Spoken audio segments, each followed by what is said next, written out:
Blue Star's resources are exhausted, and civilization is on the brink of extinction. A wilderness survival live broadcast that concerns the fate of nations around the world has arrived. Each country randomly selects 100 representatives to be sent to a perilous unknown wilderness. The supplies they acquire during their survival will be returned to their respective countries 1,000-fold, and the final ranking will directly determine the survival and prosperity of the nation. The list of representatives from the Dragon Country is announced: delivery workers, wilderness streamers, elite soldiers, top celebrities, and an ordinary 24-year-old university student, Qin Feng. The public is in an uproar, lamenting the Dragon Country's misfortune. Chapter 1. Blue Star, 2225. Under the gray sky, yellow-black skyscrapers stand like tombstones, and even the air is filled with swirling dust, making it hard to breathe. In a rental room, Qin Feng squeezed a toothpaste-like synthetic nutrient into his mouth with a blank expression. A taste mixed with potato and low-quality protein powder spread across his taste buds, sticky and gooey, like chewing wax. He hadn't tasted real food in 2.5 years. After crossing into this resource-depleted parallel world, Qin Feng's taste buds had nearly died. Occasionally, he would think back to his previous world. At that time, he was a wilderness survival enthusiast who had climbed snow-capped mountains and traversed rainforests, obtaining food in the most primitive ways in the most original environments, savoring nature's purest gifts. That was living. Unlike now, where he relied on feed to keep himself alive. Others who cross over are either wealthy or emperors. I've embarrassed all the other crossers. Qin Feng chuckled at himself and casually tossed the empty nutrient tube aside. It wasn't that he wasn't trying. It's just that this world was nearly dead. Most rivers had dried up, forests had turned into deserts, and even the mountains were barren, with no living creatures to be found. Chapter 2. A blinding white light suddenly engulfed the entire world. Qin Feng felt his body seized by an irresistible force, and he heard a humming sound that tore through space. The next second, he felt the ground beneath his feet. Qin Feng opened his eyes to find himself in a dense, primordial forest. Towering ancient trees pierced the clouds, their rough bark covered in moss, and the air was filled with the scent of damp earth and fresh plants. How long had it been since he smelled this? He took a deep breath, his lungs instantly filled with fresh air, and the long-lost freshness made him squint. It felt so real. At that moment, the eerie wilderness system's cold voice echoed in every contestant's mind: transmission complete. Welcome to the eerie wilderness. A total of 117 countries are participating, with 100 representatives from each country, totaling 11,700 contestants. Each contestant will receive 3 fixed items: a set of protective clothing, a multifunctional backpack, and a thermal blanket, 5M5M. In addition, each person will randomly receive 3 survival tools. Please check.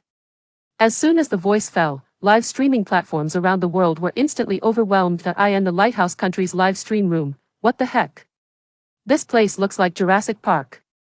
Chapter 3. At that moment, in the capital of the Dragon Country. In a large conference room, hundreds of survival experts took their seats urgently. The giant screen on the wall was divided into 100 small windows, displaying the situation of each contestant from the Dragon Country in real time. Everyone, the situation is urgent. A middle-aged man hurried into the conference room. He was Li Jianjun, the Minister of Emergency Management of the Dragon Country. We must establish the highest command to provide technical support and psychological assistance to the contestants. The rules of the wilderness system allow sending a message of up to 100 words to the country's contestants each week. Soon, 3 hosts walked onto the live stream stage. Sa Baining, dressed in formal attire, looked serious. Dear viewers, I am Sa Baining. Today, we will witness the life and death test of the children of the Dragon Country in another world. Dong Qing elegantly sat in the center, her aura of national stability instantly calming the emotions of over 1 billion people in the Dragon Country. Hello everyone, I am Dong Qing.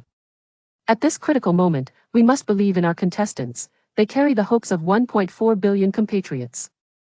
The third was a renowned survival expert and a disciple of Bear Grylls, also an authority in the field of outdoor survival in the Dragon Country. Chen Ye's expression was serious. I am Chen Yi, and I will provide professional analysis of the contestants' survival skills next. Chapter 4. Qin Feng's eyes narrowed, his right hand gripping the fishing line tightly, feeling the immense pull from below the water. This fish had a lot of strength. Judging by the pull, it weighed at least 4 to 5 pounds. It was thrashing left and right in the water, trying to break free from the hook's grasp. But Qin Feng's technique was extremely skilled. He didn't pull hard, but rather used the fish's own momentum to cleverly guide it toward the shallows. This was a battle of endurance and skill. The more the fish struggled, the more energy it consumed.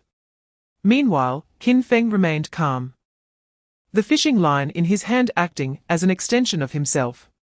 In the live stream, the remaining viewers held their breath. Go, Brother Feng. What a big fish. Look at that pool. My God, there really is a fish. 3 minutes later, a silver fish nearly half a meter long was dragged onto the shore. It was a wild carp, its scales glimmering in the sunlight, its body plump, weighing at least 4 to 5 pounds. It was flopping around on the shore, full of life. Success.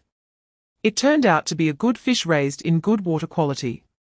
Qin Feng looked at the plump carp, a satisfied smile on his face. This fish was enough for him to eat for a day, and wild fish were far more nutritious than farmed ones. The live stream fell silent for 3 seconds. Chapter 5 Baker. Why is it poisonous mushrooms? Matsushita Mamika, that stupid woman. Does she want to poison us? Why is the Dragon Kingdom fish, and we are poisonous mushrooms? Meanwhile, the Dragon Kingdom's live stream was filled with schadenfreude. Ha ha ha. Poisonous mushrooms. The Japanese deserve it. This is divine retribution. Didn't you all eat 2 mushrooms before? Have you forgotten? Following that, the system notification sound continued. Ding. Player Raj from the 3 nations obtained resources. Rotten Fruit X5. Triggered 10,000-fold return. The 3 nations obtained Rotten Fruit X50, 000. The 3 nations live stream exploded. What? Rotten fruit. Is this Raj an idiot? Why is our luck so bad? Ding. Player Park Danjiao from the Stick Nation obtained resources. Stinky Fish X2. Triggered 10,000-fold return. Stick Nation obtained Stinky Fish X20, 000. Stick Nation live stream. Simida. Watching other countries continuously receive negative rewards, the viewers from the Dragon Kingdom were laughing uncontrollably. Ha ha ha. The contrast is too strong. Our brother Feng is amazing. Fresh carp versus poisonous mushrooms, rotten fruit, stinky fish. Chapter 6 Qin Feng glanced at the direction of the brown bear from a distance and walked in the opposite direction. Along the way, he kept bending down to pick up dry branches that had fallen on the ground, tiring his back. These branches varied in thickness. Some suitable for starting a fire, others for maintaining the flames. When it came time to start a fire, he wouldn't have to chop down trees. Qin Feng stuffed the branches into his backpack, his movements practiced. In the live stream, the viewers finally breathed a sigh of relief. Is Brother Feng going to find shelter? Thankfully, he didn't confront the brown bear head-on. My heart almost jumped out earlier.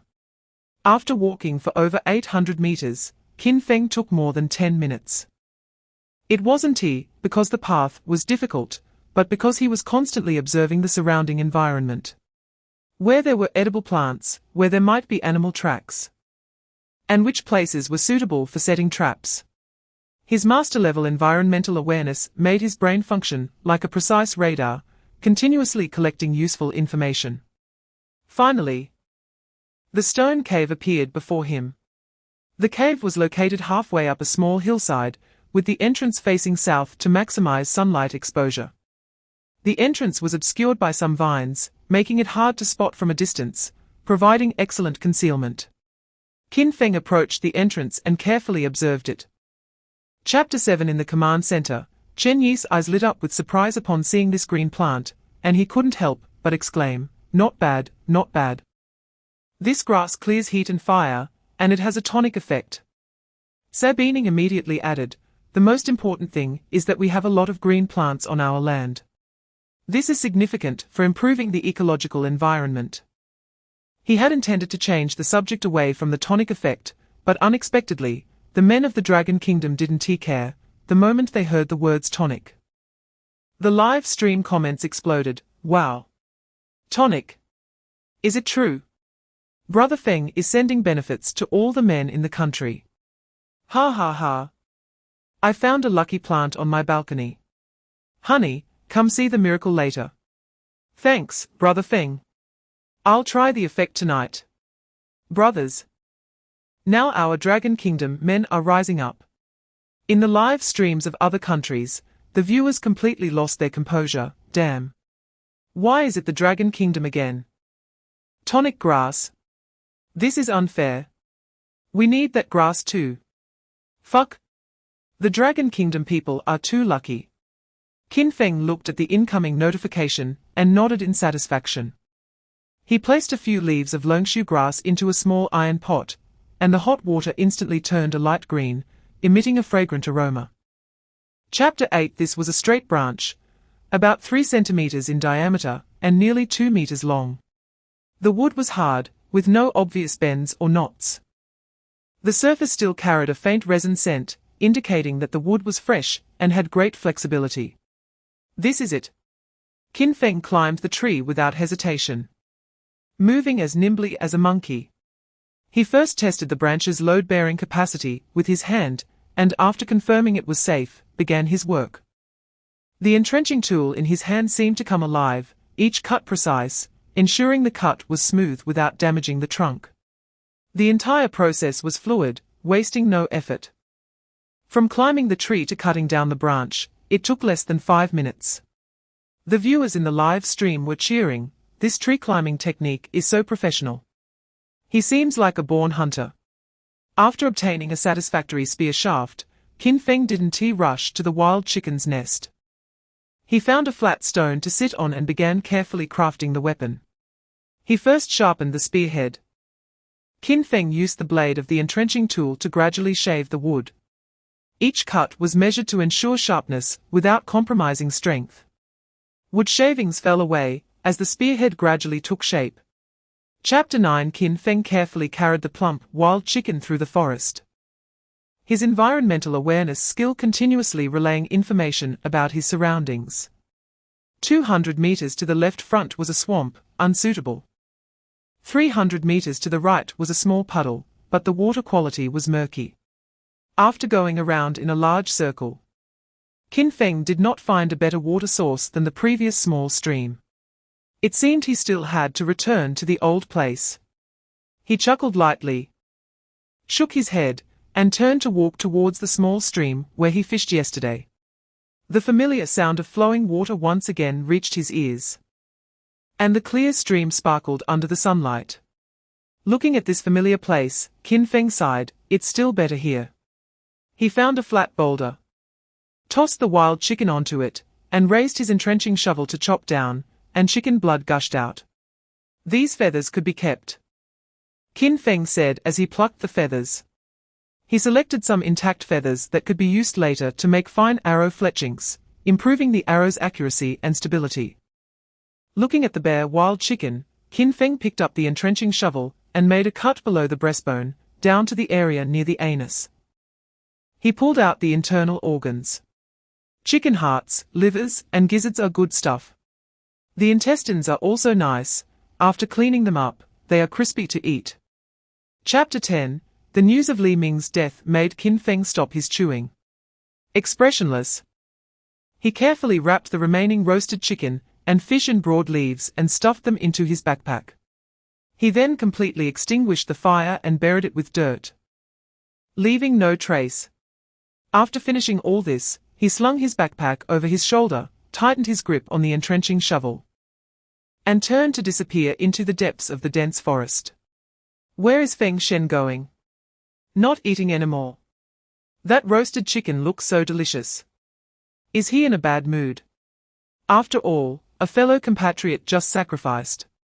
Indeed, who would have the mood to eat at such a time? I hope Feng Shen can adjust quickly. The comments in the live broadcast room were filled with concern and understanding. Inside the command center, Sabining's expression also became serious. It seems that the sacrifice of contestant Li Ming has had a significant psychological impact on contestant Qin Feng. Dongqing nodded in agreement, her voice tinged with worry. I hope he can adjust his mindset quickly. In the wild, negative emotions can be very deadly. Only the expert Chen Yi frowned, staring intently at Qin Feng's calm back in the screen. No, you are mistaken. Chen Yi's voice was firm. He is not depressed, on the contrary. He is more focused and dangerous than ever. Chapter 11, in the official live broadcast room of Long Country. When expert Chen Yi firmly analyzed that Qin Feng was going to make a bow and arrow, the expected barrage of 666 and praise for the expert did not appear. Instead, there was a brief silence followed by a flood of teasing comments. Is this it? Just this? I declare something, I am a prophet. I guessed yesterday that Feng Shen was going to make a bow and arrow. Stop blowing up. I knew when Feng Shen chopped the first bamboo that he needed a suitable bowstring. Please stop analyzing, if you keep analyzing. I'm afraid you'll predict what color shorts Feng Shen will wear tomorrow. In the studio, Chen Yi looked at the comments, his old face turning a bit red. He awkwardly pushed up his glasses, coughed twice, trying to maintain his expert demeanor. Ahem, mainly, it's because contestant Qin Feng's thinking is too clear, heroes see the same. The host Sabining immediately smiled to smooth things over. Hey, everyone, let us not make it hard for teacher Chen Yi. What does this indicate? It shows that our Long Country audience's level is high.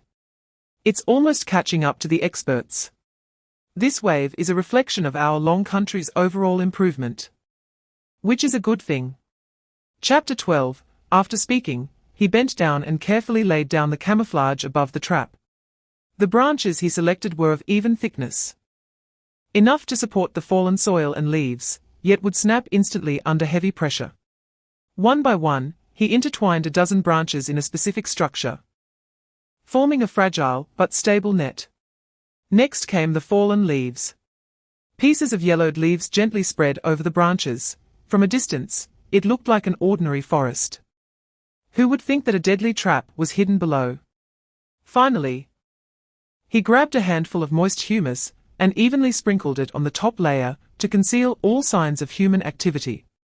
Qin Feng took a few steps back, squinted his eyes, and examined his masterpiece as if it were a work of art. The trap disappeared. All that remained was an unremarkable piece of forest land, blending seamlessly with the surrounding environment. Perfect. He clapped the dirt off his hands, then gently placed 2 roasted fish, still emitting a fragrant aroma, on the camouflage layer. Big Bear, a 5-star feast is here, want to come and try? His voice was soft but carried a hint of cold-killing intent.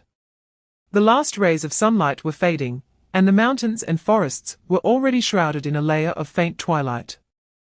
Qin Feng picked up his entrenching shovel and quickly walked towards the stream. Chapter 13, A Night of Deep Sleep. When the first ray of sunlight penetrated the dense canopy, casting mottled light spots on the cave entrance, Qin Feng slowly woke up. He stretched widely, feeling a satisfying crackle in all his joints. After the heavy rain, the air in the mountains and forests was fresh and intoxicating, with the fragrance of soil and grass mingling together, filling his lungs with freshness. The campfire had already extinguished, leaving only a bit of warm embers. Qin Feng waved at his live streaming watch, greeting it. Good morning. His voice was calm, but it instantly ignited the Long Country live broadcast room that had been waiting for a long time. Wow! Feng Shen finally woke up. Did he sleep too soundly this time? I was so nervous that I didn't sleep all night, just waiting to see if the trap had any harvest. Stop dawdling. Feng Shen, go check your treasure. There. There. There. Stop urging him upstairs, can't you see Feng Shen is stretching? The routine of a big shot is so simple and mundane. Qin Feng naturally couldn't see these comments, but his thoughts at this moment coincided with the millions of viewers in the live room. The trap. That was something he had spent a lot of energy digging out yesterday, and it would be his main source of protein for the next few days. Chapter 14, My God. The luck of Long Country is simply against the heavens. The audience from Japan expressed that they had run out of saliva. Ah! Our Korean contestant is still gnawing on tree bark, while the Long Country people are already enjoying a deer meat feast. In various countries live broadcast rooms. Envious and jealous comments almost covered the screen. In the Long Country live broadcast room, everyone's hearts were in their throats, following Qin Feng's movements. In the picture, Qin Feng stood at the edge of the trap, tightly gripping his entrenching shovel. He did not rush down, but first threw the entrenching shovel into the pit. Then grabbed the vines along the edge of the pit with both hands, skillfully swinging his body, and landed steadily on the soft earth.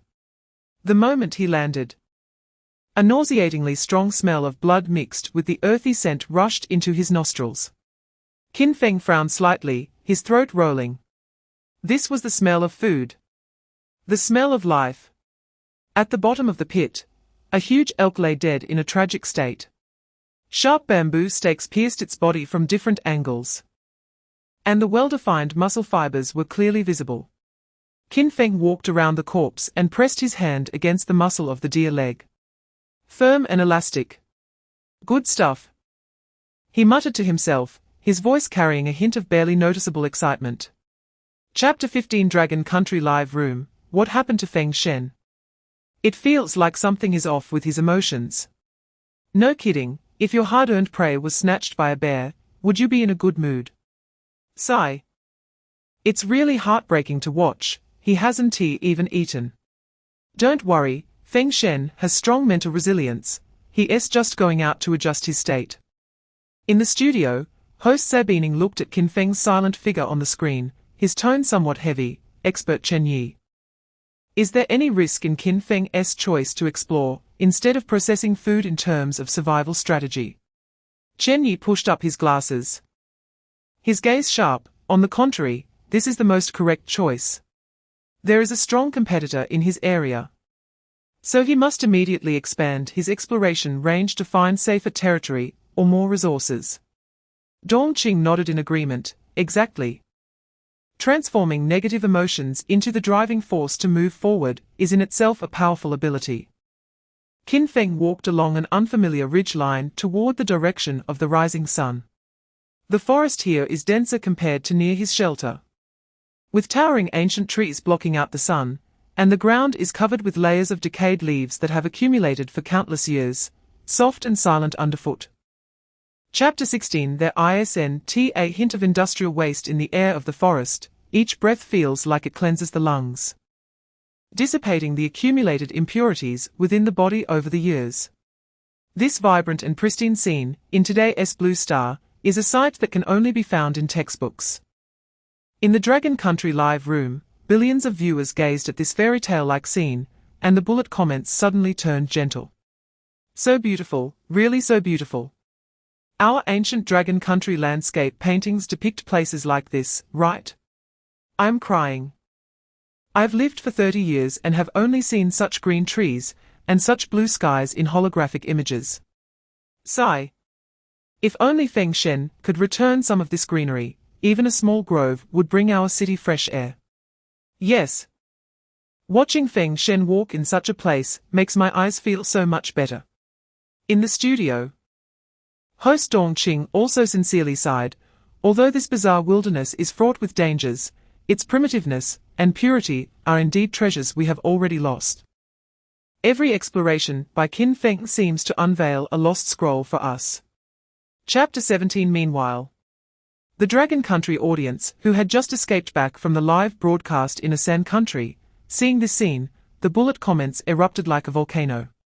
Wow! I just came back after throwing up, and Feng Shen has hunted another deer. And there's salt.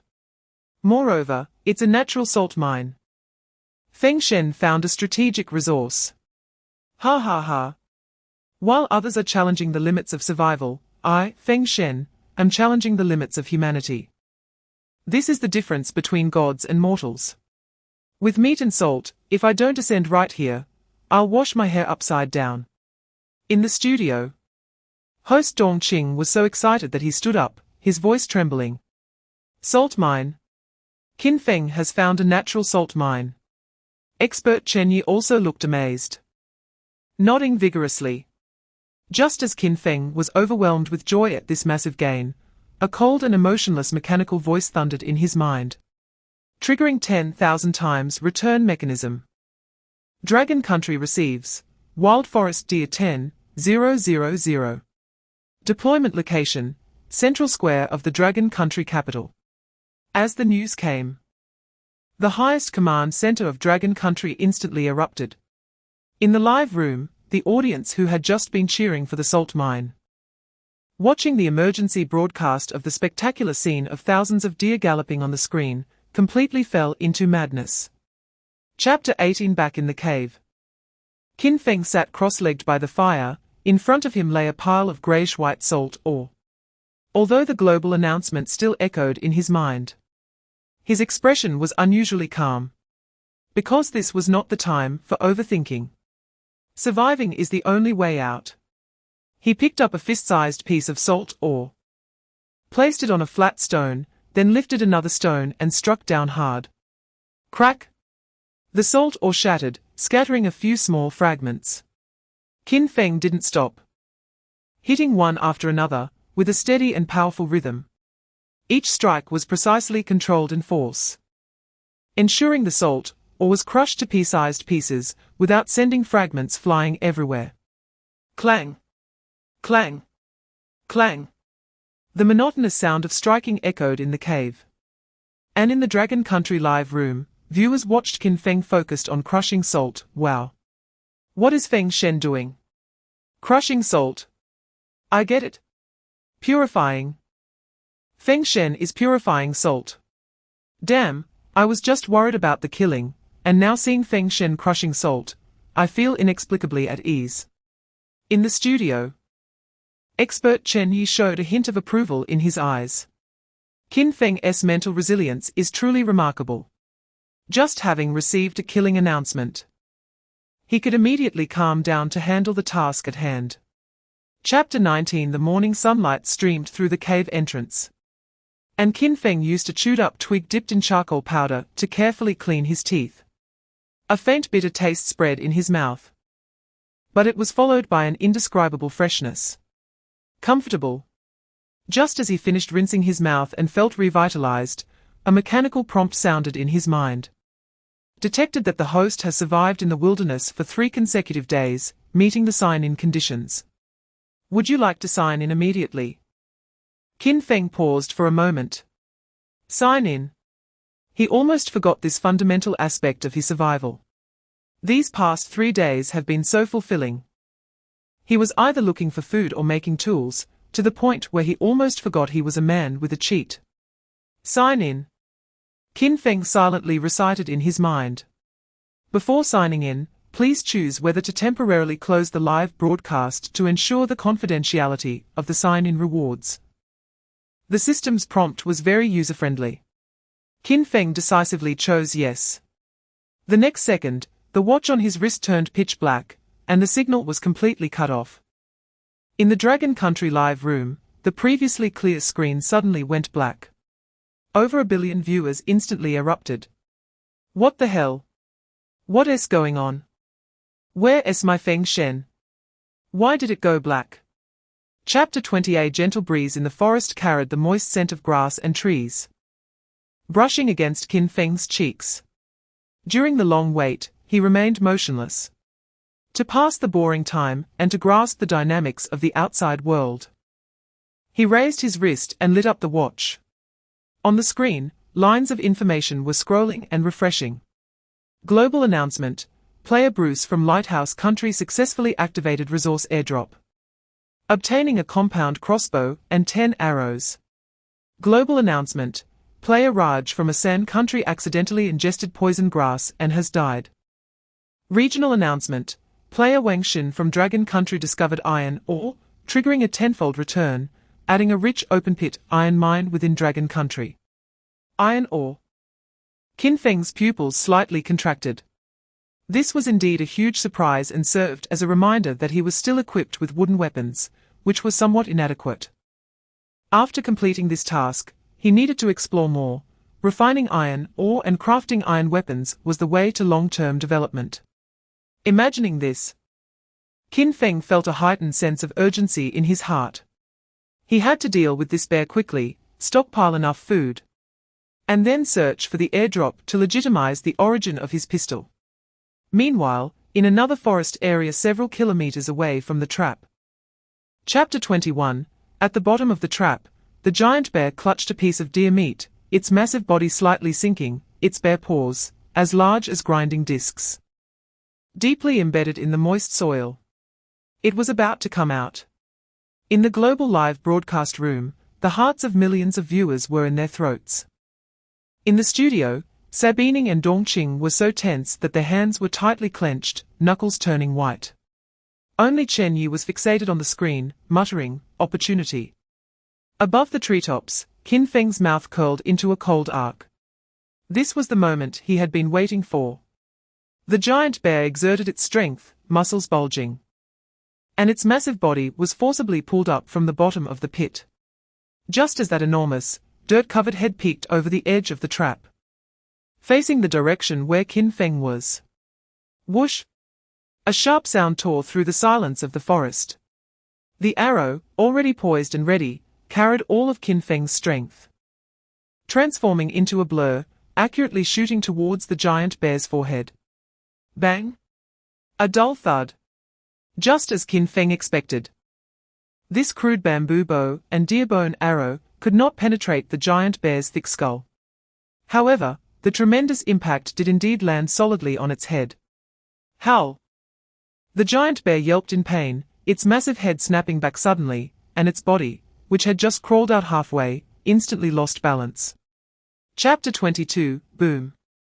The giant bear's body crashed hard into an ancient tree that required two people to embrace.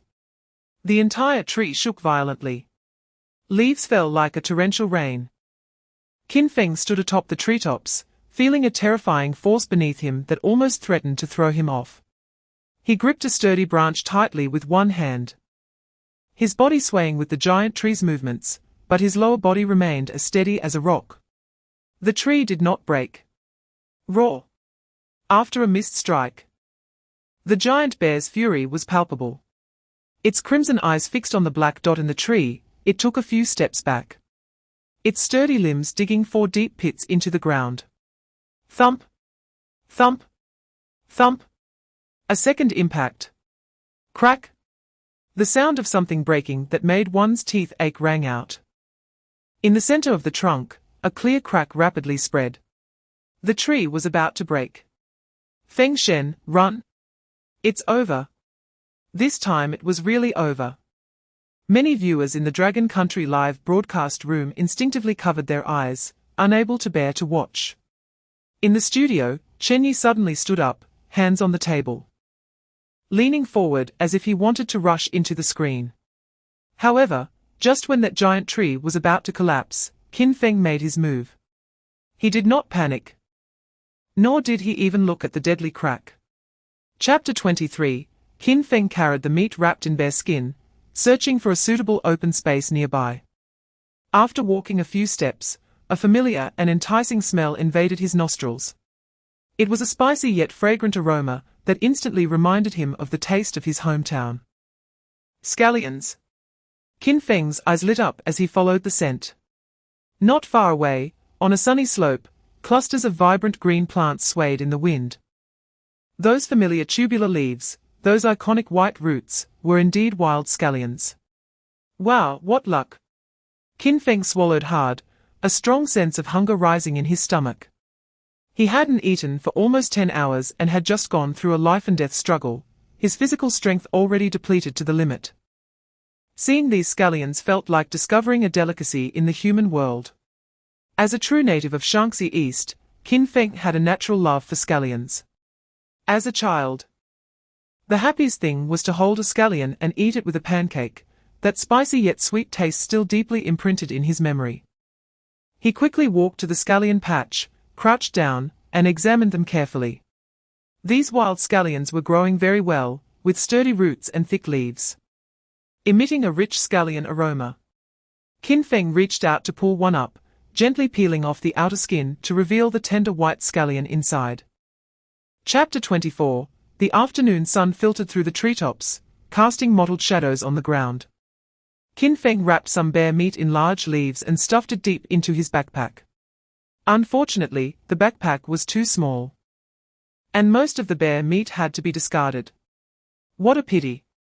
He looked at the hundreds of pounds of bear meat on the ground and sighed. These were life-saving treasures in the wilderness. But there was no way, one person couldn't carry so much. The bear skin was rolled into a tube and tied to the outside of the backpack. Spear, bow and arrow, entrenching tool, pistol, he had everything he needed. Qin Feng looked up towards the distant plume of red smoke, excitement flashing in his eyes. What good things would be in the airdrop box? Let's go. He strode towards the direction of the red smoke.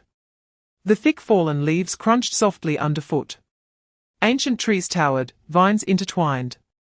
And the air was filled with the fragrance of plants. On the slope closer to the airdrop point. Darling, did you see that? Matsushita Misa licked her lips, her eyes gleaming with greed. Though her figure was petite, she exuded a dangerous aura. Of course I saw it, my little wildcat. Little Bazakai grinned, revealing a set of white teeth. This burly man had muscles bulging all over, his fists wrapped in homemade protective gear, looking like a human beast. The two embraced tightly. Matsushita Misa tiptoeing to plant a light kiss on the man's cheek. Chapter 25. The entire dragon country erupted in an instant. Not just among the public, but in the highest command center of Dragon Country, a massive screen was broadcasting Qin Feng's live stream in real time. When the system notification echoed through the air, the entire command hall was silent as a pin drop. An elderly general with white hair and a military star on his shoulder stared intently at the large words 10,000 large gold mines on the screen, trembling with excitement. His teacup clattering to the ground. Quick! Quick! Calculate. How much is the estimated reserve for 10,000 large gold mines? A strategic consultant wearing gold-rimmed glasses had his voice change pitch. Report, sir. According to international standards, a large gold mine must have a reserve of at least 50 tons. With 10,000 of them, that is at least 500,000 tons of gold. Hiss! A chorus of gasps echoed throughout the command center. 500,000 tons. That is more than double the total existing gold reserves in the world. May the Dragon Country be blessed. May our Dragon Country be blessed. The old general's eyes brimmed with tears as he looked up to the sky and let out a long howl. Meanwhile, in the central square of the imperial capital, the ground began to shake violently, and small hills shimmering with dazzling golden light sprang up from the earth, with brilliant golden veins coiling on top like the blood vessels of a giant dragon. Chapter 26. Qin Feng suddenly turned to look outside the cave, his eyes sharpening instantly. He immediately extinguished the thought of making a fire, quietly gripping his entrenching tool, pressing his body against the cave's rock wall, and peering outside. Through the curtain of dense hail, he vaguely saw a figure approaching in his direction. The person's steps were unusually steady, moving closer step by step. Who is it? An alarm rang in Qin Feng's mind, and his fingers gripping the entrenching tool turned slightly pale. The figure gradually became clearer in the hail. Qin Feng squinted to see the person. It was a man of medium build, carrying a bulging backpack. Hail struck him, producing a dull sound. Yet he didn't even furrow his brow, just braving it toward the cave entrance. What caught Qin Feng's attention was the man's appearance. He had a distinctly mixed-race face, with a high nose bridge, deep eye sockets, and healthy wheat-colored skin. However, his facial features were not as sharply defined as a pure Westerner's, instead carrying a hint of softness typical of an Easterner. Which country is he from? Qin Feng quickly pondered. The man stopped 3 meters from the cave entrance. When he saw Qin Feng, who was holding an entrenching tool and looked vigilant, his expression suddenly changed, revealing extreme panic. Chapter 27. The hail outside gradually ceased, and the bonfire inside blazed brightly. Pierre occasionally stole glances at Qin Feng, a hint of barely perceptible scheming flickering in his eyes. He casually said, "Qin, you are truly impressive. I've never seen anyone who can hunt a brown bear in my life." Qin Feng did not respond, merely poking the bonfire with a stick to make the flames burn more evenly, as if he hadn't heard him. "I think someone as strong as you must have a lot of good things, right?" Pierre tentatively asked, leaning slightly forward. Qin Feng finally cast him a glance, his eyes calm and unperturbed, making Pierre's heart skip a beat. Pierre awkwardly smiled and closed his mouth, remembering the rule Qin Feng had just set: no personal questions.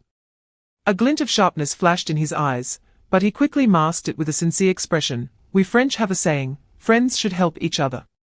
You saved me, and I will definitely repay you." In the Dragon Country live stream room, the audience had already sensed something was off. "This French guy's eyes are not right. He looks like a weasel plotting to steal a chicken. Be careful, Feng God, this guy is suspicious. A smile hides a knife. What else can the French do besides surrender? Don't worry. Feng God definitely has it under control." Chapter 28, Sanctions. A trace of extreme sarcasm flashed in Qin Feng's eyes. "You're all going to kill me, what do I have to fear from sanctions?" He slowly drew back the bowstring, the bow making a terrifying creaking sound. "Survival of the fittest. No. Please." Pierre completely broke down, kneeling on the ground, his hands raised high above his head, adopting the most standard surrender posture.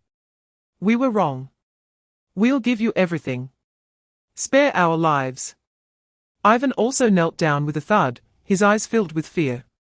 "Please let us go. We won't dare again." Qin Feng looked at their pathetic state, his heart undisturbed. In this cruel world, mercy is just cruelty to oneself. If these two don't die tonight, it might be me who dies tomorrow. "Your equipment," Qin Feng said blandly, his voice particularly clear in the night wind. "I'll take it myself." Before his words fell, whoosh, the third arrow was released, whistling with death, accurately shooting into Pierre's eye socket and piercing through his skull. Pierre's plea ceased abruptly as his body fell straight back, his face frozen in extreme fear and disbelief. Chapter 29, Qin Feng, carrying heavy spoils, silently moved through the forest. Although he hadn't slept all night, the adrenaline rush dispelled all fatigue. During this time, the system had already pushed the news of him killing 2 foreign contestants to all Dragon Country contestants in the form of a battle report. Dragon Country contestant Qin Feng successfully killed French contestants Pierre and Ivan, confiscating a number of supplies. A simple message was enough to stir up a storm among all surviving contestants from Dragon Country. In a secret cave covered with vines, Leng Yu was meticulously sharpening her military dagger with a whetstone. Suddenly, her wristwatch vibrated, causing her to pause and look at the screen. When she saw the battle report, her hawk-like sharp eyes suddenly narrowed. "Qin Feng. It's him again." She had originally thought he was just a highly survival-capable hunter, but now it seemed she had underestimated him. "Well done," Leng Yu murmured to herself, her voice carrying a hint of barely perceptible approval. She turned off the screen, picked up the dagger and whetstone again, but this time, her sharpening movement seemed more forceful and hurried than before. Chapter 30, the master-level environmental perception ability was triggered to the extreme at this moment. His senses were no longer limited to sight and sound, but spread out like an invisible net, radiating from him. In the air, besides the damp smell of the earth, there was also a hint of an extremely faint unfamiliar scent. His gaze swept around, and finally, it landed between 2 trees ahead, about 10 centimeters above the ground. It was a thin line almost blending into the environment, made from the intestines of some animal, tough and concealed. A trap. And it was a snare trap aimed at humans. The Dragon Country live stream room instantly exploded. "Wow! This atmosphere feels off. Why did it suddenly go silent? Feng God has stopped. Did he discover something? Damn, my palms are sweating, this feels more thrilling than watching a horror movie." There's an ambush. There must be an ambush. This silence is too abnormal. In the broadcast room, Sabining's expression turned serious, and his voice lowered a few notches. Teacher Chen Yi. What's going on? Chen Yi stared intently at the screen, beads of sweat forming on his forehead. He almost held his breath as he said, "It's killing intent. True killing intent. Qin Feng has been targeted." Chapter 31. In the official live broadcast room of the Wokoku, a high-ranking official with slicked-back hair suddenly slammed the table. His chubby face on the screen turning a pig liver color from anger. Baker Yuru. Arrogant. This Longwo person is too arrogant. He is humiliating our great Wokoku warriors. This is a blatant provocation. Kill him. Matsushita-kun. Zaika-kun. Kill him. Let him know the might of our empire. The bullet screen was flooded with furious comments from Wokoku netizens. Outrageous. Just a Longwo person dares to speak to Lord Matsushita like that. Zaika-kun's hand is ruined. It's all this bastard's fault. Tear him apart. Suicide. This is the noblest end for our samurai. How can a barbarian like him even mention it? In stark contrast, the Longwo live broadcast room erupted with cheers from over 1 billion viewers. Damn, that was so uplifting. Leave the gear behind, then commit suicide. I can remember that for a lifetime. This is how our Longwo men should be. Anyone who offends Longwo must be punished, no matter how far they are. Feng Shen did great. Ha ha ha, did you see the faces of those two little Wokoku guys? They turned green. Awesome. So awesome. Chapter 32. In the dense forest. Qin Feng expressionlessly swung down his entrenching tool. With a dull thud, Matsushita Shusa's resentment and unwillingness were forever frozen in his eyes. Blood splattered all over Qin Feng. But he did not stop for a moment, turning to pick up a longbow from the ground and knocking an arrow. The little Zaiki, pinned to a tree, watched this scene with pupils constricted in fear, making desperate whimpering sounds like a monkey. Qin Feng ignored him, the bowstring twanged lightly. And a bone arrow accurately pierced his throat, ending his final scream. Longwo player Qin Feng successfully eliminated Wokoku player Matsushita Shusa. Longwo player Qin Feng successfully eliminated Wokoku player Zaiki. The two consecutive global announcements completely ignited the Longwo broadcast room. While the Wokoku broadcast room fell into silence and wails, Qin Feng calmly collected all usable arrows. Also scavenging a sharp short knife and half a jug of water from the two bodies, then set off toward the direction of the airdrop's red smoke without looking back. Half an hour later, he finally arrived at the destination. A huge olive-green metal box lay quietly in a clearing among the trees, next to a parachute entangled in branches. Qin Feng did not approach immediately, but scanned his surroundings warily, confirming there were no ambushes before glancing at the live-streaming watch on his wrist. Chapter 33. The echo of gunfire faded in the forest, leaving a deathly silence. The air was filled with the acrid smell of gunpowder mixed with the warm scent of blood, turning the once relatively peaceful clearing into a hellish battlefield. The M1911 in Qin Feng's hand still had the lingering heat, its heavy metallic feel providing the most reassuring strength in this wild wilderness. He did not immediately relax his vigilance, his hawk-like gaze sweeping over the direction Kane had disappeared, his ears catching every subtle sound in the forest. Only after confirming that the opponent had retreated did he withdraw his gaze and look at Leng Yu, who was leaning against a tree. Leng Yu was also looking at him. Her expression was extremely complex, filled with shock, confusion, and a hint of relief from having survived. As a Special Forces captain, she had experienced countless life-and-death situations, but what she saw before her had exceeded her understanding. The man who had just been waving his hands, pretending to be a panicked hostage, had transformed into a reaper of lives in the next moment. That calmness, that precision, that extreme grasp of timing was not something an ordinary college student could possess. "Thank you." Leng Yu's voice was a bit hoarse as she tried to stand up. But a sharp pain shot through the wound on her leg. Chapter 34. A breeze in the forest carried a hint of coolness, dispersing some of the blood odor. Qin Feng supported Leng Yu, feeling the tension in her arm muscles. Even severely injured, this woman still resembled a poised cheetah, maintaining a high level of alertness. One of Leng Yu's legs couldn't bear weight, and most of her body's weight pressed onto Qin Feng. She could clearly feel the stable strength coming from Qin Feng's arm, and catch the unique scent of dirt mixed with a faint hint of blood on him. This close contact made her somewhat uncomfortable, but more than that, it gave her a sense of security derived from reality. "We can't stay here long." Qin Feng's voice broke the silence, flat as if he were discussing something unrelated to himself. "That guy named Cain might come back with people at any moment. We need to find a new place to spend the night that's easy to defend, but hard to attack." Leng Yu nodded, saying nothing more. She understood very well that the two corpses and the airdrop box were the most obvious coordinates. And it wouldn't be long before this place turned into a meat grinder gathering various forces. The two of them limped deeper into the mountains and forests. Qin Feng's steps were steady. He bore almost all of Leng Yu's weight, while constantly using his master-level environmental perception to scan the surroundings. Chapter 35. Qin Feng's heart stirred. Sugar.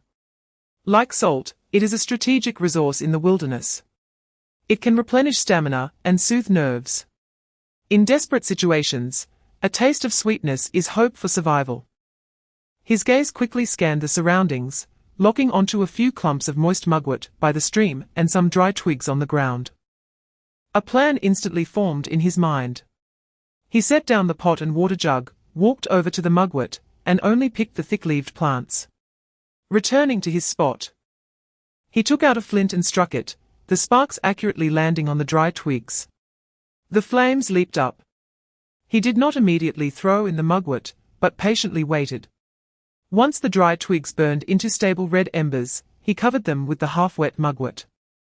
With a sizzling sound, thick, pungent white smoke billowed up. The smoke was not irritating, but carried a refreshing herbal fragrance. Qin Feng tore off several broad leaves, his fingers flying as he quickly rolled them into a cone shape. He wrapped the burning mugwort inside, leaving only a small opening for the smoke to escape. A simple smoke-emitting torch was completed. The entire process had no unnecessary movements, so fast that the live stream camera almost couldn't keep up. In the Longguo live broadcast room, the bullet screen paused for a second before exploding. Chapter 36. Qin Feng's muscles tensed as he stared intently at the thicket. Behind the bushes, a pair of green eyes quietly shifted, as if assessing the humanoid prey in front of it. Suddenly, the bushes were pushed aside by the strong body of the beast. And an adult grey wolf, much larger than usual, leaped out. It crouched low, its hind leg muscles bulging, every movement exuding power. Its moist nose twitched slightly in the air, greedily capturing the lingering scent of blood on Qin Feng.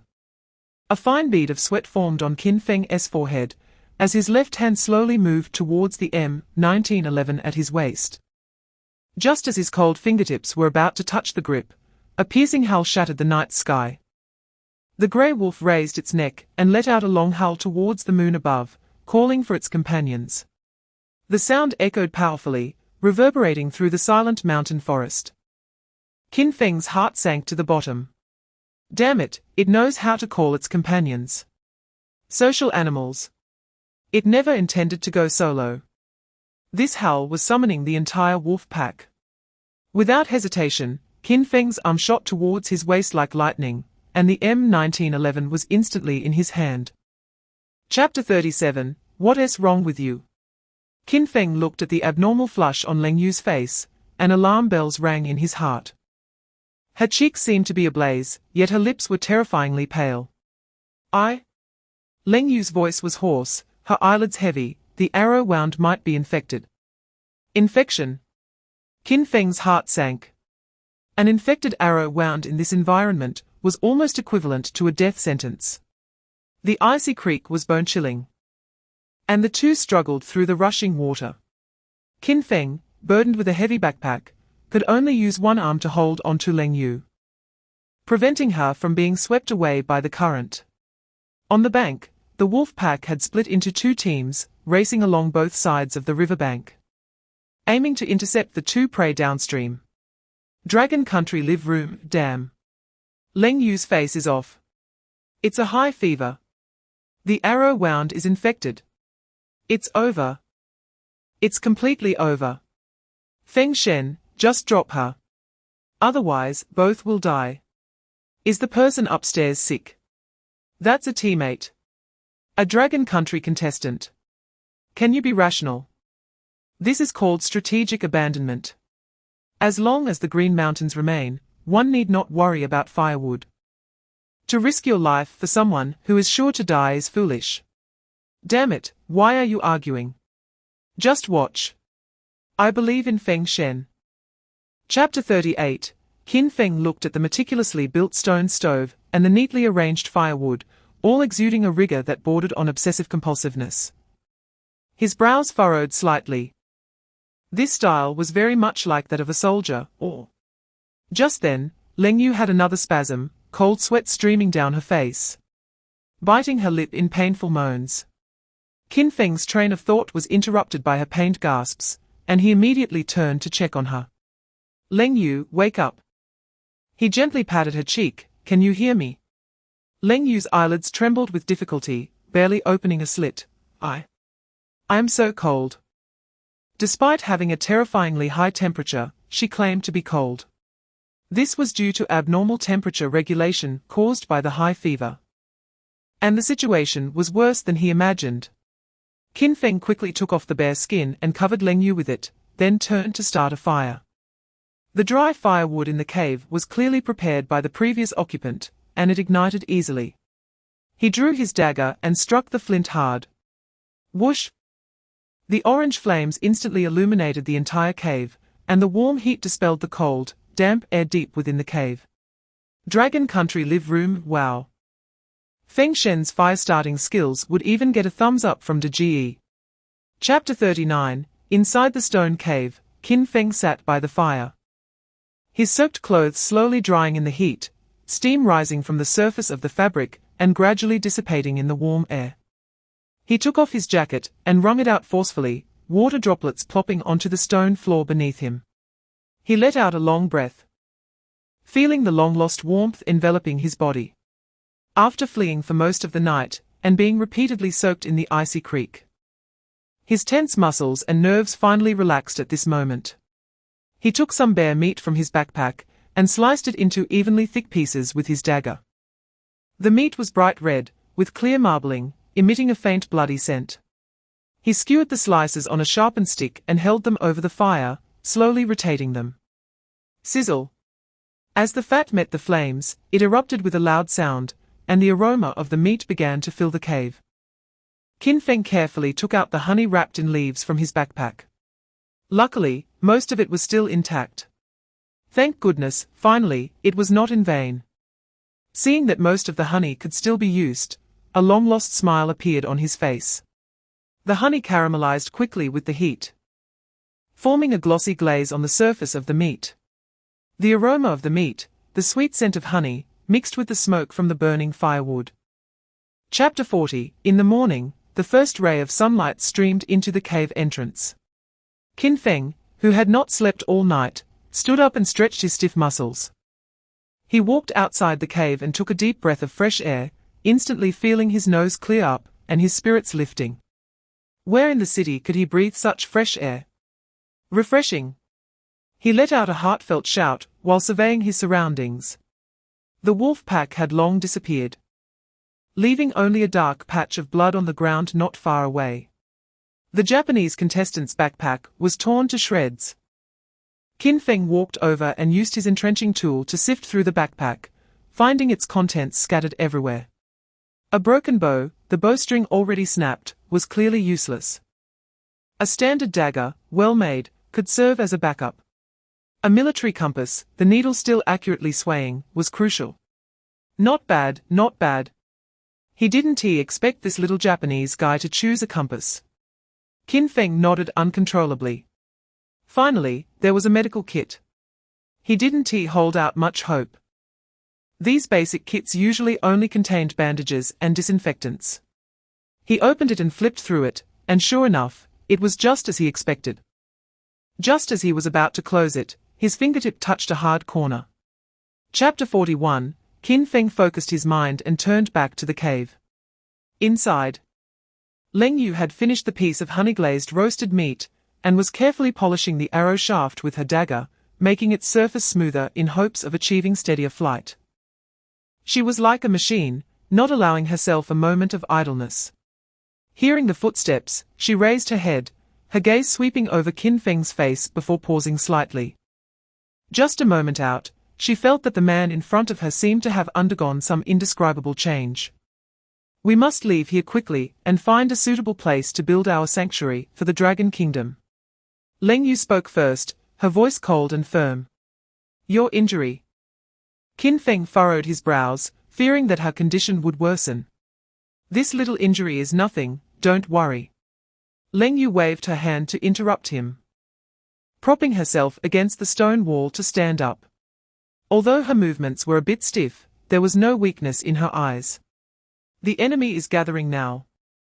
Every minute we delay increases the danger, and our compatriots are the same. Qin Feng looked at her unwavering gaze and nodded solemnly.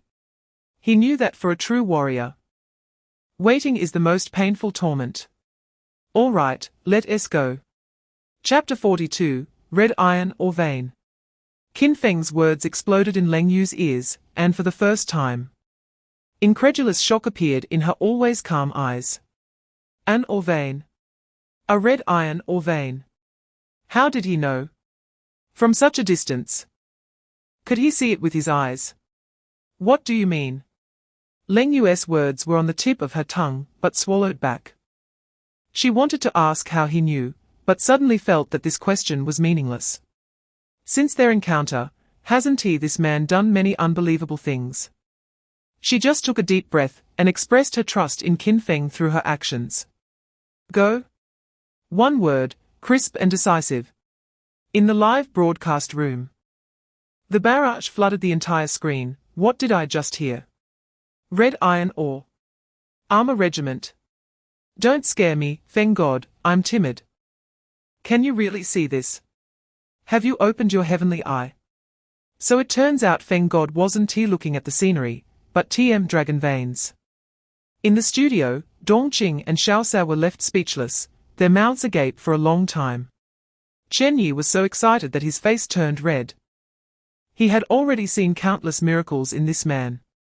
Although his voice trembled, it was filled with excitement. Look at those peaks and waterfalls, providing endless water sources and natural barriers. Chapter 43, Qin Feng's gaze was directed towards the center of the deep pool, where the water appeared a deep, inky green, bottomless. A faint sense of danger was seeping from that green water. What is Feng God doing? Looking for fish. This pool is so clear. It feels like you could drink it directly. Something's not right. Look at Feng God's expression. He seems to have discovered something. The viewers in the Dragon Kingdom live broadcast room also sensed Qin Feng's anomaly and became tense. Qin Feng stopped, extending his fingertip to gently touch the cold pool water. The water was colder than he expected. The moment his fingertip touched the surface, a strong chill shot through his body. The master-level environmental awareness alarm was ringing wildly in his mind. There's something at the bottom of the pool. And it's a huge, extremely dangerous creature. Qin Feng quickly withdrew his hand and slowly stood up, discreetly stepping back a few paces to maintain a safe distance from the pool's edge. He didn't make a sound, just calmly gazed at the bottomless heart of the pool, while his mind rapidly analyzed the information he had just sensed. The existence of this creature posed a significant potential threat to the future sanctuary. Chapter 44, What the hell? What the hell? Did Feng God use a stone to knock this out? You call this a stone tool? This luster, these angles, this streamlined design, I'm an industrial designer. And I'm kneeling before it. The scariest part is that there's a rope tied behind the spearhead. Isn't this just a primitive version of a whaling harpoon? Professor Chen Yi adjusted his glasses, staring intently at the close-up of the 3 harpoons on the screen. This is simply divine craftsmanship. It's on par with the weapons created by the Vikings. In the valley, Qin Feng was naturally oblivious to the uproar outside. He picked up one of the throwing spears, weighing it in his hand, feeling the perfect balance and weight, nodding in satisfaction. "Leng Yu, bring over the bear meat," he shouted without looking back. In the wilderness, the temperature was fluctuating abnormally, and some bear meat had already begun to spoil, making it perfect bait. As Leng Yu was setting traps, she came over upon hearing his voice. When she saw the 3 harpoons lying quietly on the grass at Qin Feng's feet, her breath caught. Good stuff. As a top Special Forces soldier, her sensitivity to weapons far surpassed that of ordinary people. With just one glance, she could sense the lethality of these harpoons. Chapter 45, Qin Feng cursed softly, gripping his pistol tightly, still vigilantly staring at the massive creature that was still thrashing wildly. The alligator was now completely insane, blood and white brain matter continuously oozing from its shattered left eye socket, its thick tail still instinctively thrashing against the ground. The live broadcast room was deathly silent, everyone was stunned by the bloody scene, the power emanating from it could make one's heart race even through the screen. After more than 2 minutes, the alligator's frantic movements gradually diminished, and the fierce light in its vertical pupils slowly faded. With one last slight convulsion, this predator that had occupied the deep pool for who knows how many years fell completely silent. In the valley, only the sounds of Qin Feng and Leng Yu's breathing remained, along with the distant sound of the stream flowing gently. Ding! Global announcement. Dragon Kingdom contestants Qin Feng and Leng Yu have successfully hunted the alligator. Congratulations to the Dragon Kingdom for triggering a 10,000-fold return. 10,000 ancient alligators of the same level have been randomly released into major water bodies within the Dragon Kingdom. Warning, this creature is extremely dangerous, please take precautions. Dragon Kingdom departments and citizens. A mechanical voice echoed in all contestant and global live broadcast rooms. Chapter 46. This alerting roar was like a thunderclap in the silent forest. It was Kane.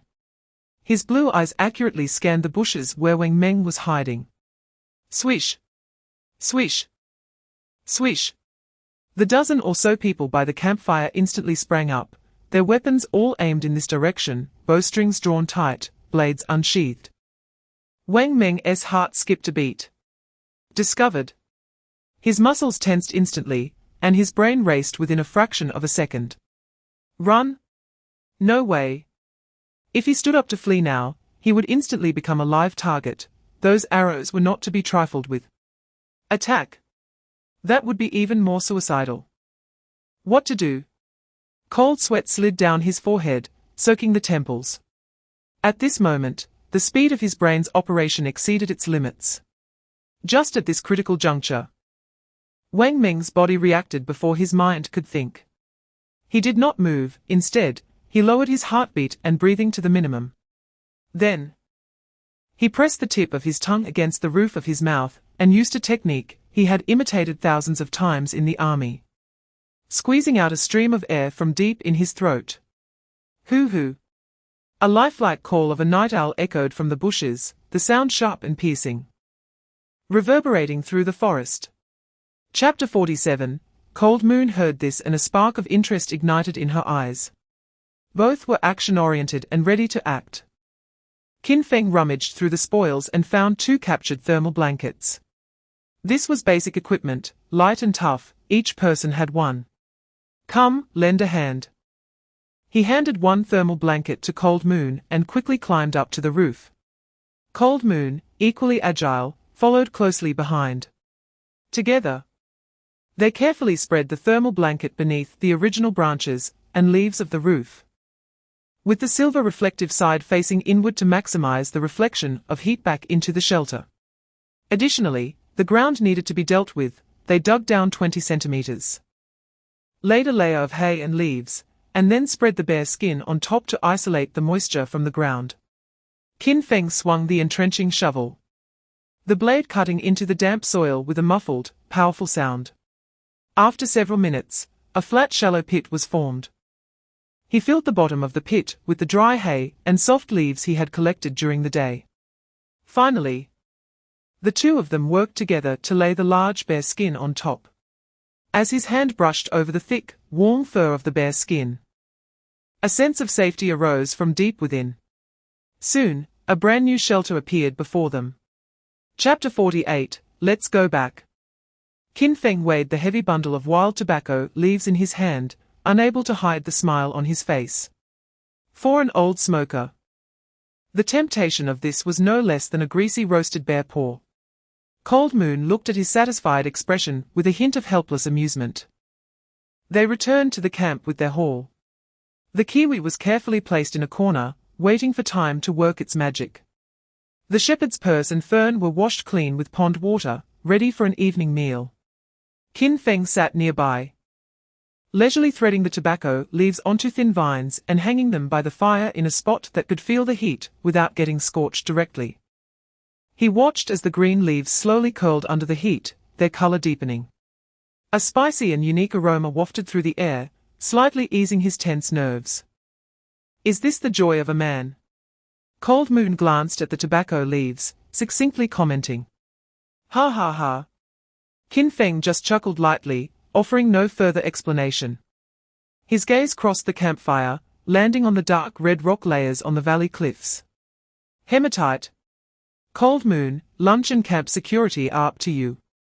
Chapter 49, The waterfall roared like a dragon, rushing down from the dark cliffs. Lin Yihan leaned against a moss-covered ancient tree, gasping for breath. She felt like her lungs were on fire, each breath bringing a searing pain. Her lips were cracked and peeling, her outdoor jacket tattered from thorns.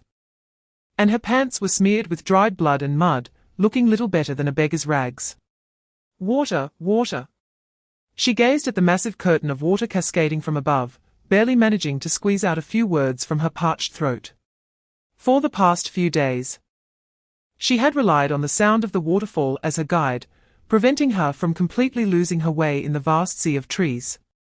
In the live stream, Lin Yihan's channel was already buzzing with excitement. We've arrived. Finally arrived. Yihan just needs to take a few more steps to enter Feng Shen's territory. She can't see the bullet comments. It's driving me crazy. Can someone tell her? Seeing her like this, it's so tragic that even a big man like me is about to cry. For her as a female celebrity to hold on until now is really not easy. Woo woo woo. Yihan, keep going. You're not fighting alone. Lin Yihan took out the last 2 sour wild fruits from her close pocket. Chapter 50, The night wind was always bone-chilling. Lin Yihan tightened her clothes and wrapped herself tightly in a thermal blanket, but the cold still penetrated through the fabric, reaching her bones. She curled up, her teeth chattering uncontrollably. She knew that if she stayed here any longer, the only outcome would be freezing to death. The instinct to survive overpowered everything else. She used the last bit of strength to lean against a rough tree trunk and shakily stand up. Taking one shaky step at a time towards the faint glow of the campfire in the distance. In the valley camp, the campfire blazed brightly. A large piece of deer leg meat was roasting over the fire, sizzling and crackling as golden fat dripped onto the charcoal, sparking bursts of flames. Above the campfire, Qin Feng had made a simple triangular smoking rack, with strips of deer meat being slowly smoked. The smoked deer meat would turn into jerky, which could be preserved for a long time, making it the best food for sustenance. The rich meat aroma mixed with the saltiness wafted through the air, enough to drive any hungry person crazy. Qin Feng tore off a piece of the perfectly roasted deer meat and leisurely brought it to his mouth. Chapter 51, The campfire crackled. After Lin Yihan had eaten 3 large pieces of perfectly roasted deer meat, she finally stopped eating. The feeling of fullness in her stomach was an experience she had never had since arriving in this wilderness. She leaned against a rough tree trunk and let out a long sigh of relief. Her once exquisite face, which could turn heads, was now grey from the smoke. Looking quite disheveled, but her eyes shone with a unique clarity. Thank you all. Her voice was still hoarse, but much stronger than before. Cold Moon said nothing, silently adding a dry pine log to the fire. The flames shot up high with a crackling sound. The night in this valley was extremely cold. More flames meant more safety. Qin Feng's calm gaze fell on Lin Yihan as he spoke. Tell me about your situation. Lin Yihan's body subconsciously tensed up a bit. Facing Qin Feng's deep and unfathomable gaze, she always felt that everything about her would be seen through. She steadied her mind and began to recount her experiences. I landed on the edge of a swamp, and luckily, I didn't fall in. Chapter 52. Qin Feng looked at the once radiant, now resolute-eyed star in front of him. Without any extra words, he directly assigned the task. Ling Yue, you take her to familiarize herself with the surrounding valley, especially the areas where we set traps, so she remembers clearly to avoid stepping on them. He paused and turned his gaze to Lin Yihan. Your task is to cut down some trees the thickness of your wrist. We need to upgrade the shelter. If it's hard to chop, collect more firewood. There's never too much fuel. Okay. Ling Yue nodded succinctly. I understand. Brother Qin Feng, sister Ling Yue, I will work hard. Lin Yihan straightened her back and replied forcefully. She was afraid of getting tired, but even more afraid of becoming a useless burden. Watching the two of them disappear into the woods with their machetes and ropes, Qin Feng turned around and calmly said to the live streaming device on his wrist, end the live stream. Contestant Qin Feng has closed his personal live stream. It will forcibly reopen in 2 hours. Wow! Here we go again. Every time Feng Shen ends the live stream, it feels like he is about to do something big. Don't guess, I bet 5 dimes, he is definitely going to take a dump, after all. He has a heavy idle burden. Chapter 53. A crisp shout echoed through the woods, filled with an uncontrollable excitement. Brother Qin. I'm back. I'm back. We have a major discovery. It was Lin Yihan's voice. Upon hearing it, Qin Feng turned his head just in time to collide with Lin Yihan, who rushed into the camp like a gust of wind. Ah! A short, sharp scream escaped Lin Yihan as she abruptly stopped, her hands instinctively covering her eyes. Her pretty face instantly flushed from her cheeks to her ears. The sight before her was simply too shocking. The man was bare-chested, sweat glistening on his defined muscles, especially the 8 distinct abdominal muscles, which were particularly eye-catching. Ling Yue, who was following her, took a step forward, thinking something had happened, her right hand instinctively gripping the machete at her waist. But when she saw the scene before her, the fierce aura dissipated instantly. However, her gaze showed no sign of evasion. She boldly looked Qin Feng up and down. She nodded, giving a calm assessment. Not bad. Qin Feng felt uncomfortable under her gaze. It was even more awkward than facing a ferocious beast. He awkwardly scratched the back of his head, and quickly grabbed a shirt nearby to put on, feeling a bit more at ease. Chapter 54. Ling Yue stepped forward and parted the last branch, revealing a wet little calf struggling to get up, its clear, bewildered eyes looking at them. Its placenta had not completely shed, and its long legs trembled as it tried to stand straight, only to collapse again and again. A faint smell of blood lingered in the air. Moo! The calf called out again, its voice filled with helplessness. Lin Yihan's heart melted instantly. She squatted down and reached out her hand, but she was afraid of scaring it, so her hand hovered in the air.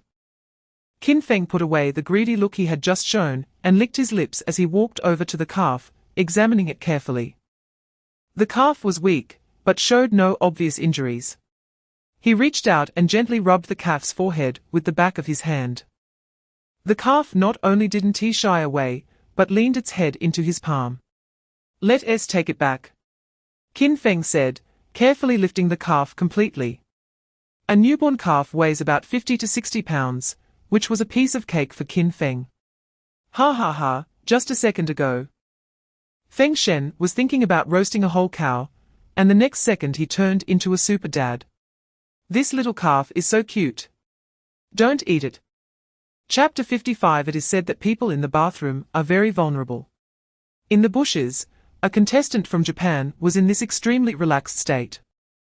He had his back to Wang Meng, and his tense muscles completely relaxed after relieving himself, even humming a tune from his hometown with a satisfied sigh. Little did he know that someone was silently closing in on him. 10 meters, 5 meters, 3 meters. Just as the Japanese contestant pulled up his pants and prepared to rise, Wang Meng moved. His tensed leg muscles exploded like a compressed spring. The ground beneath his feet seemed to sink as he transformed into a shadow, silently pouncing forward. There was no roar, no unnecessary movements, only the most efficient killing instinct. The Japanese contestant seemed to sense the wind behind him and was about to turn around, but it was too late. A strong hand shot out from behind, covering his mouth and nose tightly, stifling his impending scream in his throat. The other hand wielded a machete, drawing a precise arc puff. The sound of the blade slicing through flesh and cutting the trachea echoed particularly clearly in the silent woods.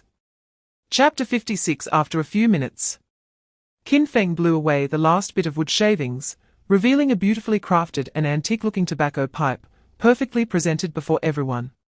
The stem was smooth, and the bowl was rounded. Done?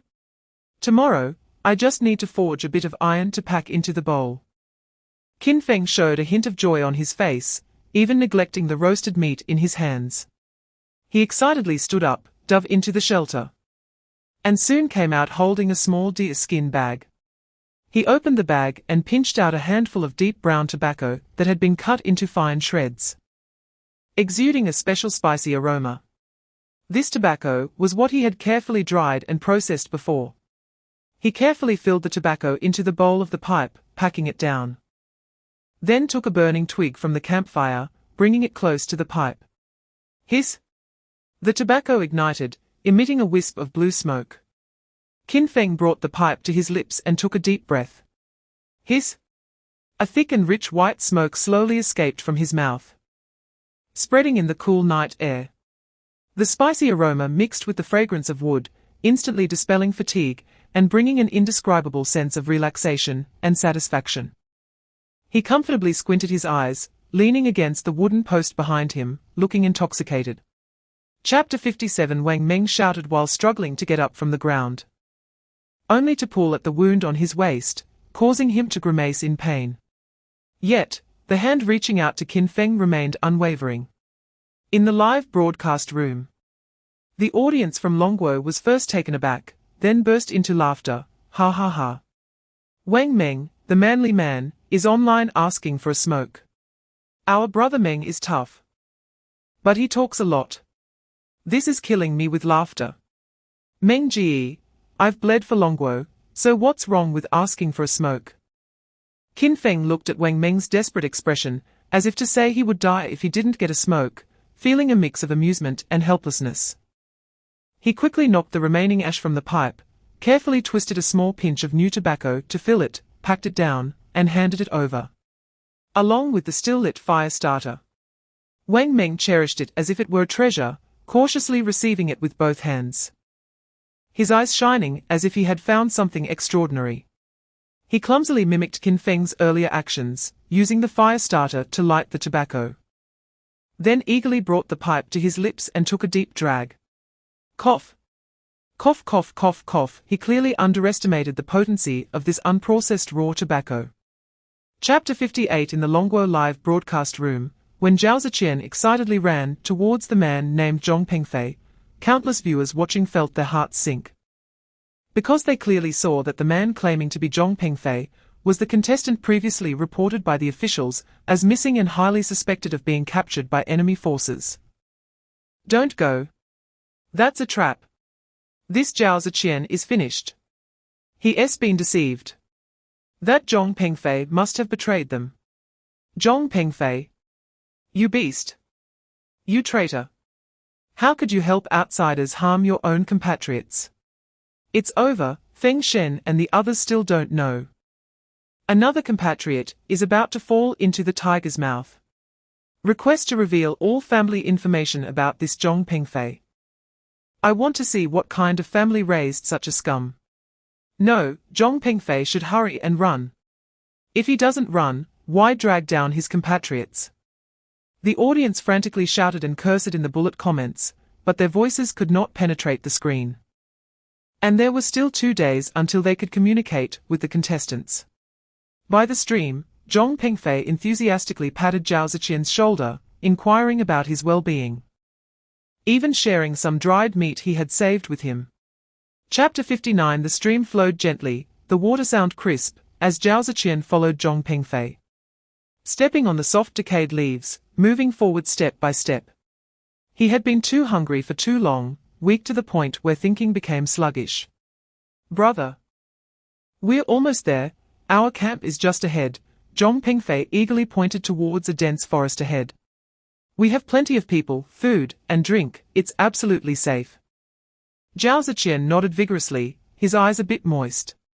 As an ordinary office worker, surviving in this hellish place until now was all thanks to a stroke of luck from heaven. Now that he was finally going to find the organization, he almost wanted to cry out loud. However, as he passed through the dense forest, the sight before him made Zhao Ziqian's steps suddenly freeze. Instead of the smiling faces of Longguo compatriots he had imagined, there was a disorganized yet heavily guarded camp. In front of a few crude triangular huts. 7 or 8 figures were either sitting or standing, with various skin tones, vigilant eyes, and different weapons in hand. The badges peeking out from their arms made Zhao Ziqian's pupils shrink suddenly. Lighthouse Nation. Wokoku. The joy on his face instantly faded into a dead grey. He abruptly turned his head, looking incredulously at the compatriots beside him, and the enthusiastic smile on Zhong Pengfei's face had long since vanished. Chapter 60. His voice wasn't loud, but it made everyone stop what they were doing. The 4 of them arrived at an open space outside the camp. And Wang Meng heavily leaned a thick round log against a rock as a target. Leng Yu was the first to step forward, drawing a freshly finished iron-tipped arrow from her quiver. The heavy feel was completely different from the wooden arrows before. She placed the arrow on the bowstring and slowly pulled back the longbow, the bow being drawn into a full crescent shape. Buzz the bowstring trembled, emitting a low, muffled sound. The black arrow shot forward with fierce momentum, instantly crossing a distance of 30 meters. Thud! A dull sound came, and the iron-tipped arrow pierced nearly 8 centimeters into the hard outer layer of the log, with the arrowhead and a small section of the shaft deeply embedded. The feathers at the end of the arrow were still vibrating violently. Damn! Wang Meng stared wide-eyed, rushing over to touch the arrow shaft deeply embedded in the wood. Recalling the arrow that had struck him in the waist while being chased, a mix of fear and joy surged in his heart. He excitedly shouted, "This power is way stronger than those damn wooden arrows." Chapter 61. Because the scent that came was very faint, not the thick smoke of a bonfire, but the smell of dust from something that had already been extinguished. Qin Feng suddenly opened his eyes, his gaze devoid of any confusion. He raised his hand and pointed southeast, about 2 kilometers that way. A look of surprise flashed across Wang Meng and Leng Yu's faces simultaneously. How do you know? Wang Meng asked instinctively. He and Leng Yu were professionals, feeling helpless here, yet Qin Feng just stood there for a moment and determined the direction. Qin Feng chuckled lightly. Do you believe me if I say I've had a sharp nose since I was a kid, and could smell the stench of white people's body odor? Wang Meng, though filled with questions, just laughed it off. Ha ha ha. Of course, I believe it. Leng Yu naturally didn't need to ask more. He trusted Qin Feng the most, only adding, let's find a place to eat something and wait until it gets dark. Okay. After speaking, Qin Feng and Cold Moon took the lead and walked in that direction. Wang Meng and Lin Yihan exchanged a glance, both seeing deep confusion in each other's eyes, but they still followed without hesitation.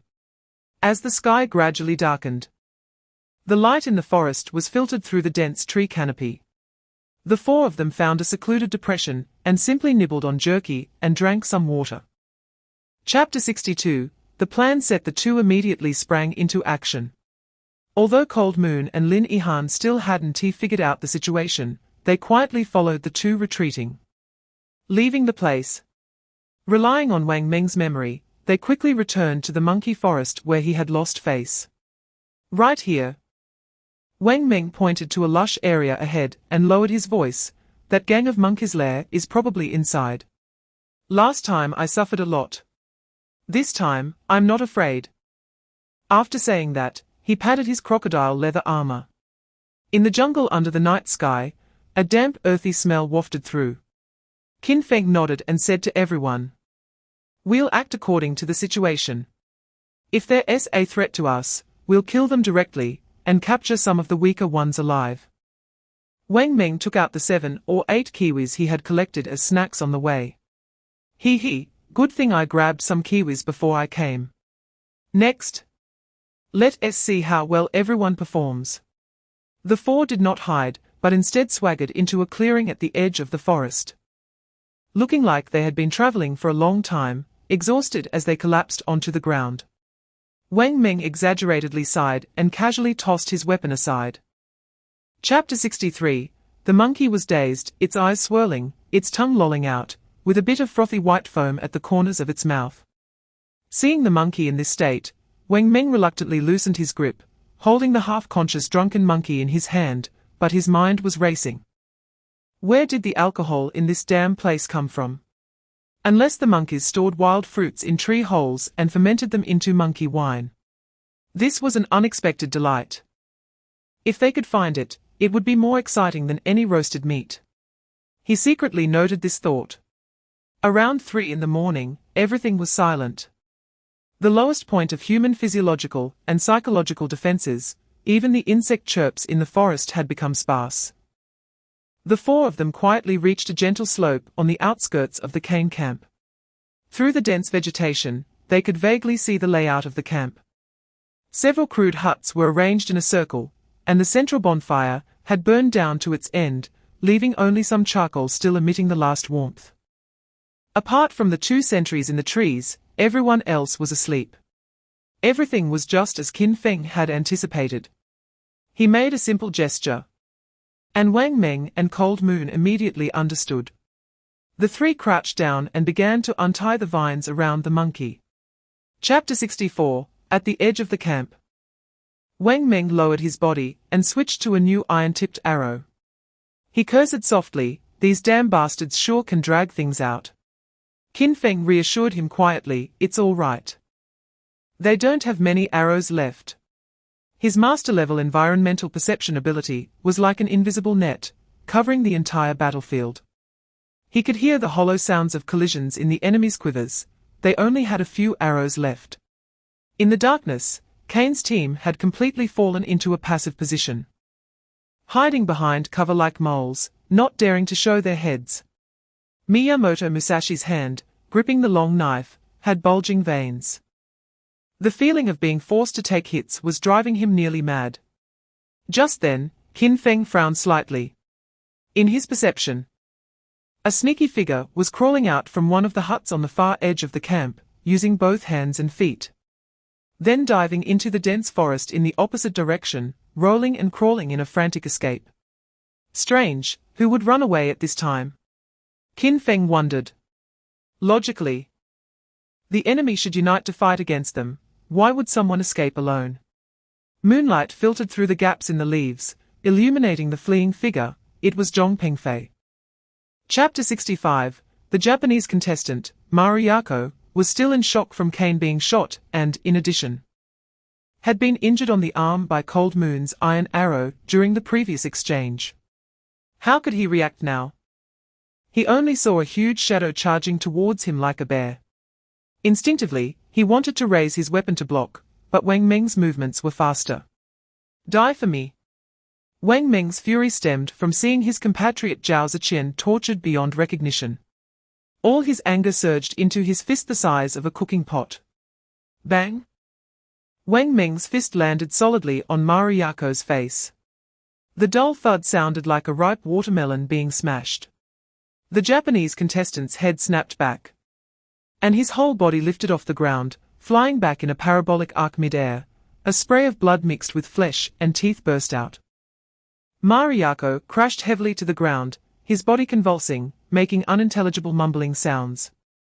Wang Meng, however, had no intention of stopping there. He lunged forward, lifted his foot, and stomped down hard on Mariako's chest.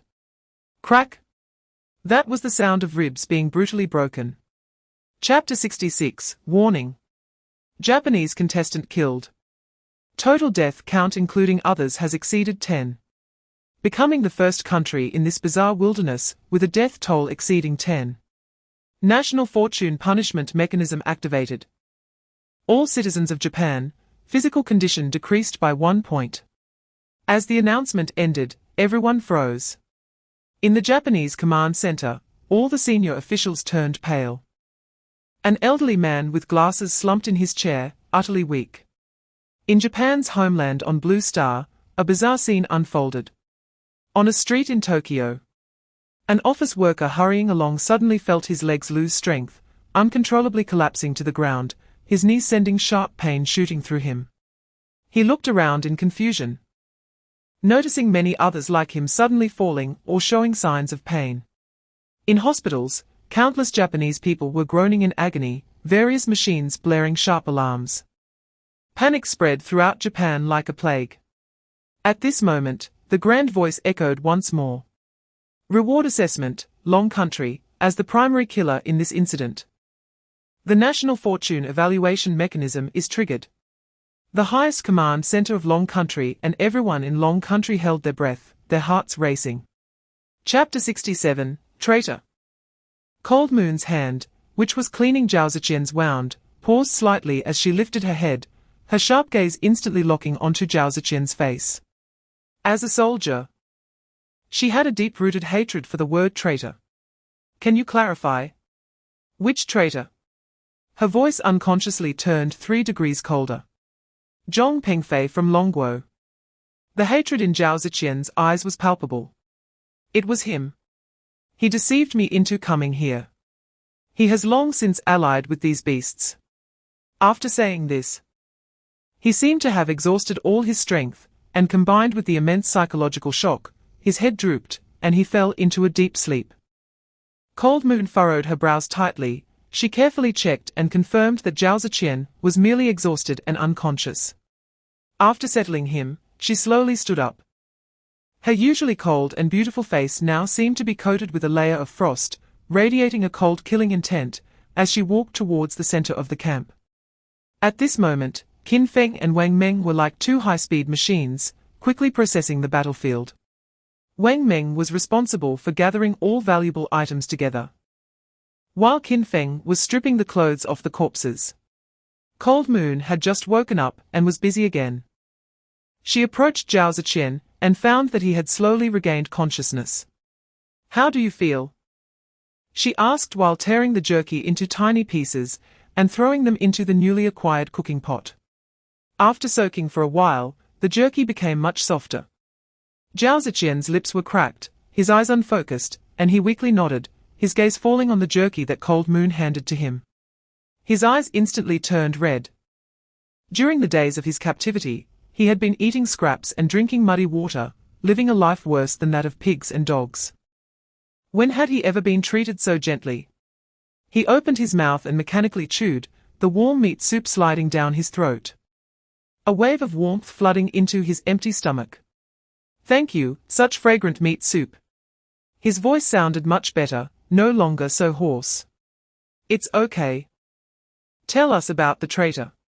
Cold Moon's voice remained cold, but her actions were gentle. Tell us everything you know. When the word traitor was mentioned, Zhao Ziqian's eyes instantly burst with deep hatred. It's Zhong Pengfei from Longguo. He gasped excitedly, intermittently recounting where he came from. Regarding the previously witnessed armed Asian faces, it has been confirmed that they are contestants from Cambodia, possessing a short-barreled shotgun obtained from an airdrop. The contestants from that country are exceptionally cruel, with several contestants having already met a tragic end. Currently, only Qin Feng and this contestant have obtained firearms. All Longguo contestants, be careful. After reading the last message, the virtual light screen turned into specks of starlight and dissipated into the air. This news cast a shadow over the recently lifted light atmosphere in the camp. A gun. In this wilderness dominated by cold weapons, the appearance of a gun is enough to change the balance of the battlefield. These South Asian monkeys are really lucky. Wang Meng's face instantly turned extremely serious. He understood better than anyone what a shotgun meant in one-on-one, or even one-to-many situations. Cold Moon's brows were also tightly knitted. The most critical point was that this person was inherently brutal and murderous. I hope the other Longguo contestants don't encounter him. All right, Qin Feng's voice broke the silence. He carried Zhao Ziqian back on his back, adjusting his position to make him more comfortable. Knowing something is better than knowing nothing at all. At least we now know what faces to be wary of. In the live broadcast room, the barrage of comments had become so dense that the screen was hard to see. Wow! Sweet potatoes. It really is sweet potatoes. Thank you, heavens. Thank you. Zhao Ziqian. This guy is just too lucky. Ha ha ha, who said Zhao Ziqian was useless before? Come out and take a beating. This is a good omen. Old viewers who have been in Ziqian's live broadcast room from the start say a word. This is what a lucky person looks like. I've also been in Ziqian's live broadcast room. The wild fruit Ziqian has obtained half the highest multiplier, but Ziqian's physical condition is not good. He can't even catch chickens. Amidst the ecstatic barrage, there were also some discordant voices. What about the monkey wine? After all that, how come such good monkey wine hasn't been returned? That's not right. As soon as this comment appeared, it was immediately drowned in a flood of angry responses. Is the person upstairs kicked in the head by a donkey? It's all about probability. Maybe next time when we go for the wine, it will trigger again. I don't think he is stupid, I think he is bad. Report him. Check the IP, maybe he is a spy sent by some contestant living well. Don't waste your breath on him, where's the secret department? Send him to mine. Qin Feng's gaze swept over the sweet potato field, finally landing on Zhao Ziqian. Anything is fine. Lin Yihan blinked her eyes. A satisfied smile on her face. Now we have sweet potatoes, monkey wine, and the Dun family. I feel like we are the happiest people in this wilderness. Wang Meng laughed heartily, patting his belly. Then tomorrow, Brother Qin, and I will go get some wild game to go with this monkey wine, that flavor is. All right, don't drool. Cold Moon tidied up the bowls and chopsticks, her gaze sweeping over the shelter. Now there is a problem. Our shelter is getting more and more crowded. Indeed, the shelter originally designed for 3 people now has to accommodate 5, making the space feel particularly cramped. Plus, with both men and women, it's somewhat inconvenient. Qin Feng nodded. Starting tomorrow, we need to build a few more shelters. With enough manpower, efficiency will also increase. I think we can build one connected unit with a corridor in the middle for communication. Zhao Ziqian's spirit clearly improved a lot. This way, it ensures personal space while facilitating communication. Good idea. Wang Meng slapped his thigh. By then, we'll also build a cow shed for Dun and the others. This family can be considered settled. At the Longguo Supreme Command Center, the old general had just finished a preliminary video conference with Di Guo. Still wearing a satisfied smile on his face. Suddenly, the global announcement that rang out deepened the smile at the corners of his mouth. Wild strawberries, he murmured. Then turned to the agricultural expert beside him and asked, how valuable is this? The expert adjusted his glasses and immediately replied, report, sir. Wild strawberries have average nutritional value. But the whole plant can be used as medicine, with effects of clearing heat and detoxifying, and dispersing blood stases, and reducing swelling. More importantly, it has very low growth environment requirements, and is highly adaptable, making it an important plant for greening and soil conservation. Good. The old general nodded heavily, and immediately issued new orders. Soon, a new announcement from the highest command center of the Dragon Kingdom was conveyed to every citizen through various channels. to all compatriots, all returned plant resources will be shared by the public. Citizens residing in resource areas may take and use them in moderation after reporting, but they also bear the responsibility of care. Destructive and extinction-level harvesting is strictly prohibited. Taking without protection, or enjoying the fruits without labor, is strictly forbidden. Once discovered and verified, regardless of identity or status, punishment will be enforced. Chapter 73. Wang Meng gasped for breath, still excited. He took the tuber handed to him by Qin Feng, which was about the size of a fist, with a dark exterior. When he broke it open, it revealed a pattern of black and white. Bringing it close to his nose, Wang Meng frowned, a familiar smell of gasoline. This thing is called pig truffle where we come from, edible but not tasty. He handed it back to Qin Feng, his eyes full of wild boar, as there was a wild boar right there, and the temptation of this fungus was nothing compared to wild boar meat. Qin Feng smiled and carefully wiped the pig truffle on his clothes. Meng Ge, you are right, but also wrong. His voice was calm. It is indeed dug up by pigs, but we don't call it pig truffle, it's called black truffle. Black truffle. Wang Meng was taken aback, the name sounded familiar, but he couldn't recall it at the moment. It's a top-grade edible fungus with harsh growing conditions. Qin Feng's gaze fell on the black truffle as he continued. This thing isn't cheap.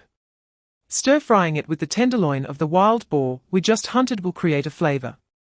Qin Feng didn't finish, but Wang Meng's eyes lit up, and saliva began to flow unconsciously. Chapter 74. At 1 o'clock in the afternoon, the bonfire was burning vigorously. Qin Feng, sitting by the bonfire, couldn't stop coughing from the smoke. Soon, beads of sweat began to drip from his forehead. Wang Meng came over and patted Qin Feng on the shoulder. Let me take over. You have more important things to do. Qin Feng turned around, puzzled, and saw Wang Meng pull out a defective pipe. He, I really can't do it well, can you help me fix it? Ha ha ha, sure. Qin Feng then got up and made room. On several sharpened wooden sticks, large pieces of wild boar meat were sizzling as they were roasted, with golden fat dripping into the flames, causing bursts of sparks and emitting a mouth-watering aroma. In one pot, a clear and steaming rib soup was simmering. Qin Feng stood by, modifying the pipe with a dagger while keeping an eye on the meat. When it looked about done, he decisively took out a few pieces of black truffle and sliced them thinly, evenly sprinkling them on the meat just as it was about to finish roasting. A unique fragrance was instantly activated by the high temperature, perfectly merging with the aroma of the meat and wafting into the air. Here, try this. Qin Feng handed a skewer of roasted truffle pork to the others. Wang Meng was the first to take it, eagerly biting into a large piece. Chapter 75. He skillfully laid charcoal and iron ore in the blast furnace, then ignited the fire. Next, he connected a huge leather bellows made from deer skin to the air inlet of the furnace. Whoosh! Whoosh! As the bellows were rhythmically pumped, powerful air currents were pumped into the furnace, and the temperature inside gradually rose. Time passed, and the iron ore inside began to melt, coalescing into pools of flowing molten iron. Qin Feng, bare-chested, had sweat dripping down his chin, sizzling as it hit the scorching ground, and he felt parched. At the same time, he needed a large amount of water for quenching the soon-to-be molten metal parts, so he went to fetch some water. Qin Feng picked up 2 military cooking pots and walked to the nearby pool of water, which they had been using for nearly a week for drinking, washing, and cleaning ingredients. He reached the edge of the pool, scooped up a handful of icy water, and poured it onto his burning chest. A refreshing sensation instantly spreading throughout his body. Refreshing.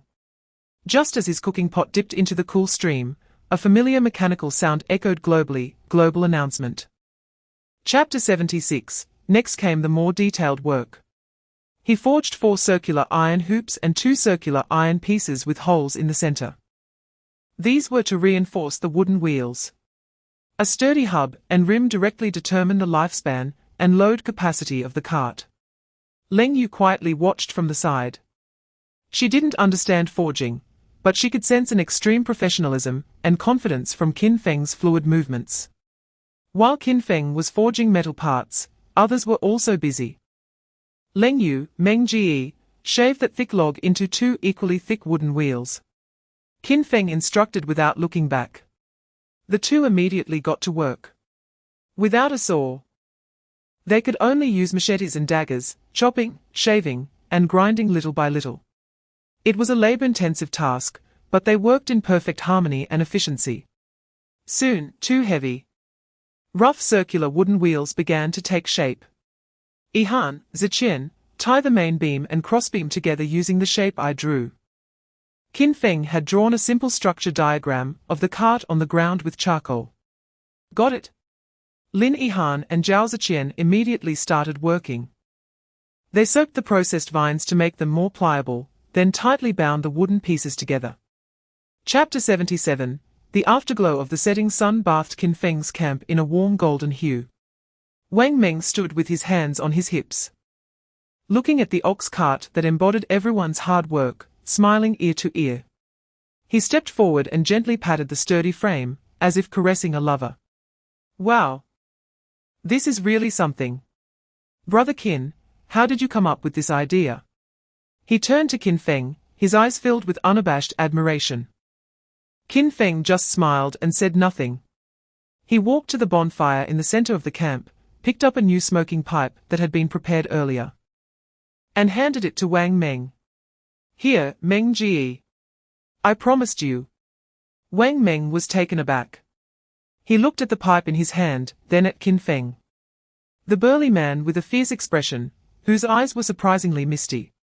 Trembling, he took the pipe, pinched a bit of tobacco, stuffed it into the pipe, and then brought it to the bonfire to light it. Puff! He took a deep breath, and the familiar spicy flavor surged from his mouth into his lungs, then burst out through his nose. Cough cough, Wang Meng choked and coughed twice, but his face revealed an extremely comfortable expression. He closed his eyes, as if the fatigue and dangers of the entire world dissipated in this puff of smoke. Chapter 78. Just as the first light of dawn appeared on the horizon, and the mist in the woods had yet to clear, Qin Feng opened his eyes. Beside him, Leng Yu stirred almost at the same time. The two exchanged a silent glance and tacitly began to pack up. System, sign in. Qin Feng silently thought, ding. Host sign-in successful. Congratulations. Host has acquired skill, master-level weather perception. A golden light exploded in Qin Feng's consciousness space, transforming into countless fragmented and complex pieces of information, flooding into his brain. This was no longer just a simple knowledge infusion, this time, it felt more like an instinctual awakening. In an instant, he possessed the ability of ancient ancestors to predict weather changes over the next 2 days by observing cloud movements, sensing air humidity, identifying plant shapes, and listening to the sounds of birds and insects. This was simply a divine skill. In the perilous wilderness, accurate weather forecasting meant being able to avoid natural disasters like torrential rains, flash floods, and lightning strikes in advance, as well as choosing the best hunting times. Qin Feng was the first to step out of the shelter. As the cool morning air rushed into his nostrils, the entire world suddenly felt different to his senses. He was no longer just smelling the air, he was understanding the wind. Chapter 79. The creaking sound of the ox cart became the only rhythmic noise in this primitive forest. Da Li walked steadily, exhaling white breath from his nostrils. Qin Feng led the way, swinging his machete to clear some vines, while Leng Yu followed alongside the cart, her gaze never resting, vigilantly covering the blind spots of Qin Feng's vision. They had been walking for over 2 hours, thoroughly entering an area they had never stepped into before. The surroundings had become completely unfamiliar, the animals here were more numerous and more active than those near their camp. Moo! Da Li seemed a bit uneasy, slowing down its pace and exhaling heavily. Don't be afraid, Qin Feng turned back and gently patted its neck. Leng Yu also stopped, her hand resting on the dagger at her waist. The smell in the air is quite uncomfortable, we should leave quickly. Without hesitation, Qin Feng immediately adjusted their direction. But just as he was about to detour, he paused, his gaze sharply sweeping towards a giant tree. Wait! Leng Yu followed his line of sight and saw that beneath the giant tree, Chapter 80, sure enough, there were people. This thought flashed simultaneously in both their minds. The fatigue from their long journey was instantly replaced by a surge of vigilance. At such close proximity, if they did not ascertain the other party's background, then their hard-built camp was essentially under the watchful eyes of an unknown threat. No one would be able to sleep soundly. Below the ridge, the camp illuminated by firelight appeared quite crude. A makeshift shelter built of branches and thatch stood crookedly. Scattered around the campfire were gnawed beast bones and some miscellaneous items. 3 figures swayed in the firelight, 2 men and 1 woman. Due to the distance, they could not see the national flags on their clothes nor hear what they were saying, only able to make out their body language. The 2 exchanged a glance, and their bodies instinctively reacted. They used the cover of bushes and rocks to inch forward, every movement as slow as possible, making not a single extra sound. As the distance gradually closed, the scene in the camp finally became clear. The 2 men were exceptionally tall and robust, one had messy brown curly hair, with muscles bulging like a brown bear. Chapter 81, in the Dragon Nation's live broadcast room, although the steam from the hot spring made the image somewhat blurry, the audience could still see everything happening in the hot spring. The entire live room fell silent for a moment, followed by an even more explosive reaction. Wow! It's actually a natural hot spring. These guys are so lucky. Sweden? Is that the country that claims to be permanently neutral? Why do the contestants look like this? It infuriates me. They are still eyeing our minds. Brothers, I have a bold idea that is a bit unethical. But I want to see a high-definition version. The one upstairs, Uncle Hat has already locked onto you. Meanwhile, in the Dragon Nation's highest command center, a communications officer quickly approached the old general and whispered a report. General, we've received an urgent diplomatic communication from Belgium. Belgium? The old general frowned. Yes. They request our contestants to attempt to rescue the female contestant captured by the Swedish contestant, ensuring their own safety. In exchange, they are willing to offer 2 large copper mines from their country for this assistance. The conference room fell silent. 2 large copper mines were no small matter. Chapter 82, Thut. The dull sound of stone against flesh was exceptionally piercing in the quiet night. Hans let out a muffled grunt, his body swaying violently, instinctively bending over and turning his head. It was this very moment that allowed Qin Feng's iron arrow to narrowly miss his spine, whizzing past. With a thud, the iron arrow was firmly embedded in the rock wall opposite the hot spring, its tail shaking wildly. It missed. Qin Feng's heart showed no signs of disturbance. Already narking a second arrow. Enemy attack. The sharp pain in Hans's head and the chilling wind from the arrow grazing his back jolted him awake from his indulgent stupor. He ignored the blood on his head and shouted, instinctively grabbing the axe by the shore and diving back into the deep water of the hot spring. Meanwhile, Leo was still immersed in the warmth from earlier and was momentarily caught off guard, standing dazedly in place. Whoosh! A sharper and more decisive sound of air braking rang out. It was Leng Yu. Her arrow had been steadied and was flying towards Leo's neck. Phut! A black iron arrow pierced through the left side of Leo's throat and exited from the right, spraying out hot blood mixed with bits of flesh. Or cough cough. Chapter 83, Hans watched the power of the iron arrow and swallowed hard. The other side actually dared to shoot arrows. He really didn't care about the hostage's life or death. He even wanted to shoot through both of them. Hans was completely panicked. In the face of absolute coldness and strength, he had no way out, but he hadn't given up hope of survival. He was frantically searching his mind for useful information that could exchange for a chance to live. Suddenly, it seemed he remembered something. Don't kill me. Hans's voice trembled. losing all its previous calmness. I can provide you with two very valuable pieces of information. Information. In the darkness, Qin Feng's voice revealed no emotion. Hands seemed to grasp onto his last lifeline, urgently shouting, "That's right." Two huge discoveries. Information that could give your dragon country a tremendous advantage. Just promise you won't kill me, and I'll tell you. In the global live broadcast room, everyone held their breath. Information. What could this guy possibly know? Is he trying to pull a fast one? Hard to say. This guy seems to have a good head on his shoulders, unlike that muscle-bound fool from earlier. Will Feng God believe him? I have a feeling Feng God is about to turn him into a hedgehog. Chapter 84, Sigma Man. Elena didn't understand this Eastern term, but from Qin Feng's expression of "What are you thinking?" she could tell he had no thoughts about her.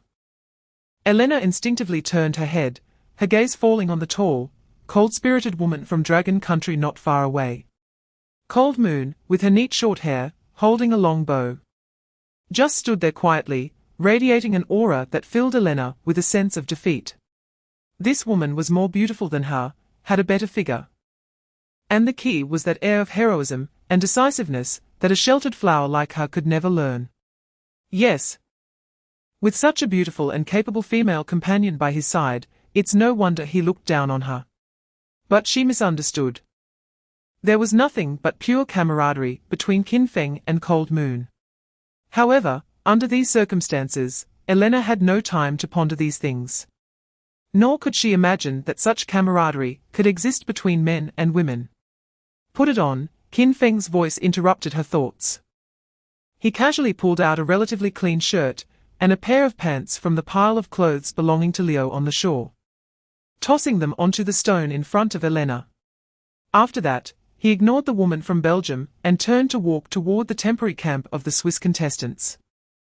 Chapter 85, Qin Feng exchanged a glance with Cold Moon, signaling to encircle from the left, while Cold Moon remained in place to stand guard. His footsteps were light, each step landing on the spots with the least dry leaves. His master-level environmental perception ability was fully expanded, grasping every movement of the wind and grass around him. He was getting closer. He could smell not only the scent of sulfur and earth in the air, but also a faint whiff of blood and milk. At that moment, the bushes began to shake again. This time, it wasn't a slight movement, but something was struggling hard to break free. A massive beast emerged slowly from the shadow of the bushes. When its full form was exposed to the moonlight, Qin Feng's pupils could not help but constrict. It was a wolf. A giant wolf far larger than an ordinary wild wolf. It was probably taller than an adult man when standing. Its grey-black fur covered in dirt and blood. In the moonlight, the bulging muscle lines could be vaguely seen, but at that moment, this creature that should have been the forest's ruler appeared extremely tragic. There was a huge wound on its left side, deep enough to see bone. It looked like it had been brutally torn apart by some giant beast. The edges of the wound were turned outward, and blood was still continuously seeping out. Chapter 86, Cold Moon was momentarily stunned, looking at the clear sky, unable to see anything wrong. But when she turned to see Qin Feng's extremely serious expression, she immediately realized the gravity of the situation. This man never joked. Go?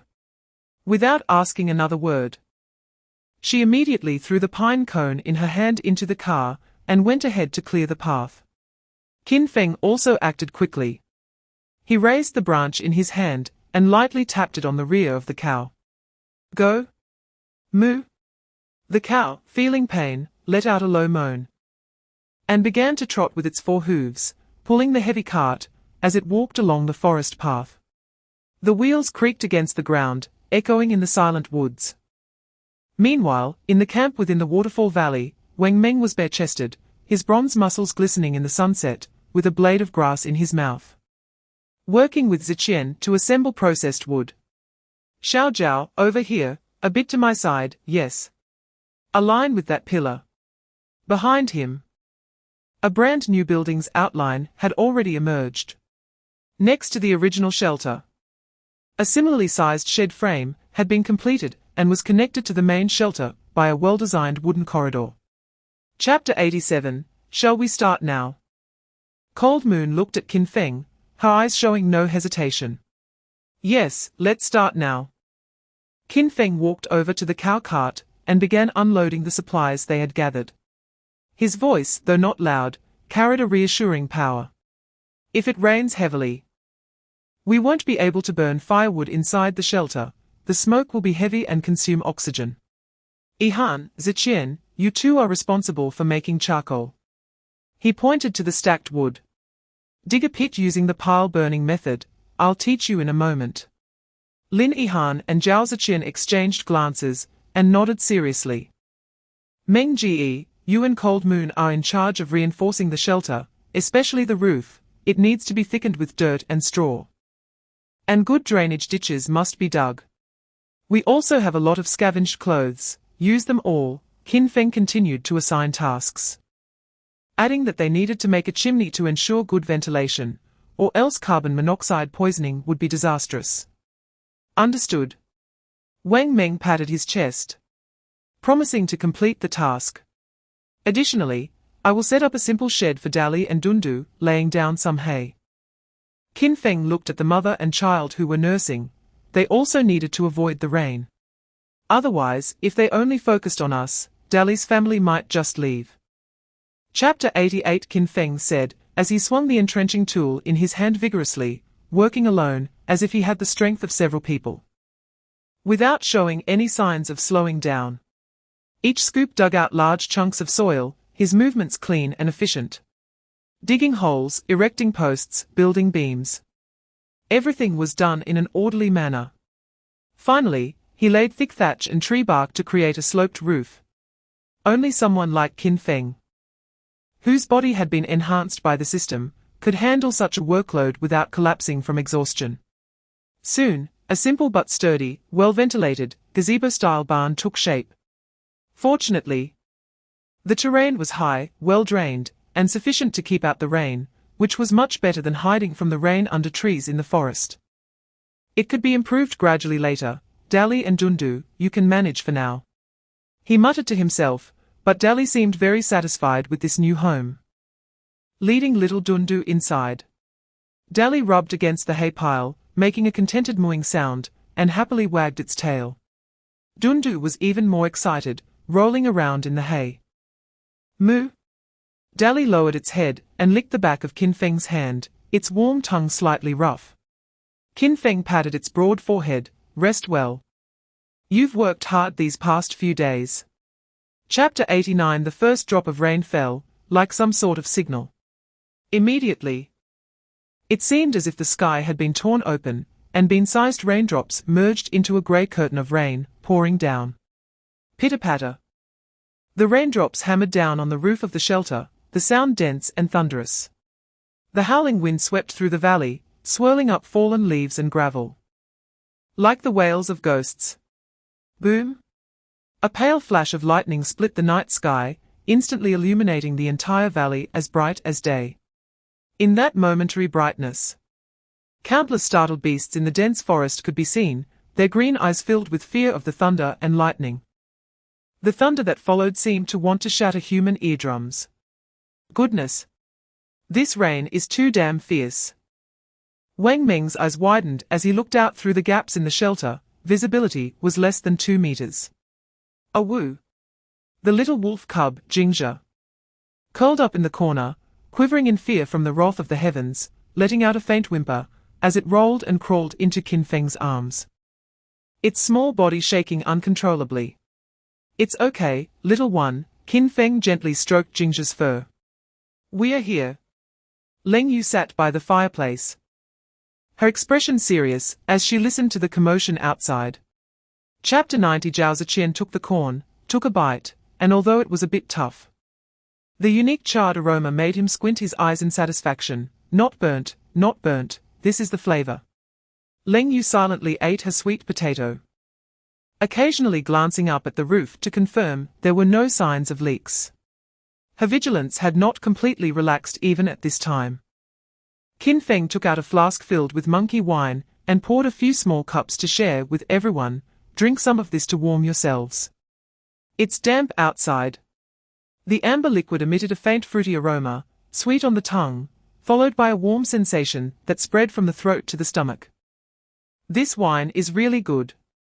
Wang Meng smacked his lips. He hadn't had alcohol in years. Lin Yihan took small sips, her cheeks quickly flushing red. It feels so warm. I am completely relaxed. The sound of the rain outside was still deafening, but the shelter was warm as spring. Everyone sat around the fireplace, enjoying this rare moment of tranquility. In the live broadcast rooms of other countries, viewers watched their country's contestants struggling to survive in the wind and rain, their emotions mixed. Why are these contestants from Dragon Country doing so well? No way. They must die. Chapter 91. Lin Yihan, who received affirmation, revealed a genuine smile. Contributing more to this team made her feel no longer like a weak person who could only be protected. After chatting for a while, the after effects of the monkey wine, along with the warmth of the fire, began to take hold. Wang Meng yawned widely, his eyelids starting to droop. Zhao Ziqian had already fallen asleep against the wall. A faint smile of satisfaction at the corner of his mouth, perhaps dreaming of something delicious. Lin Yihan also curled up in her thermal blanket. In this stormy night, this sturdy and warm shelter provided her with an unprecedented sense of security. Leng Yu held on for a while longer. But the days of rushing and fighting had worn her out. She glanced at the relentless downpour outside and told Qin Feng, "I'll sleep for 2 hours first. You can take over in the second half of the night." Qin Feng nodded. "Sleep well." Soon, the shelter was filled only with the sound of even breathing and the occasional crackle of charcoal in the fireplace. The little wolf cub Ginger found a comfortable position in Qin Feng's arms, its small body rising and falling with each breath. Over by the barn, Dali and Dundu snuggled tightly together, munching on hay. Chapter 92. Because this fish had no eyes and a flattened head, it instead had several long, whip-like tentacles that twitched slightly in the mud. What kind of fish is this? Catfish.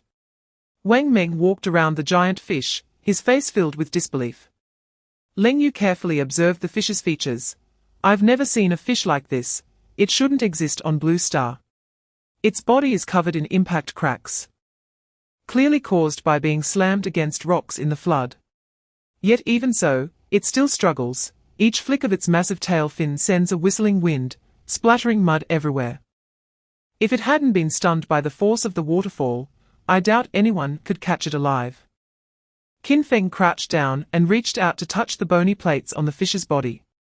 These plates felt cold and hard, tougher than iron. The fish's head was conical, its mouth wide open to reveal 2 rows of sharp teeth, each tooth as thick as an adult's thumb. The live broadcast room instantly exploded. What the hell? What kind of monster fish is this? Those bony plates look hard, thicker than my bedboard. Dragon Country experts, please come explain, what exactly is this fish? If this fish had encountered someone when it was alive, it could probably bite a person in half. Chapter 93. The meat of the sturgeon is incredibly delicious. Rich in fat, melting in the mouth, yet devoid of the fishy smell typical of ordinary fish. Even more astonishing is the large handful of shiny black fish roe, a top delicacy that was rarely seen even before the depletion of the blue planet. Everyone ate until they were full, including the little calf Dunton and its mother Dali, who also got a few pieces of boneless fish meat, wagging their tails in delight. Wang Meng leaned against the rock wall, patting his belly contentedly. Looking at the still substantial fish body left, his brow slightly furrowed. Brothers, we can't keep this fish meat, it's hot, and it'll spoil in a day. We can't waste it like this. Zhao Ziqian suggested smoking the fish meat into jerky, which would be convenient to carry and have a longer shelf life. But that won't work for our vegetables and fruits. They can't be made into jerky. Wang Meng shook his head, scanning the campsite, finally settling on the cool, dry cliffside by the waterfall. I'll dig a cellar there this afternoon. Right under that waterfall, it's shady, and digging down will definitely feel like an ice cellar. Not to mention the fish meat. Our precious sweet potatoes and wild strawberries can be stored well too. Leave this task to me, I'm the professional. Good idea. Qin Feng nodded in agreement. The abundance of food was just the first step. Chapter 94. In the waterfall valley, the sound of clinking was incessant. Clang. Clang. Clang. Every strike of the hammer in Qin Feng's hand hit precisely where it was needed. The red-hot iron ingot gradually transformed under his hammer into a finely crafted part with intricate notches, a key component of the crossbow mechanism, the hanging blade. Wang Meng had dug the cellar and was now leaning to the side, munching on roasted sweet potatoes, his eyes fixed on Qin Feng's work. He couldn't understand what Qin Feng was doing, but he could appreciate the extreme precision. He had seen the top gunsmiths in the army maintain sniper rifles. And that level of control over parts was already considered art. Yet compared to Qin Feng, that master seemed like a clumsy apprentice. Qin Feng's gaze was intensely focused. The complex blueprint in his mind seemed to come alive, every part's interlocking and every mechanism's interaction was repeatedly simulated in his heart. He had no ruler. But his eyes were the most accurate calipers.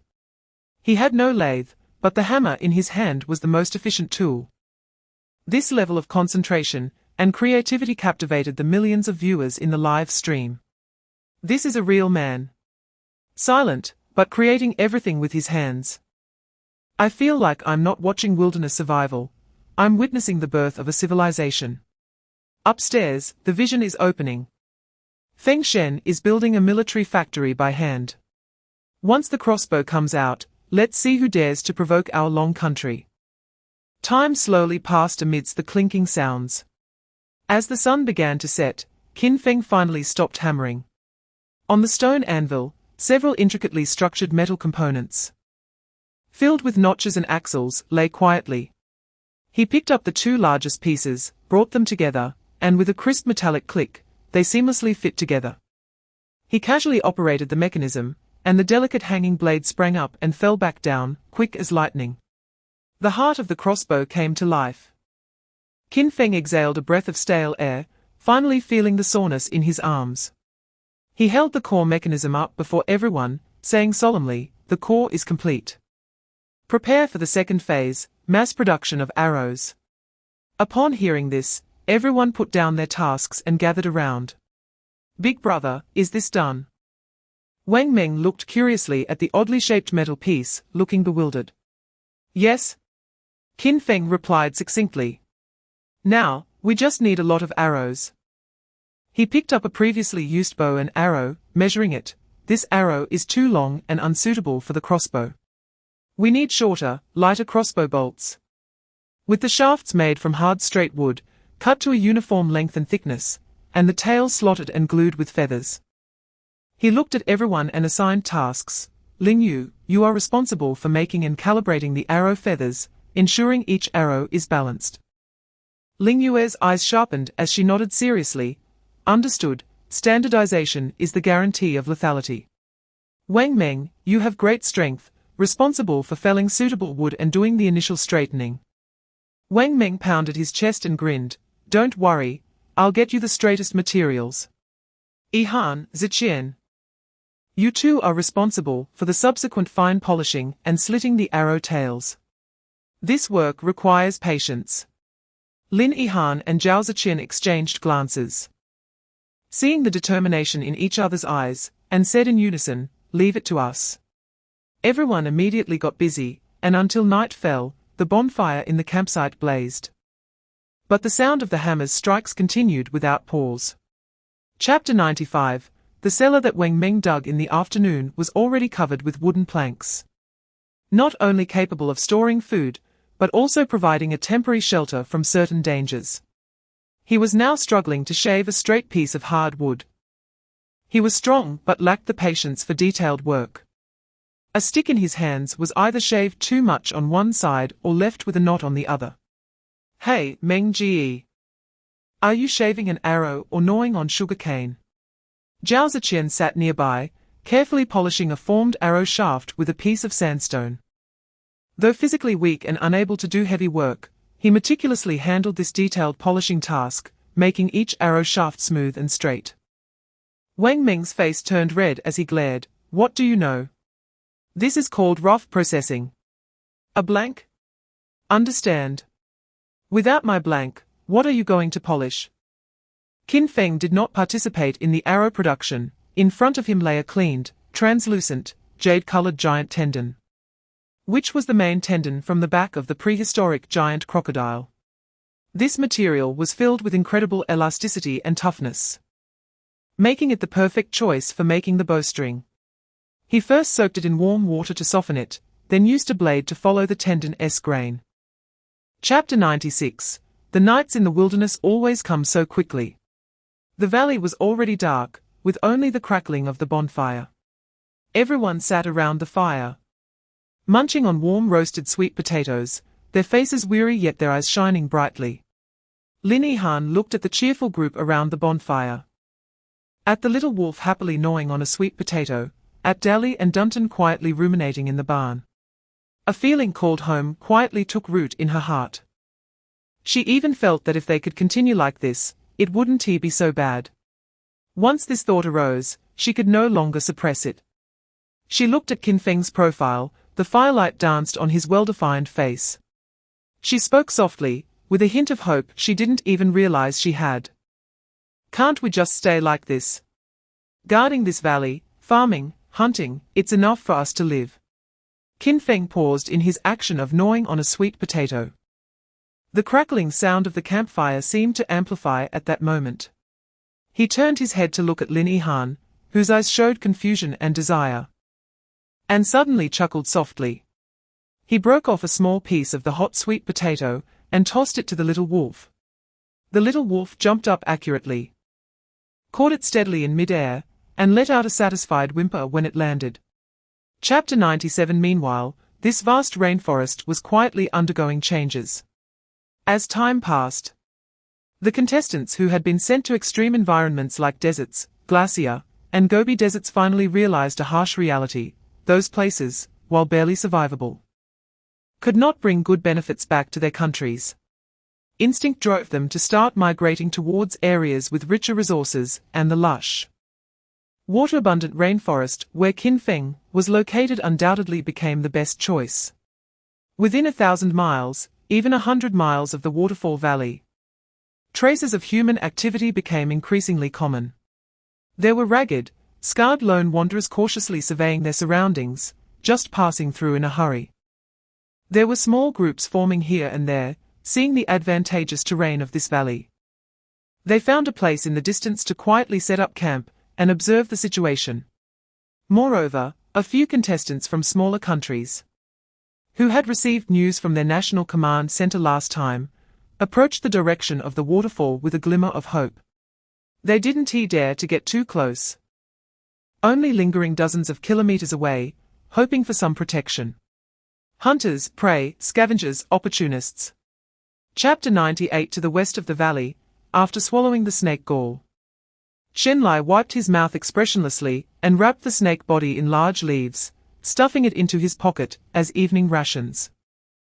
He then took out a sheepskin map from his tattered backpack, which he had previously exchanged for half his life from an airdrop box. The map outlined the general terrain of this wilderness with crude lines, and at the center of the map, a waterfall mark stood out prominently. He oriented himself with the map, put it away, and gazed into the distance. On that scarred face, no emotions could be discerned. Hope to borrow. Inside the waterfall valley, the large-scale construction of the camp was nearing completion. Done? Wang Ming shouted excitedly, placing the last meticulously polished short arrow into the arrow basket. The basket was already densely packed with nearly 120 arrows. Each arrow shaft had been roasted over fire, hard and straight. On the other side, the makeshift earthen kiln by the stream finally extinguished its fire. Leng Yu carefully used a long stick to pry open the earthen blocks at the kill's mouth, and a wave of warmth mixed with the fragrance of earth rushed out.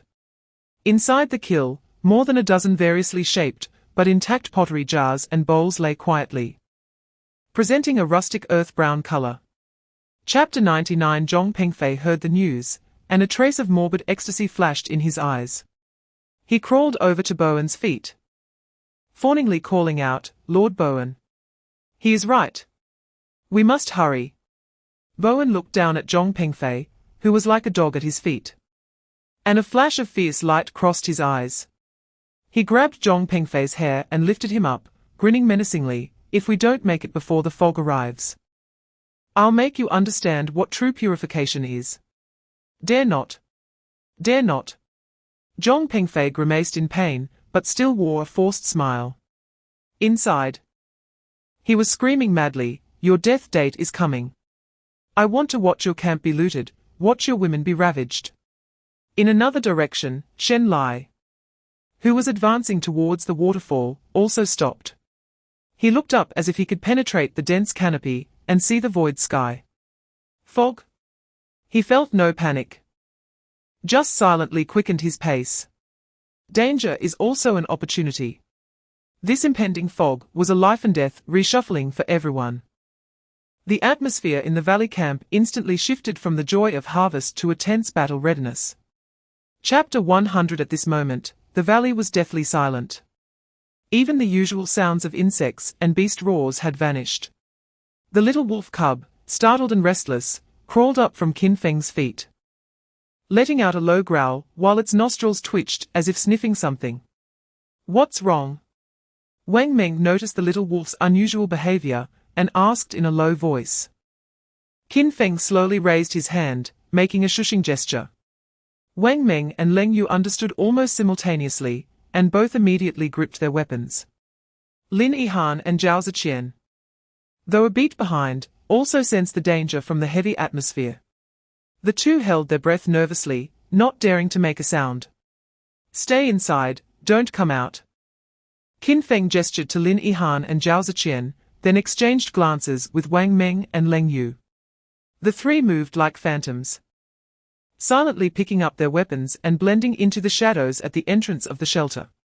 Outside the valley, at the edge of the dense forest several hundred meters from the camp, Bowen and his group of contestants from Cambodia were using the dense canopy for cover, staring intently at the area illuminated dimly by moonlight in the distance.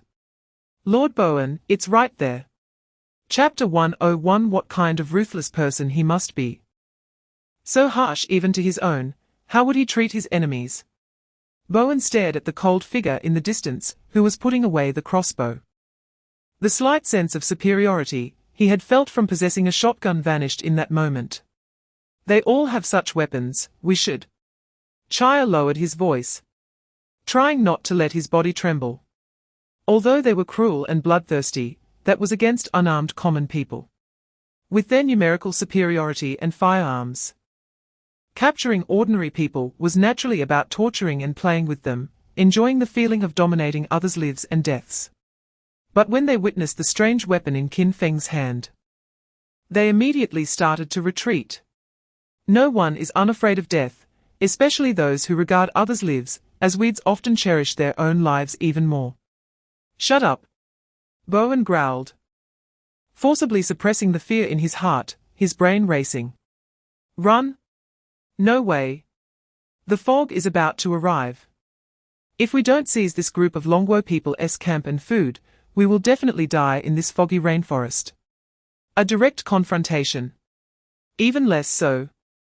The people on the other side are not easy to deal with, and the shooting speed of that crossbow is terrifying." In Chapter 102, in the dark forest, Sok yanked up the arrow-hit Chaya and dragged him deep into the dense forest, with Born closely following behind. Chaya had 3 crossbow bolts embedded in his right shoulder and chest, and every jolt made him emit painful groans. Blood continuously flowed from his wounds, leaving intermittent traces on the ground.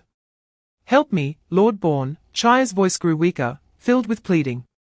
There was no trace of pity on Born's face. He paused, and a hint of ruthlessness flashed in his eyes. He could feel that the 3 Dragon Kingdom people were like maggots, closely following behind, neither too far nor too close. Chaya's groans and dragging footsteps were the clearest signposts in the night. This useless person has become a burden. "All right, I'll save you." Bourne's voice was unusually gentle, as he harshly yanked Chaya off Sok, throwing him onto the damp, cold fallen leaves. Lord Bourne. Sok stopped in confusion. Chaya curled up on the ground in pain, using his remaining strength to plead, "My lord, don't leave me. I can still walk." Bourne squatted down.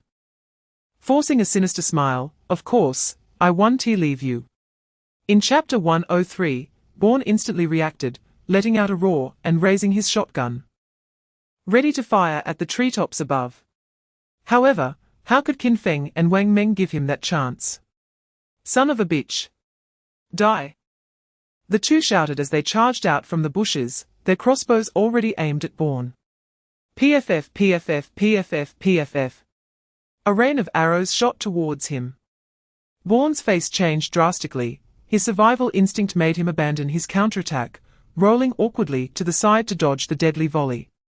After missing, Wang Meng and Qin Feng didn't pause for a moment, immediately using the cover of trees to encircle Bourne in a pincer movement. Bourne was terrified, scrambling up from the ground, not daring to look back as he plunged deeper into the forest. Run! This was the only word left in his mind. The shooting speed of that crossbow was too damn frightening, completely unreasonable. As he ran wildly, he fumbled for shotgun shells at his waist, his hands trembling so much he could barely grip them. Chase! Don't let him escape! Wang Meng's eyes were bloodshot as he pressed on relentlessly. Qin Feng was even faster, darting back and forth between the trees, but always maintaining a safe distance from Bourne. Boom! In Chapter 104, Shenlai licked his cracked lips, and the scarred face twisted into an ugly smile under the moonlight. He looked at Qin Feng, the obvious backbone among the three, pointed at the shotgun on the ground, and finally stated his purpose: "This thing is not bad." His voice was hoarse, like two pieces of sandpaper rubbing together. After a pause, he added, "I originally wanted to borrow a handgun from you, but now there's something better than a handgun." Qin Feng's gaze fell on that person. At the position of his left arm, where the nationality armband was supposed to be, there was only a piece of torn fabric, making it impossible to tell which country he was from. But before Qin Feng could speak, Wang Meng had already taken a step forward, his face full of menace as he shouted, "Where did you come from, you punk? Want to take our spoils?" He didn't directly curse, but stared at Shenlai with an oppressive gaze, speaking in a deep voice, "The spoils belong to us by rule." While saying this, Wang Meng subtly moved towards the shotgun. His intention was clear: to control this powerful weapon for their side. Shenlai's expression turned cold, ignoring his words, and his figure flashed as he lunged towards the shotgun with even greater speed. In Chapter 105, when their gazes fell on the last person in the team, a strange man full of menace with a scarred face, Lin Yihan's pupils slightly constricted.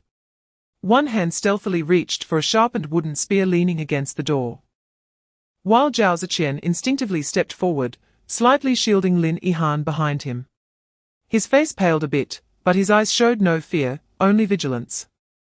This scene struck Shenlai's heart again. The two seemingly not very strong individuals instinctively reacted not with screams or retreat, but with defense and protection of their companion when facing someone like him. Wang Meng stepped forward and introduced in a deep voice, "This is Shenlai, also from our Dragon Kingdom. We met on the road." After saying this, he turned his head and shot a glance at Shenlai with a snort, "What are you staring at? Come in, this ghostly fog outside is creepy." Shenlai didn't speak, just stepped inside. As soon as he entered the shelter, a warm scent mixed with the aroma of barbecued meat and burning charcoal rushed at him, dispelling the damp cold brought by the fog outside. The interior of the shelter was much larger than it appeared from the outside, with a dry straw and animal skins covering the ground. In Chapter 106, as soon as Leng Yu finished speaking, the warm air in the shelter seemed to be sucked away, and everyone felt a pang of anxiety. Wang Meng tightened his grip on the smoking pipe, ash falling down, and he didn't even feel the heat on the back of his hand. Zhao Ziqian instinctively swallowed, his face turning a bit paler. Shenlai suddenly looked up, his gaze sweeping between Qin Feng and Leng Yu, his voice hoarse and dry. Did you encounter it too? Qin Feng shook his head, his calm eyes scanning the tense faces of everyone, his voice steady. Not yet, but I think it will be soon. Moo. A terrified and uneasy mooing sound came from outside the cattle shed. It was a powerful sound. Sharp and short. Completely different from the leisurely chewing of cud they usually heard. Its sturdy front hooves were irritably scraping the ground, and heavy breaths were blowing from its nostrils. What is going on?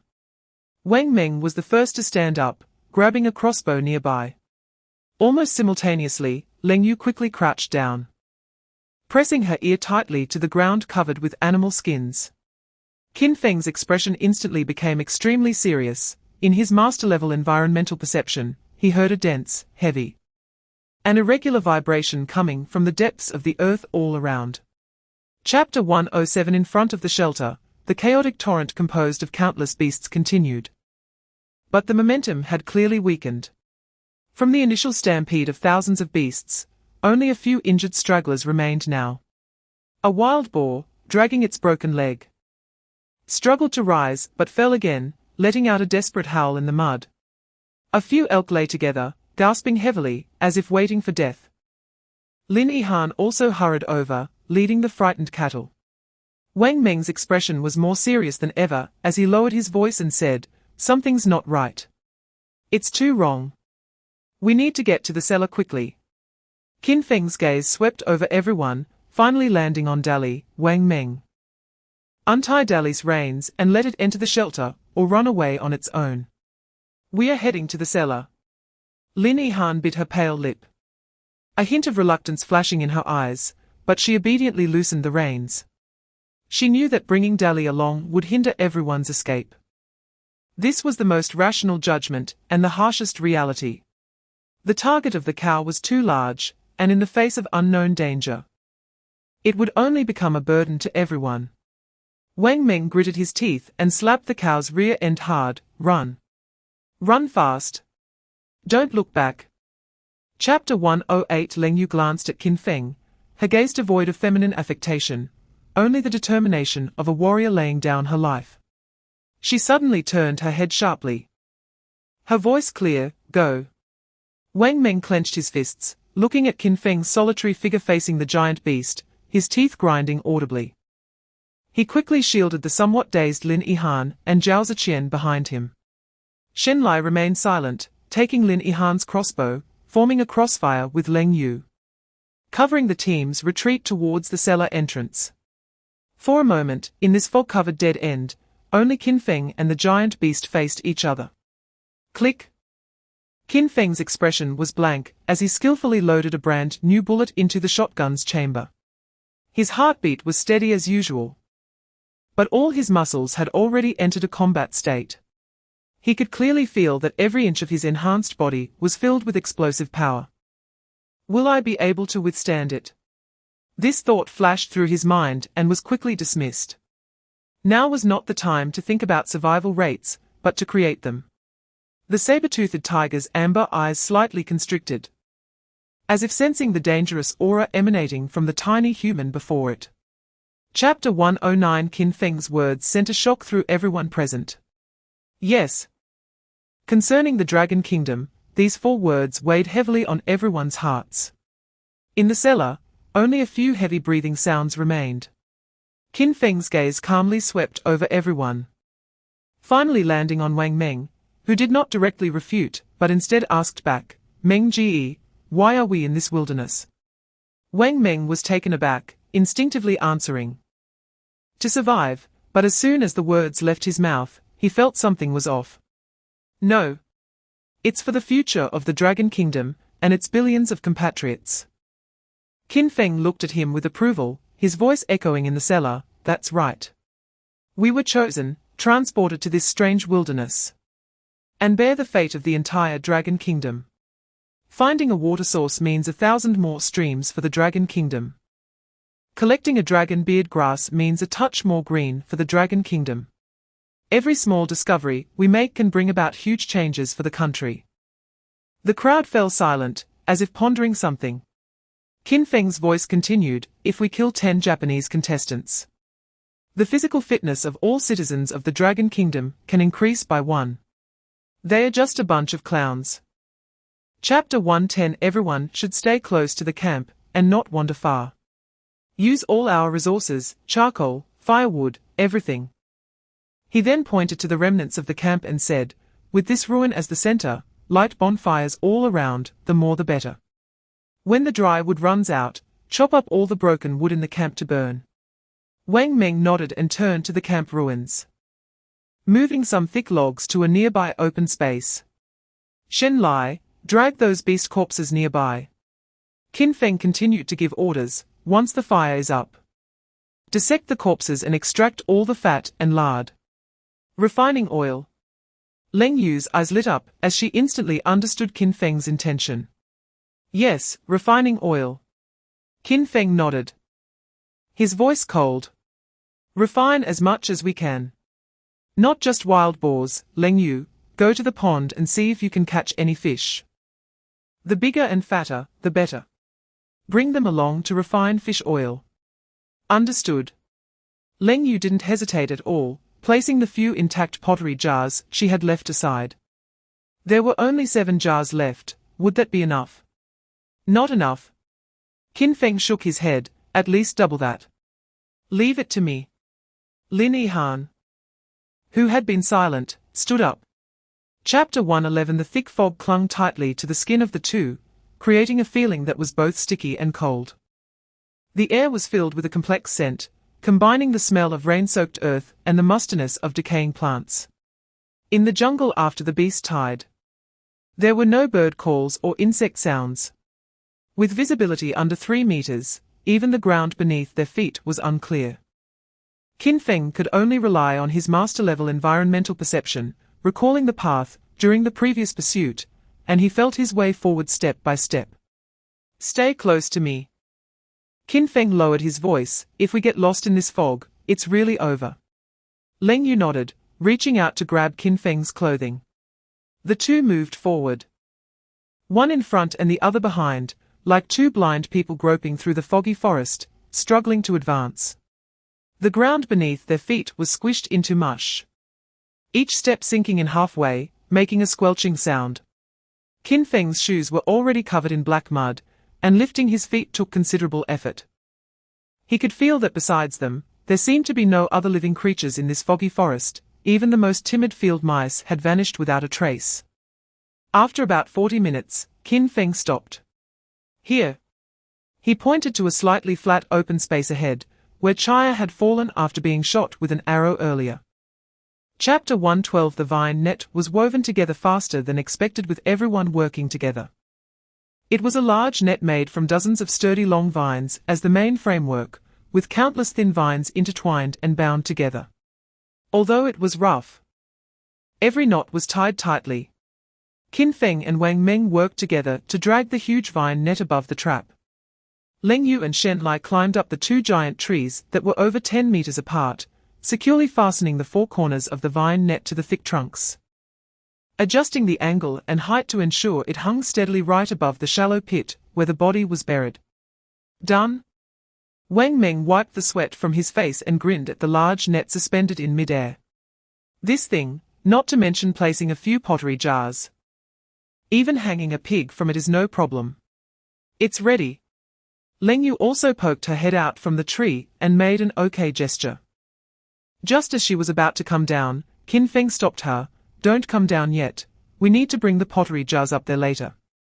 His voice came from below, and as soon as he finished speaking, 2 long vine ropes that had been prepared earlier were thrown up, landing precisely beside Leng Yu and Shen Lai. Let us go, grab the equipment. Qin Feng waved his hand and led Wang Meng and the others to the ruins of the camp. Chapter 113. Above the tree canopy. The damp and cold mist crept into the collars of the 4, taking away the last traces of warmth from their bodies. Time passed second by second, and aside from the occasional sound of dripping water, the surroundings were eerily silent, making one feel uneasy. Their muscles grew stiff and sore from prolonged crouching, and every adjustment of position had to be done cautiously. Falling from such a height was no joke. Normally, this kind of waiting would be child's play for Wang Meng. As he was trained in patience in the army, often lying still in one place for hours. But at this moment, he clearly felt something was off, frequently changing positions. Shen Lai, who was beside him, lowered his voice and said, "What are you moving around for? Be careful not to fall." Wang Meng's face flushed with embarrassment. And he leaned closer to Shen Lai and whispered, "I don't know why, but that tree branch keeps digging into me, it's almost breaking me." Shen Lai scanned him up and down, shrugged, and said nothing. Wang Meng continued, "Hey. Just sitting here isn't going to work. Why don't you take a quick nap? And I'll keep an eye out. We can't both be dozing off when that beast shows up, right?" Chapter 114. Its size was even larger than Qin Feng remembered. The wounds from the shotgun blasts now only left a few shallow scars, with pink new flesh faintly visible in the thick mist. Clearly, this monster's recovery ability exceeded common sense. Only its blind left eye remained a bloody hole, but the resentment contained within was tenfold stronger than before. It recognized Qin Feng. It was this tiny human who had taken one of its eyes. With a roar filled with rage, it almost tore the air apart. The moment the roar echoed, Qin Feng moved. Without a moment's hesitation, he turned and ran, his speed exploding to the maximum, clearly aiming for the giant tree where Leng Yu was hiding. The ground trembled violently under the pursuit of the saber-toothed tiger, the foul-smelling wind following closely behind. Faster! Even faster! Qin Feng could feel that the beast was less than 5 meters away from him, he could even hear its heavy breathing. Above the tree canopy, Leng Yu's heartbeat remained steady, but her pupils constricted to the extreme. She stared intently below at Qin Feng's figure, the speed of the monster, the wind speed. The trajectory of the projectile.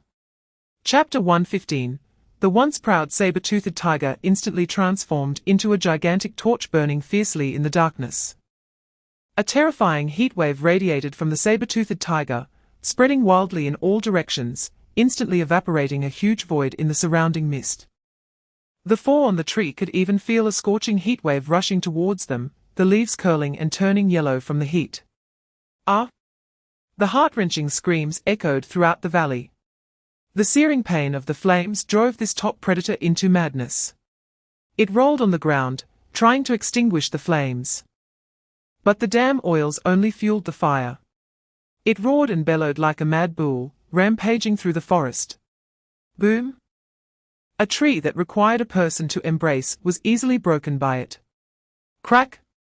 Countless shrubs were crushed to pieces. This silent, misty forest was completely illuminated by this moving giant fireball, and it had utterly turned into its hell. Above the tree canopy, Qin Feng and the others watched expressionlessly as the monster wailed in the flames below.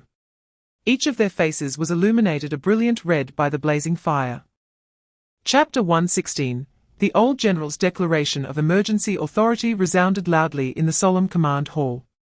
Everyone present, from the staff to the technicians, understood the tremendous weight carried by these 6 words.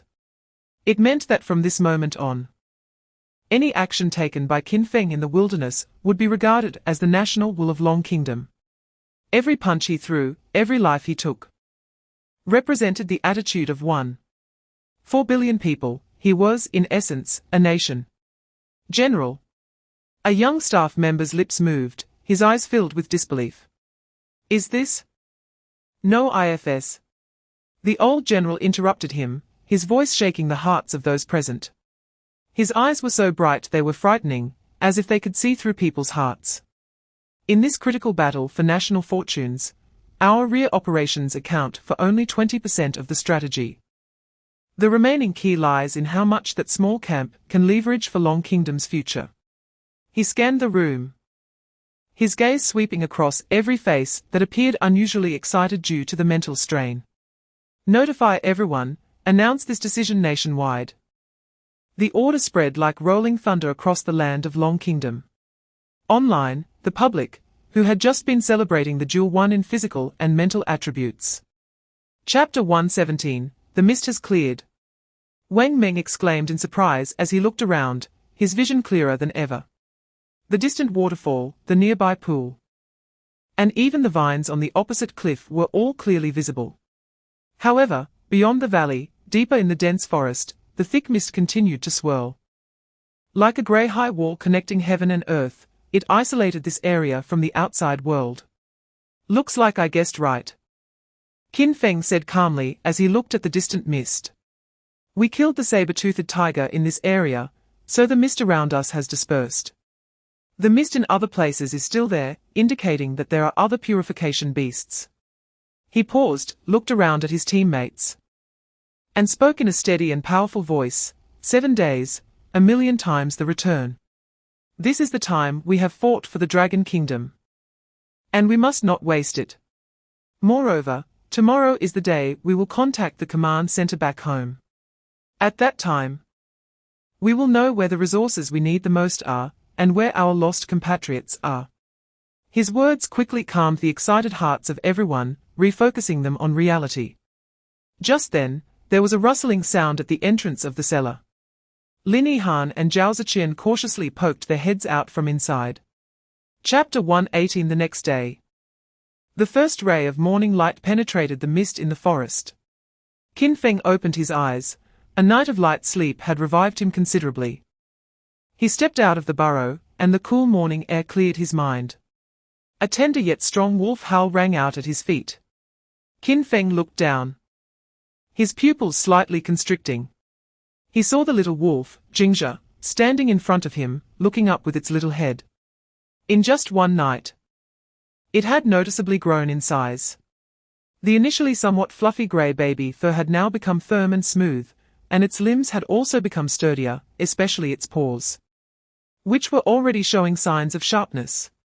What surprised Qin Feng the most was its eyes, which no longer held the ignorance of yesterday, but instead possessed a hint of agility and vigilance, like two sparkling obsidian stones. Damn it! Wang Meng, yawning as he crawled out of the burrow, saw Jingzhe and instantly lost all sleepiness. Is this Jingzhe? Damn, did it eat some elixir? It grew so fast. Lin Yihan and the others also came out one after another, and they were all stunned upon seeing Jingzhe. My God! Lin Yihan covered her mouth. Her beautiful eyes filled with disbelief, and then she was delighted by Jingzhe's growth. It seemed that the blood and flesh of the purifying beast were indeed a great tonic for the creatures of this wilderness. But I wonder what would happen if humans ate it. Qin Feng understood in his heart. He crouched down and patted Jingzhe's head, feeling its resilience and smoothness, no longer soft at all. This little guy was transforming toward an unknown, powerful direction. Qin Feng walked to the water pool under the waterfall and scooped up a handful of clear water to wash his face. The icy sensation completely awakened him. Just then, that familiar mechanical voice echoed in his mind, ding. Would you like to check in? Check in? Qin Feng silently thought. Check-in successful. Congratulations, host. You have obtained master-level herbalism. Vaz? A massive stream of information flooded into Qin Feng's mind instantly, with countless plant forms, scents, growing environments, medicinal values flashing before his eyes like a fast-forwarded movie. From the most common hemostatic grass and the anti-inflammatory dandelion to the nerve-paralyzing poison vine and the hallucination-inducing psychedelic mushroom. This wilderness transformed in his view from a green unknown into a vast pharmacy. He even knew how to mix several seemingly harmless plants together, and through simple crushing and fermentation, create a deadly poison. He could also identify which tree's sap could quickly treat external injuries and prevent infections. This skill came just in time. In the wilderness, apart from ferocious beasts and enemies, the biggest threats were actually the ubiquitous germs, poisonous insects, and accidental injuries. With master-level herbalism, the survival guarantee of their team was elevated to a whole new dimension. This wilderness had transformed from a jungle fraught with danger into a vast treasure trove that could save lives and also take them. Qin Feng's gaze swept over a cluster of inconspicuous ferns by the pool, and the name and effects of the plant immediately surfaced in his mind, dragon scale fern. When the root is crushed and applied to a wound, It has excellent effects for healing and bone regeneration. A slight smile appeared on his lips just then. Everyone's wristbands vibrated slightly at the same time. Here it comes. Everyone lowered their heads in unison. And they saw a line of Crimson Dragon Kingdom characters slowly appearing on the black dial. Supreme Command, Chapter 119, when Qin Feng returned to the camp. Everyone was already sitting together, their expressions a bit excited and tense. Close the live stream. Qin Feng gave the order, and the others immediately complied. In the next second, a light blue screen unfolded before everyone's eyes, with rows of golden text appearing on it. It was a message from the highest command of the Dragon Kingdom. 100-word notice. Qin Feng's team has made outstanding contributions. The command headquarters grants the authority to make decisions on the spot. All Dragon Kingdom contestants must obey orders. The Northwest Cornfield and Salt Lake have become the focus of contention among multiple countries, fraught with danger. In the Eastern Desert, Chen Hu's squad of 6 encountered a giant python and suffered heavy losses, awaiting rescue. Lastly, be alert to any approaching individuals, regardless of nationality, if they pose a threat. Kill without mercy. The message was short, but every word carried immense weight. In the clearing in front of the burrow, it was so quiet that only the sound of the crackling campfire could be heard. Authority to make decisions on the spot. All Dragon Kingdom contestants must obey orders. Wang Meng repeatedly chewed on these words, his facial muscles twitching slightly with excitement. The look in his eyes when he looked at Qin Feng had also added a layer of awe. Damn! Big brother! You are now the top leader of our Dragon Kingdom in the wilderness. Chapter 120. In the Waterfall Valley, Qin Feng returned the precious sheepskin map to Shen Lai. Then stood up and looked around at everyone. Today's task is very simple: rest, arm ourselves, and stockpile. Tomorrow morning we set off for the cornfield. With just a few simple sentences, he set a new direction for this team that had just experienced a bloody battle. Everyone's feelings were mixed. This was their first true home, filled with blood, tears, laughter, and also loss. He looked at Wang Meng. Go nearby and see if you can hunt something. No need for anything big, anything will do. Wang Meng, who had been worried about having too much energy with no outlet, patted his chest upon hearing this and grinned. Just watch me. I'll prepare a feast for everyone today. Ling Yue, Ziqian, weapons are fundamental. All iron arrowheads, machetes, and daggers must be repolished to ensure sharpness. Ling Yue nodded.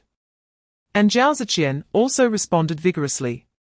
Although the work in his hands was still rough, being able to contribute to the team made him feel valuable.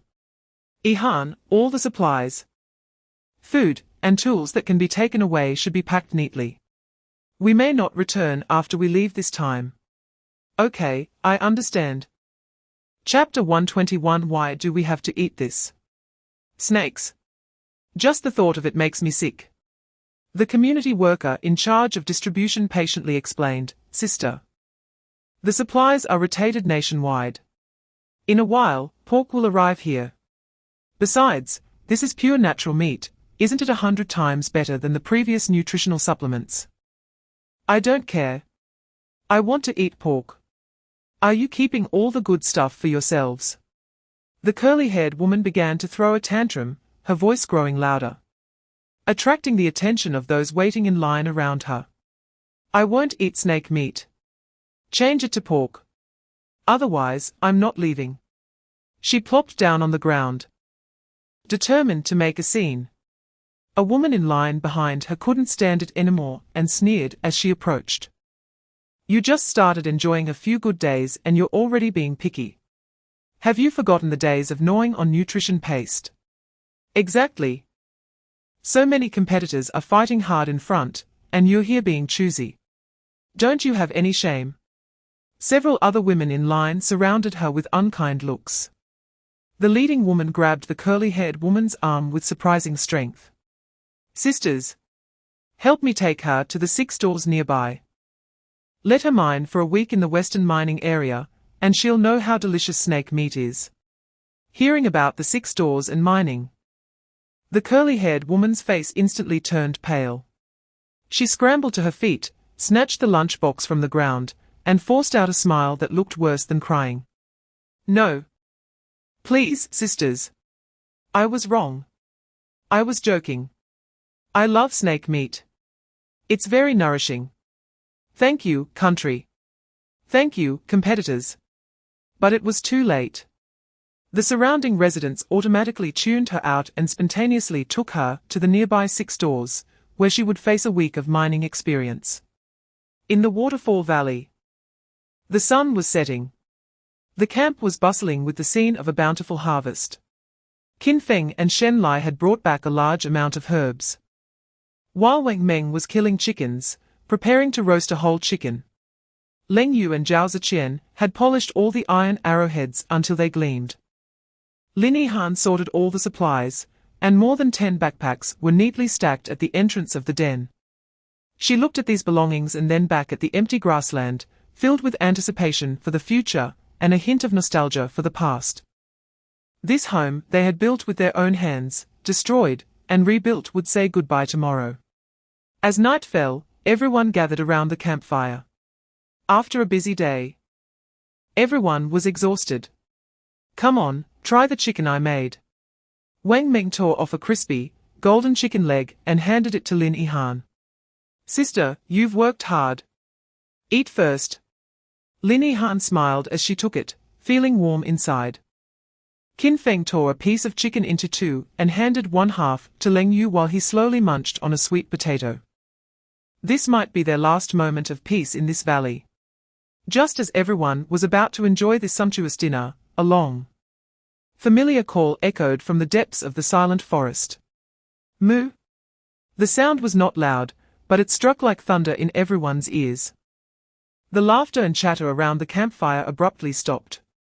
The piece of meat Wang Meng had just put in his mouth fell to the ground.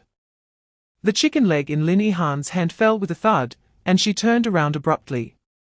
Her eyes filled with shock and joy as she looked in the direction of the sound.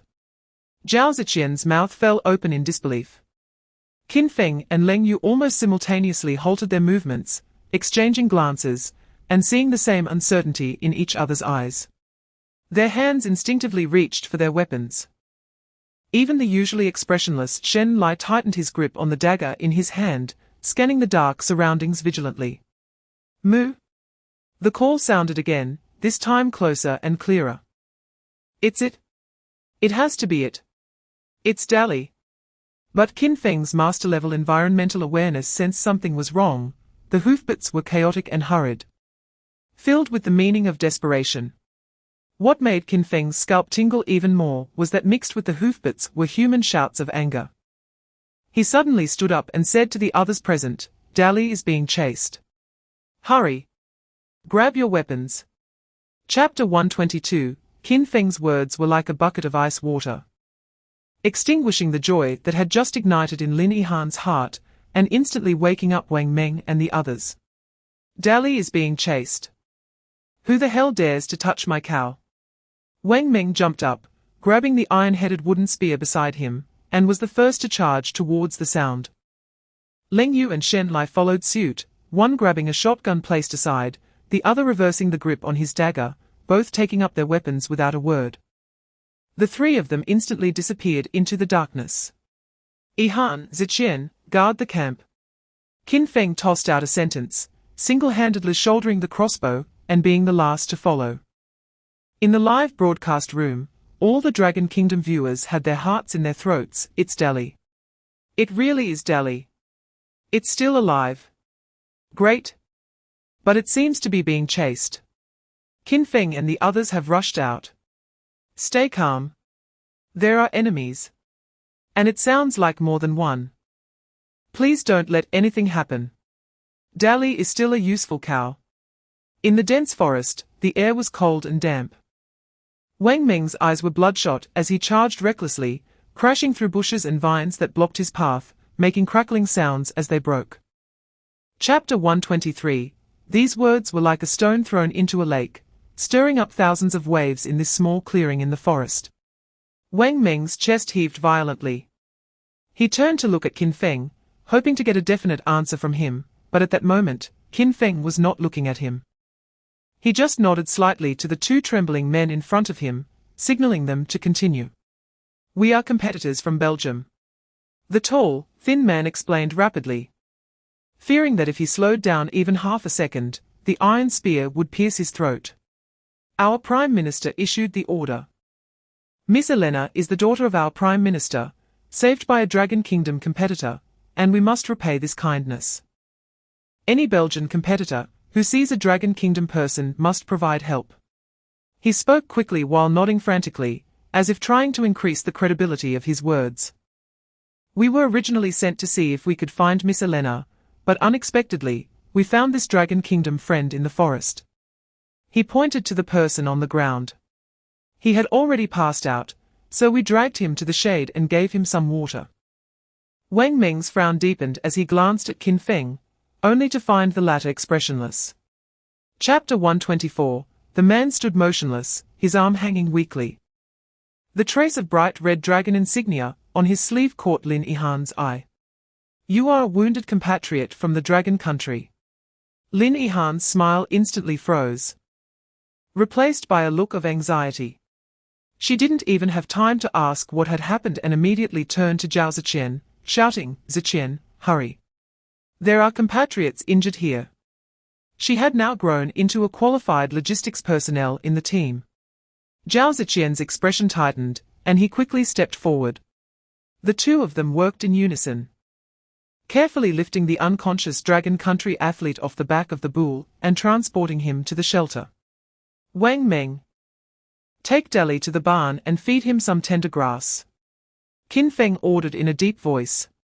Lin Yihan and Zhao Ziqian immediately sprang into action, smoothly bringing the injured person into the warm and dry shelter to begin checking his injuries. Meanwhile, the two Belgians, Luke and Yang Sen, who had been escorted back by Wang Meng with a glance, were completely dazed. The warm campfire dispelled the chill of the forest, and the solid shelter exuded a reassuring scent of earth and wood, even having a special shed built for that bully cow. Chapter 125. The A3 Country. Leng Yu's originally calm face suddenly darkened, a flicker of murderous intent flashing in her eyes. The people from A3 country have always acted without bottom lines, notorious for their actions. It was not surprising that they would attack other countries. Sun Hao weakly nodded and supplemented a few more details about the situation. It turned out that his team consisted of 4 members, 3 men and 1 woman, mostly technical personnel from Blue Star, with relatively weak combat capabilities. 2 days ago, they inadvertently stumbled into a complex river valley and encountered a large troop of 7 or 8 from A3 country. Without a word, the other side launched an attack, scattering Sun Hao's team. He fled into the dense forest in a panic, but unfortunately, he later contracted dysentery, suffering from vomiting and diarrhea, and ultimately collapsed in the woods. As for what happened afterward, he only vaguely remembered feeling someone dragging him. When he opened his eyes again, he was already here. After hearing this, Leng Yu turned and walked out of the shelter, relaying Sun Hao's account verbatim to Qin Feng. The campfire flickered, casting alternating shadows on Qin Feng's face. He pondered for a moment, his gaze sweeping over the 2 Belgians still gnawing on chicken bones. "You too." Chapter 126. Shen Lai raised his head, letting out a very soft hum from his throat as a response. "That dung dung." Her voice was tiny, like a mosquito buzzing. Dung dung is still small and a bit picky.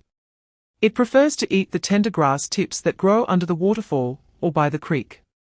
It doesn't touch the older ones. Also, it's timid. If it thunders at night or there's a loud noise, it gets scared and cries. Can you spend more time with it?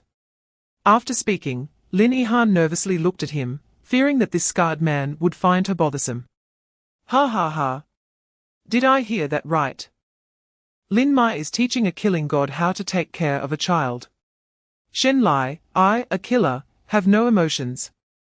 Lin Yihan, here is the baby's diet and precautions, please take note. The most hardcore babysitter is online. Requesting Shen Lai's psychological shadow area. From preparing to hunt monsters to finding tender grass for a calf, this job transition is quite large. Shen Lai's eyes, accustomed to killing, reflected for the first time a girl's nervous yet expectant face. He was silent for a moment, and finally, he stiffly squeezed out a word, Seeing Lin Yihan still looking at him with watery eyes, he awkwardly added another line. Chapter 127, Wang Meng could no longer hold back and stepped forward, breaking a stalk to reveal the juicy inner flesh, which he directly put into his mouth and chewed forcefully. The sweet juice burst open instantly. Sweet. So damn sweet. Wang Meng mumbled, his face filled with happiness. He chewed through it in a few bites, then snapped another piece off and unceremoniously stuffed it into Leng Yu's hands. Sister, try this. I tell you, this thing is really rare.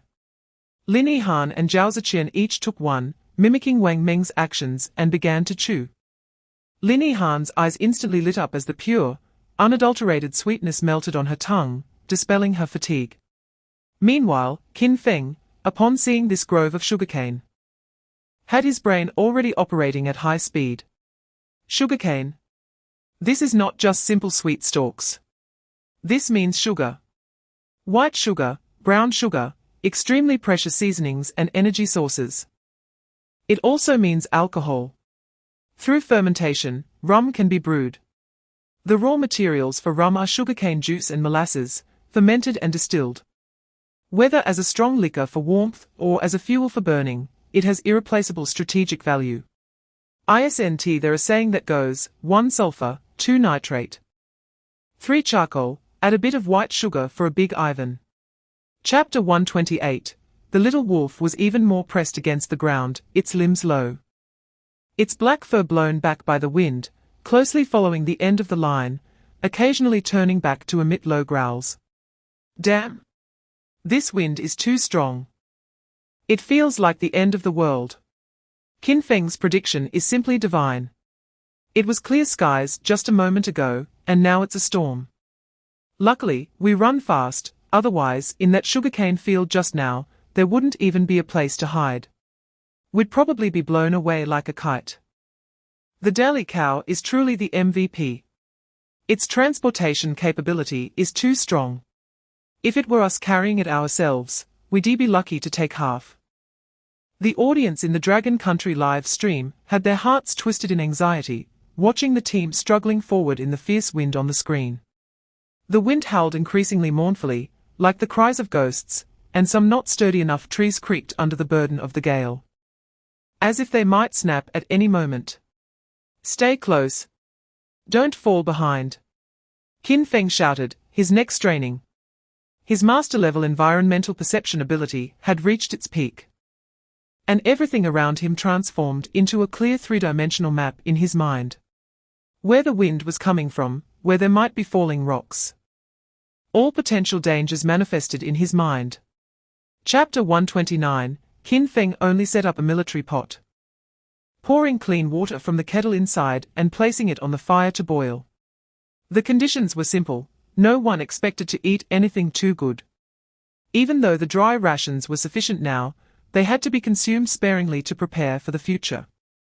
Being able to drink a cup of hot water with a few pieces of jerky was already a luxury. Sizzle. Wang Meng used his dagger to cut off a piece of wild boar jerky that was charred like coal, handing it to Zhao Ziqian. Here, chew on this.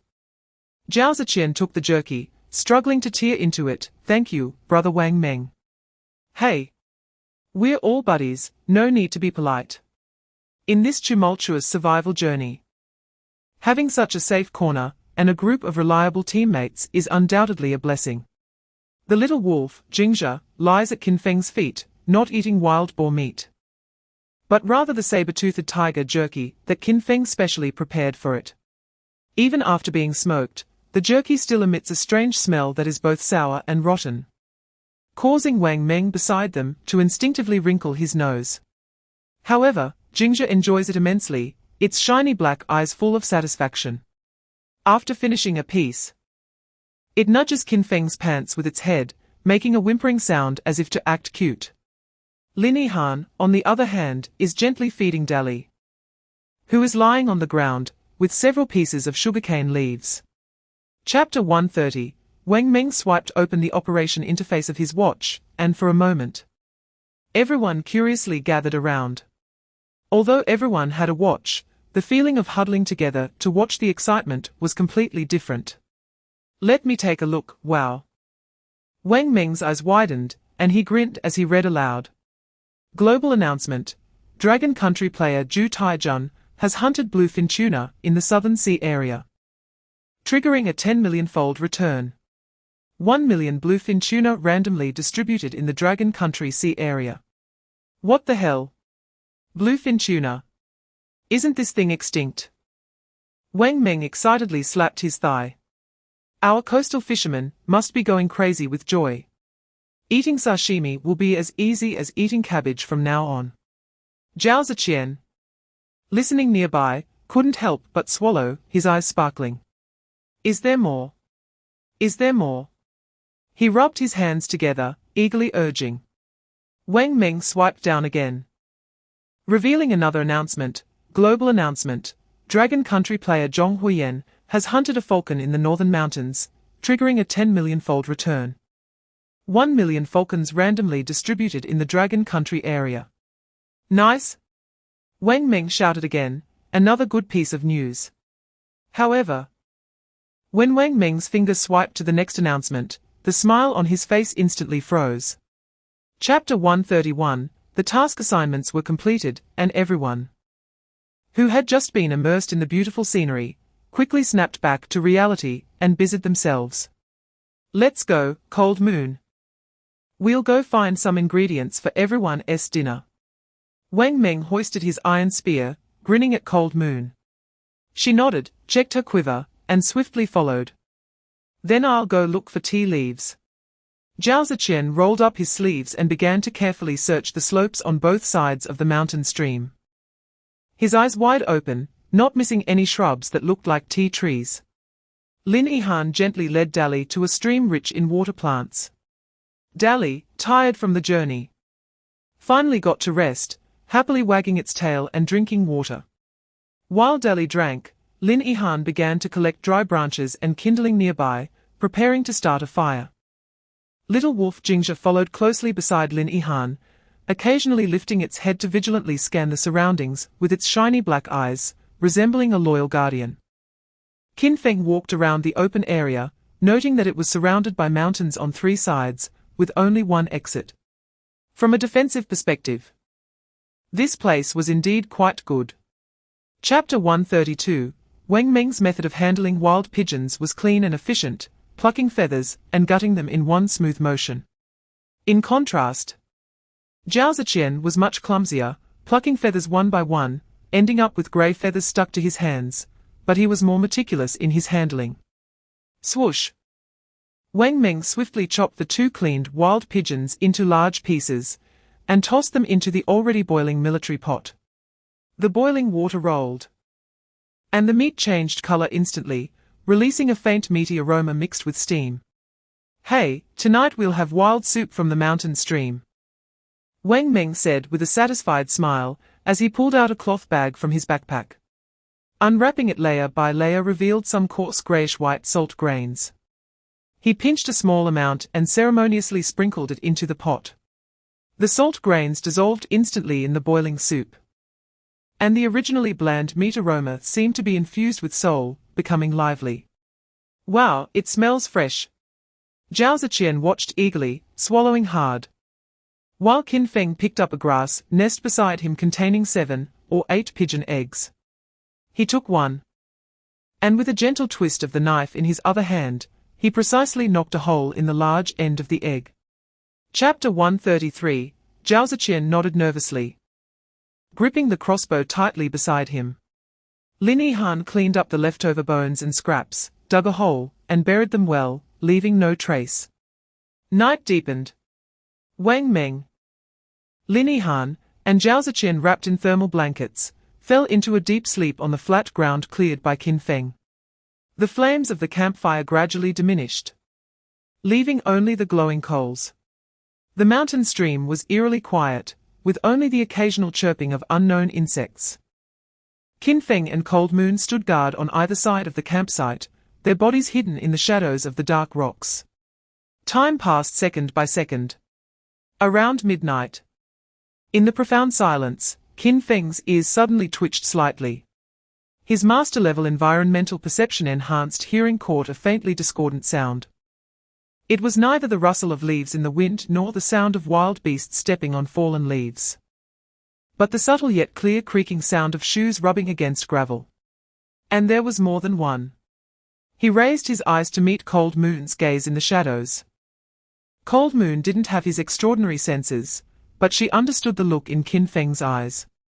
Chapter 134. At this moment, his teammates had quietly taken up their respective shooting positions.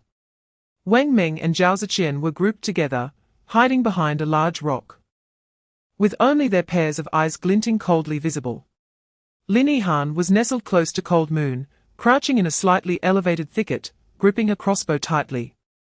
Her small face tense, showing no sign of retreat. Everyone's focus was on the 7 black figures downstream in the mountain gorge. 7 people, 6 bows, and 1 curved knife were carefully approaching a campfire that was already deserted. The corners of Qin Feng's mouth lifted slightly in the darkness, unnoticed by anyone. He slowly raised his hand, making a simple tactical gesture towards Wang Meng and the others behind him.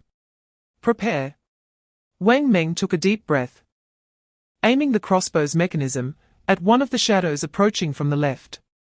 Zhao Ziqian, nervous and sweating, tightly aimed his crossbow at another target. The Cold Moon had already locked onto the front-running Sanye, her fingers gently resting on the cold trigger of the shotgun. Sanye and his group were getting closer. They could already see the bonfire and the thermal blanket beside it. Chapter 135. It's okay. Qin Feng's voice came from the shadows on the other side, waving his hand to signal Wang Meng not to act impulsively. Behind the rock, Sanye's shock was far greater than his anger. He knew the accuracy of his arrow best.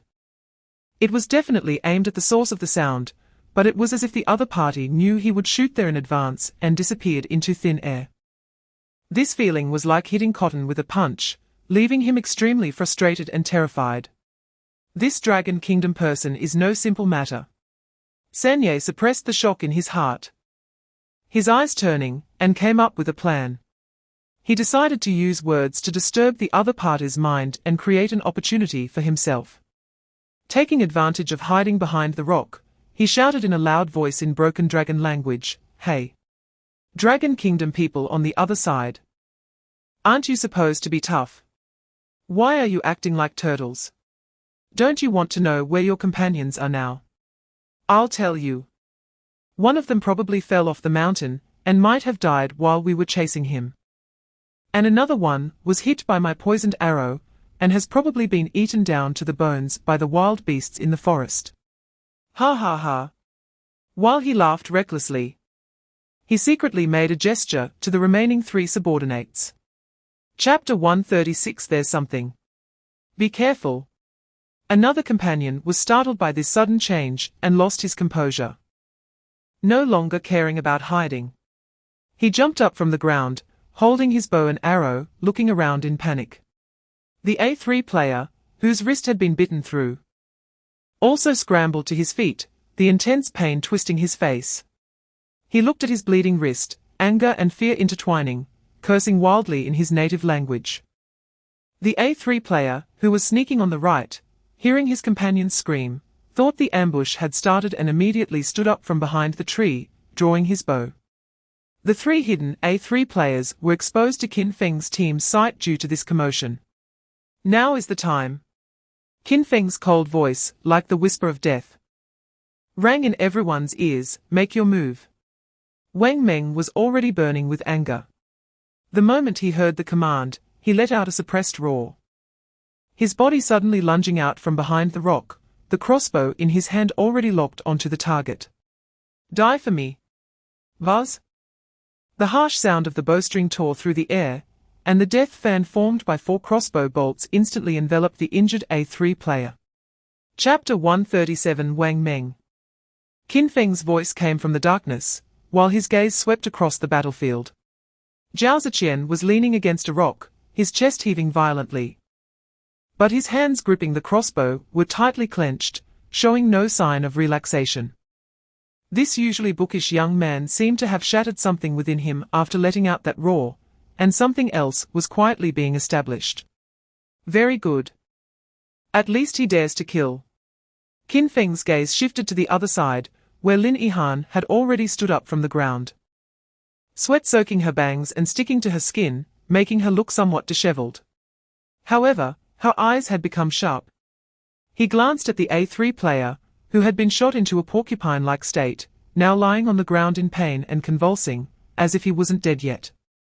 Ask him about the whereabouts and injuries of Sun Hao and the others. All right. Wang Meng grinned menacingly, cracking his knuckles, and strode over. He loved being the interrogator. Zhao Ziqian watched Wang Meng's fierce back and couldn't help but shiver, but he staggered to his feet and followed.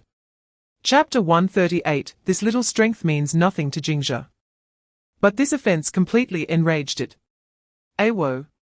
A low growl filled with brutal killing intent rolled out from the depths of Jingzhe's throat. Its body began to twist wildly left and right, shaking its head. The terrifying tearing force was something no human strength could resist. Crack! Sanye clearly heard the sound of his wrist bone being forcibly dislocated. No. No. He watched helplessly as every shake of Jingzhe's head tore deeper and more thoroughly into his wrist flesh. Finally, with a muffled sound of flesh being brutally ripped apart, Jingzhe suddenly leaped back. A large piece of bloody wrist flesh, with white tendons exposed, was violently torn away. At that moment, a horrifying gash, deep enough to see the bone, appeared on Sanye's right wrist. However, what made him feel the most horrified was still to come. Jingzhe held the piece of flesh belonging to him in its mouth, but did not swallow it. Instead, it spat it out disdainfully onto the ground, as if it was some filthy thing. At the same time, Qin Feng, who was rapidly tracking through the darkness following the trail, suddenly halted his steps. Chapter 139. The flickering firelight illuminated the faces of everyone in this small place in the mountain gorge, casting alternating shadows and light. Qin Feng crouched down to meet Sanye's gaze at eye level, his delicate eyes showing no pity, only the coldness of looking at someone about to die. What do you know? Or what did the people from the lighthouse country tell you? Sanye's body trembled violently, a flash of terror crossing his dazed eyes, which was quickly replaced by a glimmer of cunning. He let out a wind-like laugh from his throat, blood frothing from the corners of his mouth. He seemed to want to put on a last show of toughness, a hint of madness flashing in his eyes. You will never know that the people of the Dragon Kingdom should die. Before he could finish his words, Qin Feng had already stood up, without another word. He raised his foot and decisively stomped down on Sanye's relatively intact left hand. Crack! The crisp sound of bones breaking echoed in the mountain gorge. Ah! Sanjay's body suddenly arched, a shrill, inhuman howl cutting through the night sky, the intense pain causing all his muscles to spasm, cold sweat instantly soaking his tattered clothes. Chapter 140. The morning mist had not yet dissipated, and the air in the mountain gorge was crisp and humid. Qin Feng splashed cold water on his face, washing away the blood from last night with the icy stream. He gathered everyone together, pointing to the map drawn by the people of Billy. His voice clear, we must split up and act. Although this decision is bold, it is currently the most suitable plan. Others clearly anticipated Qin Feng would arrange this. Ling Yue. Ziqian, Qin Feng's gaze first fell on the two. You two form a group, take enough food, water, a crossbow, and a handgun. And follow this route to find Sun Hao's teammates, who are also our compatriots. He looked at Zhao Ziqian and added in a calm tone, everything is under Ling Yue's command. If you encounter others, prioritize your safety. Zhao Ziqian was taken aback, but then nodded heavily. Ling Yue had no objections, silently checking the crossbow arrows and equipment assigned to her. For her, rescuing comrades was a duty etched into her bones. Wang Meng, Yihan, the three of us, along with Dali and Jingzhe, will go to the cornfield. Qin Feng's finger pressed firmly on the mark on the map that represented a bountiful harvest. Chapter 141, the live stream camera angle was very low, resembling a watch dropped on the sandy ground. In the frame, an endless golden desert was stained with a large patch of dark red. A massive python's corpse lay across the desert, its body thicker than a car chassis, its scales shattered, and countless makeshift weapons protruded from its enormous head. A terrifying blood hole piercing through its eye socket. Not far from the giant python's corpse, 5 bodies of Dragon Kingdom contestants lay quietly, half buried by wind and sand. Yi Fei, the man revered like a deity in the hearts of the audience, was now leaning against the cold corpse of the giant python. One arm twisted at an unnatural angle, clearly broken. Yet, the iconic lazy smile on his blood-stained and dusty face remained. He tilted his head slightly, squinting at the eastern sky, the intense pain from his severed arm and the heartache of losing comrades intertwining, eventually manifesting as a barely audible sigh. In that smile, there was relief from having survived a calamity, the satisfaction of a job well done, and silent comfort for the fallen brothers. Phut, beside him, Chen, who was tearing his clothing, tightly binding a deep wound on his thigh, blood continuously seeping out. Chapter 142, the night was as dark as ink. The campfire quietly burning, casting the shadows of the 3 on the rock wall behind them, flickering unsteadily. The speculation about the families of the contestants from the Lighthouse Nation reminded Lin Yihan of her time as an actress on Blue Star. She had witnessed too many dark sides controlled by capital. Such matters were just ordinary to them. Get some sleep. Qin Feng threw a piece of dry wood into the fire, causing a few sparks to fly. We'll take turns keeping watch, 3 hours each. Wang Meng took the first watch, holding the crossbow and scanning every corner illuminated by the firelight with a vigilant gaze. Big brother, sleep easy, I've got your back. Wang Meng whispered. Qin Feng nodded, closed his eyes. They would reach the cornfield tomorrow, where contestants from the Lighthouse Nation might be lurking. This battle was critical to the strategic reserves of the Dragon Kingdom, allowing for no mistakes. When it was Lin Yihan's turn to keep watch in the latter half of the night, she huddled by the campfire, listening to the rhythmic chirping of insects around her. Thinking of Ling Yue and the others, wondering how they were doing, hoping they could safely find their missing teammates. As dawn broke, Qin Feng opened his eyes. His biological clock was remarkably accurate, ensuring he had enough rest even in such an environment. Chapter 143, on Qin Feng's side, the team had been walking the entire day. The sun began to slant to the west, and the light in the forest gradually dimmed. Big brother, how much farther? Wang Meng wiped the sweat from his brow. Feeling his calves trembling, Qin Feng took out the map to compare positions, furrowing his brow. According to the map, we have indeed entered this cornfield. What? Wang Meng jumped up from the rock, his eyes wide as he looked around. Where? I haven't seen a single corn hair. Qin Feng glanced at him nonchalantly. The humidity and wind direction in the air have changed, the smell of humus in the forest has faded. And there's now a scent of soil and plant stalks. We have indeed left the core area of the dense forest. Wang Meng only understood half of it. But he knew that Qin Feng never spoke without confidence. He could only scratch his head and continue holding Dali's reins, mumbling softly, then let's move forward. At that moment, a gentle breeze blew by, bringing with it a faint, unique sweetness, different from wild fruits and nectar, carrying the distinct sweetness of ripened plants. Lin Yihan's nose twitched, a hint of uncertainty flashing in her eyes. Chapter 144, Qin Feng moved swiftly through the cornfield, making not a single extraneous sound. He seemed to blend into the environment. The tall corn stalks serving as his shield, the soft soil beneath his feet absorbing all traces of his footsteps. He followed the direction the previous contestants from the Lighthouse Nation had taken, moving slowly behind them.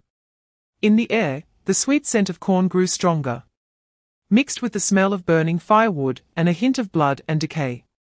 Qin Feng's brow furrowed slightly as he continued to sneak forward for several hundred meters.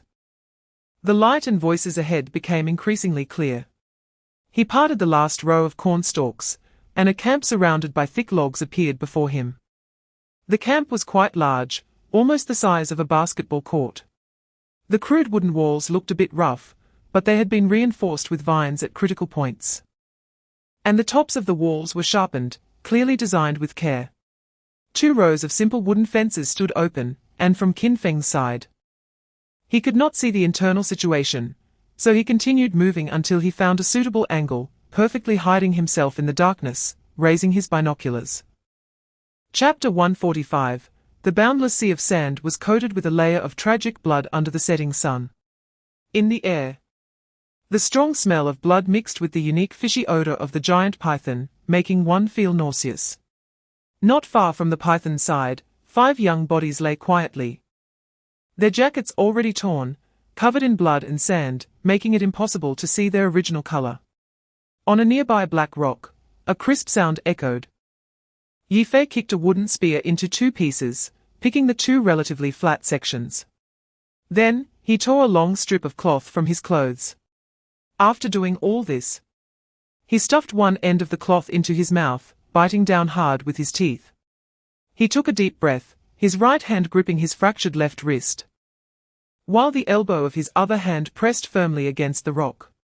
Then, he closed his eyes and pulled outward with all his strength. Crack! The sound of bones realigning rang clearly in the dead silence of the desert, making one's teeth ache. Large beads of sweat rolled down Yi Fei's forehead in an instant. His teeth clattering on the cloth, the veins on his neck bulging, his whole body shaking violently from the intense pain, yet he didn't let out a single muffled groan. Chapter 146. The night wind rustled through the cornfield, making a shushing sound. Qin Feng's figure weaved back and forth among the towering corn stalks, which provided him with excellent cover. Following the direction the 3 contestants from the lighthouse country had left, he made an arc to get ahead of them. He needed a perfect ambush point, a place that could quickly resolve the battle without giving the opponent any chance to react. Soon, he found an excellent spot. It was a narrow path trampled by wild animals, with exceptionally dense corn stalks on both sides, squeezing the path to just allow one person through. Anyone passing through here would have their vision and movement severely restricted. Qin Feng stopped, pressing his body against a sturdy corn stalk, slowing his breathing significantly. He took down his crossbow from his back, checked the quiver, and then drew the dagger he carried, holding it backward. The sounds of footsteps and the rustling of corn leaves grew closer. Hey, Liam, what do you think it is this time? A wild boar? Or a lost little cutie? A voice came from not far away, laced with mockery. Whatever it is, as long as it can move, it's our prey. Chapter 147. Crack. Crack. Wang Meng and Lin Yihan were hard at work, cooperating seamlessly, one breaking the corn while the other bagged it. Several bulging backpacks had already piled up beside them. Yihan. Take a break, Wang Meng whispered, glancing warily around the dark cornfield, continuing, Big Brother has been gone for so long, and there's been no sound at all. I don't know what's going on. This damn place always makes me feel uneasy. Lin Yihan straightened her aching back, breaking off a corn cob to put into her bag. Her gaze also drifted into the depths of the cornfield, filled with worry. Brother Qin Feng will be fine. Let's hurry up and gather more. When he comes back, it will reduce the risk. Before she could finish, a shadow silently appeared at their side. Who? Wang Meng's muscles tensed instantly, spinning around fiercely, already aiming the crossbow he had taken from the ox cart at the shadow. It's me. Qin Feng's calm voice rang out. Big Brother. You're back. Wang Meng relaxed upon seeing who it was and excitedly pointed at their hall beside him. Look. We've gathered quite a bit. If we work a bit harder, we can definitely trigger the return. Chapter 148. In the mountains and forests, Qin Feng and the 3 others, along with a cow and a wolf, stumbled along, each bearing heavy loads of corn and sugarcane on their backs. Dali was piled high like a small mountain, just short of tying corn onto ginger. Sweat soaked the backs of several people, the sticky feeling making them irritable, and the occasional rustling sounds from the grass around them kept their nerves on edge. At this moment, a beam of light suddenly illuminated the darkness, piercing through the thick night and lighting up the rugged mountain path in front of them. Wang Meng squinted at the sudden brightness, and upon focusing, he realized it was Qin Feng holding a palm-sized gadget. Oh! Wang Meng lowered his voice. Moving closer to Qin Feng, his eyes wide with excitement, is that a solar-powered flashlight? Did you confiscate it from those bastards? Although this thing was small, it was practically a treasure in such an environment. Yes, this means there are plenty of good things in their camp. Qin Feng shook the solar flashlight in his hand, the beam sweeping across the forest ahead. Wang Meng smacked his lips, a glimmer of greed and ruthlessness flashing in his eyes. Then we must take them down. Let's rob these bastards. Chapter 149. Qin Feng and the three others sat around a small campfire, quietly nibbling on boiled corn. The sweet taste of corn melted in their mouths, temporarily dispelling the fatigue from the earlier sugar making. You guys sleep first. I'll keep watch for the first half of the night, Qin Feng said to the two who were munching on corn. Big brother, you've been working all day. Let me do it. Wang Meng finished his corn in 2 bites, wiped his mouth, and since he had hardly contributed during the ambush, relying solely on Qin Feng's swift action, he naturally didn't want to let him bear the burden again. I'm fine, just come to take over in 4 hours. Qin Feng checked his crossbow again, then picked up the solar flashlight he had just confiscated to play with. This thing was well made, waterproof, and durable, making it a good piece of equipment. Seeing that Qin Feng was insistent, Wang Meng didn't say more, found a windbreak, and soon the sound of soft snoring began. Lin Yihan also wrapped herself tightly in the thermal blanket, curling up not far from the campfire, falling into a deep sleep. Not far away, Dali, exhausted from the day, finally lay down, his massive body resembling a small mountain, always providing an inexplicable sense of security. Meanwhile, the little wolf Jingzhe curled up by Qin Feng's feet, snuggling close to him for warmth. It seemed to be dreaming, its tiny paws occasionally twitching, its ears flickering slightly. Chapter 150. At the edge of the cornfield. The air was filled with a damp, earthy smell mixed with the sweet scent of ripe corn.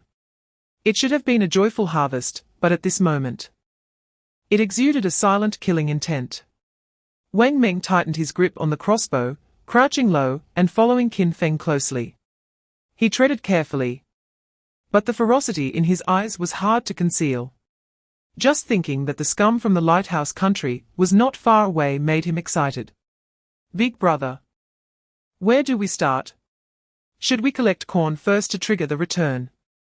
Wang Meng's voice was extremely low, like a mosquito buzzing. Should I rush in first to draw their attention, and you find a chance to set up a trap? Before he finished speaking, Qin Feng, who was walking ahead, suddenly raised his right hand, making a simple yet powerful gesture that instantly shut Wang Meng's mouth. Every muscle in his body tensed up. Qin Feng's gaze was not directed deep into the cornfield, but rather fixed firmly on a patch of open ground just 10 meters ahead. It was a path that had been artificially cleared, appearing to be the only way into the cornfield. Wang Meng followed his line of sight, but saw nothing unusual. Wasn't it just a piece of trampled land? What was the problem? Chapter 151. The live broadcast room was in chaos, filled with mixed voices of doubt, worry, and blind trust. In the Dragon Country Command Center, the old general and experts like Chen Yi frowned tightly, staring intently at the screen. Chen Yi, analyze this. The old general's voice was steady, but his fingers were unconsciously tapping on the table. Chen Yi pushed up his glasses, his expression serious, from the current wind direction. A fire attack is indeed a last resort, akin to setting oneself on fire. But given Qin Feng's usual caution and meticulous planning, he wouldn't make such a basic mistake. I suspect he may have predicted a weather change that we cannot comprehend. Prediction. One of the staff couldn't help but interject, but this is the wind. Unlike a storm with clouds as a basis, wind is invisible. How can it be accurately predicted in terms of direction and timing? Chen Yi smiled wryly and shook his head. That's where I can't understand. In meteorology, Sudden changes in wind direction are common in small areas. But to be precise to the minute is beyond the realm of science. Just as everyone was puzzled in the wilderness, Qin Feng faced Wang Meng's doubts with a faint smile. Chapter 152. Wang Meng held the flint, and upon hearing Qin Feng's command, his eyes were filled with uncontrollable excitement. Damn it, I've waited for this moment for too long. He dashed to the front line by a pile of dry firewood, pulled out the flint from his pocket, and struck it against a small pile of pre-prepared dry pine needles. Sizzle! A few sparks flew out, landing on the fluffy pine needles, and a wisp of invisible blue smoke curled up. Immediately, a small cluster of orange flames leapt up. The northeast wind howled fiercely, and the flames surged instantly. Wang Meng's eyes widened. The wind was stronger than before by more than double. It was as if someone was behind him blowing with a fan. Big brother. This is really uncanny. The wind changed just like that. Faster than my wife's mood swings. Qin Feng chuckled lightly, put in more effort. Let's give them a smoky surprise. After saying that, the two of them each held a lit pine branch and ran wildly along the 100-meter-long fire line. Burn? Set it all ablaze. Wang Meng, like a madman spreading flames, continuously tossed fire into the piles of fuel. Boom! Boom! Boom! Chapter 153. The rolling thick smoke seemed to come alive, driven by the fierce wind, turning the entire cornfield into a yellow-black ocean. Chase! Qin Feng's voice pierced through the wind, cold and decisive. He did not charge directly into the sea of smoke, as that would be akin to suicide. He pulled Wang Meng and sped along the edge of the smoke, heading towards the lighthouse country's camp. At this moment, his master-level environmental awareness was at its peak. In his mind, the few points representing vital signs were panicking, darting about erratically. Cough, cough, cough. My eyes. Damn. This way. Run this way. Coughing, James and his group were completely thrown into disarray. The toxic smoke from the wolf poison plant was incredibly domineering, burning their eyes and respiratory tracts. And the intense urge to vomit made it hard for them to stand up. Their vision was a blur, only able to see the indistinct corn stalks and equally disheveled companions. The traps they had once prided themselves on had now turned into their death knell. One team member, in a panic, stepped wrong and let out a piercing scream that even drowned out the wind. Ah! He fell into a pit that his own team had dug, and the sharpened bamboo stakes at the bottom instantly pierced his thigh and abdomen. Chapter 154. Wang Meng was stunned for a moment, then burst into an earth-shattering laugh. Ha ha ha. It's another 1 to physical strength. -1 to physical strength. This back and forth is even more satisfying than directly handing us submachine guns. He could almost imagine how those high and mighty lighthouse people, who considered themselves superior, were now clutching their chests, feeling as if their bodies were emptied out. Qin Feng's reaction was unusually calm. This was not just a simple reward and punishment, this was an unseen battle to weaken national strength. It was like a dull knife cutting flesh. Today, he had killed 10 elite lighthouse soldiers. Tomorrow, perhaps 10 top scientists from the lighthouse country would have to stop a crucial experiment due to sudden health issues. The day after tomorrow, maybe a patrol from the lighthouse country would find themselves at a disadvantage in a conflict due to delayed reactions. The game of national fortune had long since unfolded in ways they could not see, in a more macro and brutal manner. This was the true killing of the heart. Just as he had expected, the Dragon Country live broadcast room had already turned into a boiling ocean. Holy crap! National fortune judgment. It's here. It's finally here. Chapter 155. Qin Feng's words weighed heavily on the hearts of both men. Wang Meng listened to the discussion about prolonged warfare and the grand blueprint for the future. He was first stunned for half a second, then his eyes widened in astonishment. He spoke passionately, his eyes sparkling with infinite longing for a better future. Once we secure this territory, we'll build the camp right here. Nestled by the mountains and rivers. With food and drink. Then we'll bring Shen Lai and the others from the waterfall valley over here. With more people, we can build a bigger village. Raise the walls higher, and dig deeper traps. Damn it, we're going to build a paradise for us dragon country people right here in this wilderness. Wang Meng's words, crude and straightforward, were filled with infectious energy. Lin Yihan listened quietly, and the fatigue in her eyes quietly dissipated, replaced by a light that was suddenly ignited. The term paradise had only existed in poetry and movies before entering this strange wilderness. But now, coming from the mouth of this rugged man, it gave her an unprecedented sense of solidity and yearning. She imagined that in this land fraught with crises, there could really be a place that belonged to them. Chapter 156, Ziqian, go on. Ling Yue did not hesitate for a moment, shaking her wrist to throw the empty crossbow back to Zhao Ziqian. Zhao Ziqian understood instantly. Stepping forward to catch the crossbow accurately, his fingers skillfully loading a spare arrow, starting to fill it at the fastest speed. Although his heart was racing. The training he had undergone with Qin Feng over the past few days had already ingrained these movements into his muscle memory, and his actions were flawless. Just as Zhao Ziqian was loading, Ling Yue moved. Her figure flashed, moving so fast that only a residual shadow was left behind. And a military dagger had somehow slipped into her palm. A wild wolf had just reacted to the death of its leader, and opened its mouth to howl. Ling Yue pushed off the slippery cave wall with her toes, twisting her body at an incredible angle, the dagger in her hand tracing a cold arc. Poochie! Blood splattered. The wild wolf's throat was instantly cut open, unable to let out a cry before crashing to the ground, the last three wolves completely scared out of their wits. Tucking their tails and attempting to flee outside the cave. Shoo! Zhao Ziqian finally finished loading. He did not aim, but pulled the trigger almost instinctively. A crossbow bolt whistled out, hitting one of the wolves in the hind leg with precision. Chapter 157, his gaze swept over the path that had been trampled out by the lighthouse country competitors. The knowledge of master-level trap-making surged in his mind like an encyclopedia activated in an instant, from the most primitive rockfall mechanisms to the most exquisite military traps.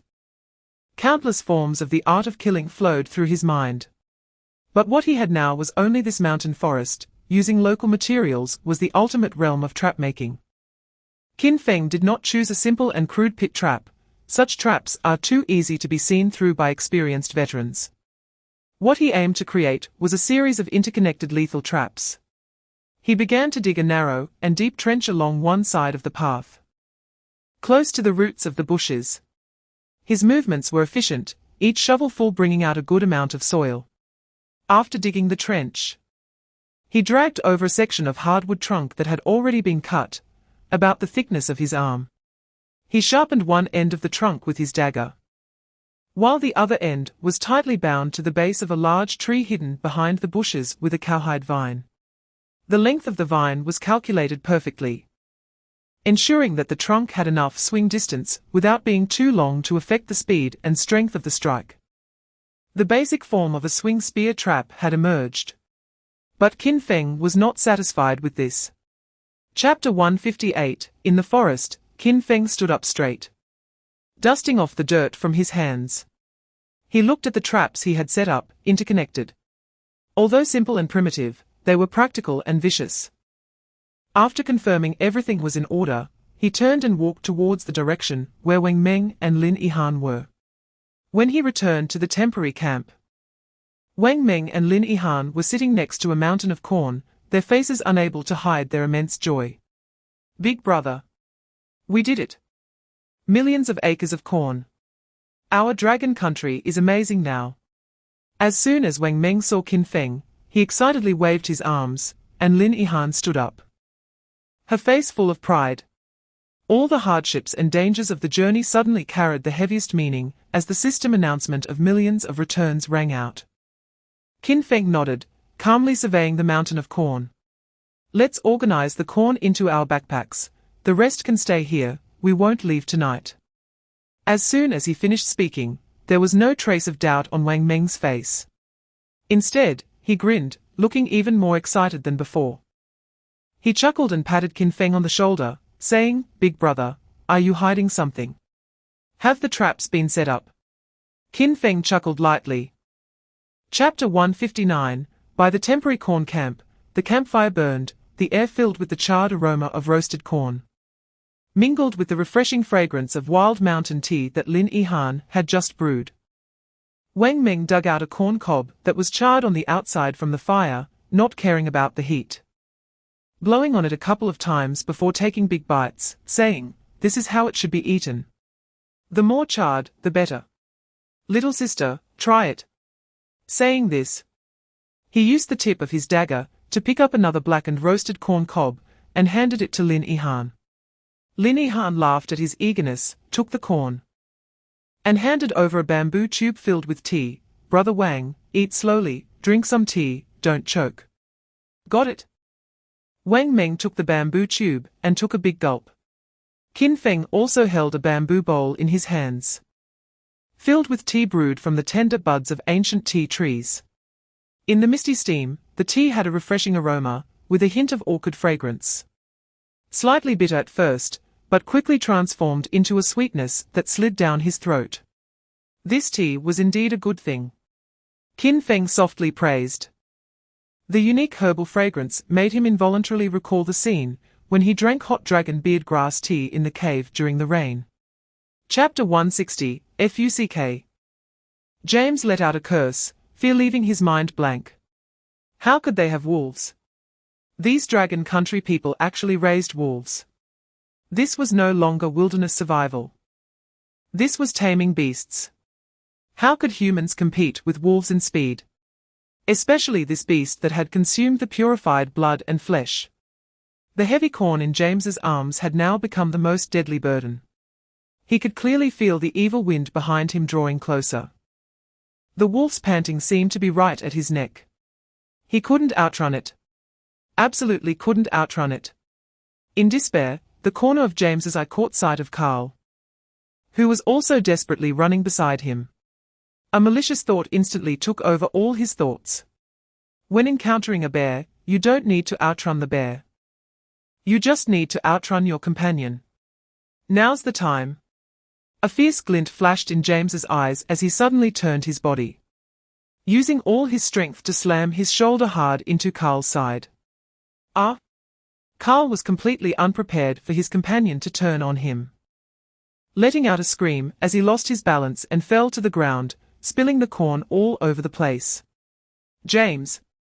You bastard! No wonder your mother doesn't like you."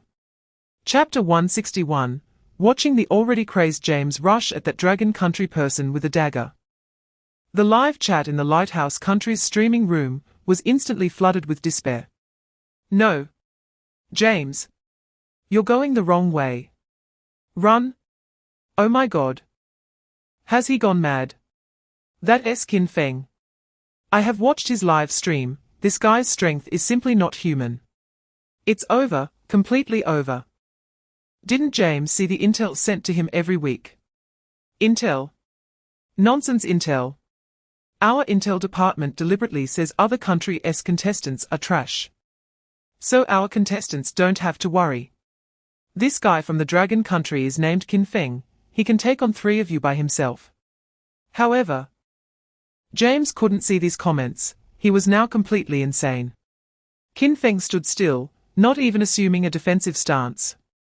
He just quietly watched the madman rushing towards him, his eyes showing no signs of turbulence as the distance closed in. 5 meters. 3 meters. 1 meter. Die. You dragon country trash. James grinned viciously, raising his dagger and aiming for Qin Feng's heart, stabbing fiercely. He seemed to have already envisioned the splendid scene of the dagger piercing the opponent's chest, blood splattering everywhere. Just then, Qin Feng moved. Chapter 162. Qin Feng did not respond, but instead stripped off the dirt-stained clothes of Carl. He casually broke a charred straw and threw it in front of James. "Draw it out." Qin Feng's voice was cold and unquestionable. "From here to the ruins cave, the route, water sources along the way, dangers, special resources, in short. Everything you see, draw it out. James looked at the clothes and straw on the ground, his eyes filled with humiliation and struggle. If you can't draw it clearly, or if I find discrepancies with what that waste over there said, Qin Feng paused, his gaze sweeping across James's limbs, I will let you experience what true pain is. The methods we use to torture people in the Dragon Country have been passed down for thousands of years. James's body shivered, his survival instinct overwhelming everything. He picked up the straw with trembling hands and awkwardly drew a crooked route on the clothes, marking water sources, a few wild trees that could bear fruit, and finally marking the ruins' cave location with a giant cross. Qin Feng picked up the makeshift map, walked to Wang Meng's side, and handed it to him. Wang Meng understood immediately, grabbing the map and walking brutally in front of the already dumbfounded Carl, forcing him to identify it. Chapter 163 In the Cornfield. Qin Feng expressionlessly watched Wang Meng finish handling the two corpses, dragging them along with the ones killed by traps deep into the dense cornfield, letting them become nourishment for the land. In this life-and-death battle for national fortune, mercy towards the enemy is cruelty towards oneself and the billions of compatriots behind.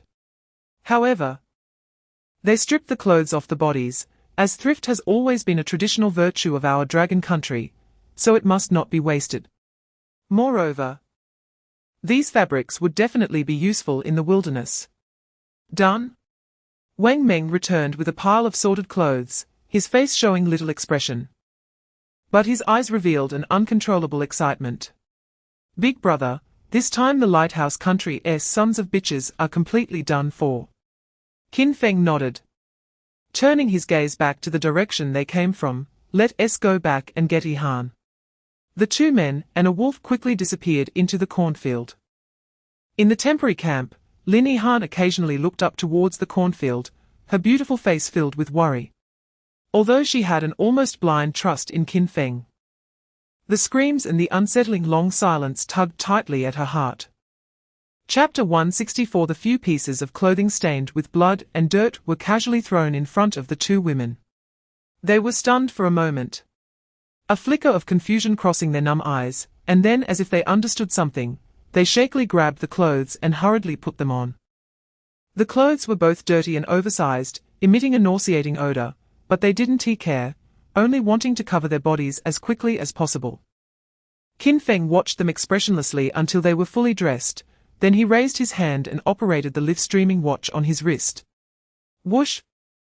The moment the screen lit up again, the global audience in the live stream saw the two women in ill-fitting dirty clothes kneeling on the ground. Please, don't drive us away. One of the slightly bolder women gathered her courage to raise her head, her voice hoarse as she pleaded, we can do anything. Wash clothes. Cook, do chores, please, don't throw us out, we will die. The other woman just kept bowing her head, mumbling indistinctly, please, please. Lin Yihan's face turned a bit pale, instinctively avoiding the gaze of the two women, tightly pursing her lips. Chapter 165 Wang Meng grew angrier as he spoke, picking up a dagger and flicking the blade with his finger, producing a dull clang. He shook his head in despair, this is good carbon steel. Just wasted like this. As a former Marine, weapons were his second life. Seeing these lethal tools treated this way hurt him more than being injured himself. Qin Feng's voice came from James's tent. The people from the Lighthouse Country are all so wasteful, his tone flat, when it's broken, just throw it away, always thinking logistics will supply new ones.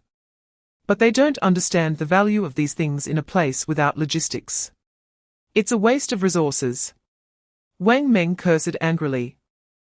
But his hands didn't stop, carefully categorizing the weapons that still had repair value, still muttering, when I have time, I will polish these little guys until they shine. He. Qin Feng ignored Wang Meng's ramblings and continued to search through James's tent, and indeed, there were many good things hidden in the camp leader's tent. In an inconspicuous corner, he kicked a backpack, feeling it quite heavy. Chapter 166 She gently stroked Dali, the earlier nausea gradually dissipating in the warmth before her. Qin Feng and Wang Meng began to clear out the trash and miscellaneous items left behind by the Lighthouse Country people in the camp, sorting the gathered supplies. Broken weapons were piled together, useful tools set aside, and thermal blankets and clothes neatly folded. Soon, the originally chaotic camp became orderly. Wang Meng said while tidying up, "Big brother, this camp is much better than the previous one, it has walls and watchtowers. It's very safe." Qin Feng threw a few ears of corn onto the bonfire to roast. The firelight reflected on his calm face. It's definitely much safer now. "My plan is as follows," he said, his voice not loud but enough to make Wang Meng and Lin Yihan stop their work and gather around. "Tomorrow at dawn. Wang Meng, you and Yihan will stay here to continue harvesting corn and reinforce the defenses. Dali and Jingzhe will also help you. I need to go back alone." "You're going back alone?" Wang Meng was taken aback. "Yes. Back to the waterfall valley." Qin Feng's tone was unyielding. "We'll pick up Shen Lai and Sun Hao. And then meet up with Leng Yu and Ziqian. We must quickly consolidate all our forces." Chapter 167. The moonlight was temporarily obscured by drifting clouds, leaving the forest in complete darkness, with only the heavy breathing of two creatures remaining. At this moment, Leng Yu was leaning against a rough white birch tree. Waves of tearing pain radiating from her left arm, warm blood slowly dripping from her fingertips. Her chest rose and fell violently, each breath pulling at the fiery wound on her back. Sweat mixed with blood soaked her tattered clothes, creating a sticky feeling. Not far in front of her, a black panther crouched low, poised to attack. A deep, visible wound on its front paw was oozing blood, a result of Leng Yu's desperate efforts. But this injury seemed to only intensify its ferocity. It circled around, its steps light and silent, muscles rippling beneath its shiny fur, searching for the perfect moment to pounce. Leng Yu knew she couldn't wait any longer. Her stamina was depleting faster than she imagined. Coupled with the image of Juyi's rotting wounds flashing through her mind, she realized she was not only fighting for herself, the mission was not complete, and she had no right to fall here. She had to find the beast's weakness before her consciousness faded, to strike decisively. Chapter 168. It had been a whole day. What if Leng Yu was in trouble? He finally couldn't help but speak up. The atmosphere in the cave was stifling, the flickering firelight casting distorted shadows on the rock walls. Zhao Ziqian looked up at the anxious He and said in a deep voice, "She won't be in trouble. We've all seen Sister Leng Yu's strength. Besides, after being with Brother Qin Feng for so long, I've learned one thing." Zhao Ziqian tightened his grip on the crossbow. "There are no weaklings in our team." He looked at the determination on Zhao Ziqian's face, opened her mouth, but ultimately said nothing. However, as time passed second by second, the silence outside the cave remained deathly still, and that unease once again gripped her heart. Just then, a faint but clear rustling sound came from the dark cave entrance.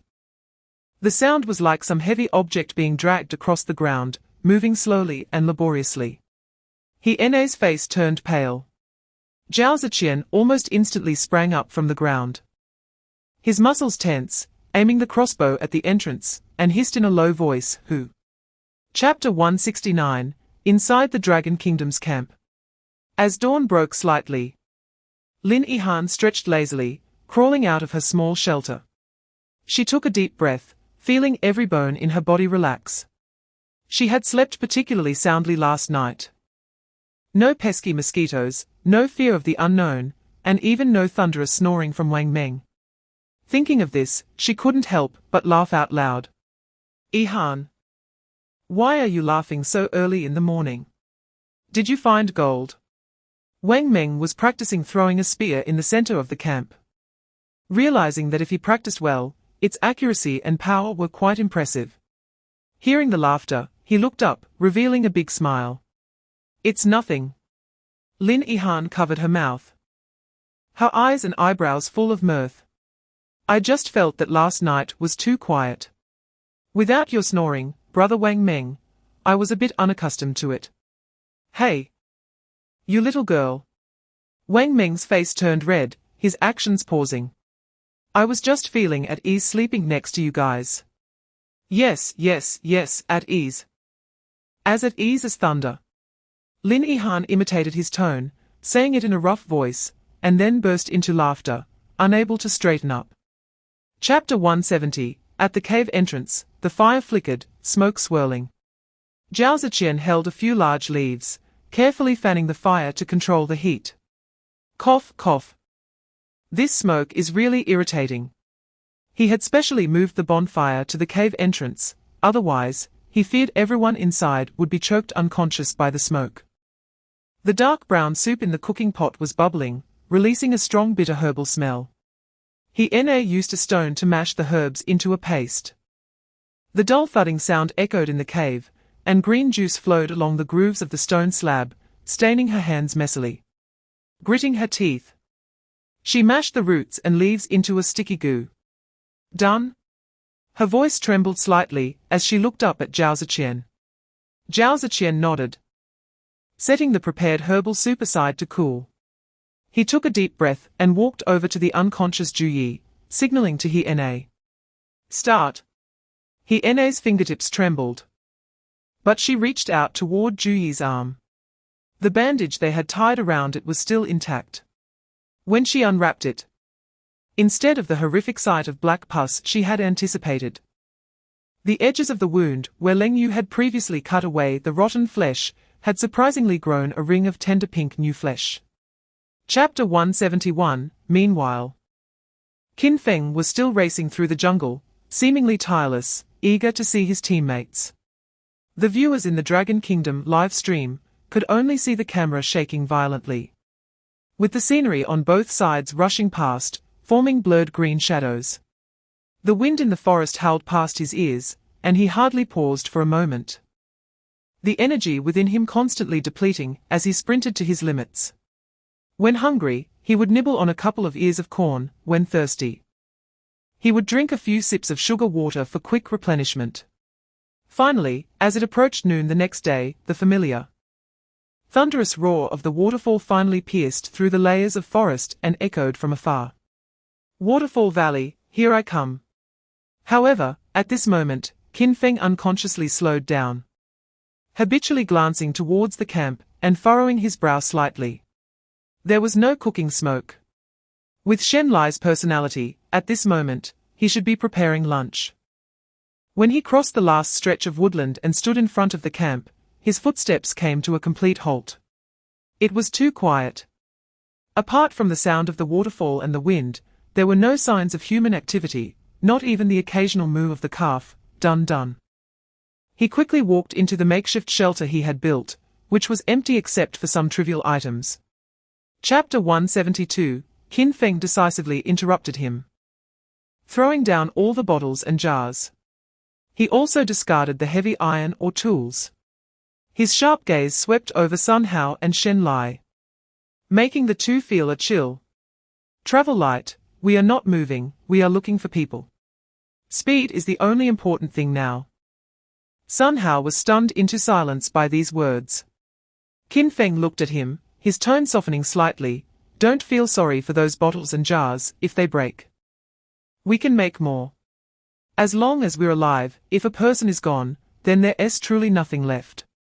I understand, brother Qin. I'm sorry. Sun Hao suddenly woke up, his face flushing with shame for his moment of hesitation. Qin Feng glanced at them, nodded, and turned towards the waterfall camp. Keep up. Move faster.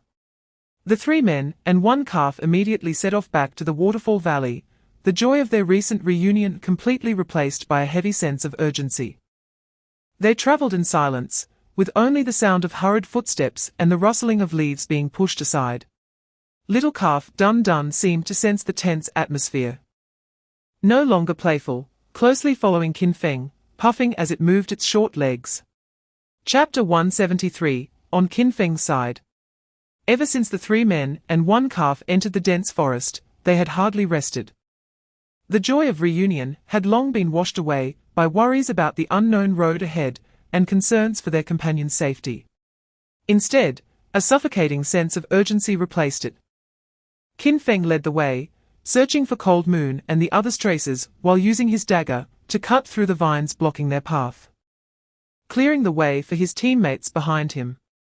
Occasionally, fallen leaves splashed onto his face, but he didn't even blink.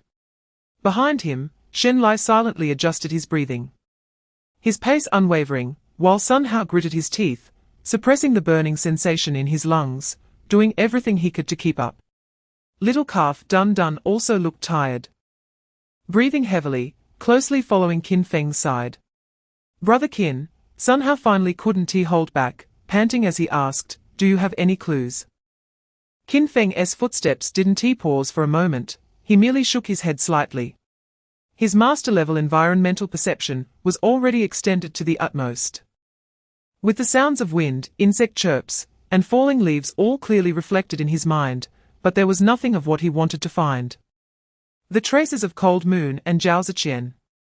Chapter 174, The Three Lewd Men, following the faint smell of smoke, soon discovered the hidden cave where Cold Moon and the others were located. "Boss, the smell of smoke is coming from inside here." Hong Sen behind him suppressed his excitement and whispered. Nuo Luodun made a gesture for silence, his gaze roaming around the cave entrance. A vine that was almost integrated with the ground caught his attention. Ridiculous. He curled his lips into a disdainful arc and gestured to his subordinates behind him to avoid the crude trap. The three quietly circumvented the tripwire and lurked around the cave entrance. As they peered inside, everything was clearly visible in the firelight. A severely injured woman with short hair was leaning against the rock wall, seemingly asleep, while another woman was bending down to care for a motionless man lying on the ground, who looked utterly powerless. The only threat was a young man guarding the cave entrance, holding something that looked like a weapon, his stance relatively standard. Nuo Luodun sneered inwardly. "Truly a stroke of luck for me." He slowly raised his hand and gestured to the already restless Hong Sen and An Long behind him. Nuo Luodun first pointed at Zhao Ziqian at the cave entrance, then nodded at the two subordinates behind him. Chapter 175, All right. Nuo Luodun stopped him, "Don't rush. The people are already ours, we have plenty of time to play slowly." He glanced at the unconscious Zhao Ziqian and Juyi on the ground and said to Hong Sen, "First, take care of these two men to avoid any trouble." "Got it." Hong Sen wiped the blood from his face, grinning as he raised the entrenching tool in his hand, walking towards the unconscious Zhao Ziqian. "Stop." He struggled to get up, blocking Zhao Ziqian with her body, arms outstretched, using her frail body to protect him. "Don't touch him." Hong Sen was taken aback for a moment, then laughed, a sly grin spreading across his face. "Oh, you're quite loyal. All right then, beg me. If you serve me well, I might consider sparing his life." Hiene's face instantly flushed red, biting her lip tightly. "Ha ha ha." Nuo Luodun laughed even more happily, not expecting to encounter such a good opportunity. "Hong Sen, that one is yours, and this spicy one is mine." He pointed to Cold Moon, whom he had subdued. "I am going to taste what the top female Special Forces soldier of the Dragon Kingdom is like today." The Dragon Kingdom live stream was already in complete silence. Chapter 176, Nuo Luodun's voice echoed in the silent cave, carrying a hint of madness. 2. He pressed the dagger down a bit more, and the blood mark on Cold Moon's neck became increasingly vivid. However, Qin Feng's gaze showed no signs of fluctuation. He didn't even look at Nuo Luodun, but exchanged a glance with the captured Cold Moon. It was a connection of less than 2 seconds. And although there was no verbal communication between them, they both understood the information in each other's eyes. Cold Moon's gaze appeared vacant, but deep within her pupils there was no despair, only a killing intent waiting for the right moment and the pain she was desperately suppressing. She had not given up. Qin Feng understood. She still retained the strength for a final strike, waiting for just one opportunity. An opportunity to create a lethal chance for her teammates. That was enough. Qin Feng's gaze then shifted to Nuo Luodun, slowly falling onto the crossbow in his hands. His shoulders suddenly slumped, as if he had gone through a difficult psychological struggle, and finally chose to compromise, dejectedly saying, "All right, I'll throw it." His obviously surrendering voice made Nuo Luodwen's tense nerves relax a bit. In the Dragon Kingdom live stream, the hearts of all the viewers rose to their throats. Chapter 177, The pressure of bruising on the neck compresses nerves, stubbornly resisting with willpower. In the context of survival in the wilderness, these words are almost equivalent to a death sentence. Hiene's body trembled slightly from despair, and Sun Hao's face turned pale in an instant. He staggered back a step. Leaning against the cold rock wall, opened his mouth as if to say something comforting, but found his throat dry and unable to produce any sound. With a soft crack, the last piece of firewood, added by someone, had burned out. The flickering flames in the cave struggled a few times before completely extinguishing. Darkness surged in like a tide, swallowing everyone. In the deathly silence, only Hiene's faint sobs and Leng Yu's heavy breathing, strained from pain, could be heard. Just in this oppressive darkness, a crisp cracking sound suddenly echoed. Immediately after, a beam of solid light struck the cave's rock wall. The brightness dispelled the darkness and illuminated the expressions on everyone's faces. Shrouded in despair, Sun Hao and Hiene instinctively raised their hands to shield their eyes, still bearing traces of dried tears, while Shenlai furrowed his brow, his expression serious. Leng Yu, leaning against the rock wall, slightly turned her head, squinting at the dazzling light. Chapter 178, He no longer spoke. Lowering his head again, and focusing on treating Leng Yu's wounds, he disinfected, applied medicine, and then, using the last bit of bandage, carefully rewrapped the wound. After doing all this, he handed a piece of anti-inflammatory medicine to Leng Yu, saying, "Take it, then rest. I'm here, nothing else will happen." Leng Yu nodded and swallowed the pill directly. Just then, Shenlai and Sun Hao returned, not only bringing back 3 pots full of clean water, but also a large bundle of dry firewood. Shenlai set down the pot and said in a deep voice, "Less than 700 meters east of the cave, there's a small stream with fresh water." Qin Feng nodded, took the firewood, and skillfully reignited the fire. The orange flames flickered back to life, dispelling the chill in the cave. He placed a pot filled with water over the fire, and the water surface shimmered in the firelight. Then, without looking up, he ordered, "Shenlai, Sun Hao, drag these 3 corpses out of the cave and throw them far away to avoid attracting other troubles with the smell of blood." As the two were about to move, Qin Feng's voice rang out again, "And take off their clean clothes." Sun Hao, who was about to drag the corpses, froze and turned back to look at Qin Feng, his face filled with shock. Chapter 179, He quickly stood up and said, "I'll help you." He stepped out of the cave, the cold wind hitting him, carrying the unique chill of the night. Shenlai was selecting wood under the moonlight, having already set aside 2 sturdy logs. "Have you found suitable ones?" Qin Feng squatted down to check the thickness and length of the logs. "Yes, these 2 are solid and the length is right."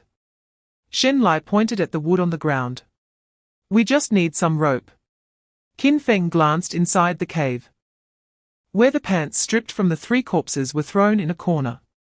"This is just what we need." He decisively walked over and, to the slightly astonished looks of Sun Hao and Hiene, used both hands to rip a sturdy pair of pants into strips. Shenlai watched his actions without speaking, silently arranging the 2 logs in parallel. "Is this enough?" Qin Feng handed the strips to Shenlai. "Enough?" Shenlai took the strips and began to tie the crossbeam to the 2 main logs, his movements swift and practiced. Under the moonlight, a simple stretcher gradually took shape. Qin Feng tried lifting one end of the stretcher, feeling its load-bearing capacity. The fabric was taut, producing a slight rubbing sound. Chapter 180, In the Endless Yellow Desert. The scorching sun beat down, and the sand was hot enough to cook meat. Yi Fei licked his cracked lips, feeling as if his throat was on fire. This was 4 days after they left the giant python's corpse, and it had been 2 days since they discovered the last water source. He shook the last water bottle, which was empty. Old Chen, we're out of water. Damn. Chen Hu, riding on the camel, only spat out one word, his voice hoarse and devoid of moisture. His injured leg was strapped with fabric, and his face looked a bit grey from dehydration. Yi Fei hung his left arm, trying to unhook the bag of dried snake meat hanging from the side of the camel, but he couldn't muster enough strength with one hand. Damn it! He cursed under his breath. I'll do it.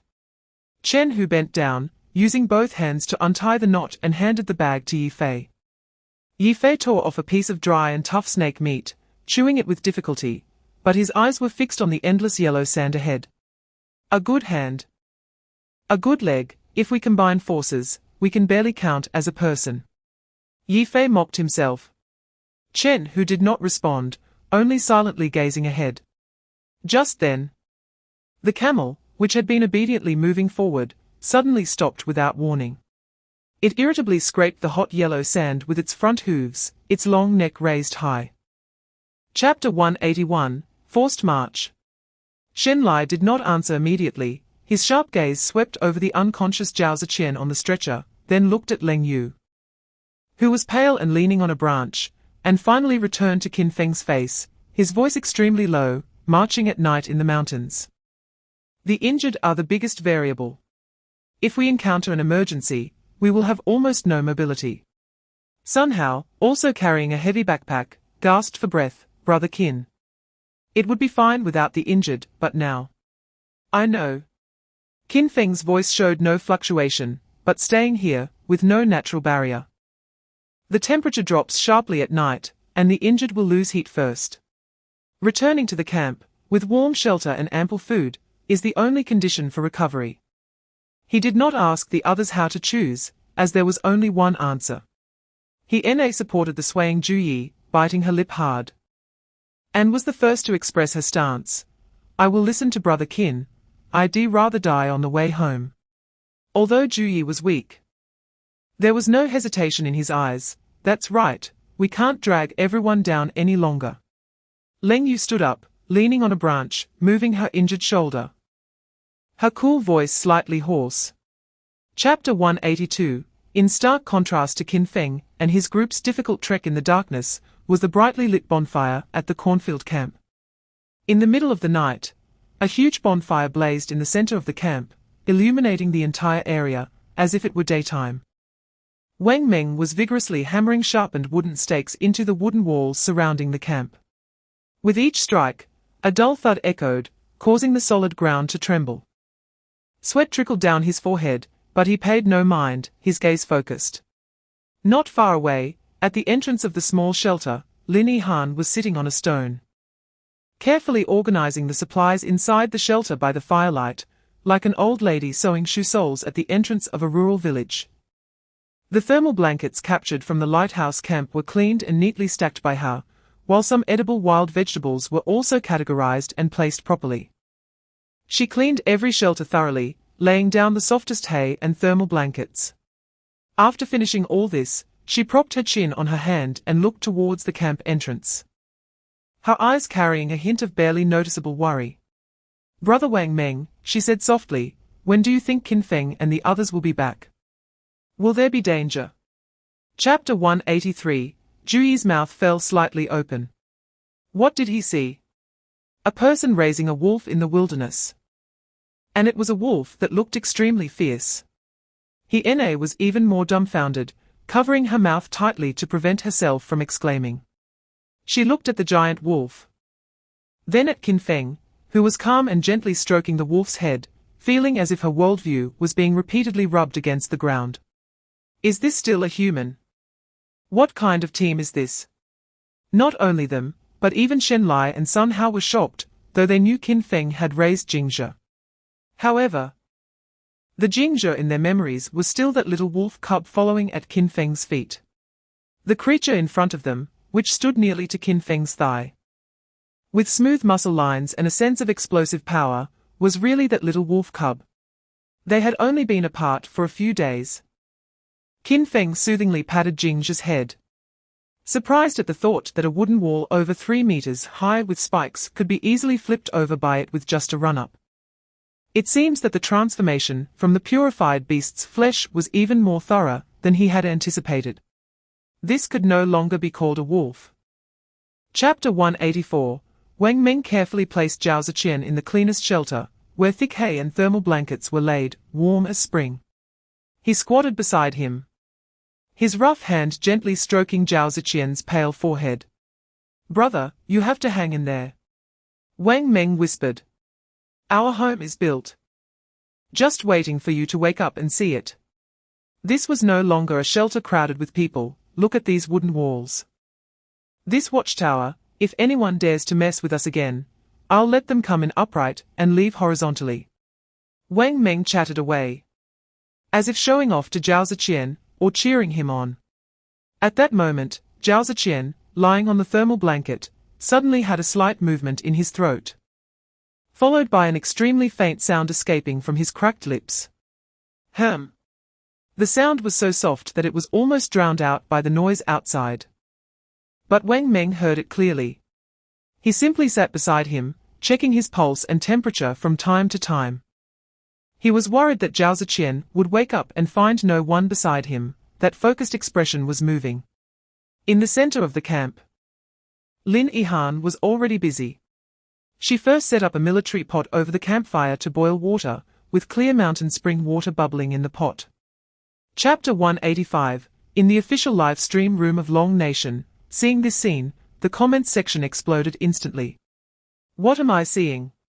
My cold moon goddess. That woman who tore apart a black panther, is she blushing?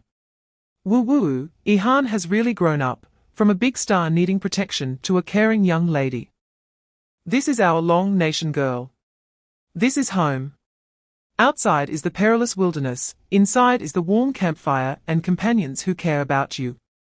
This excites me more than any material return." Macho men in tears. "What's going on? I feel like coughing, forget I said anything. This is sacred brotherhood. Get lost. Don't twist it. Cold moon is just a bit awkward, this is the brotherhood of life and death. The purest emotion." In the studio, the three hosts were also deeply moved. Sabine was the first to break the silence, pointing at Cold Moon's somewhat unnatural expression on the screen. Teasing with his signature smile, our Captain Cold Moon, who didn't even blink in front of the top predator, the Black Panther, and struck decisively, is now facing Yihan with a spoonful of caring meat soup, and her defenses collapsed. He exaggeratedly slapped his thigh. Chapter 186. The morning sun shone on the large courtyard of the camp, warming everyone. Qin Feng slowly opened his eyes, feeling the long-lost tranquility. He moved his body, and the joints made a series of subtle cracking sounds. This sleep was exceptionally solid, sweeping away the fatigue accumulated from days of travel and fierce battles. Both physically and mentally restored to peak condition. The tense nerves completely relaxed, and every limb felt comfortable. Outside, the sound of wood cracking as Wang Meng added firewood and his deliberately lowered footsteps could be heard. This straightforward man had clearly kept watch all night.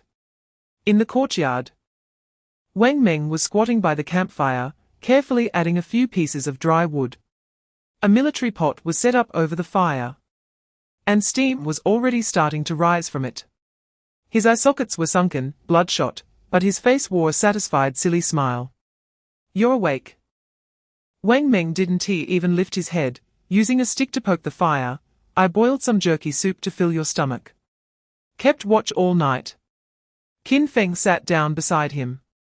"Hey, couldn't he sleep?" Wang Meng grinned, showing a set of white teeth. "As soon as I closed my eyes, I thought of you all covered in blood coming back, felt uneasy. Looking at this fire, seeing you all here, I feel at ease." Chapter 187. In the center of the camp, with clear division of labor, the men had started to busy themselves around a pile of damaged weapons. The sounds of the whetstone grinding against metal, and wood being chopped intermingled, crackling. Crackling. Crackling. Shen Lai sat cross-legged, his expression focused as he held a dull dagger in his hand, slowly and forcefully sharpening it against a whetstone. However, he soon frowned. The stone was too coarse, and the efficiency was extremely low. It seemed he would have to go out and find a better stone by the river. Sun Hao, still recovering from his injuries and unable to do heavy work, was beside him sharpening wooden poles to a point. Then using tough vines to securely bind the stone spearhead that Shen Lai had sharpened to the top. His movements, though a bit clumsy, were exceptionally earnest. Qin Feng squatted down to carefully inspect two broken crossbows. One had been used by Zhao Ziqian and had been smashed by the people of Cambodia, while the other was one he had thrown away and broken. One of the crossbow arms was fractured and completely beyond repair. He reached out to gently touch the break, and several repair solutions instantly flashed through his mind. His master-level forging skills allowed him to understand the structure of each part perfectly. Big brother, can these two crossbows be repaired? Wang Meng leaned over, his face full of regret. Chapter 188, in the official Dragon Country live broadcast room, seeing this lively scene, the comments exploded. Ha ha ha. Brother Wang Meng is my source of happiness. Damn it. I was eating the corn they returned, almost spit it out. Learned it. Everyone keep the corn cobs. Use it for wiping in the future. Look at the expression of Qin Feng, trying not to laugh is too cute. Such a contrast. This is life. This is home. Seeing them like this makes me happy too. This is the cohesion of our dragon country. Under the sunlight, everyone was busy. Laughter and joy echoed in the valley. While Qin Feng repaired the crossbows, he looked up at their teasing expressions, and his mood improved significantly. Amidst the laughter, the morning passed quickly. The work of repairing and organizing weapons was nearing its end. Qin Feng put down his tools and began to count the results. But his expression gradually became serious. The resources were still too thin. He said solemnly, breaking the relaxed atmosphere, and everyone's gaze converged on him. There were only 3 crossbows left, one of which was pieced together from various parts, significantly reducing its range and accuracy, barely usable. Chapter 189, these squirrels were clearly skilled. Hoarding nuts of extremely high quality, all plump, none were bad. In less than half an hour, the two had filled half their backpacks. Qin Feng reached into a new tree hole, pulling out only half before stopping. What's wrong? Shen Lai asked, confused. Leave some for them. We'll meet again in the future. Qin Feng threw some of the nuts back into the hole, just like the monkey wine we made last time. We can't wipe them out completely. We need to leave enough food for them to survive the winter, only then can this forest keep sustaining us. Upon hearing this, Shen Lai's eyes flickered with understanding. Just as Qin Feng was about to reach for the next tree hole, his fingers touched something entirely different from the nuts. The object had a rough shell and an irregular shape. He was intrigued and pulled it out completely.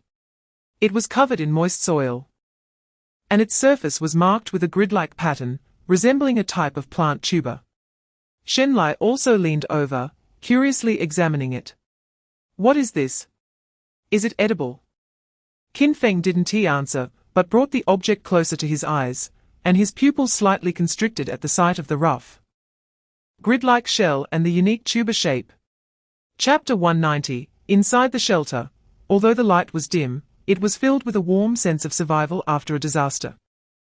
Zhao Ziqian looked at the familiar faces surrounding the bed, their concerned and joyful expressions showing no hint of pretense. Everyone believes in you. Wang Meng grinned, his red-rimmed eyes full of laughter. Now, don't think about anything else, just lie down and recover your health. We have a lot to do. Yes? Get well. Sun Hao nodded along, looking at Zhao Ziqian with admiration in his eyes. Ziqian, you did great this time. We all saw it. Lin Yihan took over the conversation, her tear-streaked face breaking into a smile. You've been unconscious for several days, haven't eaten anything, you must be starving. Wait. I'll go make you some meat soup to warm your stomach and nourish you. Zhao Ziqian watched Lin Yihan's departing figure, warmth flooding his heart. He nodded heavily. His voice filled with determination. Thank you, everyone. I will get better as soon as possible. That's the spirit. Wang Meng laughed heartily, as Dragon Country people. There's nothing we can't overcome. Everyone exchanged smiles, the anxiety that had been stuck in their throats finally eased. Chapter 191, the strategist continued to swipe across the screen, and various resource icons lit up densely on the map. Comrade Zhu Taijun returned bluefin tuna. Comrade Zhong Huiyan returned a hawk, Comrade Wang Meng returned a white-bellied golden pheasant, and Comrade Sun Gang returned wild ducks, along with various fruits. Now, our food reserves were incredibly impressive. The key point was here. The strategist opened a list of mineral resources: iron ore, copper ore, gold ore, and even 2 open-pit coal mines. The return of these mineral resources completely freed us from the dilemma of being choked by Lighthouse Country. We have restarted most of our heavy industrial production lines, and steel production is steadily increasing. The arms factory is also continuously producing weapons. The old general looked at the rising steel production data, and his posture unconsciously straightened. With a thicker foundation, his back could be stronger. He asked solemnly, "How are those mining personnel doing?" A strange expression flashed across the strategist's face as he pulled up a new report, whispering, "General, there's been some new developments regarding those punished to mine." "Speak." The old general's eyes sharpened. Chapter 192, the 2 men and a wolf moved toward the salt pond. Their earlier joy from collecting peanuts still lingering, and their steps were particularly light. Their backpacks were filled with peanuts, and the heavy weight made them feel particularly secure. Perhaps due to the salt in the area, the animals here were clearly more abundant than in other places. Along the way, they saw running wild rabbits, moose licking the exposed saline land, and even monkeys swinging from the trees. The forest was full of life. Just then, a black figure darted past Qin Feng. In the grass ahead, a plump wild rabbit, gnawing on grass roots, was startled by the sudden movement and bolted into the woods in a panic. It was Jingzhe. Its limbs stretched out, muscles rippling in the sunlight, exuding explosive power. Its speed far surpassed that of the wild rabbit, even creating a faint sound of wind. But it did not immediately go for the kill. In the eyes of the giant wolf, there was a glimmer of mockery. It leisurely hung behind the wild rabbit, sometimes speeding up to poke the rabbit's rear with its nose, and sometimes deliberately slowing down, waiting for the rabbit to crash into it. The rabbit, terrified, ran in a zigzag pattern. Chapter 193, those grouse were indeed extremely alert. Just as the encirclement was about to form, a leading grouse seemed to sense something and let out a sharp, short chirp. Chirp, chirp, chirp, cluck. The entire flock exploded into chaos. Dozens of fist-sized brown figures, like fireworks, fled in all directions. Roar! The Jingzhe moved. Its massive body accurately blocked the largest escape route of the chickens, using just its body and pressure to force back the dozen or so grouse. A great opportunity. Qin Feng and Shen Lai almost simultaneously sprang into action. Catch them alive. Qin Feng reminded again, this is 10 times harder than directly killing them. Shen Lai moved swiftly, his hand outstretched like an eagle's claw, aiming for a panicked grouse. Just as he was about to succeed, that little creature made an unbelievable sudden stop and turned, slipping past his fingertips. On the other side, Qin Feng also encountered trouble. He reached out with both hands and finally cornered a grouse under the tree roots. But that little guy used its size advantage to slip through the gap under his arm and escaped. Chapter 194, the sunset turned the clouds at the horizon into a magnificent orange-red. Qin Feng and Shen Lai walked quickly, one in front of the other. The closer they got to the camp, the stronger the familiar smell of smoke in the air became. It was not just the scent of burning wood, but also a unique, slightly sweet aroma from cooked grains. Shen Lai sniffed and said softly, "It smells like boiled corn." Qin Feng nodded with a smile. Warmth flickering in his eyes. Looks like we can have corn porridge tonight. After saying that, he quickened his pace, bypassing the last natural barrier of bushes. The full view of the camp opened up before them. The wooden walls looked solid and reliable in the twilight. Inside, a large bonfire blazed at the center of the camp, dispelling the rising chill. As the figures of the three, 2 men and 1 wolf, emerged on the edge of the camp, Wang Meng, perched high in the watchtower, immediately spotted them. He squinted and carefully identified them in the dim light. When he recognized Qin Feng and Shen Lai, as well as the imposing Jingzhe beside them, a broad smile filled his face. Upon closer inspection, he exclaimed, "Good heavens!" Shen Lai was holding a bunch of still flapping live creatures, chickens. Chapter 195. Qin Feng glanced at him and did not refuse. He nodded and handed him a large handful of hazelnuts from the nuts he had just brought back. "All right, take these. If you get hungry tonight, they can fill your stomach and also pass the time. By the way, there's a crossbow on the watchtower and a whistle, if anything happens. Just blow the whistle for a warning." "Understood." Sun Hao nodded heavily and turned to walk towards the simple wooden ladder leading to the watchtower. The others also returned to their shelters to rest.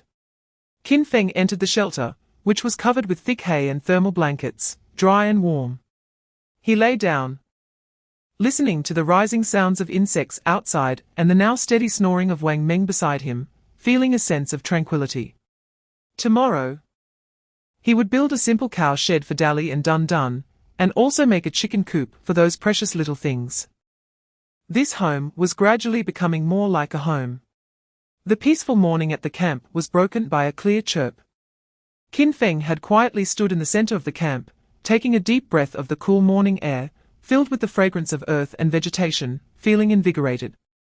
The camp was still quiet. Only the faint sounds of snoring from the shelter, and the dull sound of Dali the cow chewing on fodder in the corner could be heard. Chapter 196. Inside the shelter, Leng Yu was sitting cross-legged, with several pieces of clothing seized from the lighthouse base spread out in front of her. She was not resting, but was using a confiscated dagger to cut strips from the relatively intact fabric. Her movements were focused and serious. These fabric strips could be washed and dried to make bandages without any problem. As she worked hard, the wound on her back was pulled, causing her to slightly furrow her brow, but she did not pause in her actions. "Sister Leng Yu, you really can't sit still." Lin Yihan lifted the door curtain and walked in. Seeing this scene, she sighed helplessly. "Brother Qin Feng said to let you lie down and recover." Leng Yu paused her actions and looked up. "I'm idle anyway, moving a bit helps me recover faster." She had a somewhat unnatural expression, like a student caught making a mistake by a teacher.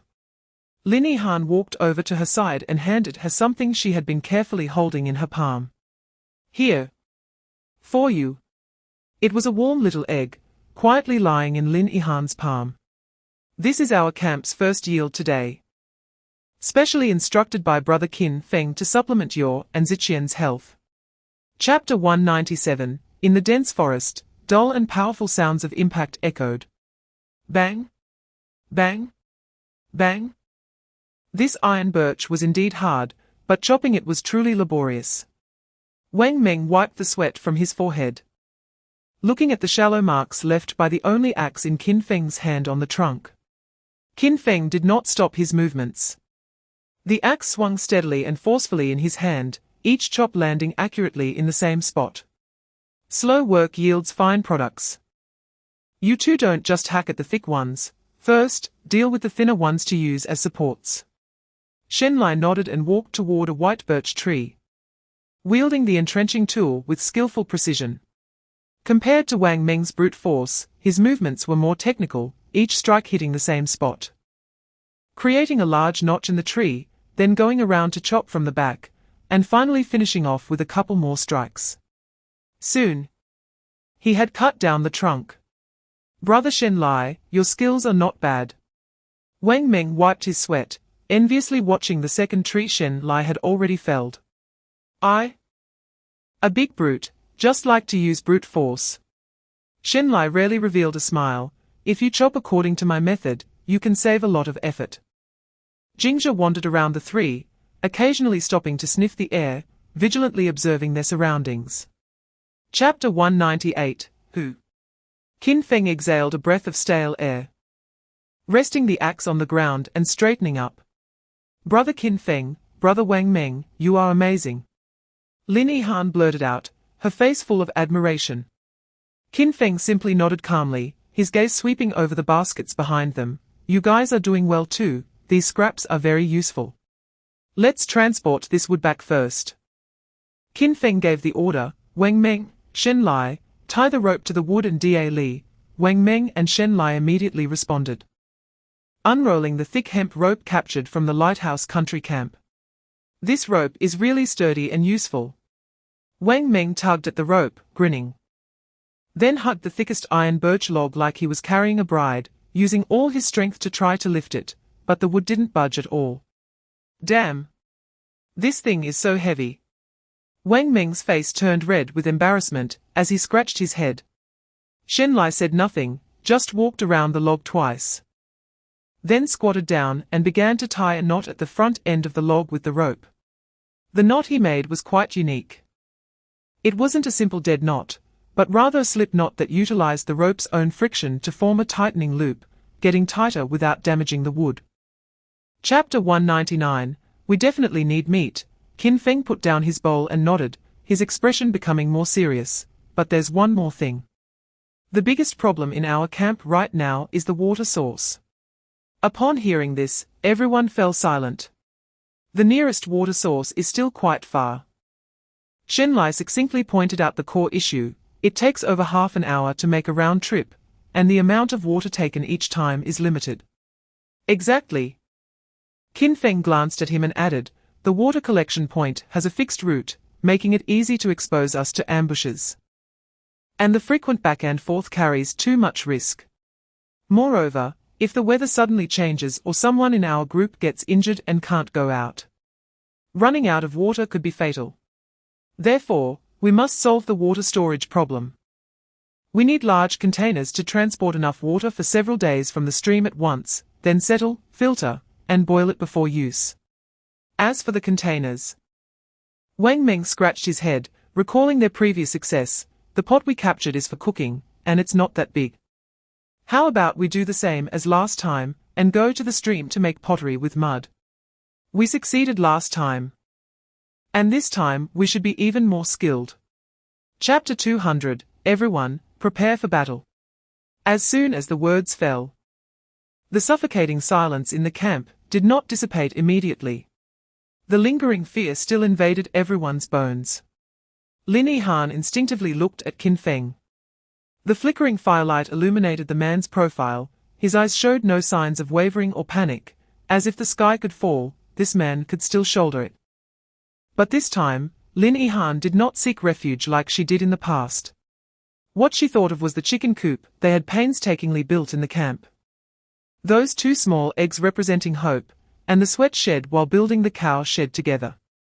These were all homes they had created with their own hands. Why should they be destroyed by an unknown disaster? A sense of unwillingness and stubbornness surged from her heart, dispelling the chill of fear.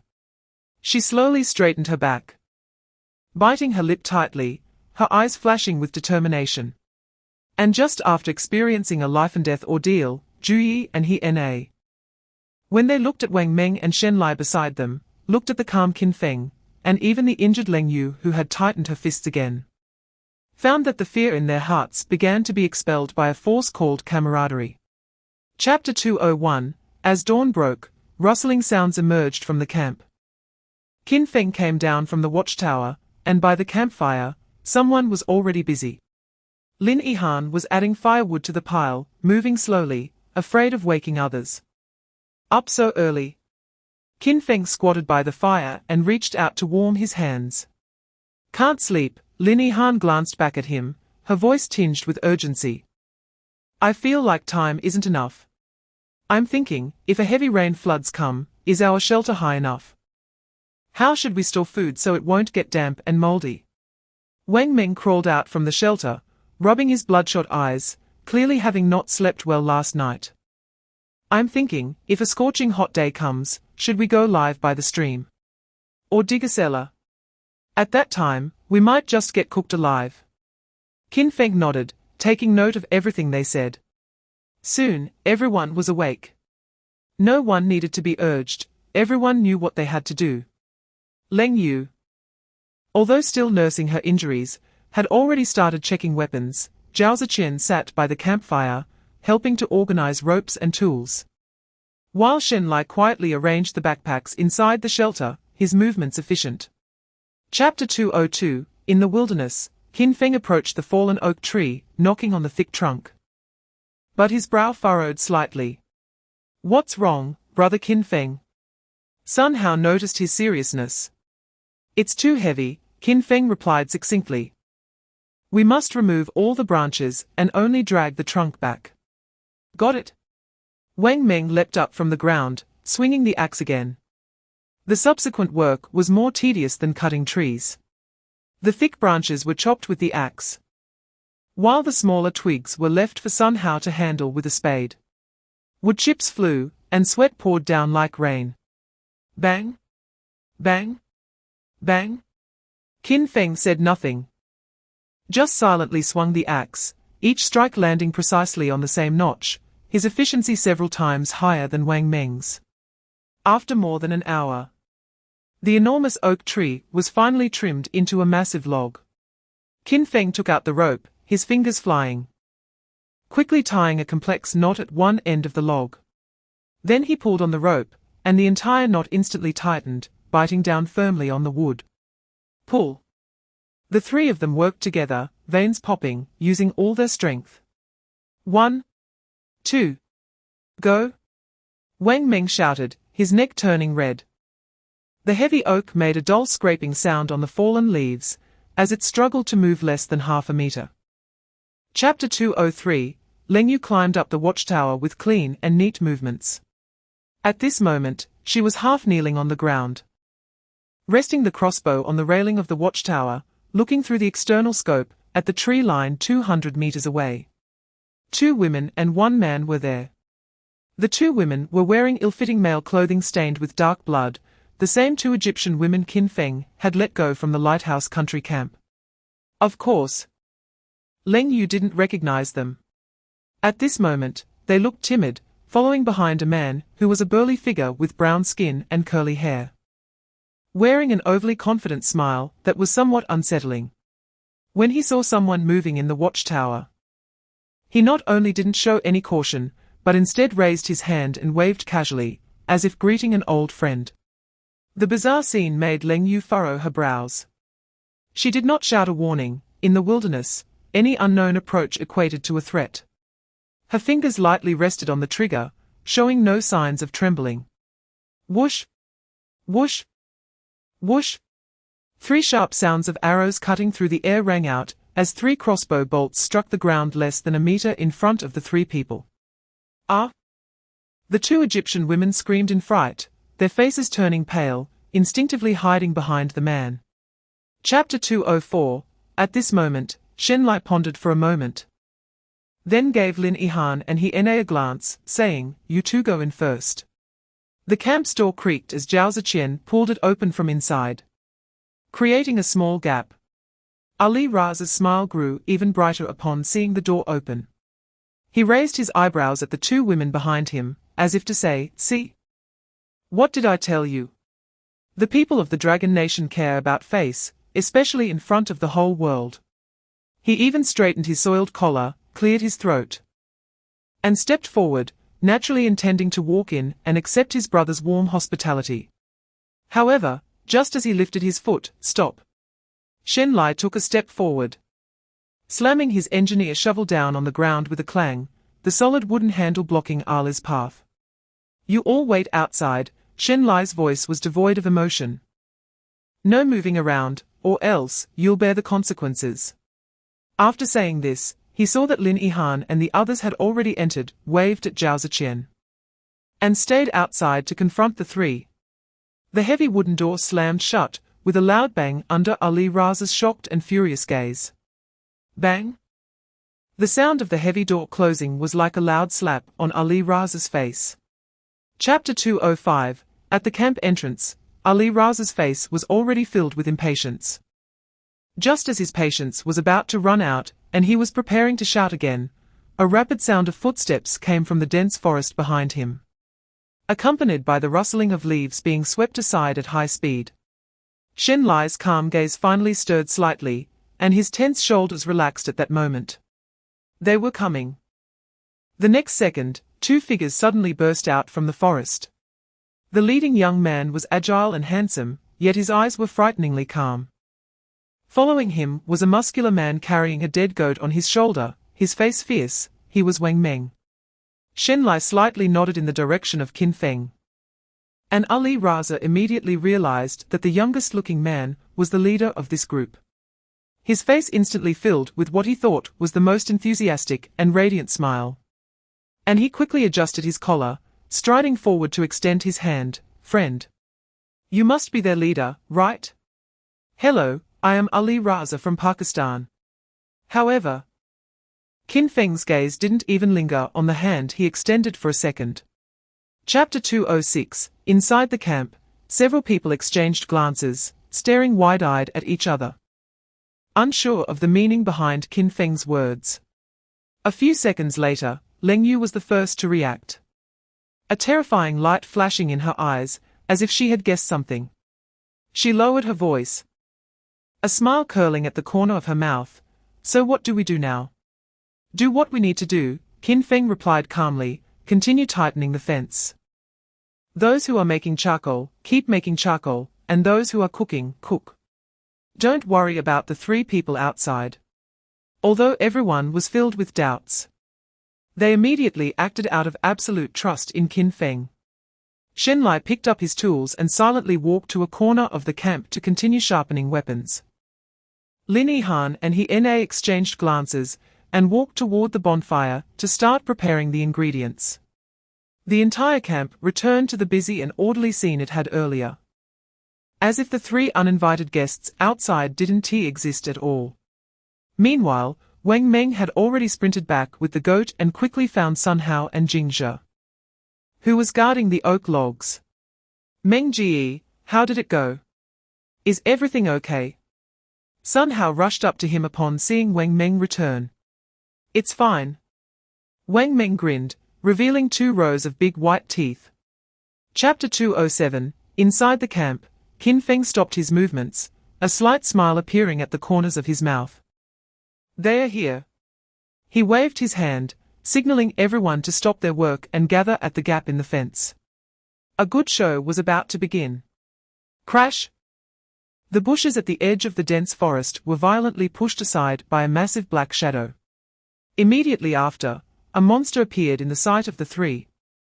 Its body was covered in yellow-brown mud, making its fur unrecognizable, glistening with a wet sheen in the sunset. On its head, it bore a pair of grotesque, upward curving horns that were extremely disproportionate to its body. Even around its mouth, dark red blood stains were visible. A pair of eerie green pupils were locked onto them, filled with unmasked brutality. "What the hell is that thing?" Ali Raza's eyes nearly popped out, his mind buzzing in a blank state. He swore that there was absolutely no such creature in this rainforest. He had seen bears, avoided wolves, and even confronted tigers. But the thing before him was completely beyond his comprehension. The live stream from Pakistan was instantly flooded with countless question marks and terrified comments. "My God. What is that? Is it a new species of purification beast? It looks too terrifying." Chapter 208. The 2 Egyptian women behind him were already scared out of their wits. Seeing Qin Feng defeated, they screamed and unleashed their survival instincts, turning to flee desperately into the depths of the forest. They thought that as long as they ran into the woods, they would survive. But they could not outrun Jingzhe. They had barely run 20 meters, when the muddy yellow lightning behind them instantly caught up with the woman, who had fallen behind. The woman sensed the shadow of death and turned back in terror, only to see a blooded mouth rapidly enlarging in her view. "Ah!" A short and desperate scream tore through the wilderness. In the terrified gaze of the other woman, Her companion was bitten by the monster on the neck and flung into the air like a broken sack, the sound of her neck breaking clearly audible. The boundless fear propelled her to run faster, but it was all in vain. She felt her foot give way, as if tripped by something. When she struggled to turn back, those eerie green pupils were already inches away. The woman's scream barely reached her throat before the overwhelming stench of blood surged into her mouth and nose, completely choking her. The world fell into silence. After doing all this, Jingzhe leisurely walked back to the barely breathing Ali Raza. Chapter 209, Outside the Camp, Qin Feng. Brother Qin Feng. The camp gate was finally repaired, and was abruptly pushed open. Shen Lai and Zhao Ziqian rushed out with anxious expressions. Their faces filled with shock and sorrow, as they saw the corpses on the ground and the severely injured Qin Feng. Quick! Help Brother Qin Feng inside! Zhao Ziqian shouted, as he and Shen Lai carefully supported Qin Feng, bringing him into the camp. The heavy wooden door slammed shut again with a bang, completely isolating the outside world's prying eyes and noise. Inside the camp, the bonfire still burned brightly, and everyone gathered around. Lin Yihan and He Na even had tears in their eyes, each acting better than the other. It wasn't until they confirmed that everyone's live streams were still off that Qin Feng slowly straightened up. He released his hand from where he was holding his arm. There were indeed a few scratches from climbing over the wooden wall, but he shook his hand dismissively, as if the injury didn't exist. The pain on his face faded, and he regained his usual calm demeanor. All right, stop acting. Upon hearing this, Shen Lai immediately let go of him. And Lin Yihan sighed in relief, wiping the tears from the corners of her eyes. Chapter 210, Qin Feng issued orders. And the camp lost the relaxed atmosphere from before the acting. Everyone's expressions became extremely focused. This main beam can stay, but the auxiliary beam next to it should be taken down, Cold Moon said as she stepped forward to help Lin Yihan, who was dismantling the shelter. Although she couldn't do heavy labor, lending a hand for small tasks was no problem. Lin Yihan and He Na immediately got to work, using daggers to cut the vines and carefully dismantling one piece of wood after another from the makeshift shelter, stacking them neatly according to Cold Moon's instructions. Even though He Na's hands were red from being strained, her movements remained nimble. At this time, Shen Lai and Zhao Ziqian had already dragged 3 corpses into the cornfield. Shen Lai expressionlessly swung a spade, dirt flying as a deep pit was quickly formed. Zhao Ziqian bent down, gripping Aliraza's muddy collar, dragging the heavy corpse step by step toward the pit's edge, leaving long drag marks in the dirt beneath the body. Thud!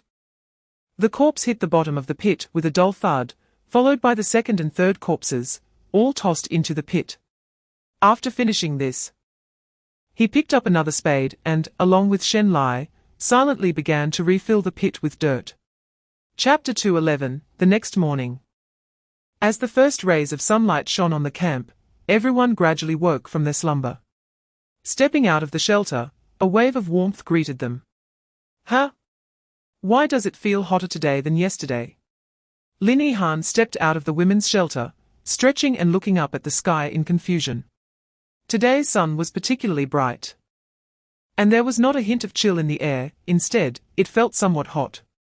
This weather really doesn't seem like it's going to cool down. He Na also stepped out, fanning her face with her hand. Qin Feng was checking the reinforced cow shed when he heard their conversation, and said without turning his head, "Have you heard that saying? When things reach their extreme, they will turn back. This is called warming before the storm, the most obvious sign before extremely cold weather arrives. The hotter it suddenly gets, the more vigilant we must be. Yes, in this strange wilderness, any unreasonable occurrence could signify great danger." Lin Yihan stuck out her tongue, choosing not to say more as she turned toward the chicken coop. Ah! They laid eggs again. For today, she exclaimed joyfully, carefully cradling 4 light blue eggs from the straw-lined coop. This small harvest brought a rare sense of joy to the tense atmosphere of preparation for battle. Chapter 212, the two quickly and skillfully handled 3 wild geese and a pile of fatty fish. Zhao Ziqian carefully wrapped the precious goose down in large leaves and found tough vines to securely tie the fish and goose meat, preparing to carry them on his back. Qin Feng was reloading the cleaned crossbow bolts into the repeating crossbow, ready to call Zhao Ziqian back. Suddenly, his ears twitched slightly, and his eyes sharpened instantly. "Don't move," he hissed, pushing Zhao Ziqian back into the bushes just as he was about to rise. Zhao Ziqian's heart jumped, and he instinctively crouched down, holding his breath. He hadn't heard anything, but Qin Feng's reaction made him immediately understand that something was coming. Rustling sounds came from a dense patch of grass several dozen meters away. It sounded like a sizable animal was moving through, stepping on dead branches and brushing against the grass. Was it a wolf? Or a leopard? Sweat beads formed on Zhao Ziqian's forehead, and he involuntarily tightened his grip on the spear beside him. However, Qin Feng's expression remained calm, even a bit strange. He didn't raise his crossbow, but squinted, quietly watching the direction from which the sound was coming. Chapter 213. This oasis was not large. A clear pond was at its core, reflecting the blue sky and a few stubbornly growing crooked trees whose names were unknown. By the pond, an extremely rudimentary shelter leaned awkwardly, more like a large garbage pile than a shelter. A few decayed wooden beams barely formed a framework, covered with torn military jackets, crumpled thermal blankets, and even a few large, smelly snake skins. The entire structure exuded an indescribable, complex smell mixed with sweat, blood, and dust, full of postmodern wasteland style. At the entrance of the shelter, a crackling campfire popped. Yi Fei leaned against a rock, holding a piece of charred snake jerky in his right hand, struggling to tear into it. His broken left arm had already had its splint removed, as if it was healing. Opposite him, Chen Hu sat on the ground. His injured leg stretched out straight. A small pot was set over the fire in front of him, bubbling with a strangely colored green soup, with a few unidentified plant leaves floating in it, emitting a mixed scent of grass and some bizarre fishiness. Chapter 214. The stream gurgled, washing away the blood on the rocks, and a strong smell of blood filled the air. Qin Feng squatted beside a roe deer, deftly flipping the dagger in his hand, and precisely cutting into the joint of the deer's hind leg. "Ziqian, remember to follow the bone seam and don't cut hard." Zhao Ziqian half squatted beside him, staring intently at Qin Feng's technique. The sound of the blade slicing through flesh and separating was clearly audible. The entire hind leg was completely removed, with the muscle fibers clearly visible. Understanding this, Zhao Ziqian drew out his own dagger and approached the second roe deer, excitement shining in his eyes. Since handling that black panther alone, he has become quite skilled at dealing with these prey, his cuts precise and the bleeding done in one go. Although his movements are nowhere near as fluid as Qin Feng's, he has already developed a certain proficiency. "Brother Qin Feng, should I scrape off the fat layer on the inside of the fur?" Zhao Ziqian asked while processing. "Yes, scrape it clean," Qin Feng replied without looking back. "The fat can be used for oil, and if the skin isn't cleaned properly, it will easily rot and become infested." After saying this, he tossed aside a piece of tenderloin with snow-white fat, wrapping it in a broad leaf. Chapter 215. The most ingenious design is a circular stove made of stones and mud located right in the center of the entire shelter. Above the stove, a hollow chimney made of a mixture of mud and straw pierces through the roof and points directly at the sky. This design not only allows the temperature from one stove to radiate throughout the shelter, achieving centralized heating, but it also perfectly solves the problem of smoke discharge and poisoning from indoor fires. "Brother Wang Meng, your craftsmanship is truly exceptional." Zhu Yi put down the semi-finished wooden barrel, walked around the stove twice, and couldn't help but reach out to touch the smooth clay at the chimney interface, genuinely amazed. "I figured out that the ratio of mud to straw would take several tries to get right, and you got it on the first try. And this chimney looks simple, but if the angle is off even a little, the whole place will be filled with smoke. Were you building houses before?" Wang Meng was patting the stove to check its sturdiness when he heard this and grinned. "Hey, It's all experience. We made a similar chimney at another camp before. He wiped the mud off his hands and chuckled. We can't let the girls freeze, can we? Chapter 2:16. No way. A clear, decisive voice rang out. Neither the boisterous Wang Meng nor the worried Lin Yihan, but Cold Moon. She put down the piece of roasted meat in her hand, raised her head. Her eyes reflecting the flickering light of the fire, staring unwaveringly at Qin Feng. There was no pleading or hesitation in her cold voice. I disagree. You going alone in that zero-visibility snowstorm is basically a death sentence. As she spoke, her tone became more agitated, and she stood up. Her tall figure casting a straight shadow in the firelight. Unless I go with you.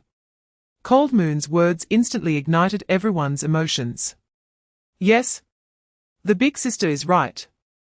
Wang Meng threw the half-eaten meat bone down hard, his eyes wide as he bellowed, Brother, what are you saying? You going alone? No way. If we go together. In this freezing weather, the more eyes, the better. His voice was filled with urgency, and the hulking man, brimming with fierce energy, had an expression of undeniable stubbornness on his face. Brother Qin Feng, it's too dangerous. Chapter 2:17. Although Qin Feng hadn't slept all night. The moment he got the Titan engineer shovel, his energy seemed to surge. The morning sun broke through the clouds. And people in the camp began to wake up one after another, their first feeling being the cold. Unlike the usual morning chill, this was a bone-chilling cold. Lin Yihan, wrapped in a thermal blanket, stepped out of the girls' area and shivered. Why does it feel much colder than last night? A natural disaster might be coming. Shen Lai tightened his clothes and said seriously. Wang Meng also crawled out from under the blanket, unfazed by the cold, wearing only an inner lining. He ruffled his messy hair and let out a loud yawn. Wow. This weather is freezing. Stop talking nonsense, hurry up and get dressed. Shen Lai came out behind him and tossed his coat over. Who will take care of you if you get sick? Wang Meng chuckled, put on the clothes, and moved his limbs. What's this little cold? Back in the day at sea. All right, we've all heard your glorious stories 100 times.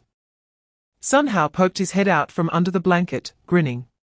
The camp gradually became lively, and Qin Feng glanced at everyone and said, the temperature is dropping. Faster than I expected. Today's task is heavy, so eat breakfast and get to work immediately. Chapter 2:18. In the sky, there were initially sporadic white dots, falling like willow catkins, but soon, the snowflakes became dense, 1,000 of them. They swirled and danced in the air before silently landing on the ground. Everyone quietly watched this sudden heavy snowfall, each face bearing a hint of seriousness, and an indescribable shock. The final tranquility was completely shattered by this first snowfall. Is there enough firewood and charcoal? Qin Feng's voice broke the silence. Almost, Wang Meng waved his hand, but Shen Lai and I discussed it. We'll take Da Li to drag a few more loads later. All right, Qin Feng nodded, thank you for your hard work. Hey, we're brothers, no need to mention hard work. Wang Meng put down the half-finished soup bowl, dusted off his pants, and nodded to Shen Lai. Let's go, Lao Shen, while it's not completely dark. Let's do one more haul. Shen Lai silently nodded, picked up his weapon. The two men, with no hesitation, once again braved the wind and snow. Heading into the rapidly whitening forest, about 7 or 8 kilometers away from Qin Feng's camp. Chapter 2:19. 1 head, 2 heads, 3 heads. A pack of 5 or 6 adult prairie wolves formed a crescent shape, silently surrounding them. They treaded on the snow without making a sound. Only the threatening growls emanating from their throats. Damn it! Xiaoning Xue instinctively tightened her grip on the firewood axe, her heart sinking to the bottom. A few hours earlier, back at Qin Feng's camp, the snow was falling heavier, and the wind whipped the snowflakes against the fence, making a crackling sound. Inside the shelter, it was warm as spring. Qin Feng hung the last piece of tanned roe deer skin by the fire, picked up a bone needle and animal sinew, and began to sew a simple neck warmer. It was made from the fur of a lynx, soft and warm. A thick roe deer skin coat. A pair of lynx fur gloves, and a lynx fur neck warmer. A top-notch set of cold-resistant gear was already taking shape. The entire camp fell into a calm before the storm, as everyone finished their respective tasks and silently sat by the fire, listening to the howling wind and snow outside. Their gazes occasionally drifted towards the camp entrance. Time passed second by second, and it was completely dark. The two unknown companions still had not appeared. Chapter 220. At this critical moment. Whoosh! Whoosh! Whoosh! 3 sharp sounds of arrows breaking through the air ripped through the howling wind and snow.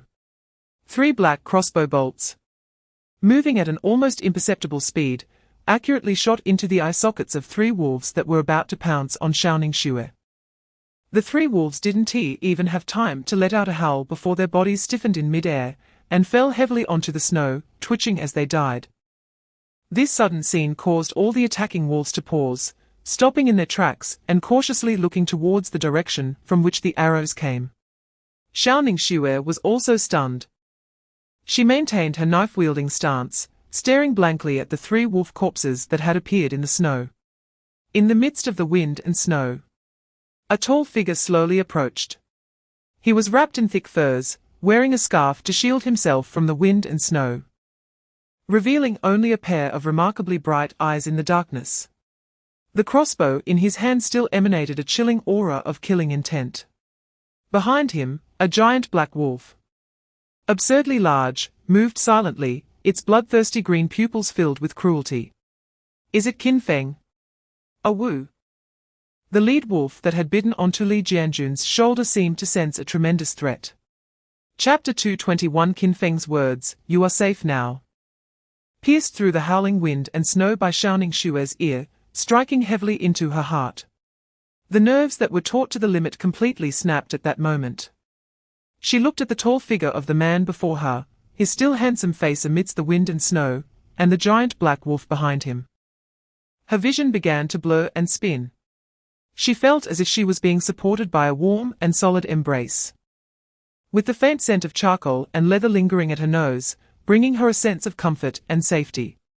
But soon, Xiaoning Xue realized she was being held like a chick. "Hey, handsome, how long do you plan to hold me?" Although Xiaoning Xue was weak, her fiery spirit hadn't diminished at all, and there was a hint of teasing in her voice. Qin Feng was taken aback, realizing that he was still holding her. When Xiaoning Xue fell back, he had instinctively reached out to support her without thinking about anything else. He immediately let go, as if he had touched something scalding. Taking a step back, a hint of barely noticeable embarrassment flashed across his face. "You?" "I'm fine, thank you," Xiaoning Xue steadied herself, rubbing her frozen, numb face, her gaze shifting to Li Jianjun, who was lying in the snow and being examined for injuries by Qin Feng. Chapter 222. Inside the shelter. It was warm as spring, and a mixture of food scents and warm air rushed towards them. "Hurry, everyone come in," Lin Yihan quickly called out. A few people shook off the snowflakes on their bodies at the door, and helped Xiaoning Xue wipe the snow from her face. "This sister's face is so cold." Lin Yihan touched Xiaoning Xue's cheek and then checked her hands. They were all icy. "Let her lie down first and cover her with a blanket," Qingyu instructed softly. Shen Lai gently placed her on a bed covered with thick straw and insulated blankets. Lin Yihan immediately brought over other goose-down blankets to cover her tightly. But just relying on the blankets wouldn't warm her cold body quickly. Lin Yihan looked at Xiaoning Xue's increasingly pale face and seemed to suddenly think of something. She quickly ran to the roaring central fire pit, extended her bare hands towards the flickering flames. The firelight illuminated her anxious face, and her palms quickly turned bright red from the heat, but she didn't mind. Once she felt it was about right, she quickly touched her lips to the back of her hand to test the temperature. Confirming it wouldn't burn Xiaoning Xue, she jogged back to the bedside, gently cradling Xiaoning Xue's pale face in her warm palms. Chapter 223. Hearing this question, Li Jianjun not only did not show any sorrow, but instead grinned. a hint of mystery and pride flashing in his eyes. That's a good place. Because, he took a sip of sweet water and lowered his voice. We found these interesting things there. He lifted his chin and pointed to the bag set aside, belonging to him and Xiaoning Xue. Qin Feng's heart stirred. His gaze suddenly sharp. That's right. The encrypted message from the Dragon Country's command center mentioned that 2 support personnel would come with special items to rendezvous. One item that was worth the country risking the lives of 2 elite operatives to deliver before the natural disaster struck must be a strategic resource capable of changing the course of battle and even determining life and death. The massive question that had lingered in his mind for so long became clear in an instant under Li Jianjun's gaze. Qin Feng didn't ask further. He stood up and walked straight towards the 2 mud-stained backpacks. Everyone's eyes followed his movements, landing on the 2 backpacks. He picked one up, feeling only its heaviness. Chapter 224. We did quite a bit, and brought the 3 best ones. The rest are hidden in the crevices of the cave according to Brother Miao's method. Li Jianjun pointed to the other backpack, his voice lowering. Later, the command sent an encrypted communication saying that your main force is just east of the mountains. Brother Miao knew that just guarding these things wouldn't be enough. They had to be delivered to those who could make the most use of them. So, he decided to let us take the 2 most perfect finished products to find the organization. Qin Feng silently opened the other backpack. And inside was also a tightly wrapped package of explosives. 2 packages, weighing at least 20 pounds combined. Qin Feng's fingers gently traced over the rough animal skin wrapping. He felt as if he could sense, beneath the cold wrapping, the residual warmth and heartbeat of another group of compatriots. With such a heavy burden, plus food and water, it was no wonder they fell into dire straits so quickly after the snow blocked the mountains. A thin layer of red suddenly appeared in Qin Feng's eyes. But he bit down hard on his back teeth, forcibly suppressing the bitterness. Qin Feng. Li Jianjun suddenly looked at him seriously, his weathered eyes burning with a blazing flame. Chapter 225. The exclamations of Xiaoning Xue and Li Jianjun sounded particularly jarring in the warm shelter. The 2 gaped, their expressions frozen, as if they had heard some fantastical tale. Raising chickens. In this desolate place where even bird feathers are rare, they not only have eggs to eat, but they are actually from chickens they raised themselves. This is even more absurd than hearing that athletes from India started collectively abstaining.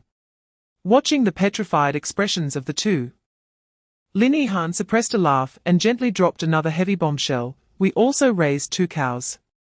She pointed to the cow shed and storage room outside, her tone brimming with undeniable pride.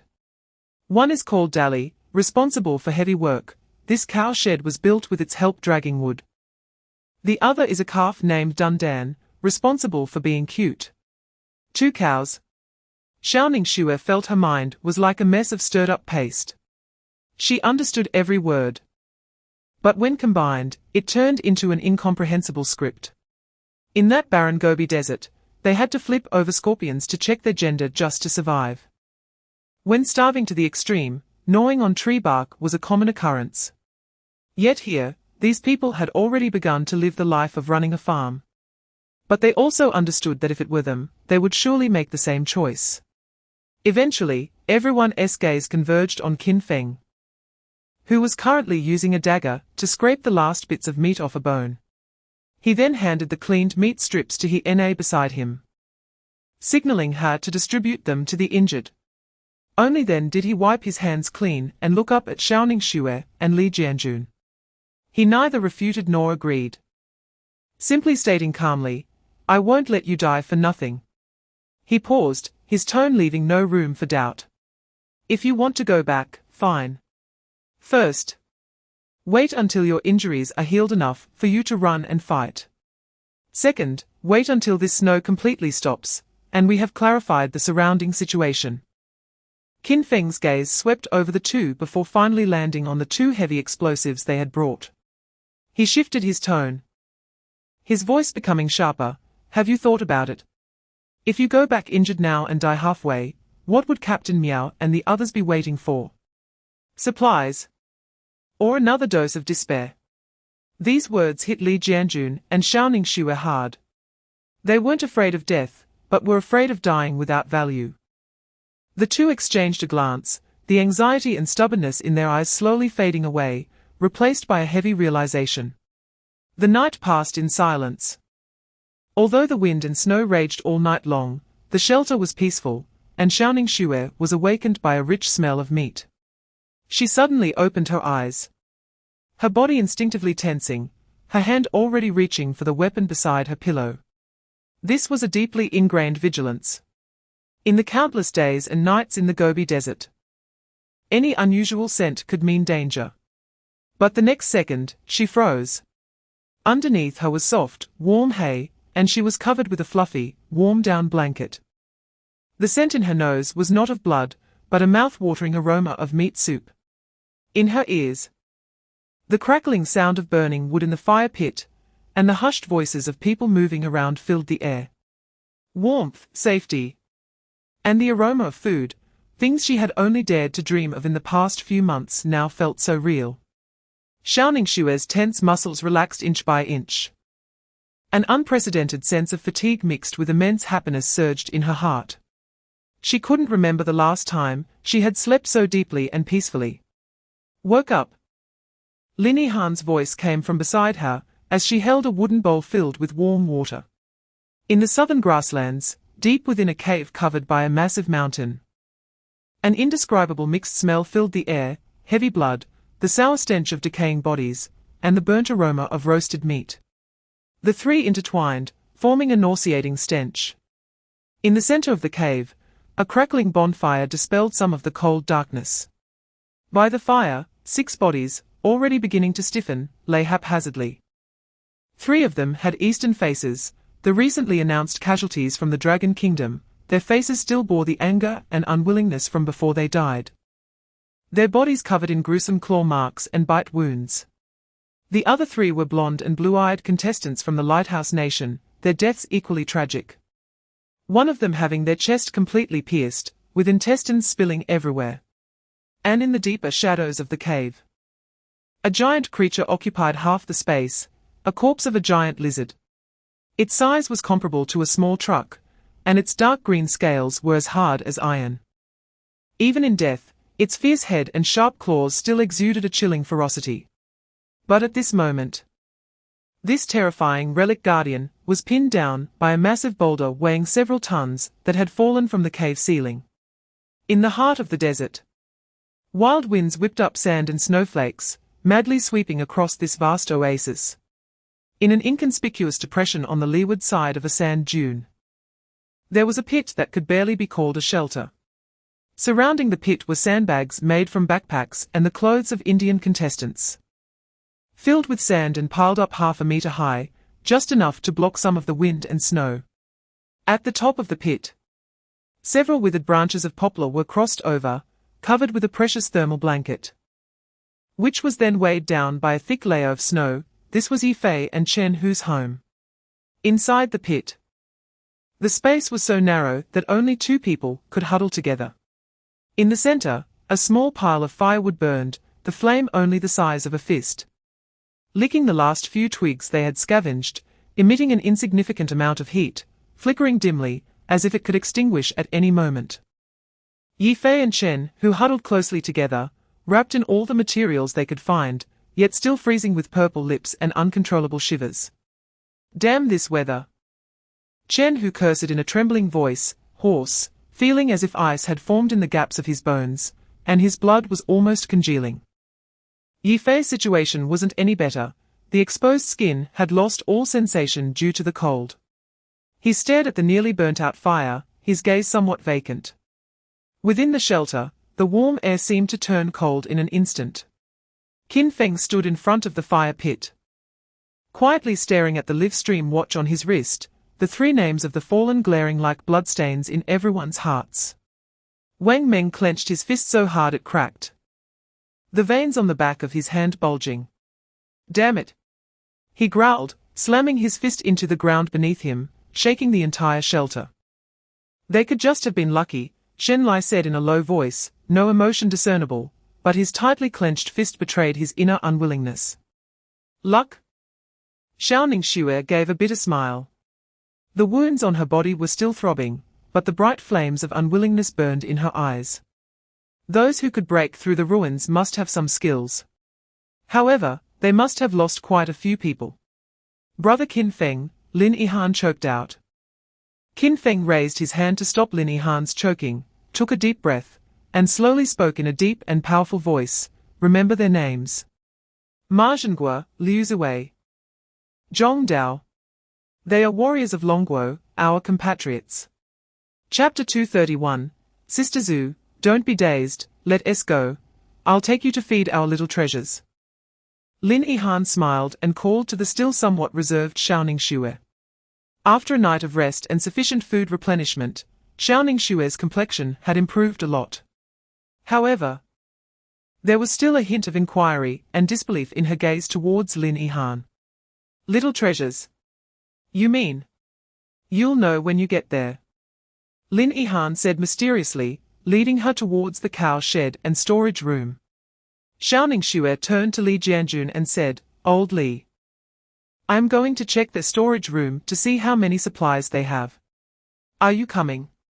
Li Jianjun nodded, you go ahead. I'll go back to the shelter to make them some hot tea. They must be cold soon. Following Lin Yihan, Xiao Ningxue arrived at the storage room.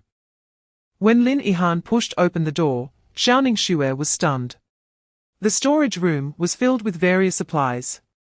A whole wall of cured meats, barrels of pickled fish, and large buckets of corn kernels. On the other side of the storage room, Dali and Dundu were leisurely munching on hay. And next to them was a chicken coop enclosed by wooden fences, where 6 Luding chickens were clucking away. Chapter 232, the afternoon was spent in tense yet orderly labor. As everyone cleared the last area of snow outside the camp, and picked up branches blown over by the wind nearby, neatly stacking them in the storage room. The sunlight reflected glaringly off the snow, but there was no warmth to be felt, just as the saying goes, snow is not cold, melting snow is cold. Qin Feng was organizing the equipment for the ruins while repeatedly calculating the candidates for going to the ruins in his mind. There must be enough people to go to the ruins. No one knows what dangers lie within, while we have explosives as an advantage. We also need enough manpower to deal with unexpected situations. At least one of the 2 strongest fighters, Wang Meng and Shen Lai, must go. Leng Yu has high tactical quality, but is injured, so Lin Yihan is the most suitable to stay at the camp to look after Dali and Dundu. Xiao Ningxue and Li Jianjun will leave once their injuries are healed, so there's no way to take them along. Zhao Ziqian and the others are more auxiliary roles, lacking a bit in direct combat capability. He glanced at Shen Lai, who was carefully sharpening a shovel with a whetstone in the corner, and then looked over at Wang Meng, who was arm wrestling with Xiao Ningxue, both their faces turning red. He and Lin Yihan were laughing and cheering them on. Chapter 233, What? Wang Meng's eyes widened, instinctively tightening his grip on the crossbow, and lowering his voice, he said, What do you mean it's not human? Big brother, don't scare me like this. In this snowy weather with the biting wind, it can't be something unclean, right? Though he spoke in fear, his body unconsciously adjusted its stance, with legs slightly apart and weight sinking down, ready to engage in a standard tactical position at any moment. In this eerie wilderness, facing any known enemy, even soldiers with firearms wouldn't make Wang Meng frown. But this unknown, incomprehensible thing could easily evoke humanity's most primal fears. Whether it was human or ghost, it surely meant no good. Qin Feng's answer was brief yet heavy. His gaze remained fixed on the few torches in the darkness. He paused and added a statement that made Wang Meng's heart tighten, moreover, they are wearing animal skins, not the clothes of competitors. Following his words, Wang Meng felt goosebumps all over his body, and he suddenly found the crossbow in his hand unappealing. Wait for me to go back and get my gun. Damn it. Whatever it is, I'll let it taste the iron fist of modern civilization today. Chapter 234, The wild man shot in the forehead seemed to be thoroughly enraged by this gunshot. A sound, not human, erupted from its throat. The muscles in its arms bulged instantly, and it swept its spear horizontally. This strike gathered all its furious strength at the moment of death. Bang! Wang Meng was struck by a force as if hit by a battering ram, sending him flying back, crashing into the snow several meters away. Standing in the front, Qin Feng's pupils contracted sharply, and he immediately placed the Titan shovel in front of him. Clang! A sound loud enough to rupture eardrums erupted. Qin Feng felt a terrifying force surging into his arms through the shovel, causing his arm muscles to tighten to the limit. But his feet seemed rooted deep into the ground, managing to withstand this violent blow. The snow beneath him was compressed by the immense force, creating 2 deep furrows. Yet he did not fall. After delivering that final blow, the wild man seemed to have exhausted its last bit of energy. Its body stiffening before falling straight back into the snow, motionless. Meanwhile, the other 3 wild men moved. Their speed was astonishing, leaving 3 blurry afterimages in the snow. Completely ignoring the arrows and thrown spears shot by Leng Yu and the others from the fence. Chapter 235, Xiaoning Xue leaned against the wall. The blood at the corner of her mouth had been wiped away, but her complexion was still pale, and her chest heaved violently.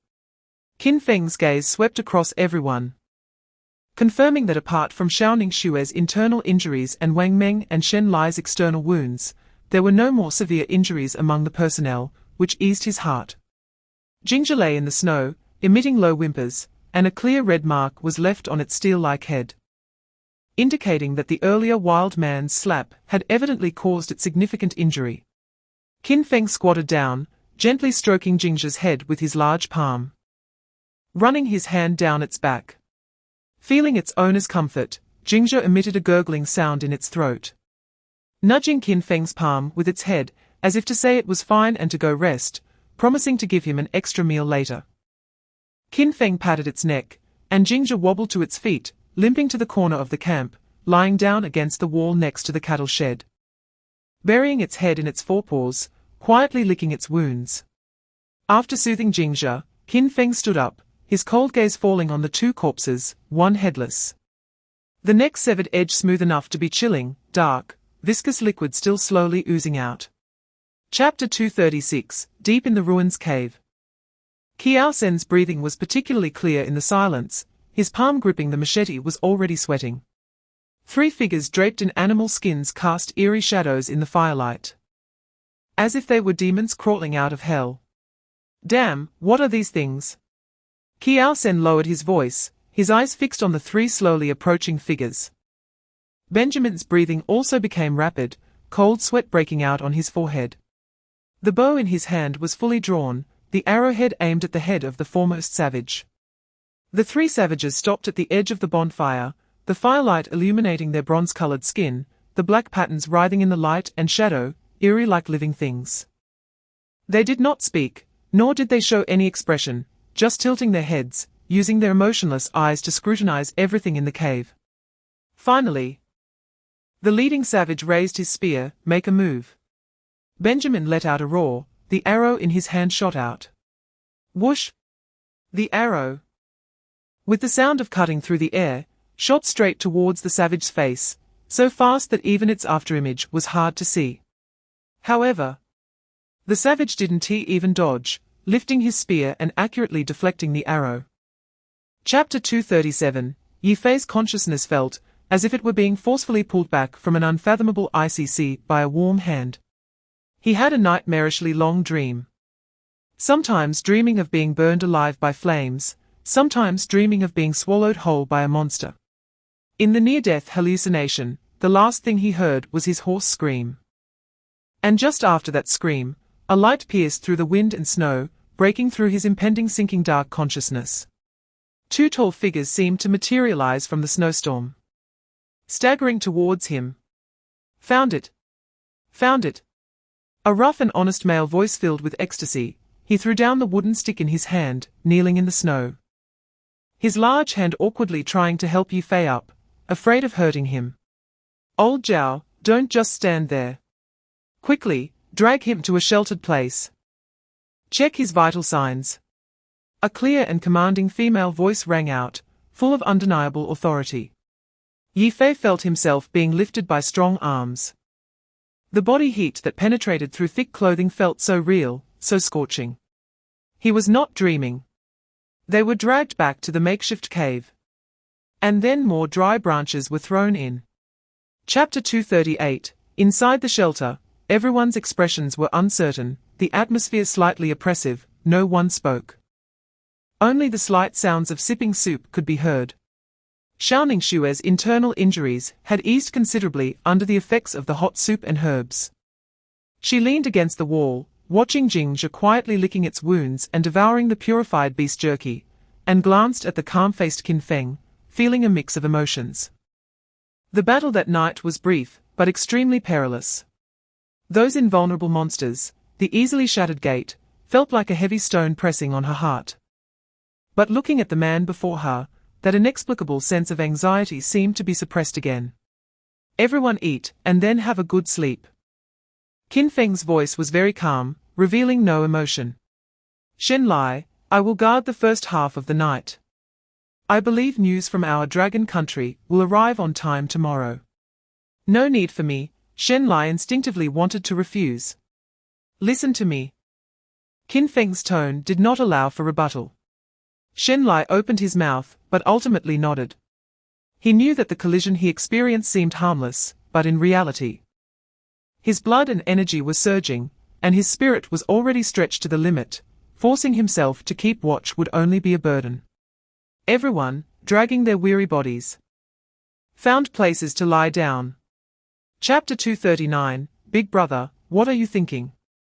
So happy. Wang Meng rubbed his sleepy eyes and curiously leaned over. It's nothing. Just thinking of some happy things. Qin Feng reined in his thoughts, his expression returning to calm, patting Wang Meng's shoulder, get up and get busy.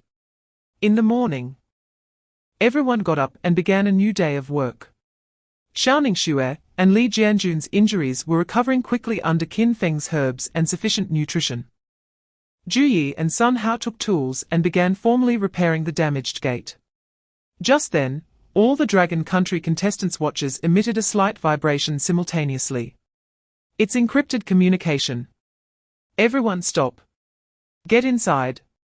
Qin Feng shouted. Everyone immediately put down their tasks and filed in, filling the warm shelter. Qin Feng raised his hand to turn off the live broadcast, and the others in the camp also turned off their live streams. 100-word text message clearly appeared on everyone's watch screens, based on the behavioral data analysis of the remaining 8,127 global contestants. 1. Savages will only actively attack contestants who have killed purified beasts or relic guardians. 2. The Suminghui squad paid a painful price to kill a savage using the swamp terrain. Preliminary conclusion: the enemy's individual combat strength is extremely strong, but lacks intelligence, and can be targeted by the environment. Chapter 240, Inside the Camp. The trap setup was in full swing, with everyone playing their maximum role at their respective positions. The core of the entire team was Qin Feng, who sometimes pointed out the angles of Zhu Yi's wooden spikes, and sometimes checked the depth of Wang Meng's pit. The knowledge of master-level trap-making in his mind was gradually being transformed into lethal traps. After a night of rest, Jingzhe had fully regained its vitality. This giant wolf seemed particularly fond of the snow-white world, happily running in the woods, its massive body crashing through low bushes, startling the birds in the forest to scatter in all directions. A grey sparrow was startled and, in a panic, landed on a branch not far from Qin Feng's feet, curiously tilting its head to observe this bipedal creature. Qin Feng's heart stirred. He stopped his work and focused his attention on this little being, animal friend. A faint mental link was established, and instantly, a simple, pure thought was transmitted to his mind. There are bugs under the snow. Qin Feng raised his eyebrows. It worked. Although it was just the simplest instinct of hunger, this skill was indeed effective. Chapter 241. In the center of the camp, a polished wooden board lay on the ground. Qin Feng was squatting beside it, holding a piece of burnt charcoal, sketching something on it. His movements were fluid, each stroke appearing exceptionally steady. The few people left behind gathered around him: Lin Yihan, Xiaoning Xue, Li Jianjun, Zhu Yi, Sun Hao, and He Na. Everyone's gaze converged on the simple blueprint. Everyone, turn off the live stream, Qin Feng said, looking up at the onlookers. All right. This is our camp. Zhu Yi's eyes narrowed as he recognized the shelter represented by a circle on the blueprint. Centered around the shelter, lines of varying thickness radiated outward, marked with various strange symbols: a crossed skull, a twisted noose, and a row of sharp triangles. 100 meters outside the camp, Wang Meng and I dug 10 3-meter-deep pits. Qin Feng pointed to the skull markers with the charcoal. The pits are filled with the hard wooden spikes Zhu Yi sharpened. They are covered with the camouflage leaves made by Brother Zhu and Leng Yu, then topped with snow. Unless something flies in, stepping on it means death. Xiaoning Xue leaned in to take a closer look, gasping in surprise. Chapter 242. The forest in this wilderness, after being washed by heavy snow, transformed into a world draped in silver. The snow was deep enough to reach the ankles, and with each step, immense energy was required. Beneath the soft layer of snow lay hidden pits and tangled tree roots. A slight misstep could lead to a nasty fall. A Wu. Leading the way was Jingzhe. Like a black snowplow, its massive body forcefully pushing aside the snow ahead, compacting it to create a relatively easier path for the team behind. Even so, their speed remained slow. This snow is too honest, Wang Meng panted, wiping the sweat from his forehead, with his breath instantly crystallizing into frost hanging from his beard. Conserve energy and maintain a steady pace. Qin Feng's voice came from the middle of the team, steady and powerful. Our goal today is to advance 20 kilometers before dark and find a sheltered valley to set up camp. The team moved forward in silence, the surroundings eerily quiet, with not a single bird call to be heard. This extreme silence made everyone's nerves involuntarily tense. After about 2 hours of trekking, Qin Feng suddenly halted and raised his right fist. Chapter 243. Qin Feng took a look and immediately brightened. Good, this is wild ginger, edible, can be used for soup, and to ward off the cold. Zhao Ziqian was overjoyed and carefully tucked the unexpected find into his backpack. Just then, a familiar global announcement echoed in the ears of all competitors and viewers in the live stream. Global announcement: Dragon Country contestant Zhao Ziqian discovered edible wild ginger, triggering a 10,000-fold return. 1,000 high-quality wild ginger growth sites have been randomly generated within Dragon Country. In the silent snowy forest, Wang Meng was momentarily stunned, then slapped Zhao Ziqian on the back. Good kid. Your luck is unmatched. We can drink ginger soup at night to ward off the cold. Hurry. Dig up a couple more. Zhao Ziqian stumbled slightly from the slap, scratching his head with a grin, pride evident on his face. The brief rest and this small episode eased the tense atmosphere in the team. After replenishing their energy, they set off again. The sky gradually darkened without anyone noticing.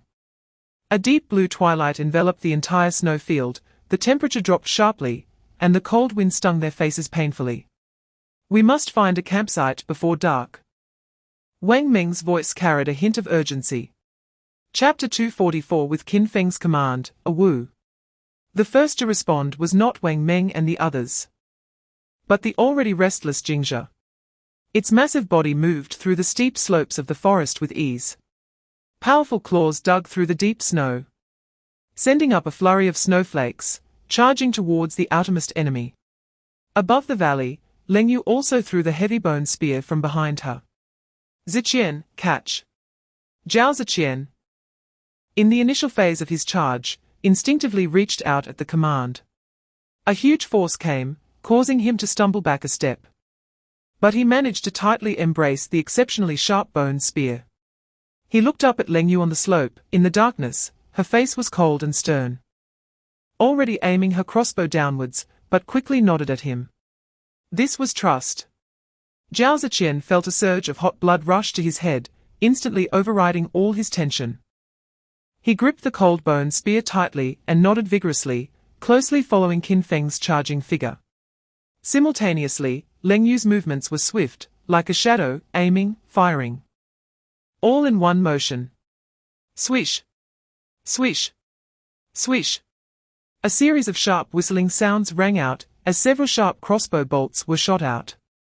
Chapter 245. Qin Feng looked at the blood-soaked man in front of him, whose back was straight despite the bloodshed. His calm expression revealed no emotions. He pulled out the Titan engineer shovel stuck in the snow, casually flicking off the blood, then nodded towards Jin Zhengtai behind him. Don't worry about this. Go check on your companions. I'll handle this enemy and see if I can dig out something useful. Qin Feng's words eased the tense nerves of Jin Zhengtai. However, just as Jin Zhengtai turned around, two of his four companions who had been standing behind him suddenly collapsed, the dull thud echoing clearly in the silent valley. Park Sung. Ying Ji. Jin Zhengtai's eyes widened with rage as he rolled and crawled over. Among the fallen, one was the big man, who had been pierced through the chest by the enemy's wooden spear. He was relying solely on his fierce will to hold on. But now that all the enemies were defeated, the tension in his body released, and his life force quickly ebbed away. Lying in the snow, he coughed up blood while still glaring intently at Jin Zhengtai. The latter hurriedly pulled out a brand new silver metal first aid kit from a severely worn backpack, seemingly never used before. Chapter 246. Jin Zhengtai had no idea what Qin Feng was thinking. He only felt a pair of steady and strong hands on his arm, pulling him up from the cold snow. He looked up to meet a pair of deep, dark eyes. Those eyes, which had just been indifferent to life like the Grim Reaper, now held a hint of warmth. Even this man considered that the injured person was a woman and specifically called over his female teammate. How could there be such a good person in the world? The delicacy that emerged amidst the decisiveness of killing instantly shattered the last line of defense in Jin Zhengtai's heart. The 7-foot-tall man could no longer hold back his tears, which mixed with the blood on his face and streamed down. Dragon Country brothers, he choked, wanting to kneel again. Qin Feng, however, held his hand firmly, like a vice. Jin Zhengtai suddenly wiped away his tears with the back of his hand, straightened his back, and said with unwavering determination, "Don't worry. Dragon Country brothers. From now on, our worthless lives belong to you. No matter where you want to go, we brothers are willing to charge to the front and be your first shield." Qin Feng looked into his eyes filled with fighting spirit, and a plan formed in his mind, but he merely nodded calmly. Chapter 247. The night was deep. In the valley, Qin Feng dragged the last corpse of a Japanese pirate to a distance to bury it. Returning to the campfire, he brushed the snow off his hands. He glanced at the Koreans who were wolfing down their food, then looked at his teammates who were also replenishing their energy, and calmly began to arrange the night watch. Let's divide into 3 shifts tonight, each shift for an hour and a half. After a light cough, he continued, "Cough, Wang Meng. You and Jin Zhengtai take the first shift, Shen Lai, Zi Qian, you too." He scanned over another relatively energetic Korean teammate, him. "Join you for the second shift. I and Leng Yu will take the last shift." This arrangement not only incorporated the Koreans into the defense system, but also served as a subtle form of supervision. With one Dragon Country team member paired with one Korean team member, balancing trust and checks perfectly. Jin Zhengtai, who was focused on his bowl of meat porridge, immediately lifted his head upon hearing this, not even bothering to wipe his mouth, and nodded earnestly, "No problem. Dragon Country brothers. Trust us."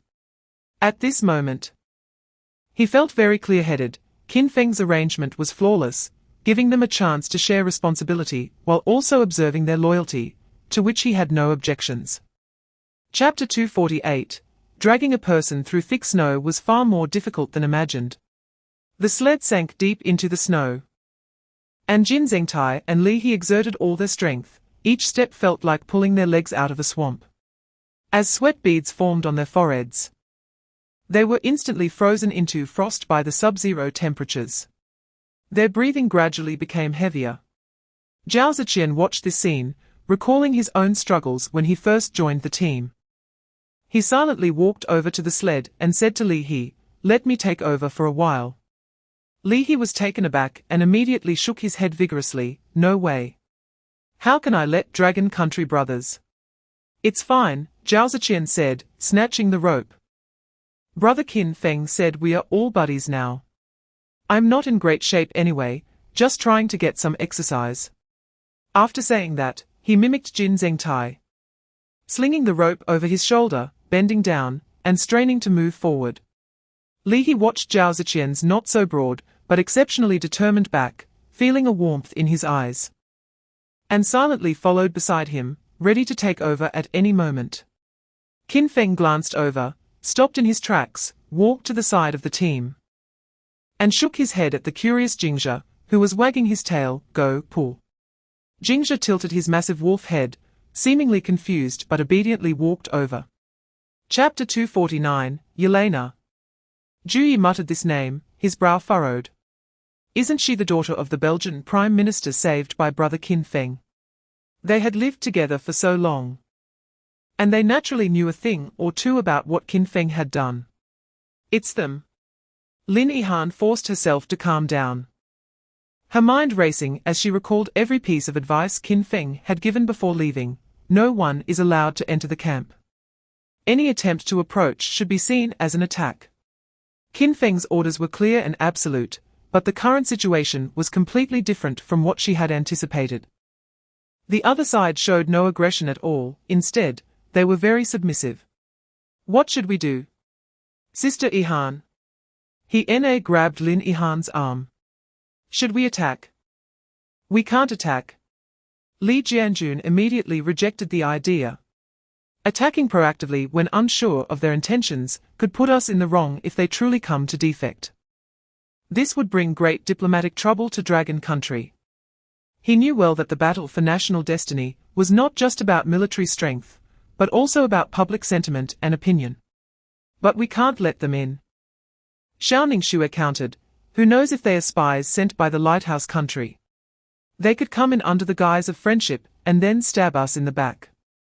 Such things were within their capacity. Chapter 250. The cold wind whipped the snowflakes against Lin Yihan's face, causing some pain.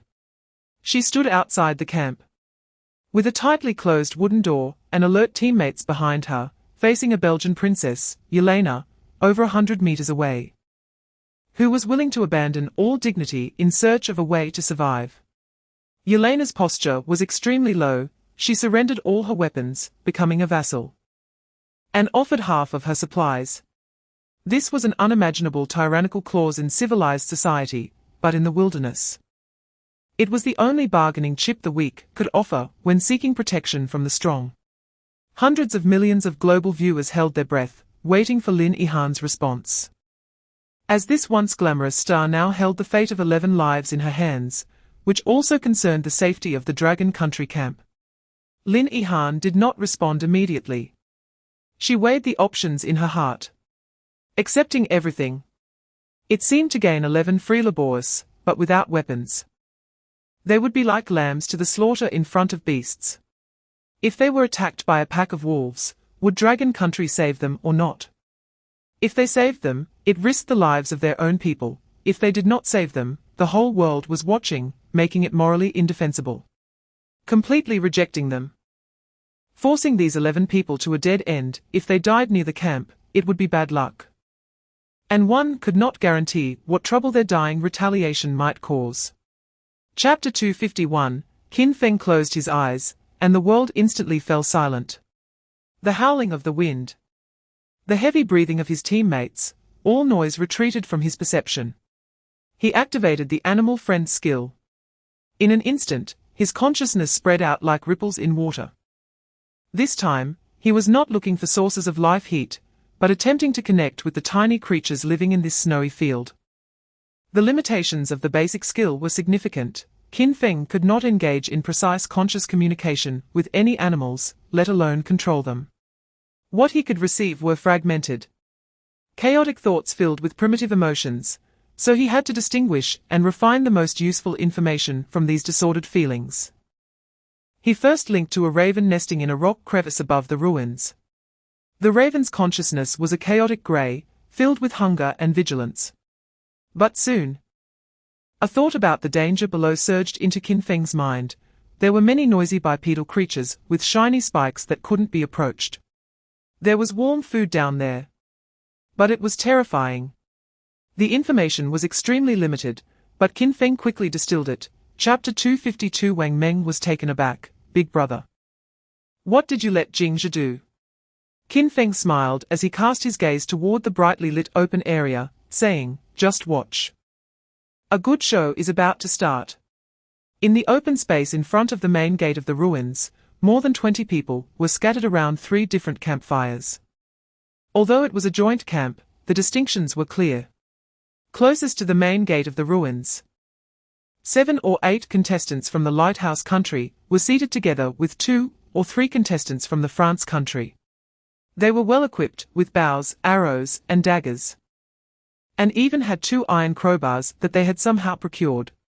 These people appeared to be chatting casually, but their bodies maintained a posture ready to spring into action at any moment, and their eyes occasionally swept over the dark surrounding forest. A bit further out, there were 8 or 9 contestants from Japan, who were clearly of lower status, huddled in a windy spot. Most of them held sharpened wooden sticks or crude stone axes. They dared not speak loudly, and occasionally, their eyes would glance towards the central campfire, filled with awe and fear. By the warmest and largest central campfire, 4 people were seated. The core position was occupied by a burly white man in a heavy cold-weather outfit named Charles, who was as imposing as a standing brown bear. Chapter 253. The entrance to the rock crevice was far narrower than expected, with the cold wind howling behind, swirling snowflakes into their collars. But as everyone squeezed into the rock fissure, the biting cold miraculously began to fade. In its place was a warmth that carried a musty odor. Qin Feng sidled against the cold rock wall, feeling the rough stone edges scrape painfully against his back. He could hear the suppressed breathing of Ling Yue in front and Wang Meng's heavy gasps. This place would choke anyone who was even slightly overweight. Wang Meng muttered. The hardest part is Jingzhi. It's so big that it can only crawl forward, scraping its front claws against the ground, whimpering pitifully. Qin Feng occasionally turned back to rub its large head, signaling it to be quiet. After pushing forward about 50 meters, the path suddenly opened up. Qin Feng stepped out of the rock crevice, his feet landing on solid ground, and almost simultaneously, an unusual wave of heat hit him. It was not a comfortable warm breeze, but a stifling heat. It felt like being trapped in an airtight raincoat just before a summer storm. The extreme cold and snow outside seemed to be completely isolated in another world by that rock crevice. Chapter 254. While Qin Feng led the main group toward the ruins, life in the camp did not stop. On the contrary, this natural disaster had pushed the readiness of the remaining personnel to the extreme. Inside the warm and spacious shelter, the roaring central fire pit completely dispelled the cold. Juyi was patiently polishing the newly made crossbow bolts with a piece of oak, while Sun Hao sat opposite him, carefully bundling sharpened wooden stakes. In the center of the camp, Lin Yihan held a spear, practicing against a straw target. Her complexion was rosy, and a slight sheen of sweat appeared on her forehead. Lower your center of gravity a bit more. Xiaoning Xue tapped Lin Yihan's knee with a wooden stick. Your strength is very small. If you can't pierce the vital point with one strike, it's you who will die. Don't perform like on stage. The smaller the movement, the better. Be fast and fierce. Lin Yihan nodded. She was well aware of her weaknesses. With Qin Feng absent, she was one of the mainstays of the camp, so she had to have the ability to protect herself. She tightened her waist and abdomen, striving to imitate Xiaoning Xue's textbook-like thrusting motion. The spear in her hand was no longer a prop, but a weapon. The power surged from her ankles, knees, waist, and finally exploded through her arms, a little longer, a little stronger. Chapter 255. After collecting the fish mint, they continued deeper into the cave. The further they walked, the light inside the cave did not become darker, but instead emitted a faint glow. On the rough rock walls on both sides, irregular veins radiating a ghostly blue light appeared, seemingly starting from who knows when. These crystals embedded in the black rock resembled blue veins winding through the earth, illuminating the entire cave in a magnificent yet eerie glow.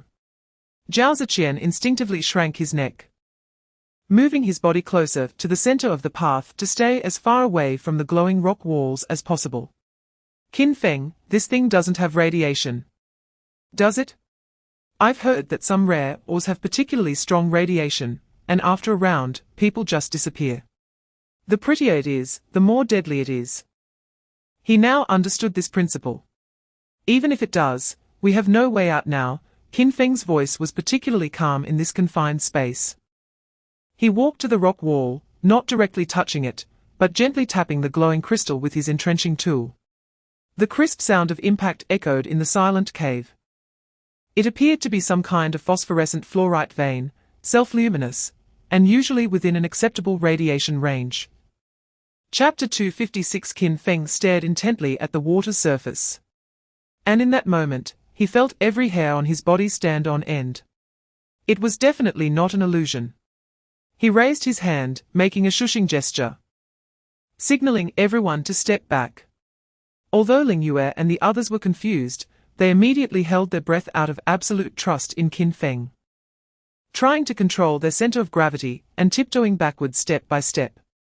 Once everyone had distanced themselves from the pool, Ling Yue quietly asked, "What's wrong? Is something off?"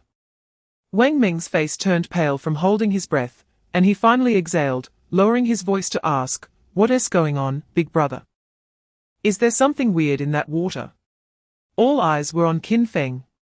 He turned around, his face appearing particularly stern under the glow of the ghostly blue crystals. "It's not that there's something weird, but that there's a living creature. And it's quite large." Hiss! A sound of people gasping filled the cave.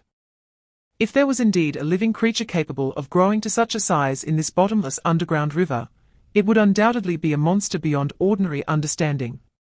Just how big could it be? Zhao Ziqian swallowed hard. In Chapter 257, the severed giant tongue continued to convulse violently on the rock, like a headless python. Jingzhe, having escaped, immediately rolled and crawled away from the water's edge. It was soaked through, with its fur covered in that disgusting slime. Terrified, it ran to Qin Feng's feet, rubbing its head against his pant leg and emitting a whimper of grievance and fear from its throat. Qin Feng reached out to comfort Jingzhe's trembling head, but his gaze remained cold as he locked onto the crazed giant beast. The beast rolled on the shore for a few seconds before suddenly turning around, its massive body crashing back into the deep pool with a loud splash. Then, its enormous figure quickly descended, vanishing in the endless darkness, leaving no sound and not giving Qin Feng and the others a chance to finish it off with explosives or other weapons. The cave fell back into silence, leaving behind a scene of devastation on the shore and a 2-meter-long, twitching, slime-covered severed tongue. In Chapter 258, there were 4 members of a French team who had just arrived. Each male member was over 1.8 meters tall, with well-defined muscles and steady strides. Even one of the female team members was about 1.75 meters tall and athletic. They all wore different animal skin coats, with the fur facing out, looking rugged and warm, blending into the surrounding blizzard environment. These people did not exude the air of civilization, instead, they resembled a group of top predators honed in harsh nature, radiating a wild and fierce oppressive aura. Charles, the leading team member, let out a low roar, opening his arms to perform a brutal chest bump with the already waiting French captain, Charles. Bang! The 2 iron-like bodies collided, producing a muffled sound that made the nearby Japanese contestant, Sato, flinch. "Did you bring the stuff?" Charles asked in a deep voice. The new team member grinned, revealing a mouthful of white teeth, as he unstrapped a large animal skin bundle from his back and dropped it heavily onto the snow. Charles unwrapped the bundle, pulling out several pieces of jerky that emitted an indescribably strange and fishy smell. In Chapter 259, someone has come in, and there are many. Qin Feng's voice was calm. But this news instantly tightened the atmosphere that had just slightly eased. What? Wang Meng was the first to react, his rugged face filled with shock. Almost instinctively, he pressed his entire body against the gritty rock floor, ears tightly pinned down. After a moment, he suddenly sprang up, his face paling to the extreme. It was true. The buzzing vibrations were dense, there were definitely a lot of them. Damn it, these bastards are moving so fast. Leng Yu tightened her grip on her handgun. Her gaze sweeping over the bottomless black pool of water before glancing back at the dark, narrow path they had come from. Her voice heavy, it seems the people outside couldn't wait any longer, they abandoned the wait-and-see approach and chose to attack. Shen Lai coughed softly, silently gripping the bone spear behind him. The dull pain in his chest had not fully dissipated, making him hold the worst expectations for any form of conflict. Ahead lay the slippery path washed out by the giant beast, clinging to the deep pool. One misstep could send them into endless darkness, becoming the blind monster's meal. Behind them, the retreat was completely blocked by more than 20 well-equipped and aggressive pursuers.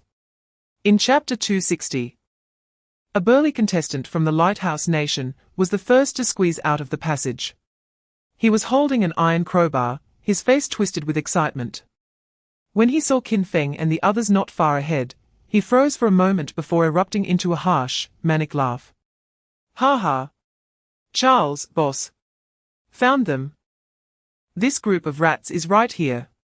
Behind him, more figures were moving, and the noisy footsteps and clashing of weapons echoed in the narrow passage, preparing for battle. Qin Feng's voice was not loud, but made the surrounding air tense. The situation was dire. Ahead lay the deadly pool of water, and behind was an endless stream of pursuers.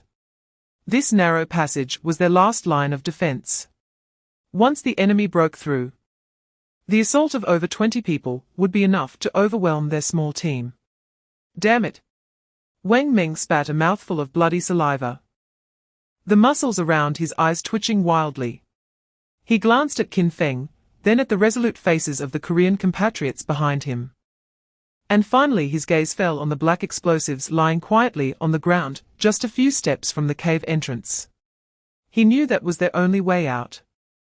As long as they blew the entrance, they could completely block those enemies outside. In Chapter 261, the aftermath of the explosion lasted for over 10 seconds. When everything finally calmed down, only scattered falling debris remained in the cave, making a crisp sound as it fell.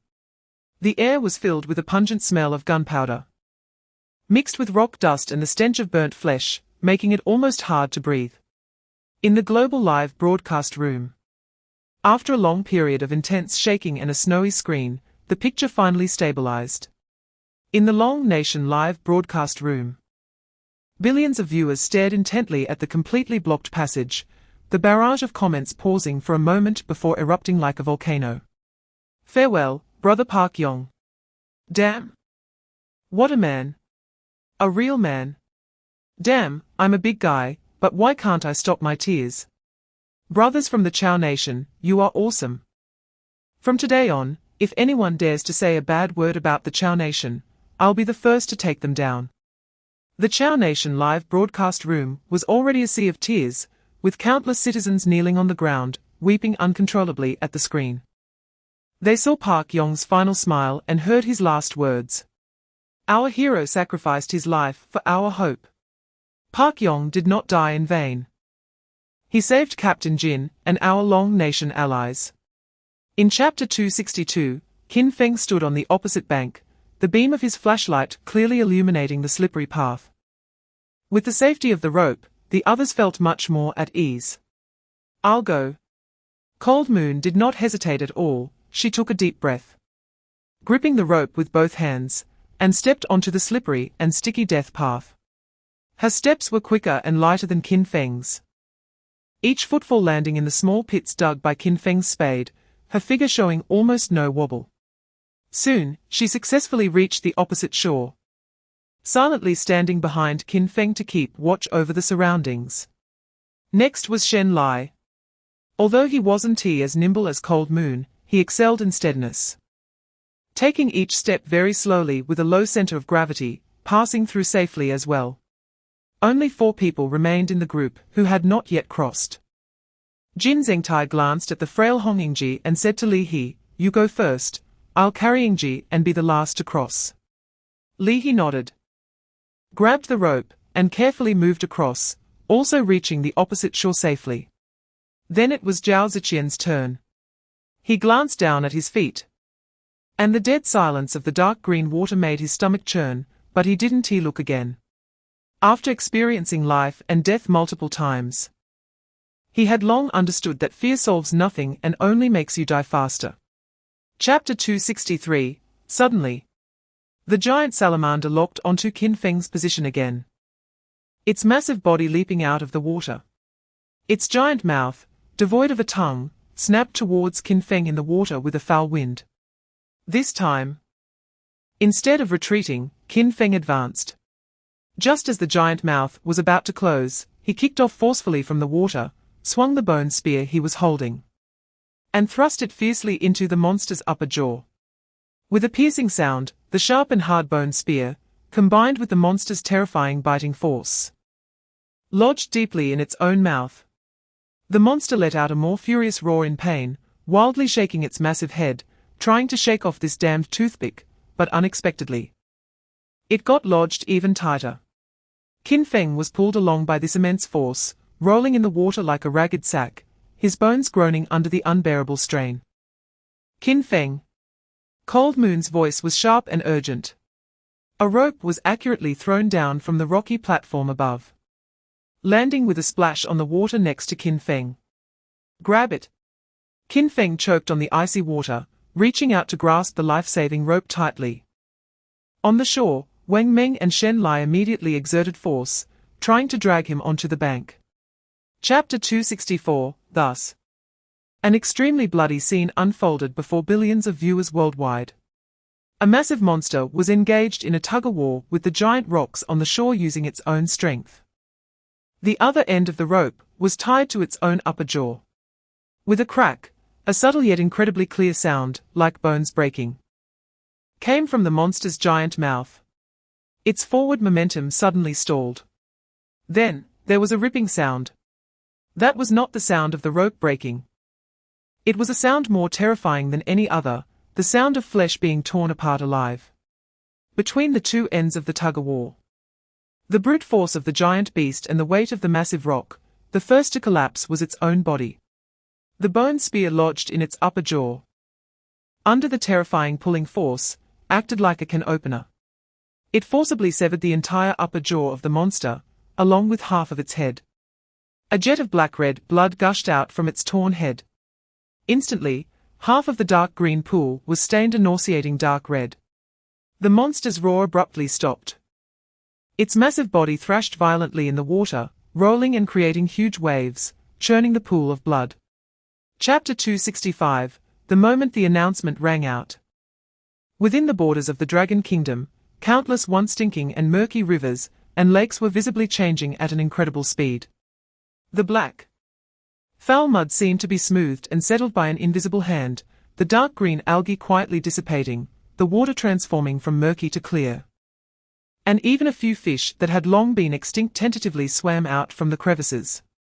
Countless residents living by the river stared in awe at this miraculous scene, their eyes brimming with excitement. Meanwhile, an invisible force quietly descended upon every citizen of the Dragon Kingdom. Deep underground, many miners dispatched by the 6 gates to mine were already too exhausted to stand, nearly collapsing from fatigue, but at that moment, they suddenly felt a lightness throughout their bodies, as if they had shed a 1,000-pound burden. Their sore muscles regained strength, and even their breathing became much smoother. They exchanged astonished glances, then raised their pickaxes, striking the rock walls with renewed vigor. "Let us work hard. Everyone, let us try to get out early. We will contribute more to the Dragon Kingdom in the future. No more being internet trolls." The Dragon Kingdom's live stream was instantly flooded with jubilant comments. Wow! A thousandfold return. It's happening again. Just like last time. Chapter 266. The snowstorm had long ceased, and the glaring sunlight poured over the boundless snowfield. Yi Fei lay motionless behind a snow slope, gripping a short bow crafted by Sun Suilan and the others. His gaze was fixed on a black stone not far away. Steaming from the sun, where a battered lizard was lazily basking in the rare sunlight. Now is the time. Yi Fei suddenly drew the bowstring. And a sharpened wooden arrow shot through the air. Thud!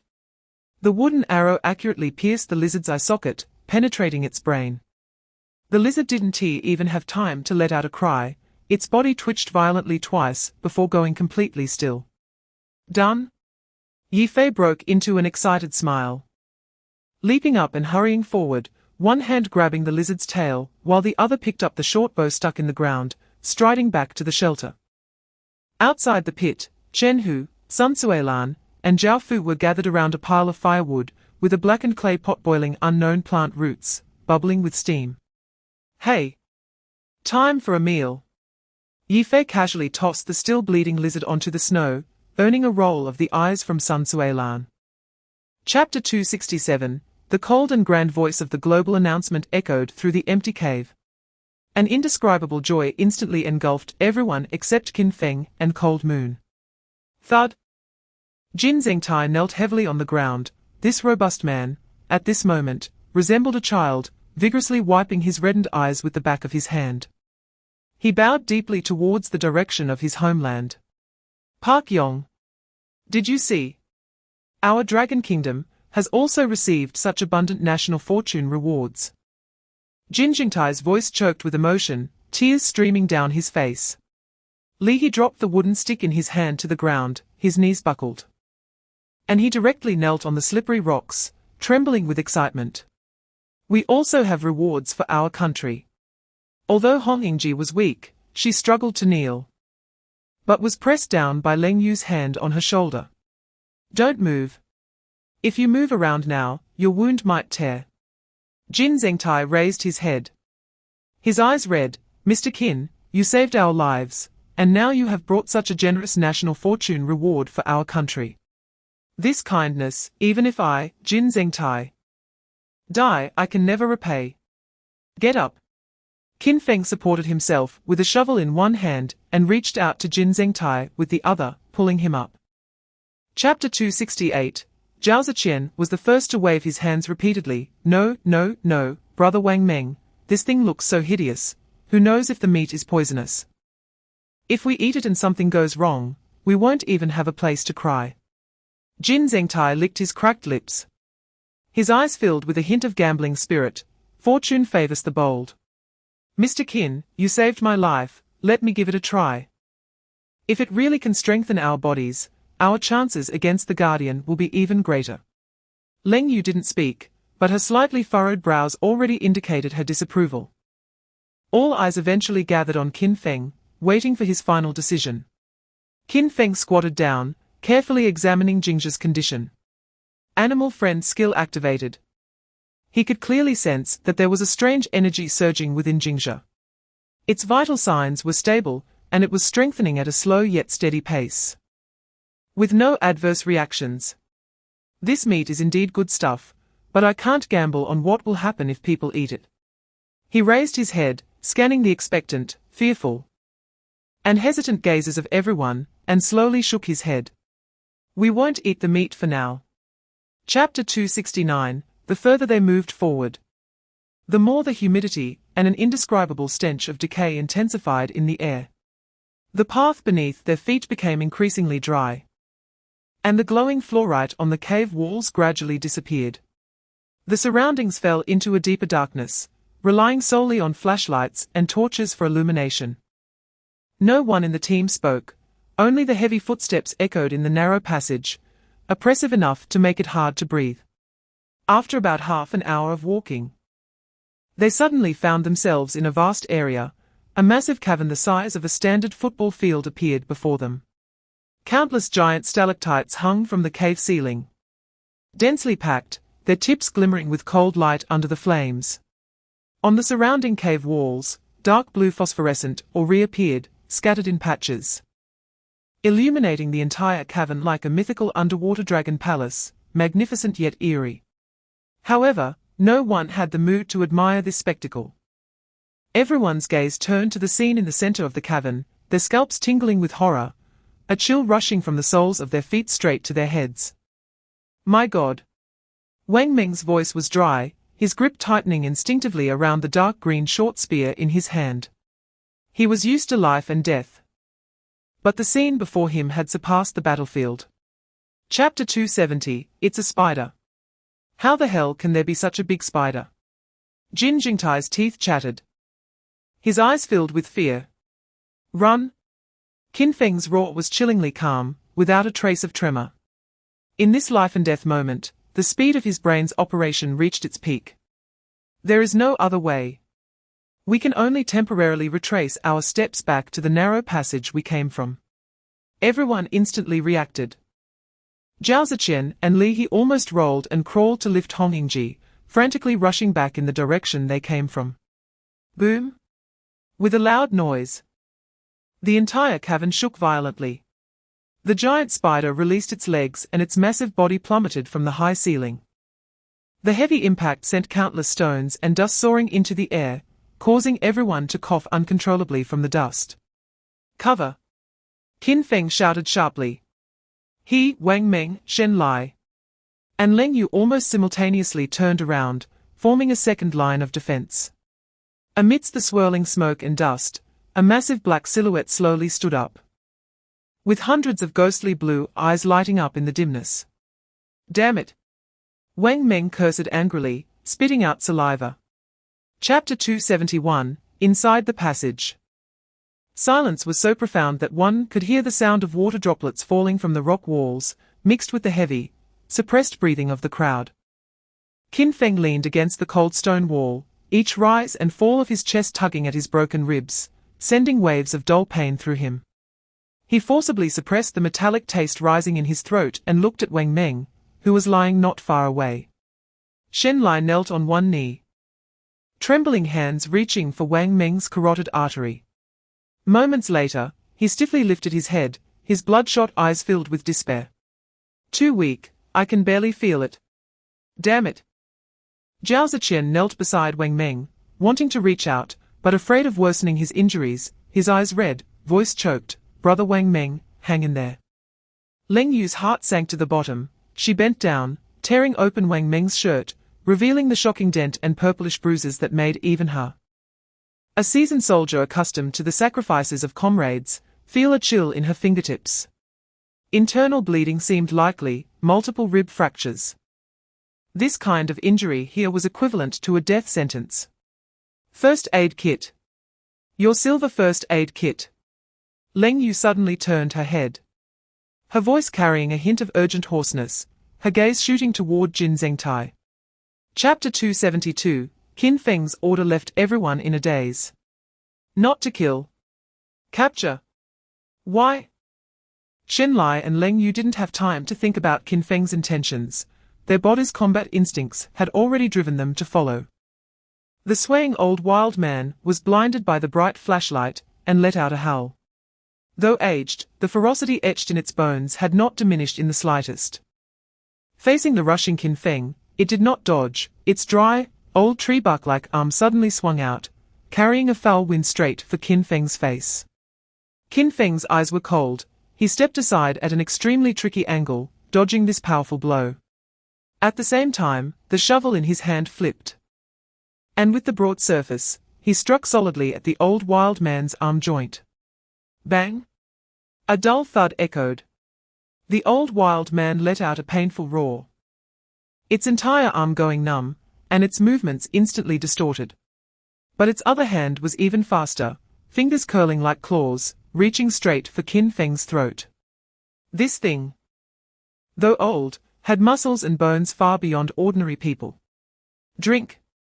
Shen Lai charged in from the side, not using the tip of the bone spear, but sweeping the entire long spear horizontally. Chapter 273, That giant spider seemed not to be dead yet. Its massive body still stood in the center of the cave. But it looked utterly tragic. That once fearsome head, covered with hundreds of compound eyes, had now lost nearly half of its mass. The core power of the explosion had blown off its mouthparts, front claws, and half of its head, scattering flesh and dark green viscous liquid everywhere. Countless fragments of its shell mixed with blood and flesh, sticking to the surrounding rock walls. Hiss! A screech so sharp it could pierce human eardrums erupted from the spider's broken head. It had gone mad. The intense pain drove it into an unprecedented frenzy. Its 8 long legs scratched wildly at the ground, and its enormous body rammed against the rock walls chaotically, producing a series of dull thuds. However, this was not the end. Qin Feng stared intently at the dome of the cave, which was covered in fine cracks. This was what he was betting on. The earth-shattering explosion just now was not the real killing blow, it was the giant stalactite overhead. Under the violent tremors, the cracks that had long existed suddenly expanded. Crack! A crisp sound of breaking echoed. Chapter 274. As soon as Shenlai spoke, it was like dropping a bomb in the silent corridor. Everyone's gaze focused on Shenlai's twisted face, filled with excitement. Eat the monster's flesh. Save Wang Meng. This idea was so crazy that it made people question whether he had been shaken silly by the previous explosion. No. Leng Yu was the first to voice her opposition. Her voice was not loud but exceptionally firm. She quickly walked in front of Shenlai, blocking him from Qin Feng. Her sharp gaze fixed on him. The Jingzhe is a wolf, its physiological structure is completely different from ours. We know nothing about the tissue composition of this unknown creature. It may contain toxins that we cannot decompose or carry lethal ancient pathogens that could harm him. But he is almost dead. Shenlai's eyes were bloodshot. This usually silent man was now extremely agitated. He pointed at the weakly breathing Wang Meng on the ground, his voice hoarse as he shouted, "Can't we do anything? Just watch him die.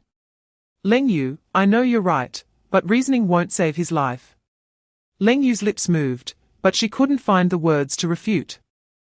Chapter 275. In those eyes, though filled with confusion, there was indeed a spark that belonged to a living person. Is he awake? Zhao Ziqian's voice trembled uncontrollably. Suddenly, Shenlai sprang up from the ground, lunging madly towards Wang Meng's side, trembling hands grabbing Wang Meng's wrist.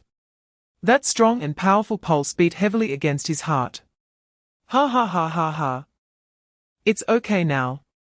This usually taciturn man first sobbed softly, then laughed wildly towards the sky, his laughter filled with the joy of having survived a calamity.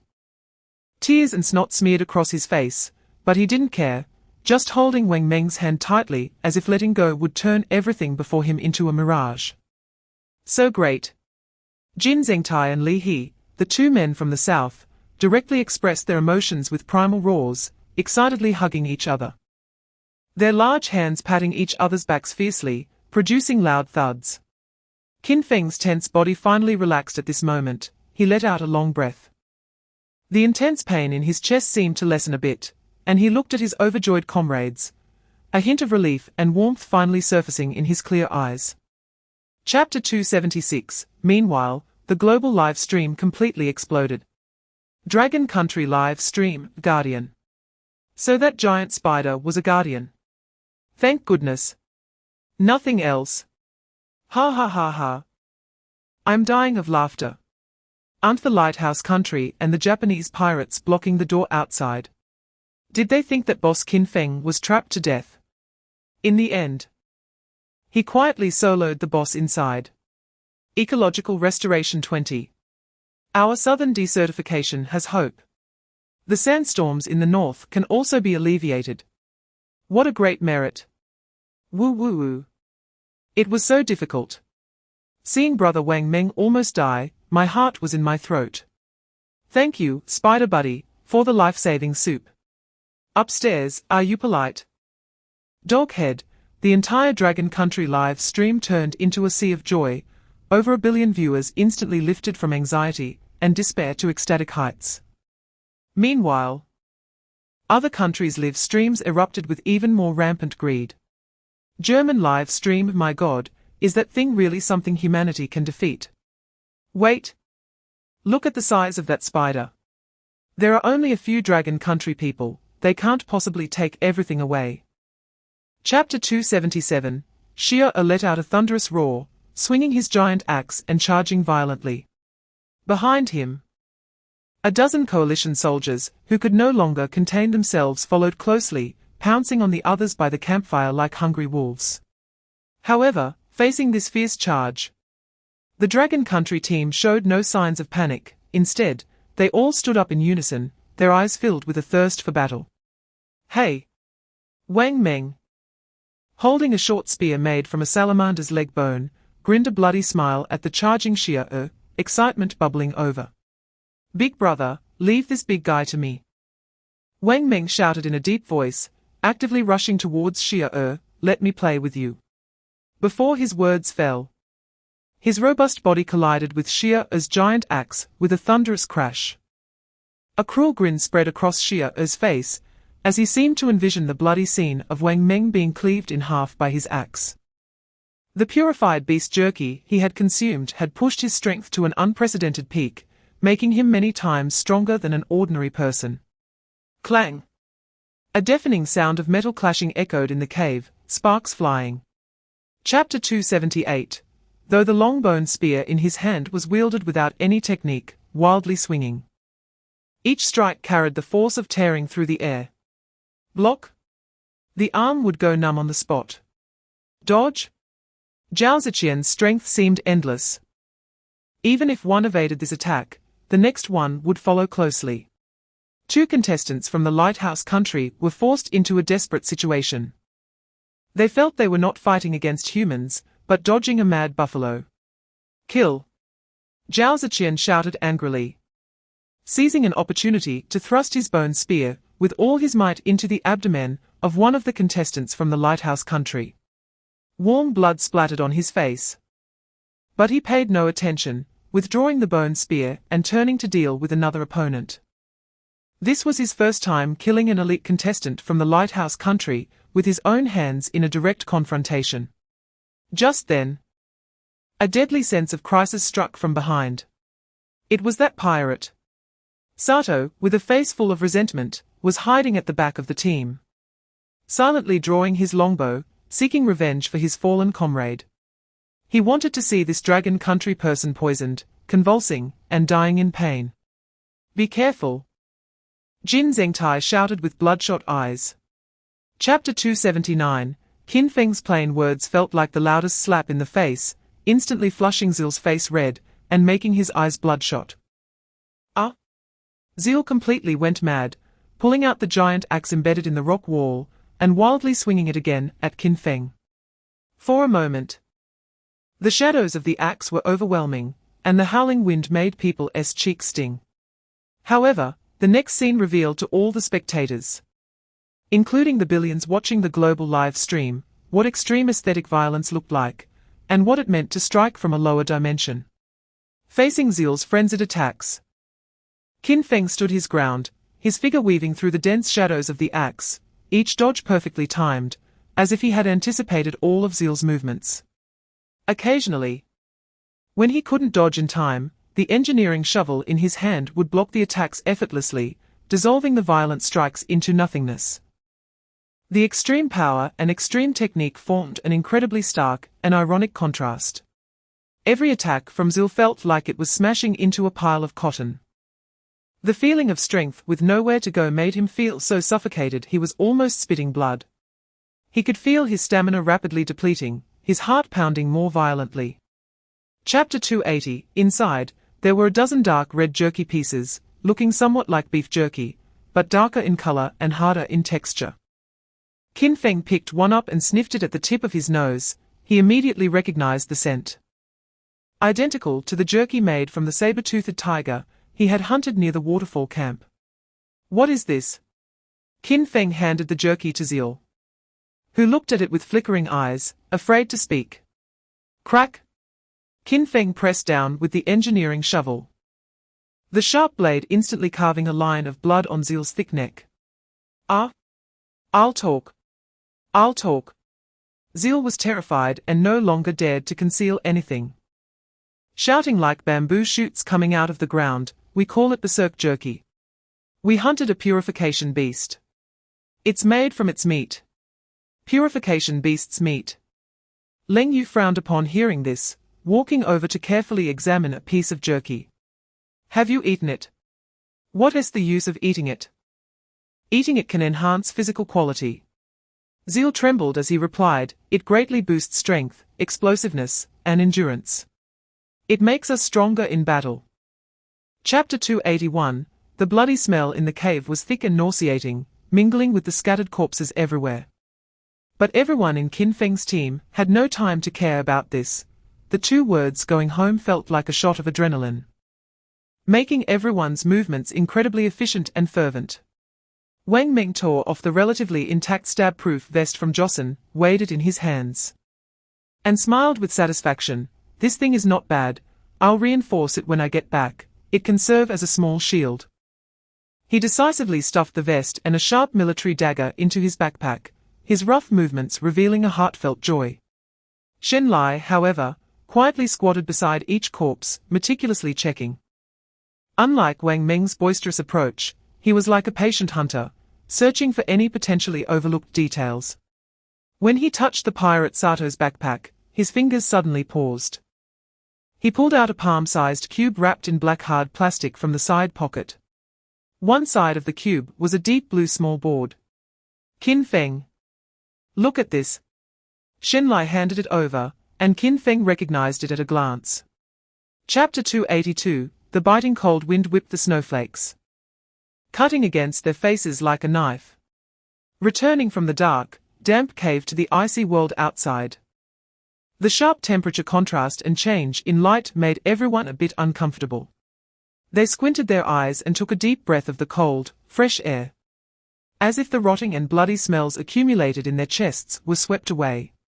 The team trudged through the deep snow, each carrying an astonishing weight. Every step they took would make a crunching sound, and even though their physiques had been significantly enhanced, this loaded march was still a huge test of endurance. Sweat quickly soaked their close-fitting clothes, only to be whisked away by the cold wind. The feeling of ice and fire was quite uncomfortable. Wang Meng exhaled a long plume of white breath. He walked at the back of the team, his mind filled with thoughts of the warm fur bed in the shelter. When we get back, I must have Brother Qin Feng prepare a big iron pot and stew a pot of fragrant raw meat. Then sleep soundly for 3 days and nights. A cozy nest is still more comfortable than a golden or silver one. Zhao Ziqian, walking in the middle of the team, was secretly grinning as he walked, already planning to have a good talk with Zhu Yi and Sun Hao when they returned. Chapter 283. In the cornfield shelter, before dawn. A sharp whistle tore through the morning tranquility. This was not an enemy attack, but the wake-up call. Since that shocking announcement rang out globally, declaring that Team Qin Feng successfully killed the Guardian of the Ruins, the entire camp has been enveloped in a complex emotion. They are ecstatic about Qin Feng's incredible achievement, proud of the substantial rewards gained for Long Country, but also anxious day and night about the fate of the expedition team. Lin Yihan was the first to step out of the warm shelter. The cold air immediately woke her up. She habitually looked towards the north, where the wind and snow continued, obscuring her view. Retracting her gaze, she began her daily routine check. The camouflage nets in the trap area were slightly disheveled by the night wind. She walked over, skillfully avoiding the deadly traps beneath her feet, and covered the dried grass and new snow back over.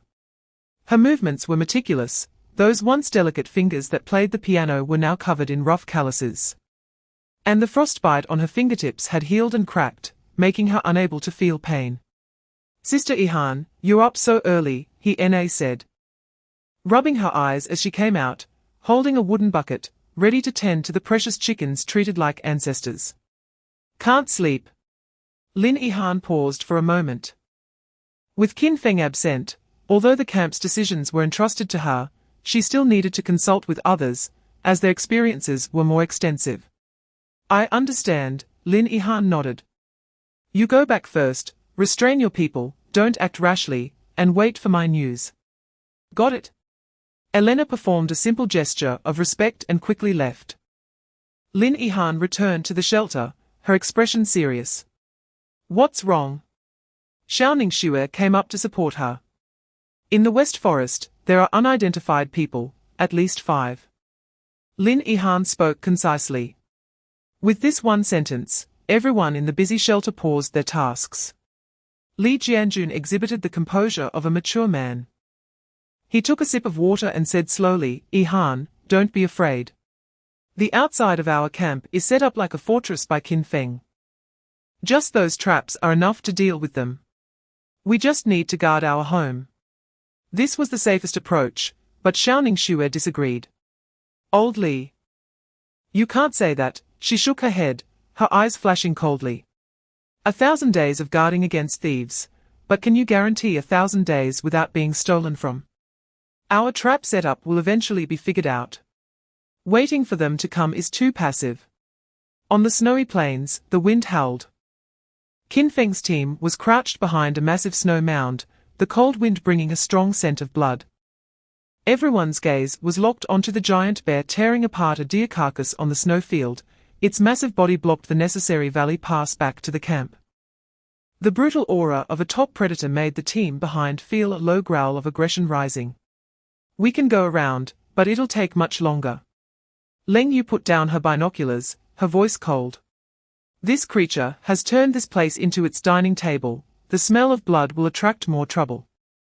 If we want to return to the camp before dark, we must go through here. Wang Meng swallowed hard and quietly asked, Big brother, what should we do? This guy looks tough to deal with. Qin Feng sensed the giant bear's emotions through the animal friend skill, greed, feeding, relaxation. All top predators are least vigilant while feeding, especially when enjoying their entrails. Qin Feng's voice rang clearly in everyone's ears. Its weak points are under its armpits and neck. But a frontal attack will leave any of us unable to withstand a slap. He quickly issued commands, his voice steady and powerful. This series of actions left everyone dumbfounded. Is Brother Feng trying to feed birds? Zhao Ziqian muttered quietly. My God, Kim Zhongtai instinctively took a step back, his voice dry. Mr. Qin Feng, that's a snow falcon. It's the grim reaper of this snow field. It never associates with any creatures. Are you trying to? Just as everyone was puzzled, Qin Feng had already concentrated, activating the animal friend skill. He projected a simple thought towards the most imposing snow falcon in the sky. Food, I give you, help me. The basic skill could only convey such scattered intentions. The snow falcon circled in the air, and a sharp and greedy thought feedback returned, food. Need a lot. A lot. Qin Feng's mouth twitched slightly as he transmitted another thought, no problem. In the next moment, the lead snow falcon let out a piercing scream that shattered the clouds, its wings folded, shooting down towards Qin Feng like an arrow released from a bow. The speed was astonishing. To the others, they only saw a black dot rapidly enlarging. Careful! Wang Meng shouted, rushing towards Qin Feng without thinking, trying to push him away. On the snowy plains, the snow and wind began to diminish. Qin Feng's team gathered around the campfire, indulging in a feast. Their enhanced physiques allowed them to eat astonishing amounts. The bear's prime tenderloin was cut into thick slices, sizzling on the fire, with the skin crisp and golden brown, while the inside remained tender and juicy. Wang Meng tore off a large piece of roasted meat, too hot to handle. Yet he couldn't bear to let go, mumbling indistinctly, this is so much better than the Guardian's meat. He turned to see Kim Zhongtai and Li He only nibbling cautiously, looking as if they had never seen such a thing before. He directly forked a large piece of perfectly roasted bear meat and handed it to Kim Zhongtai. Old Kim, don't be polite, dig in. This stuff is a great tonic. Kim Zhongtai looked at the shiny, oversized roasted meat in front of him, his throat bobbing. Before this, being able to fill their stomachs in this wilderness was a huge blessing. He took it with both hands and earnestly said in broken dragon language, thank you. Brother Wang Meng. He imitated Wang Meng and took a big bite, and the scalding meat juice burst open in his mouth instantly. The primitive and pure meat flavor mixed with a hint of wild sweetness made his eyes widen, and his chewing action froze. Xiaoning Xue's spear pierced through her opponent's throat cleanly and decisively before the other could even get up, blood gushing out. Just as the Long Country live stream erupted in cheers, Xiaoning Xue prepared to finish off the next injured pirate when the pirate leader, shot in the thigh by Sun Hao, not only did not fall, but let out a shrill, inhuman scream. With bloodshot eyes, he pulled out a greasy beast skin bag from his bosom, grabbed a few chunks of dark red jerky, and without looking, stuffed them into his mouth, chewing vigorously while shouting in Japanese, "Eat! This is our last hope. Eat!" The other three pirates saw this and a flicker of fear flashed in their eyes. But more was the madness of being driven to a dead end. They hesitated not at all, snatching the jerky from their leader's hands and ravenously swallowing it. What were they eating? Lin Yihan's heart tightened, a strong sense of unease surged within her. She didn't know what it was, but her intuition told her it was by no means ordinary food. In the next moment, a horrifying scene unfolded. The four pirates who swallowed the jerky simultaneously let out beast-like cries of pain, their skin turning bright red at a visible speed, and their eyeballs instantly filled with terrifying blood vessels. Chapter 289, Everyone Obeys. Qin Feng decisively commanded, Wang Meng, Shen Lai, Leng Yu, throw away all burdens, take only weapons, and move forward at full speed with me. Ziqian, you and Jin Zhengtai watch over the supplies and come over slowly. Understood. The three had no hesitation. Wang Meng threw his beloved forebear paws into the snow with a clatter, drew his dagger, his eyes fierce as if he wanted to eat someone. Shen Lai took off the heavy spider shell and jerky, carrying only the bone spear. Shock! Qin Feng roared, a woo. The giant wolf that had been following him let out a roar, and instantly turned into a grey flash, rushing out first. Qin Feng followed closely, his body, enhanced by the guardian's flesh, erupted with astonishing power, moving so fast that it left a residual shadow on the snow. Wang Meng, Shen Lai, and Leng Yu also exerted all their strength, closely trailing behind. The four of them and one wolf tore through the wind and snow, filled with overwhelming killing intent, wildly speeding towards the direction of home. In the camp battlefield, puff! Xiaoning Xue blocked a crazed pirate's claw attack with a spear. A tremendous force traveled down the spear, causing her to crack her palm and slide uncontrollably backward for several meters before barely stabilizing herself. Chapter 290, After Leng Yu simply treated the injured, she walked to a pirate's corpse. This pirate had been kicked to death by Wang Meng. A black liquid slowly flowed from the pirate's mouth, emitting a nauseating stench. Their blood had already gone bad. Leng Yu stood up and said to the approaching Qin Feng, the meat of the purification beast has side effects worse than we thought. It's not just a power increase. It seems more like an irreversible life overdraw. Qin Feng nodded, he had anticipated this. His gaze crossed the chaotic battlefield and landed on the surviving Belgian contestants. Elena stood at the front, a bloody cut on her shoulder, her face pale but her back straight. The few Belgian contestants behind her were not much better, all injured, yet they all stared at Qin Feng, their eyes filled with awe and trepidation. Qin Feng's expression instantly returned to its usual coldness, as he walked step by step towards them, his feet crunching on the snow. Why are you here? His voice was devoid of emotion, and this overwhelming pressure even made Elena, who had just fought alongside him, feel a sense of panic. Chapter 291, When Elena and her few subordinates first stepped into the sturdy wooden gate of the Dragon Kingdom's camp, a warm wave mixed with the smell of meat and herbs hit them. Elena's strongest guard, Luke, suddenly halted, his eyes fixed on the few leisurely strolling cassowaries in the corner. Are those live chickens? The kind that can lay eggs? No wonder they could produce eggs. They must be raising them. Another team member was stunned by the tightly fitted wooden structure of the shelter. He instinctively reached out to touch the wall, feeling its smooth and sturdy texture, murmuring, God, can humans really build this with bare hands? Meanwhile, Elena herself was attracted by the rows of smoked meat and pickled fish drying by the fire pit. Further away, there seemed to be a pen containing some large animals. Their drafty hut, always fearing a beast attack, was like the difference between hell and paradise compared to this fortress-like shelter. At this moment, Elena truly understood what Lin Yihan meant by that sense of confidence. Inside the shelter, Leng Yu was doing the final treatment for the injured. Chapter 292. A grand barbecue feast unfolded in the center of the camp, with plump bear meat sizzling over the fire. The fat dripping into the flames and erupting in bursts of sparks, the rich meat aroma wafting for miles. Qin Feng asked Na to cut a large piece of roasted bear meat, wrapped it in clean leaves, and handed it to Elena. Take this to share with your team outside. Elena accepted the still steaming roasted meat with both hands, feeling it weigh as heavy as 1,000 pounds.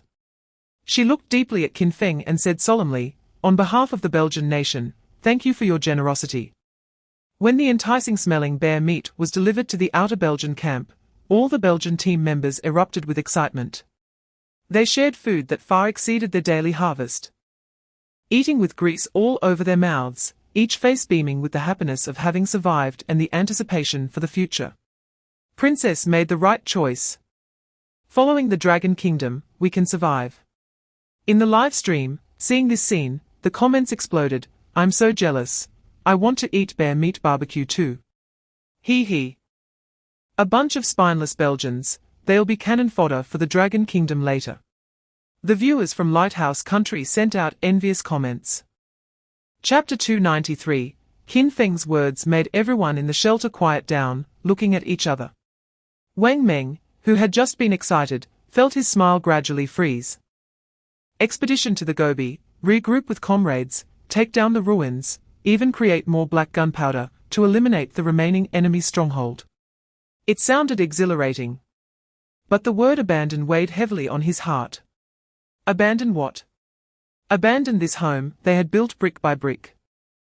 A place that could shield them from the wind and rain, where they could sleep soundly. Xiaoning Xue slowly lowered her crossed arms, her face, usually filled with a hint of playful smile, now full of complexity. She wanted more than anyone to return to the Gobi, find Captain Miao, and continuously produce the explosives that could turn the tide of battle. But she also saw the fleeting turmoil in Lin Yihan and Na's eyes.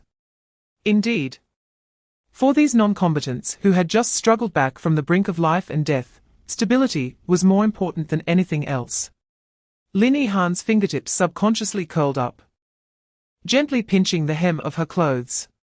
She didn't dare to look at Qin Feng or anyone else, just lowered her head, staring at the flickering shadows cast by the fire on the ground. Chapter 294. The two worked together, moving lightly and quickly. Na cut the smoked meat into small pieces and threw them into the military pot, adding the leftover bones from yesterday, and a few handfuls of wild vegetables, placing it over the fire to start simmering the soup. Lin Yihan cracked eggs into a wooden bowl and quickly whisked them with chopsticks. The golden egg mixture emitted an enticing aroma.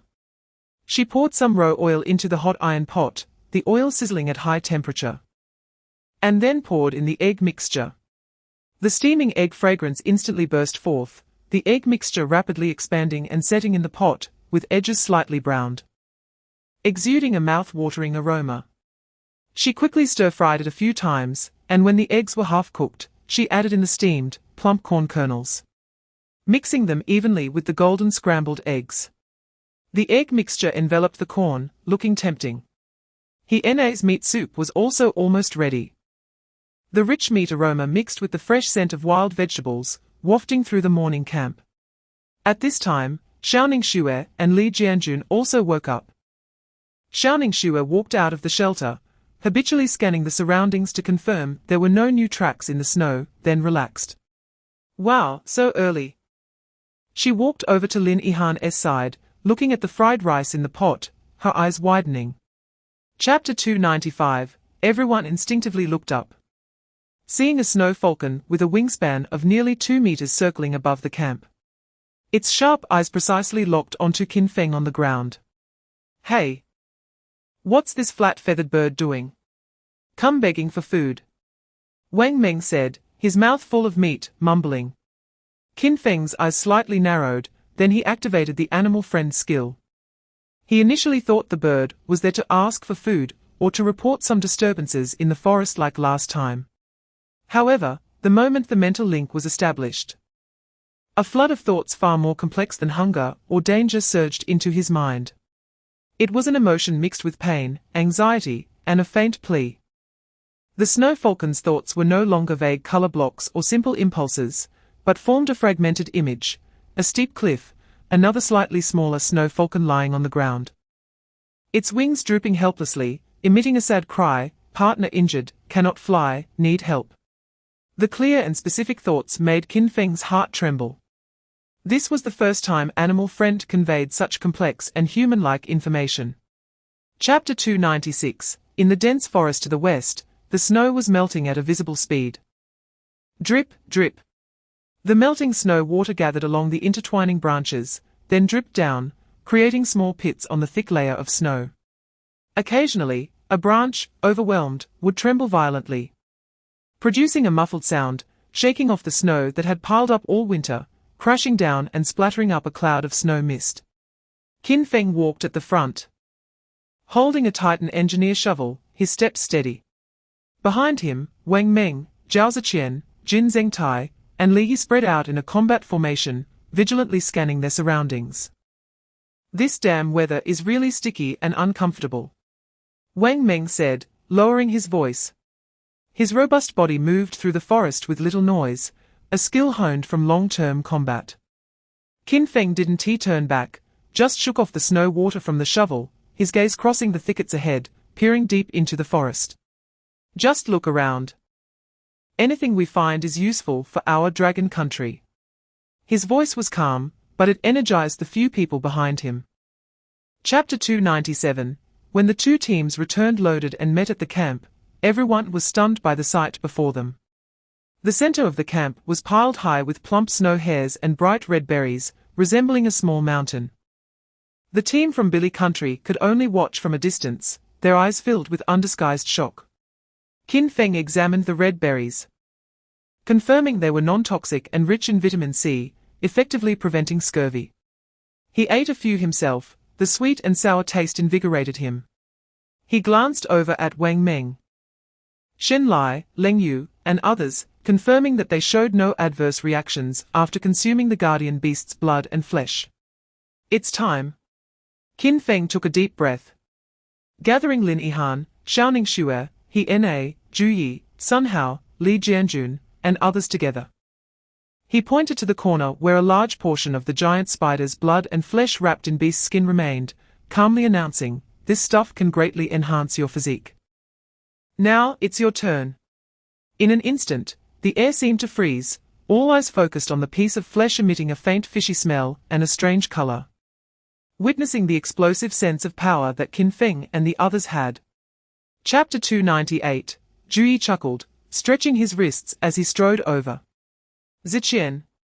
The other day, I noticed your strength has increased. We were all envious. Come, let me see how much stronger you are now. Zhao Ziqian was taken aback by this sudden challenge, then smiled wryly and waved his hand. Zhu Ji, you just got out of the oven and you're looking for me to practice on. Take it easy. Ha ha ha. Good thing. Everyone getting stronger is a good thing. Wang Meng's loud laughter rang out, as he patted Zhu Yi's shoulder hard. Ziqian, don't be timid. Let him know what it means to be a senior. The atmosphere in the camp instantly ignited, becoming extremely lively. Just as Zhu Yi was eager to try. Preparing to spar with Zhao Ziqian, Qin Feng's calm voice sounded, "All right, everyone, get familiar with your bodies first. It's easy to have accidents if you can't control your strength. Besides, the ruins on the embankment are still waiting for us. The monsters there are much tougher than our own." One sentence made Zhu Yi's movements freeze in place. He scratched his head, smiling somewhat awkwardly at Qin Feng. "Yes, Brother Feng. Han Lin slowly stood up, feeling the continuous surge of vitality within her. Chapter 299. Just as everyone was in shock, Xiaoning Xue walked into the camp with Elena. Elena looked at the drastically different atmosphere in the camp. Then glanced at the obviously stronger Han Lin and the others, and a glimmer of understanding flashed in her eyes. However, she did not ask anything. She simply stood quietly in front of Qin Feng, waiting for his instructions. Qin Feng did not waste words. He directly handed her a bowl of green thick soup that had already been prepared and was still steaming. Drinking it will make you stronger. But the price is extreme pain, and there is even a possibility of death. Elena looked at the bowl of thick soup emitting a strange smell. Then looked at Qin Feng's calm face. She showed no hesitation, not even asking what it was. She took a step back, and in the astonished gaze of everyone, she solemnly knelt on one knee, raising her hands high above her head to receive the wooden bowl. "Thank you, Mr. Qin Feng." After saying that, she tilted her head back and poured the entire bowl of thick soup into her stomach. The intense pain came as expected. But this princess of the Kingdom of Belgium gritted her teeth and curled up on the ground, not letting out a single scream. When she endured that hellish torment and stood up again, she felt the surging power within her. Chapter 300. Just as Qin Feng was immersed in how to use his new skills, all the Dragon Kingdom contestants in the camp felt a slight vibration from their wrist-mounted live-streaming watches. The screen flickered with dim light, and a small dragon pattern appeared, lingering for 3 seconds before quietly disappearing. This was a 100-word message from the highest command center of the Dragon Kingdom from Blue Star. Qin Feng's expression tightened, instantly suppressing all external emotions. "Everyone, gather at the main shelter." His voice was not loud, but the Dragon Kingdom team members heard him clearly. A message from above. Wang Meng, who was competing in strength with Zhu Yi, paused his actions, and his playful expression immediately vanished. Shen Lai, who was polishing a bone spear, Zhao Ziqian, who was feeding the awakening, Lin Yihan, He Na, who was counting supplies, Xiaoning Xue, and Li Jianjun, who was patrolling, all of them moved at the sound without any hesitation, quickly entering the main shelter. Seeing this, Elena and Jin Zhengtai immediately restrained their team members, stopping their work from a distance, maintaining silence and distance. They understood that this was a confidential moment for the Dragon Kingdom. Inside the shelter, Qin Feng raised his hand, signaling to temporarily turn off the live streaming function on the watch, and announced the message from the command center. Chapter 301. The next morning. When the first ray of morning light pierced through the clouds, a once vibrant camp had completely turned into an empty space. All the main structures of the shelter had been dismantled, leaving only bare watchtowers, as if silently recounting the past prosperity of the place. In front of the empty space, a large team of nearly 30 people had gathered, exuding an extraordinary aura. Contestants from the Dragon Kingdom, Chao Kingdom, and Belgium had come together for the same goal. Each contestant was fighting and striving for their country. They were no longer struggling individuals seeking survival, but a united expeditionary force. Most of them wore thick animal skins, carried heavy backpacks, held sharpened bone spears tightly in their hands, and had daggers and water bottles hanging at their waists. Their faces displayed the fullness of spirit after a night of rest, and their eyes burned with anticipation for the future. At the front of the team stood a giant bull, Dali, like a primordial beast, restlessly snorting, with white breath condensing into a puff in the cold air. Its massive saddle was piled high with supplies, resembling a small mountain. Qin Feng stood beside Dali, carrying the iconic Titan engineer shovel on his back. Chapter 302. The scenery of the snowfield was monotonous and dull, but no one felt bored. They either whispered to each other or silently conserved their strength. In everyone's hearts burned a flame named hope. By noon, the team arrived at a frozen riverbed. The river surface was wide, and the ice layer looked thick and even, stretching through the forest, appearing quite solid. Crossing it should be fine. Wang Meng walked to the riverbank and stomped on the ice surface, producing a dull thud. Dali and Dun Dun were too heavy, better be careful, Xiaoning Xue reminded. Everyone nodded, preparing to cross one by one. However, at that moment, Qin Feng, who had been silent, suddenly spoke up. Wait! He was riding on the bull's back, his gaze sweeping across the even ice surface, his brow slightly furrowing. In his master-level geological exploration vision, a turbulent undercurrent was hidden beneath this river. The impact of the undercurrent caused the ice layer in the central part of the riverbed to be much thinner than it appeared. Many subtle cracks, invisible to the naked eye, had already appeared inside. That place was a death trap. What's wrong, big brother? Is something off? Wang Meng asked in confusion. Chapter 303, The campfire crackled, the flames dispelling the cold and illuminating everyone's faces, making Wang Meng the undeniable center of attention. He first threw a piece of bear oil into the boiling pot, and with a sizzling sound, the oil quickly melted, releasing a rich meaty aroma instantly. Then he grabbed wild leeks that had just been dug out of the snow, and deftly cut them into small pieces, adding them along with a few golden eggs into the pot. The spatula flew, and the richness of the bear oil, the spiciness of the leeks, and the fragrance of the eggs perfectly blended under high heat, forming a unique aroma. Inside the cave, the sound of swallowed saliva rose and fell in unison. So fragrant! He couldn't help but sniff. Contestants from Belgium and Chow Kingdom were gathered around their small fire, nibbling on tough smoked meat, or drinking tasteless boiled jerky. But when this aroma wafted over, their actions paused in unison, staring blankly at the lifeless food in their bowls, then smelling the fragrant air. Their eyes revealing the most primitive envy and desire. Elena was no exception, but she was looking at the man whose profile was sharply outlined in the firelight. Chapter 304, The leader was a tall and robust man, but he looked emaciated with sunken eyes. The animal skin clothing he made himself hung loosely on him. He raised both hands with palms facing outward to show that he had no weapons and posed no threat. Behind him, the others looked even more miserable. There were elderly people, women, and even a girl who seemed to have just reached adulthood. She tightly grasped the man's clothing, peering out with a pair of eyes filled with both fear and longing, staring intently at the cave behind Qin Feng, where the lingering aroma of scrambled eggs with chives wafted in the air. Qin Feng's gaze swept over each of them. Various unfamiliar national flag symbols were printed on their sleeves. Which country are you from? Qin Feng asked in a flat voice. The leading man forced a smile and hoarsely explained, We come from different countries, Nepal, Mali, Honduras, small nations. Our original group was scattered in this damned wilderness.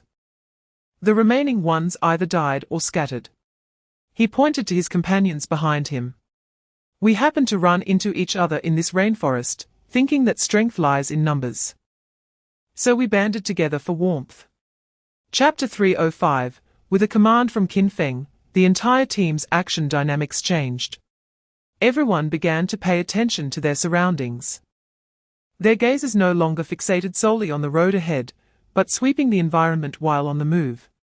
Captain, there are jujube trees here, an astute Belgian contestant exclaimed, pointing excitedly at a desolate tree standing in the snow, adorned with some shriveled red fruits. Elena immediately looked at Qin Feng, and upon receiving a nod from him, she waved her hand. Two of the most agile Belgian team members quickly climbed the bare tree trunk like monkeys. They stood on a branch, carefully tapping the jujube-laden branches with their spears. Hey! Let me give it a try too. Wang Meng, watching them, felt his hands itching. He ran over with his bone spear and began pounding on the trunk, but unfortunately, luck did not favor him this time, and the anticipated global announcement did not sound. Damn it! Why is my luck so bad? Wang Meng scratched his head in disappointment. The Belgian team members collected all the fallen jujubes, and without hesitation, Elena brought more than half of them to Lin Yihan. Chapter 306, The end of the desert was not a scene of spring blossoms, but another kind of despair. When Yifei, Chen Hu, Sun Suilan, and Zhao Fu rode 2 camels and finally emerged from the seemingly boundless snow-colored desert after several days. The sight before them rendered everyone except Yi Fei silent. Endless yellow sand was replaced by infinite grey gravel and strange rocks.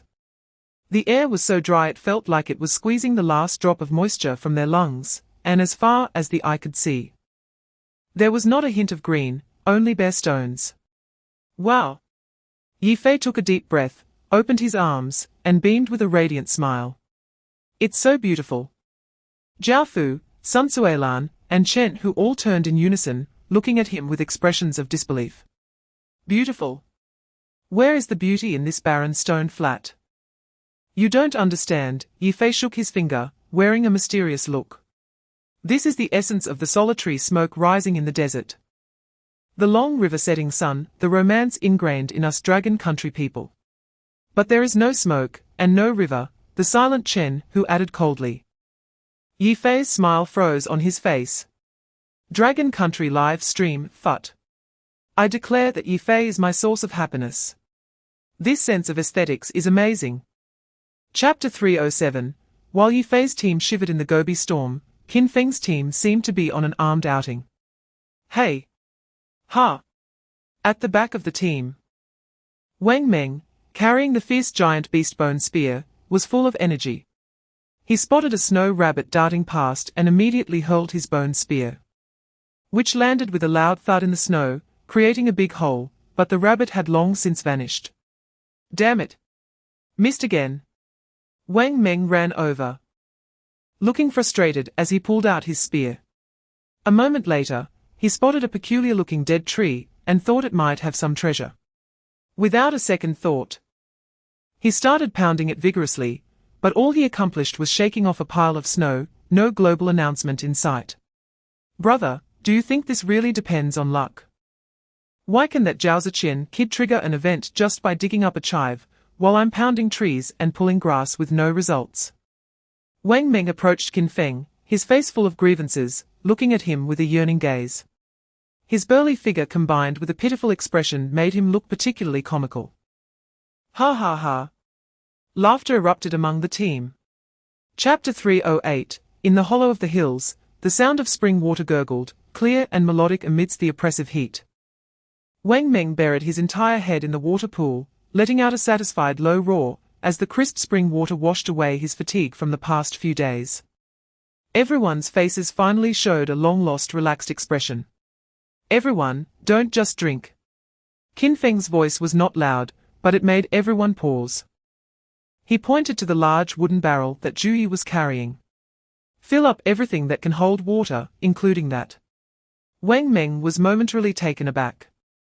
Filling it up is fine, but it slows us down too much. In the Gobi, water is more important than speed, Qin Feng said succinctly. The group said nothing more and immediately took action, knowing that every decision Qin Feng made was related to the survival of the entire team.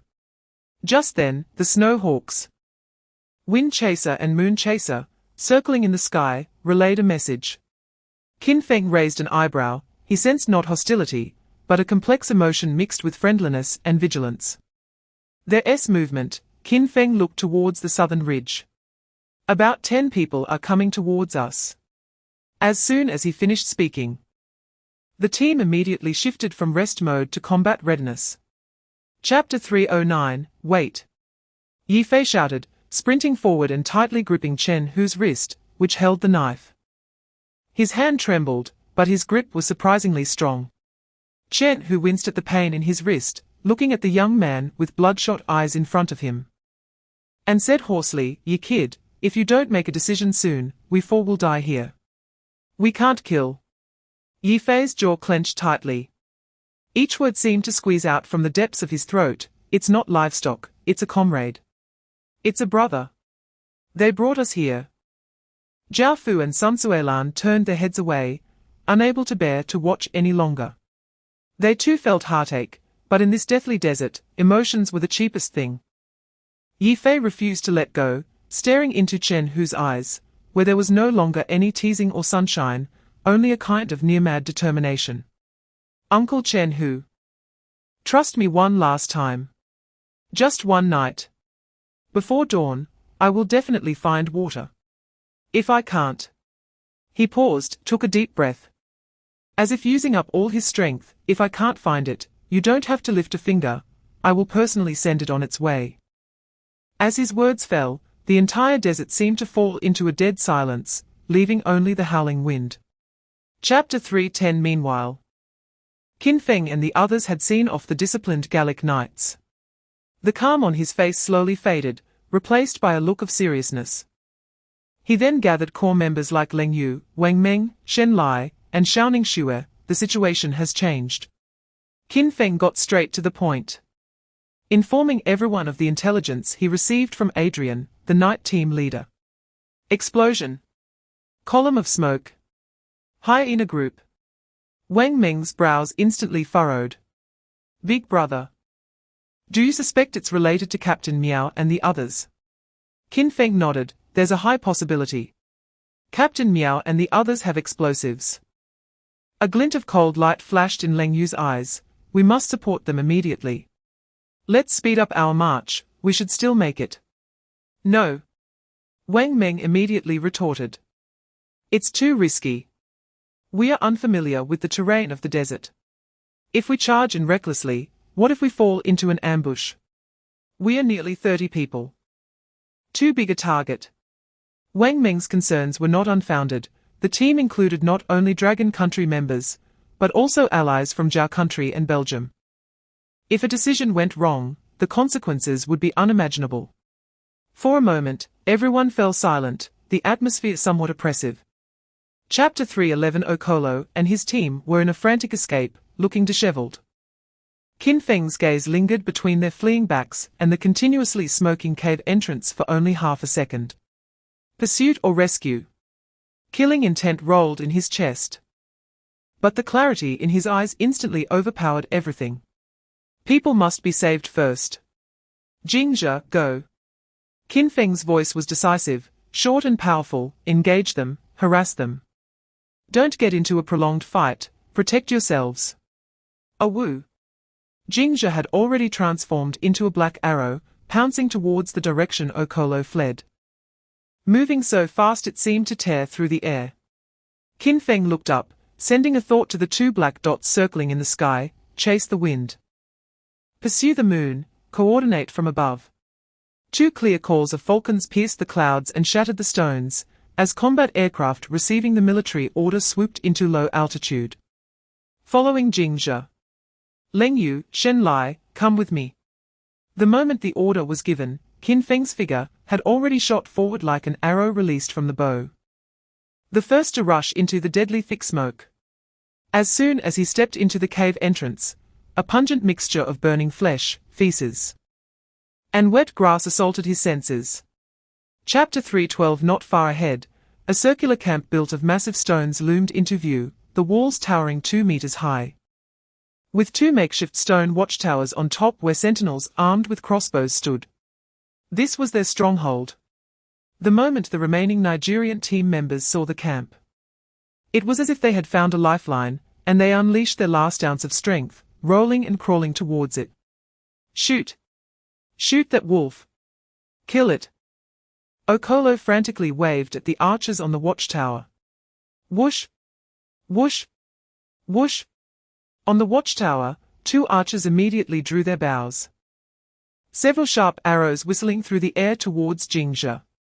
Jingzhe's body darted through the rain of arrows, its agile form leaving a series of Z-shaped afterimages on the sandy ground, most arrows missing and landing harmlessly.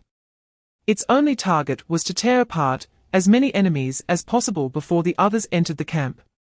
However, Okolo and the others were far more cunning than imagined. Just as Jingzhe leaped to the left to dodge a tricky cold arrow aimed at its eye, the ground beneath its landing foot suddenly collapsed without warning. It was a seamlessly disguised sandpit trap. Chapter 3:13. On the desert, the wind howled. Qin Feng's figure raced towards the stone fortress standing amidst the sea of sand. He had no horse, no riding tools, only his legs, reinforced by the blood and flesh of guardian beasts, leaving a straight afterimage on the uneven sandy ground. His speed was astonishing, the flying sand beneath his feet seemed unable to keep up. This scene caused an explosion in the global live stream. Lighthouse Nation, crazy. This dragon country person has completely lost it. To rush alone at a heavily defended fortress for a mere beast. Yamato nation, ha ha ha. Foolish dragon country person. Is this what you call camaraderie? Truly laughable. Just wait to see him turn into a hedgehog. Heaven is helping me. A3 nation, O god of the Ganges. This must be an illusion, he can't succeed.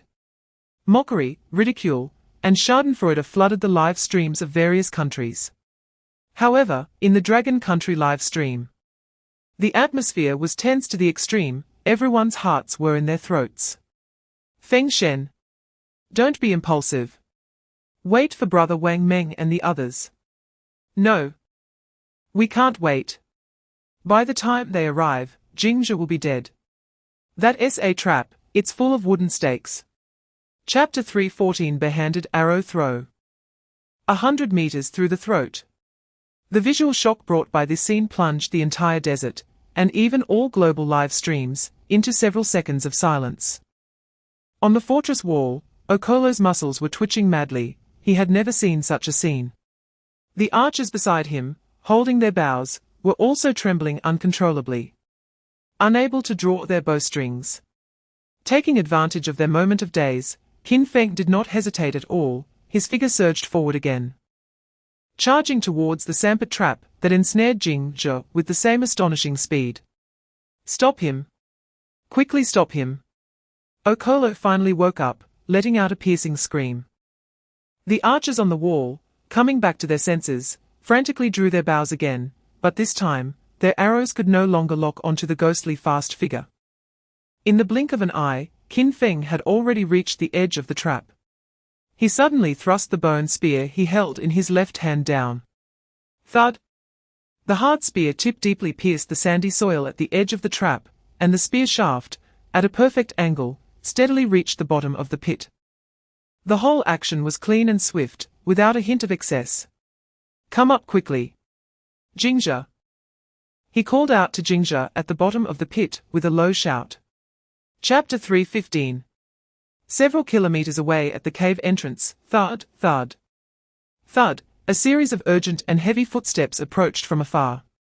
Wang Meng led the main force and finally arrived at full speed.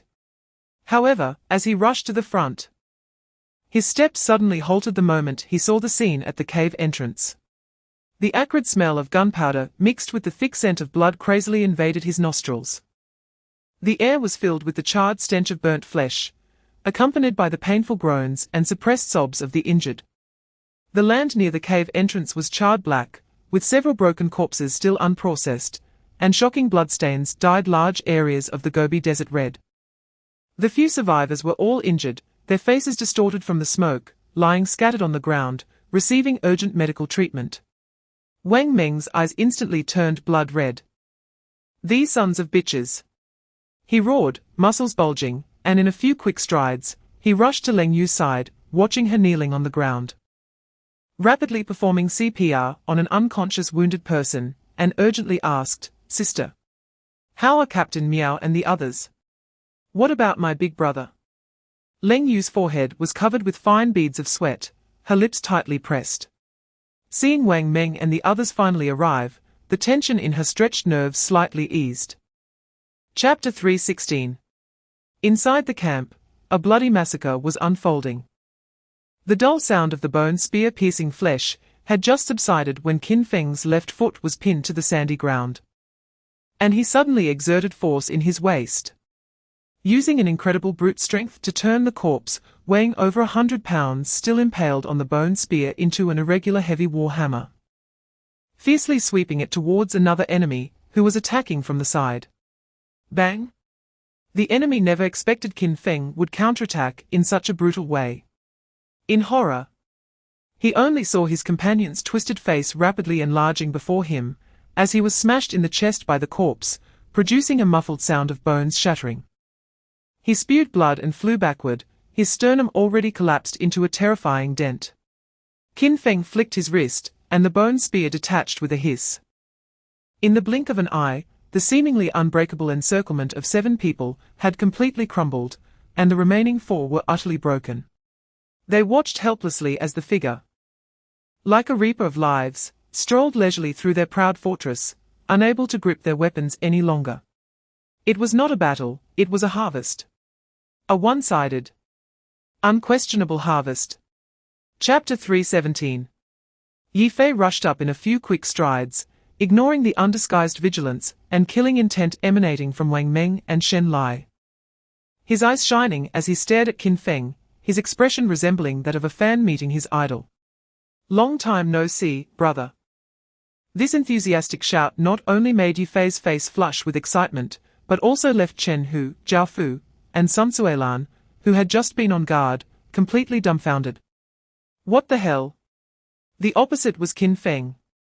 Although they had heard countless times about the remarkable achievements of Qin Feng's name in the cold text of global announcements, those words were nothing compared to the shock of the scene before them.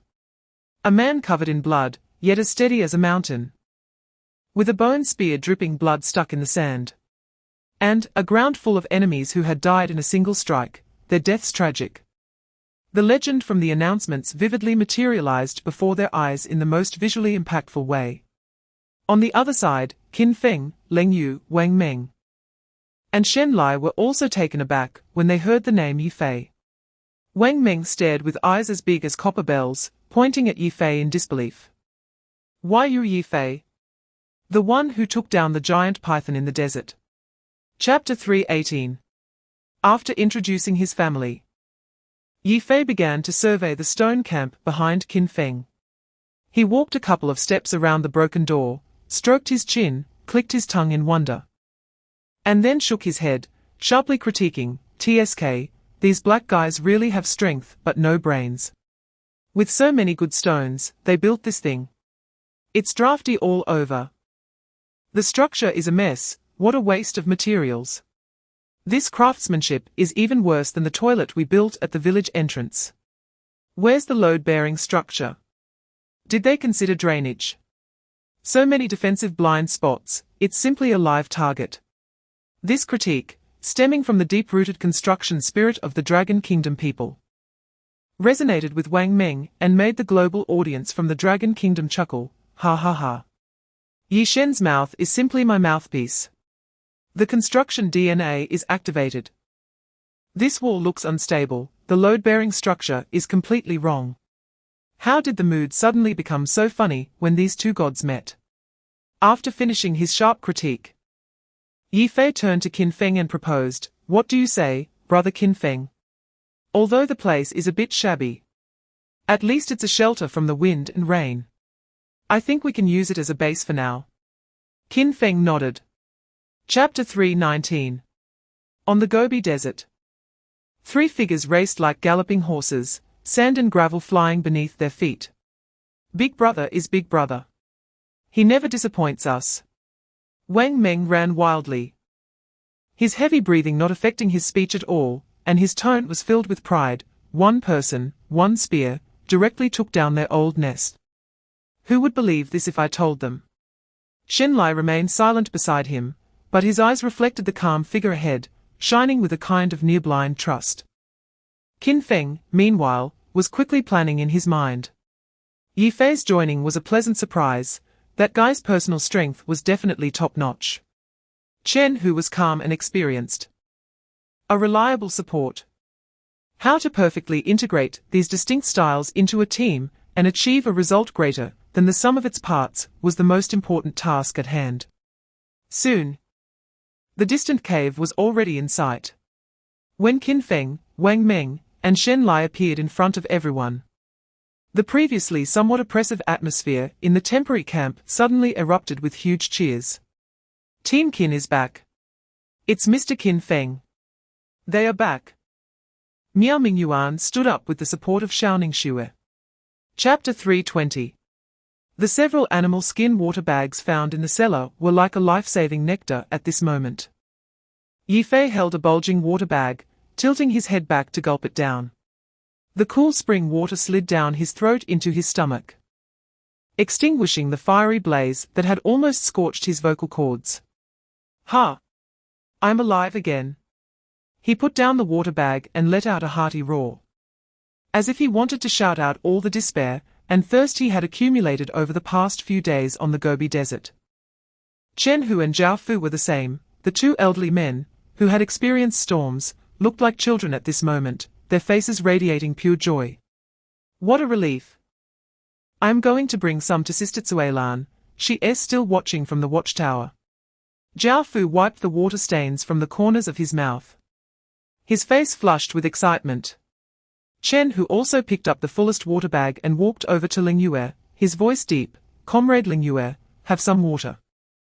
Ling Yue was checking other supplies brought up from the cellar. She chuckled softly. Thank you, Uncle Chen Hu. I replenished my water before coming here. You all drink up. Howl. Next to her, Jingzhe raised his massive wolf head, his eerie green wolf eyes fixated on the water bag in Chen Hu's hand, his long tongue licking his nose. Chapter 321R. However, Okoro's furious roar was abruptly stomped back down by a large foot. Yi Fei stepped on his chest, looking down with a smile. Oh, you're awake. How does it feel? Our Dragon Country's special wake-up soup is quite strong, right? The warm liquid trickled down his dark cheek, dripping into the dust. The unique stench of wolf urine crazily invading his nostrils, as if detonating a biochemical bomb in his brain. Okoro's eyes instantly filled with blood. His bloodshot eyeballs nearly popping out of their sockets. Just as he was about to unleash a torrent of curses, he caught a glimpse of a man beside him holding a dagger, his gaze steady, forcing the foul words back into his stomach. Chen Hu was too lazy to waste words, directly throwing the hard-covered Greek diary in front of him, his voice cold. What is written in this? Upon seeing the diary, a flicker of panic flashed in Okoro's eyes. No, I don't know. Don't know. Yi Fei slightly increased the pressure of his foot. The sound of bones creaking clearly audible. His smile gradually faded. It's okay, Jingzhe seems to still want more water. How about another round? Chapter 322. The night was as dark as ink, quickly swallowing the last trace of warmth from the Gobi Desert. The biting cold wind swept through with a howl like a ghostly wail, yet in the center of this desolate wilderness, in the courtyard of the stone fortress, 3 large bonfires crackled loudly. The orange-red flames soared into the sky, illuminating the vast courtyard as bright as day. Nearly 40 figures gathered around the bonfire, forming a large group: Dragon Country team members, Chaoguo team members, Belgian team members, and the newly joined Miamingyuan team and Yifei team. Each person's face reflected the dancing firelight, their expressions varied. Some felt grateful to have survived, others were relieved to find their group. And some felt awkward and unfamiliar in this initial integration. After all, just a few hours ago, they were still scattered across the Gobi, struggling to survive as independent teams. But now they had come together to form a formidable united force.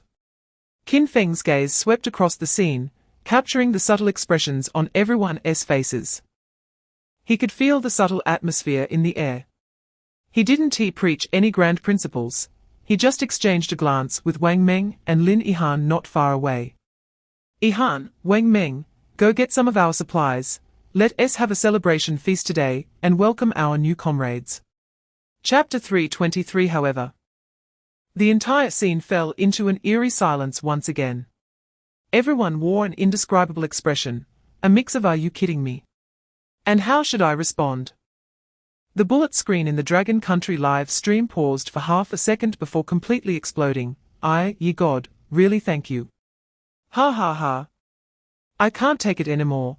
I'm laughing so hard my stomach hurts. Ye God understands ecological diversity. All residents of Dragon Country, thank you for being here. You warmed the 4 seasons. I can already imagine the crowd's expression when a snake suddenly appears in the building. Get lost. Chen Hu's face turned green, angrily kicking Yi Fei in the butt, causing him to stagger. What the hell are you talking about? Can it be eaten? Ha ha ha. The crowd burst into laughter again. Even the usually aloof Ling Yue couldn't help but smile slightly. Qin Feng waved his hand with a smile, diffusing the situation for Yi Fei in the desert. This is all there is. Surviving on these is already quite remarkable. It's still a resource, much better than returning poisonous mushrooms.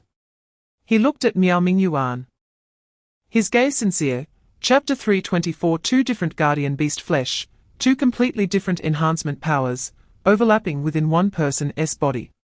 What would happen? Would it cause genetic collapse and lead to immediate death? Or would it break through human limits, creating an unprecedented monster? No one knew the answer. This idea was so bold and crazy that even the thought of it sent shivers down one's spine. The piece of bear meat that Yifei hadn't finished chewing fell to the ground with a thud, but he was completely oblivious. His pupils suddenly contracted under the flickering firelight, his expression shifting from astonishment to disbelief, and finally transforming into an uncontrollable greed and fervor for unknown power. No! A thunderous shout shattered the silence in the camp. Chen Hu's face was serious, his voice filled with determination. This is too risky. Just one type of guardian beast's flesh is already like walking on the edge of death. No one knows whether the conflicting powers of two types will turn him into a complete madman, or even cost him his life. His tone was severe, and everyone could sense the deep concern in his words. This usually steady old boxer, who had supported Yifei through the desert, was genuinely anxious at this moment. Chapter 325. The next morning, just as dawn broke, a strong, nauseating stench filled the courtyard of the stone camp. It turned out that Qin Feng had set up a giant military pot in the center of the courtyard, throwing in some spider jerky and boiling a thick soup with constantly bubbling green bubbles.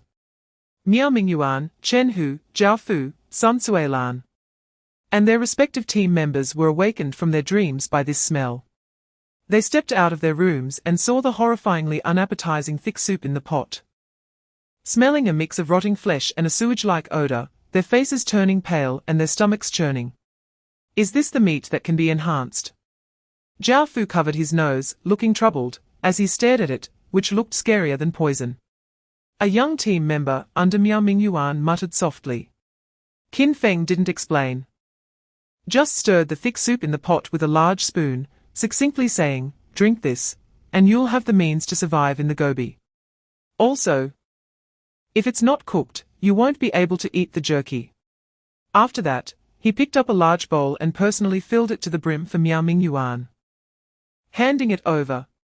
The green soup was as thick as glue, emitting scorching hot steam. Chapter 326. Deep in the Gobi, where wind and sand swirl, Qin Feng, Leng Yu, and Yifei silently traversed through the undulating sand dunes and jagged rocks. They moved quickly, but their footsteps were almost inaudible, leaving only a faint trail of footprints in the dry sand, soon smoothed over by the wind. A silent reconnaissance net combining land and air had quietly spread out. In the sky, snowhawks chased the wind and moon, with nearly 2-meter wingspans, like the most precise unmanned reconnaissance aircraft, gliding and spiraling using the rising thermal currents. Their sharp eagle eyes captured every detail of the terrain within several kilometers. On the ground, a giant wolf moved stealthily 100 meters ahead of the team, sniffing the air continuously, tracking any unusual scent. Yifei followed closely beside Qin Feng, his eyes sparkling with a peculiar light. In daylight, he could clearly see the trajectory of every grain of sand blown up on the distant dunes, and distinguish the slightest changes in shadow among the crevices of rocks. "Something's moving behind the dune 300 meters ahead," Yifei suddenly whispered. Almost simultaneously, Qin Feng also stopped, his master-level environmental perception detecting a faint breath of life that did not belong to nature. Chapter 327. The moment she saw the bloodstains, Leng Yu's pupils slightly contracted. She exchanged a look with Qin Feng, both seeing the familiar seriousness in each other's eyes, and simultaneously uttered two words: "Wild men." "Wild men? What the hell is that?" Yifei curiously leaned in. "Sounds like cavemen. We've been in this desert Gobi for so long, and I've never seen any." Qin Feng's gaze remained fixed on the valley, quickly saying in the most concise language, "Strength and speed far exceed that of ordinary people, tough skin that is hard to injure with ordinary knives, fearless of death. They occupy a very special position in the biological chain of this wilderness. We still don't understand it." Yifei listened with fascination. His eyes not showing fear, but rather igniting with intense fighting spirit. Oh? Sounds exciting. I really want to meet them. But what Yifei didn't know was that if he hadn't coincidentally finished the jerky from the guardian giant python, eliminating his scent, he and Chen, who would have likely been targeted by the two wild men tracking their scent. That time, they had brushed past death. Just as the three were preparing for further reconnaissance, a sudden change occurred at the entrance of the valley. Chapter 328. Facing this heavy and forceful attack, Yifei not only did not dodge, but let out a more excited strange laugh. His body swayed, twisting at an incredible angle to narrowly avoid the range of the bone club's attack. The bone club smashed into the ground with a loud bang, cracking the earth and sending stones flying. This was the opening. Yifei's figure, like a parasite, instantly closed in on the wild man. The bone spur he held, made from the vertebra of the guardian giant python, skillfully turned in his hand, transforming into a dazzling white light, viciously stabbing upward directly into the wild man's exposed left eye socket, as he lowered his head. Puff! The bone spur penetrated deep without any obstruction. A howl, completely different from before, erupted from the wild man, a cry so piercing it was heartbreaking. He frantically dropped the bone club, clawing at his face in a desperate attempt to pull out the deadly object. However, Yifei's attack had only just begun. He not only did not retreat, but instead pressed forward, grabbing the wild man's wildly swinging arm with his left hand, and clinging to him like a monkey. With his right hand, he suddenly yanked out the bone spur, bringing with it a shattered eyeball. Chapter 329. The wind of the gobi carried scorching waves of heat. Wang Meng, feeling hot, simply tore off his shirt, beads of sweat sliding down the contours of his muscles, steaming up in the blazing sun. He rode on Luo Dana's back, feeling the bumps beneath him. Out of boredom, he turned to Elena, who was also riding a camel with her face covered by a scarf, and began to boast. Elena, you should have seen it. Our big brother is amazing. Wang Meng gestured wildly. That spider was huge, its hole was that big. Qin Feng swooped in, swung his shovel, and bam! That big head flew off. Elena's beautiful eyes widened in shock. And that giant salamander in the water trapped us all, but our big brother Qin jumped in with a spear, circled it in the water, and finally tied the spear to a rope, making that thing tear its own mouth apart. Every time Wang Meng recounted Qin Feng's adventures, Elena unconsciously tightened her grip on the reins, her pretty face tense. But upon hearing how Qin Feng turned danger into safety, she would let out a long breath, her eyes sparkling with undisguised admiration. Wang Meng, this fool, also picked up on the mood, grinning widely, deliberately teasing. Chapter 330. Wang Meng looked at the bottomless hole, grinning. But there was no trace of contempt in his eyes. He skillfully pulled out a thick vine rope from his backpack. A rope he had twisted from resilient vines during his free time in the rainforest, having used it countless times before, yet still remarkably strong. Wang Meng tied one end of the rope around a protruding, seemingly sturdy rock, using an extremely complex engineering knot, wrapping it 2 or 3 times, locking it tightly. After doing all this, he didn't rush to let anyone down, but instead pushed off the ground with his feet, leaning back, his muscles instantly tensed, pouring all his strength into his arms, and with a powerful tug on the rope. Buzz! The rope tightened straight, emitting a dull sound. But the anchored end remained completely still. He changed several angles and repeatedly tested his strength. After confirming that everything was foolproof, he satisfiedly brushed off the dust from his hands. This series of seemingly rough, but actually extremely professional actions left Elena and her team beside him a bit stunned. They had initially thought that this man from the Dragon Kingdom was just a brute with sheer strength. Chapter 331. What a terrible weather. The Belgian team member, who had just crawled out of the cave, wiped the sweat from his face and instinctively complained. The originally clear and sunny Gobi Desert had inexplicably turned foggy. The fog came in a very strange manner. It didn't rise slowly from the horizon, but seemed to appear out of thin air, rushing in from all directions. In the blink of an eye, The previously clear red rock area was completely engulfed by a thick, impenetrable white fog. The air was filled with a damp, earthy smell, and visibility dropped to less than 10 meters. Beyond 10 meters, everything was a white blur. How did the fog suddenly appear? The way back will probably be difficult. Elena furrowed her brows and said with some concern. The Belgian team members only found it a bit troublesome and didn't pay too much attention. To them, this was just a rare natural phenomenon in the Gobi Desert. However, Wang Meng's face turned pale the moment he saw the white fog. He didn't even have time to wipe the cold sweat from his forehead. The hand that had just been holding a water bucket, now visibly strained, reflexively pulled out the engineer shovel that had been strapped to his back. Chapter 332. Unlike the strange white fog encountered by Wang Meng's team. When Shen Lai's team arrived at the marked Bone River on the map, the sun was directly overhead, scorching the earth. The scene before them was even more desolate than they had imagined. The wide riverbed had long since dried up, and the cracked land resembled an old man's face, covered in deep wrinkles. On the riverbed, white beast bones were everywhere, smoothed by the wind and sand, silently telling the story of the barrenness and death of this place. The air was filled with a faint, pungent smell, like countless rotten eggs being broken in the distance. The smell wasn't strong, but it continuously invaded their nostrils. Jin Zhengtai and Li He instinctively frowned. The smell made them feel uncomfortable. Behind the team, the 5 members under Miao Mingyuan's command stopped in unison the moment they caught a whiff of the odor, exchanging looks that only they could understand. Even the 2 massive beasts in the team, Dali and Dun Dun, appeared somewhat restless, snorting and scraping their hooves against the scorching ground. Shen Lai held his bone spear, his sharp gaze sweeping across the desolate surroundings. Chapter 333. Adrian stopped about 20 meters away from Shen Lai's team. The more than 10 members of the Night Order behind him also stood still, their movements synchronized, disciplined like a real army.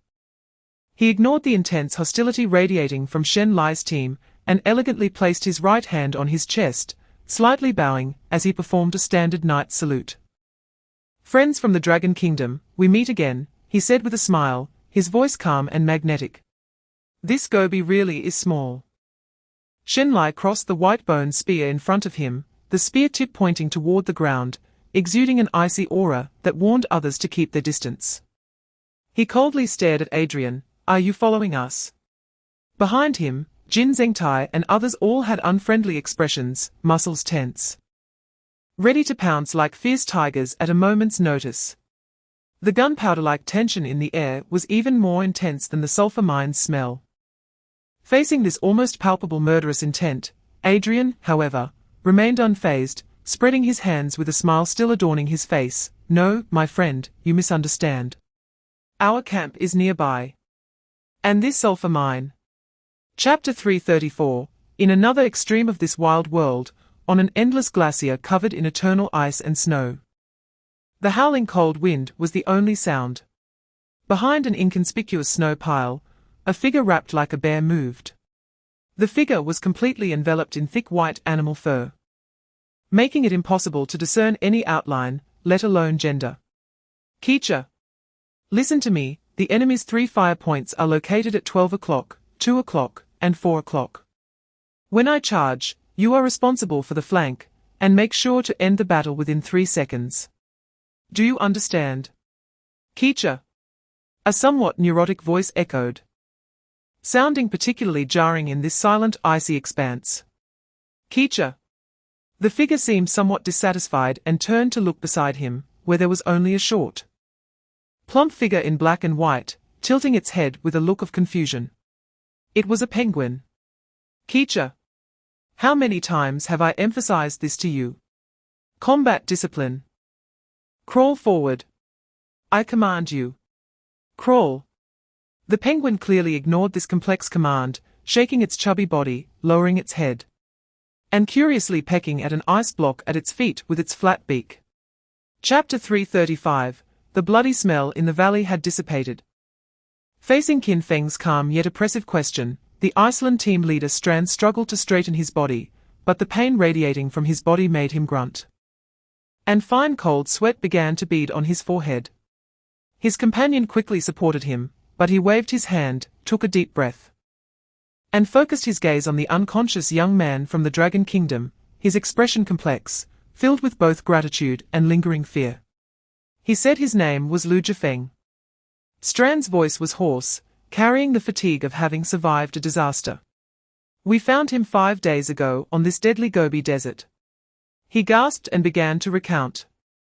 At that time, our team had just entered this Gobi for a few days, when we were trapped by a sudden and inexplicable white fog. The fear etched on his face was palpable. The fog came so strangely, visibility was less than 5 meters, and there were terrifying howling sounds in the mist. We dared not move and could only hold our position. Food and water dwindled day by day, and just when we thought we would die there, that damned white fog suddenly cleared. We hurried out to look for food and found him on the way. Chapter 336. Hey, kid, don't get too excited. Be careful not to choke when you just woke up. Yifei grinned, his tone laced with teasing. That's right, it's us three, you have pretty good luck. A joke instantly lightened the tense and oppressive atmosphere in the valley. Lu Zufeng looked at the 3 legendary figures before him, his face flushed with excitement, his lips trembling, unable to utter a complete sentence. In today's Dragon Kingdom, the names Qin Feng, Leng Yu, and Yifei were already legendary and well known. In this wilderness, you might not have seen them, but any citizen of the Dragon Kingdom would recognize their names. Calm down, take your time, Qin Feng's voice carried a soothing power. After drinking some water, Lu Zufeng's pale face finally regained a bit of color. He leaned against the rock wall, gasping heavily for a few moments before calming his excited heart. Facing the 3 legendary figures, he dared not hide anything and recounted his experiences in detail. He had been living near a small oasis in the Gobi Desert, completely unaware that Captain Miao and his team were out there. Chapter 337. In the Gobi Desert. The dead silence of the white mist silently advanced. Wang Meng and his group were running for their lives in this pitch-black chaos, with only their heavy breathing in their ears and the sound of the rope connecting their fates scratching against the sand. Everyone was on edge, their hearts racing, as if they would be consumed by the unknown fear behind them at any moment. Suddenly, a short and piercing scream came from the back of the line. The sound abruptly cut off, as if a giant invisible hand had seized its throat. What happened? Elena turned back in terror, but could only see a rolling sea of thick fog. Almost at the same instant, the rope connecting everyone suddenly became taut. An irresistible wave of terror surged from behind, dragging the fleeing group backward. Steady! Elena and her teammates were unable to resist this force. Screaming as they were dragged several meters across the sand, losing their balance and helplessly watching themselves being pulled toward the depths of the fog, which symbolized death. In the mist, a heavy and sticky scraping sound faintly echoed. Chapter 338. In the Gobi Desert, Qin Feng, Leng Yu, and Yifei led the newly joined team, moving swiftly across the sand. Snowy falcons circled overhead, continuously relaying safety signals, guiding them away from the encroaching white mist. Finally, the outline of a fortress built from giant stones and sand appeared on the horizon. A white mist wall stood silently 100 meters away, without sound or movement, as if it had naturally grown there. Hey, this thing is really guarding our doorstep. Yifei grinned, speaking casually, but there was no hint of a smile in his eyes. Is it planning to play with us or just waiting for dinner? Qin Feng remained silent, his brow furrowed. His master-level environmental perception clearly sensed a heart-pounding, terrifying energy lurking within the white mist, identical to what they had encountered in the waterfall valley. At that moment, several figures appeared on the fortress wall, Lin Yihan and Chen Hu. Qin Feng, you're back. Lin Yihan's voice carried unhidden joy and relief, while Chen Hu waved his hand, shouting, "Quick! Open the door." The heavy stone door creaked, as it was laboriously pulled open a crack. Chapter 339. He pointed out the harsh reality with piercing clarity. The command center's messages came once a week, and this time difference was fatal. Adrian dared to do this because he calculated that we were out of reach. By the time we received the news, it might be too late. Inside the stone house, there was a dead silence. Should they hand over the core technology that could determine the dominance of the wilderness to exchange for a chance to save their compatriots? Or should they hold their ground, believing that their compatriots could resolve this crisis? This cruel choice weighed heavily on everyone's hearts like an invisible mountain, making it hard for them to breathe. Interesting. The previously silent Yi Fei suddenly smiled, his grin unusually grim in the firelight. Holding a knife to our families' necks and then asking us if we want to pay for our lives, this deal makes me want to chew them up bone and all. Let's trade. Wang Meng's voice was filled with uncontainable urgency. Among those people, there are delivery guys and office clerks. While we argue here, they might be surrounded by several times the enemy, gnawing on tree bark. Trading one piece of data for dozens of lives, is this even a question? Chapter 340. The next morning, just as dawn broke, all the core members in the stone fortress woke up simultaneously. No one spoke. The air was thick with a stifling silence. Xiaoning Xue repeatedly wiped her dagger, the blade's light reflecting her cold eyes. Wang Meng sat on the stone steps at the door, holding a shovel, gazing at the eastern sky without a word. Yi Fei rarely put away his nonchalant smile, leaning against the wall with his eyes closed to rest. As the first ray of morning light pierced the darkness of the Gobi and fell on everyone's watches, their hearts skipped a beat. Everyone, shut down the live stream. Qin Feng's cold voice echoed in the stone house. Everyone moved in unison, almost simultaneously raising their hands to turn off the live streaming devices on their wrists. Inside the stone house, as the last team member shut off the live stream, the atmosphere instantly became extremely tense. A soft beep sounded almost simultaneously on all Dragon Kingdom participants' watches. It's here. Qin Feng raised his wrist, and a virtual screen that only he could see unfolded. Dragon Kingdom Supreme Command's 100-word message, within the wilderness, regardless of north or south. Every child of the Dragon Kingdom is a cornerstone of national fortune and must not be abandoned. Chapter 341. Facing Strand's straightforward yet somewhat clumsy statement about holding onto their legs, even Qin Feng, with his mindset, couldn't help but twitch his lips slightly, a fleeting smile appearing on his face. The supreme command of this Iceland was truly charmingly sincere. The atmosphere in the stone house relaxed instantly. Qin Feng turned to Strand and gestured for him to enter and discuss further. Come in, and remember to turn off the live stream. Seeing this, everyone understood and once again raised their hands in unison to turn off their wrist live streaming devices, after cutting off the prying eyes of billions of global viewers. The atmosphere in the stone house became serious and private once more. Strand calmed himself, no longer hesitating, and directly dropped a heavy bombshell. Our goal has never been these ruins in the Gobi or elsewhere. He scanned the crowd, his voice lowered to an extreme, as if each word carried the weight of 1,000 pounds. For all of us Icelandic participants, the only true destination is the island in the lake. The moment this was said, the stone house fell into a dead silence. Even Yi Fei, who had just been joking around, reined in his frivolous expression, and his eyes sharpened. Chapter 342. Qin Feng used stones to sketch the terrain around the fortress on the ground and began assigning tasks. The monster can move freely in the fog, indicating that the fog is its home ground. We cannot go in and fight it. The only way is to lure it to the front of the fortress and deal with it on our predetermined battlefield. He glanced over everyone present. Captain Miao, your team will be responsible for the area at the entrance, setting up explosives. I need 2 detonation points to ensure coverage from all angles. No problem. Miao Mingyuan immediately agreed. Xiaoning Xue, Lin Yihan, Elena, you will take your people to the outer wall. When that thing comes over, create some noise to distract it. Understood. Leng Yu, Shen Lai, you lead the remaining people on the city wall to provide long-range fire support with bows and crossbows.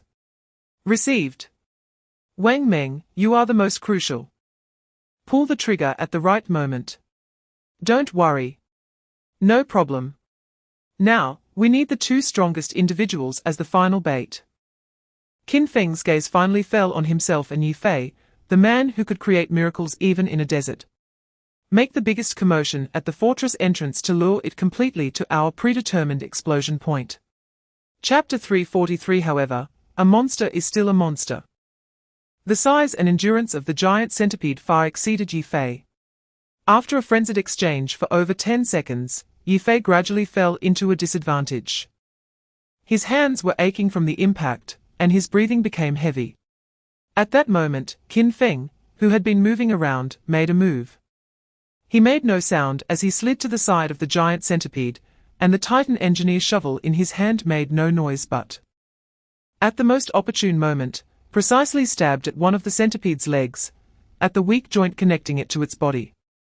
With a muffled sound, the shovel, sharp as a knife, easily penetrated the gaps in the monster's shell.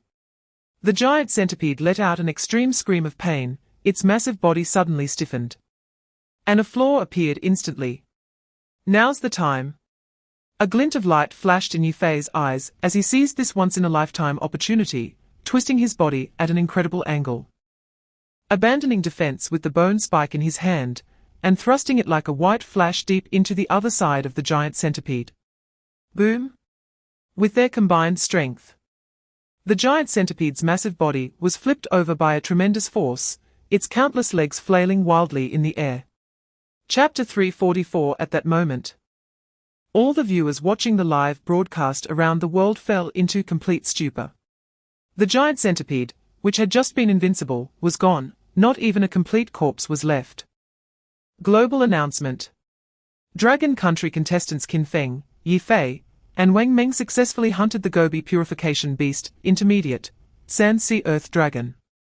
National Fortune Rewards distributed. Reward 1. Throughout Dragon Country, atmospheric dust pollution reduced by 20, significantly improving air quality. Reward 2. Within the next 7 days, all resources obtained by Dragon Country will have a chance to trigger a 10 million-fold return. Reward 3. A new, harmless, and recyclable regional food chain will randomly increase within Dragon Country. As the announcement fell, the strange white mist that enveloped the Gobi dissipated rapidly, like a mirage pierced by sunlight. Warm sunlight once again bathed this battered land. On top of the stone fortress, after a death-like silence, a deafening cheer erupted that could overturn the entire Gobi. We won! We won! Well done! Dragon Country! Dragon Country! Huaxia! Huaxia! Chapter 345. On top of the stone fortress, the frenzy of the national fortune news gradually cooled in the cold wind of the Gobi.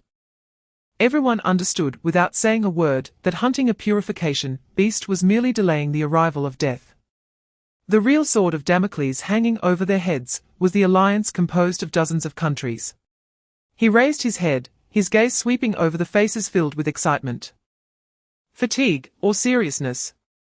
Everyone can take a break. Captain Miao, go prepare the items for the trade. He paused, looking at Yifei, who was already cracking his knuckles. Qin Feng laid out the plan. At sunset, we will go to the isolated giant stone 1 kilometer to the east, me, Leng Yu, Chen Hu, Shen Lai, and Captain Miao. The 5 of us will go. Huh? Feng Shen, just you few. Not bringing more people. Yifei was the first to shout, what if those Gauls play tricks?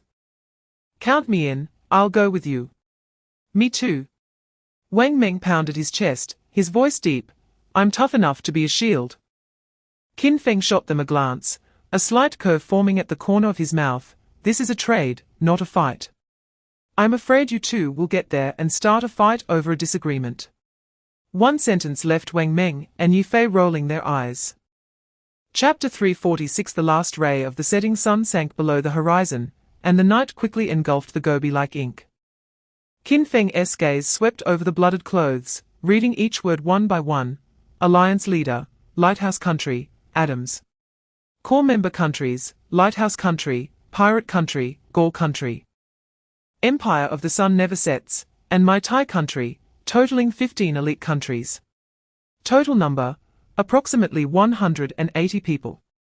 Weapons and equipment, mainly cold weapons.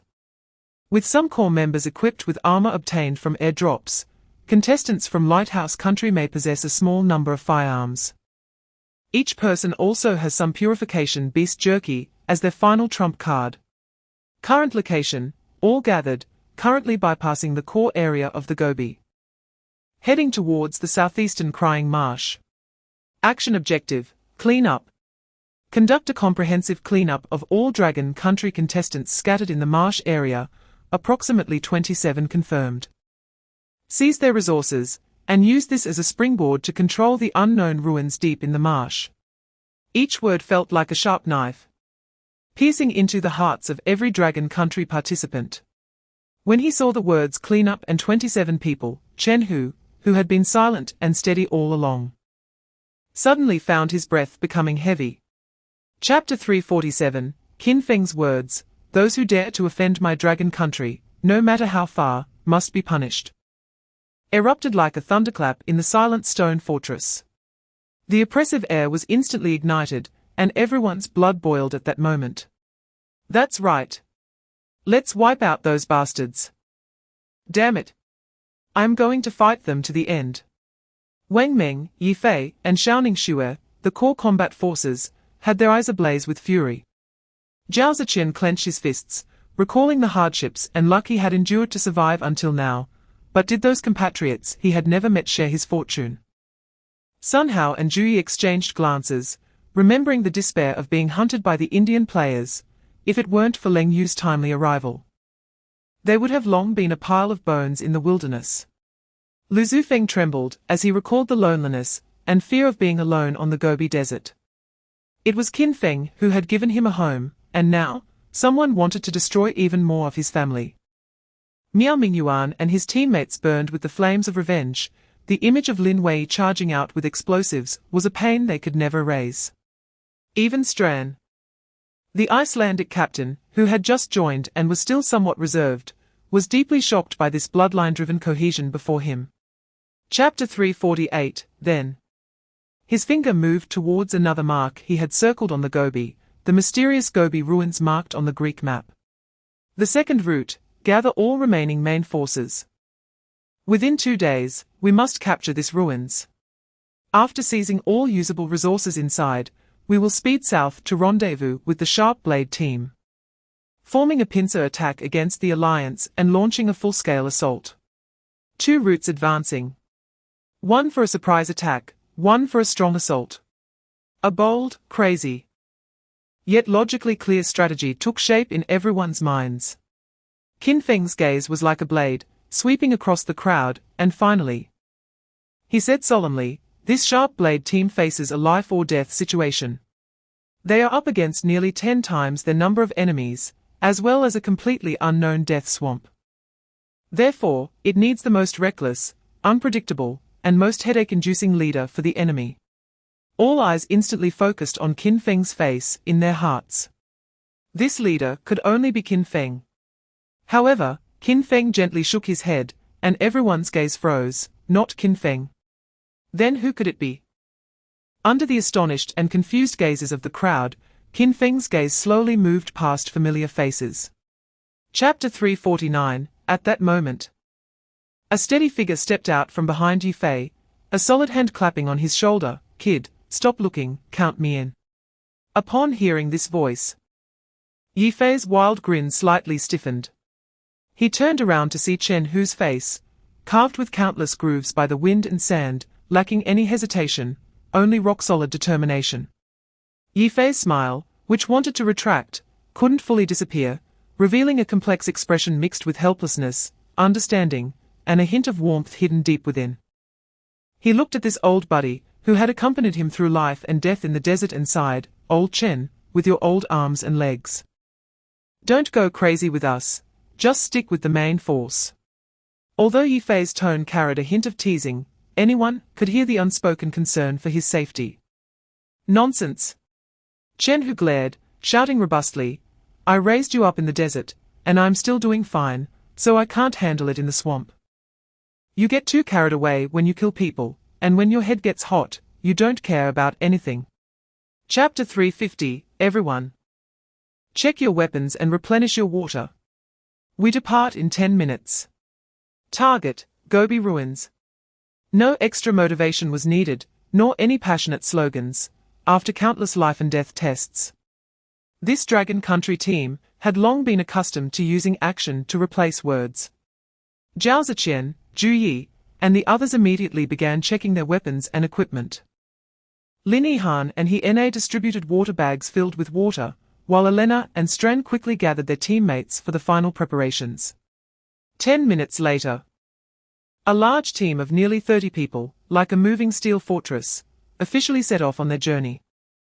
The marching method of this team was completely different from Yufei's Sharp Blade team, which pursued extreme speed. One prioritized speed, while this one needed a combination of speed and stability. The two reinforced war oxen, Dali and Dundu, became the core transport units of the team, with various supplies secured on their broad backs. Makeshift tents, disassembled defense construction parts, raw materials for making explosives, and a large amount of food and water. Each heavy beyond measure. They had practically moved all the belongings from the stone fortress. Chapter 351, No matter when or where. Numbers are the most primitive and effective form of violence. This was exactly the case for this team. Wherever they passed, there was hardly a blade of grass left. Even a wild weed by the roadside would be pulled out by the marching contestants. Suddenly, a group of dark figures sprang out from behind the dunes ahead. The most notorious predators of the Gobi hyenas. There were more than 20 of them. They were sturdy, dirty, with cruel gleams in their green eyes, and drool hanging from their mouths. Even fierce beasts like lions and tigers would retreat in the face of such a well-coordinated group of expert diggers. However, the Alliance's team didn't pause at all. The dozens of frontline team members at the forefront almost simultaneously raised their bows and stone spears. The movements were synchronized, whoosh, whoosh, whoosh. There was no need to aim. The dense rain of arrows and whistling stones formed a death net that instantly enveloped the pack of hyenas that had just burst out from the dunes. The leading hyenas hadn't even had time to howl before several arrows pierced their bodies, nailing them to the sandy ground. Chapter 352. After more than 10 minutes of trekking, Qin Feng's team finally arrived at the shaded rock wall, resting on the spot for 10 minutes. After Qin Feng gave the order, he didn't sit down immediately. Instead, he walked over to the two cows and carefully checked the sturdy hooves of Dali and Dundun, confirming that they hadn't been burned by the scorching sand. Only then did he pick up the water bottle, taking just a small sip. As the sun began to set, the wind in the Gobi Desert started to pick up, blowing against him and taking away some of the heat. However, Qin Feng's brow furrowed slightly. His master-level weather sense detected subtle changes in the air that ordinary people couldn't perceive. The wind direction was reversing, and the humidity was rising at an abnormal rate. Tonight, there would definitely be a sharp drop in temperature and a sandstorm. They had to find a reliable shelter before dark, otherwise. It would be minor if this nearly 30-person team suffered frostbite, but if they were scattered by the storm, the consequences would be unimaginable. 10 minutes later, the team set off again, and Qin Feng noticeably quickened his pace. He abandoned the seemingly straight route, and led the team to detour towards a desolate pile of rubble to the left front. Stran was filled with doubts. That pile of rubble didn't seem to have any value. Chapter 353. Outside the stone forest, flying sand and rolling stones, fist-sized rocks were swept up by the fierce wind, smashing against the giant boulders on the outskirts of the stone forest, producing a dull, thunderous sound and showers of stone fragments. Inside the stone forest, however, there was a maintained tranquility.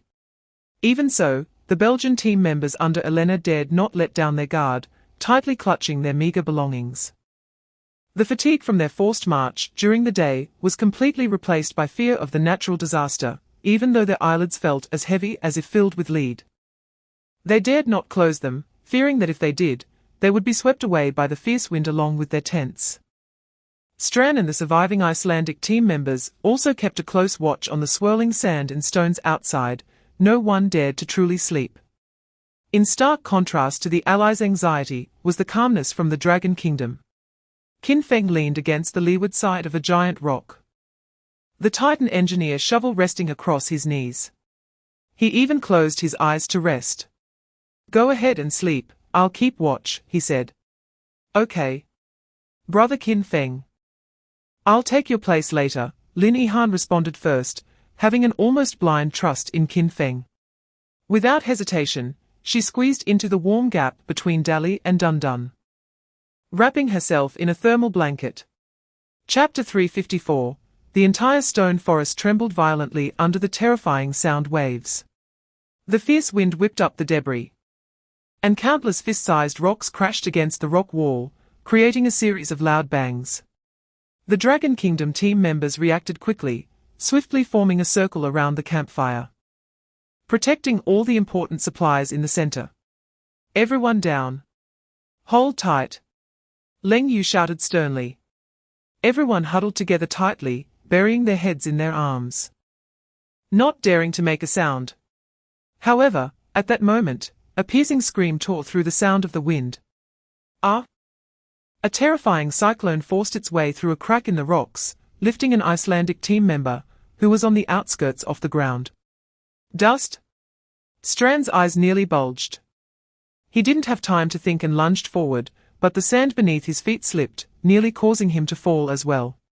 In a split second, Stran roared and drew the combat dagger from his waist, plunging it with all his strength into the crack in the rock beneath him.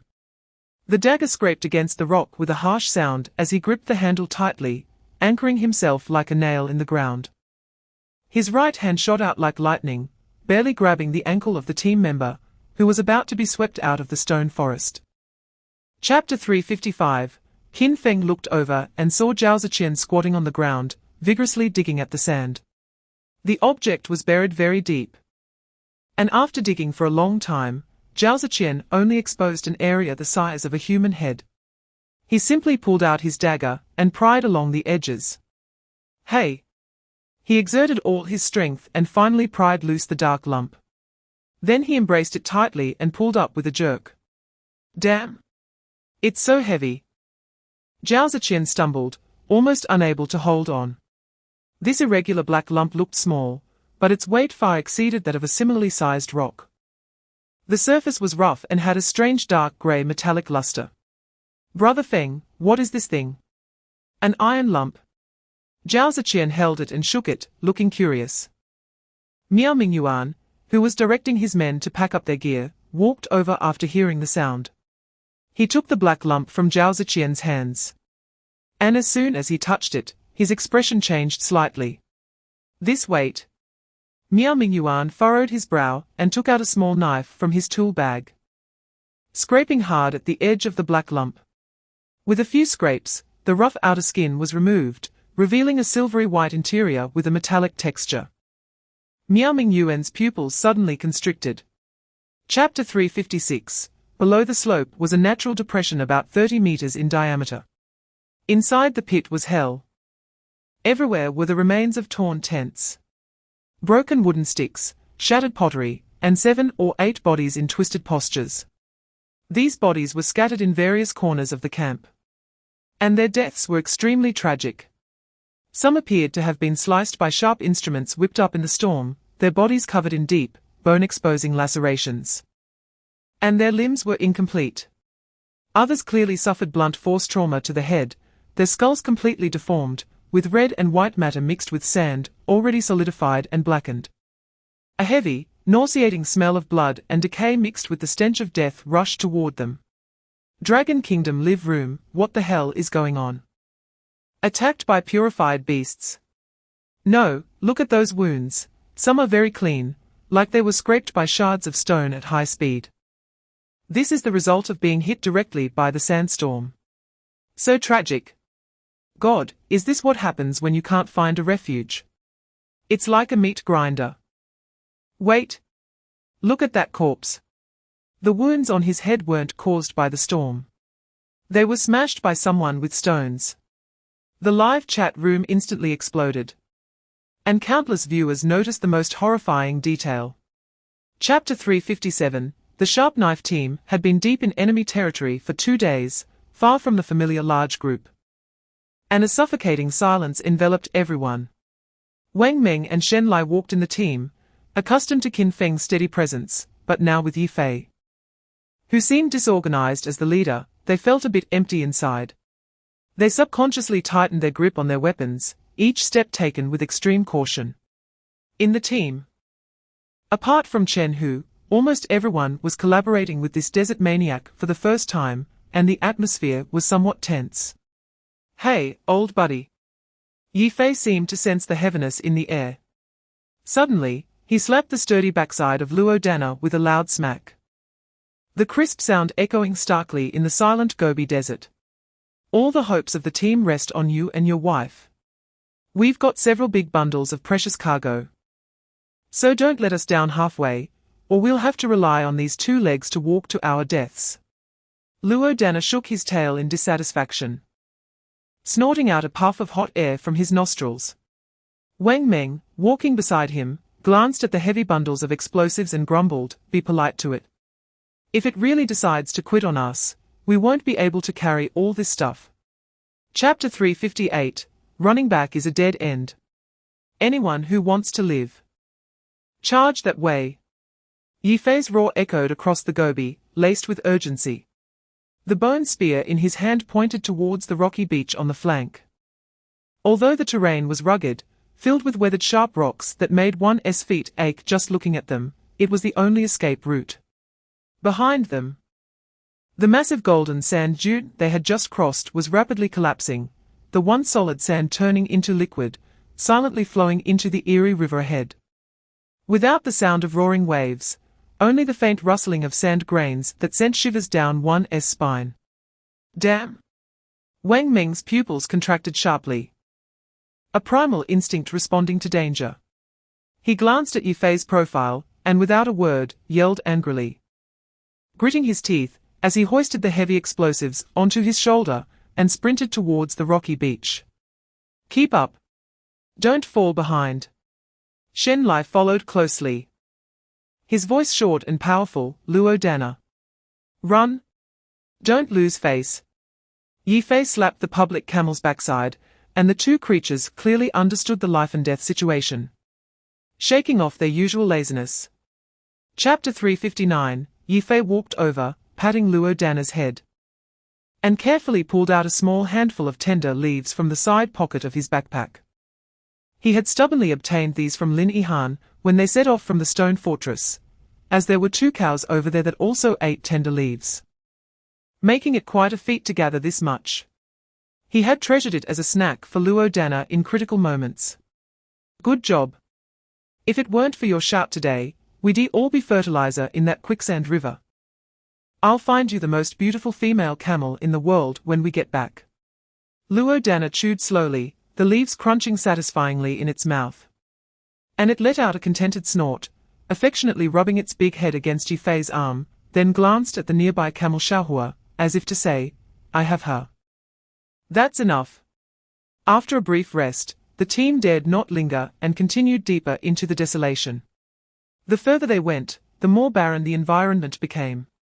Previously, they could still see a few dry camel thorns or saxaul grass on the Gobi, but now the ground beneath their feet was a dead, ashy white, a sign of high salt and alkali content.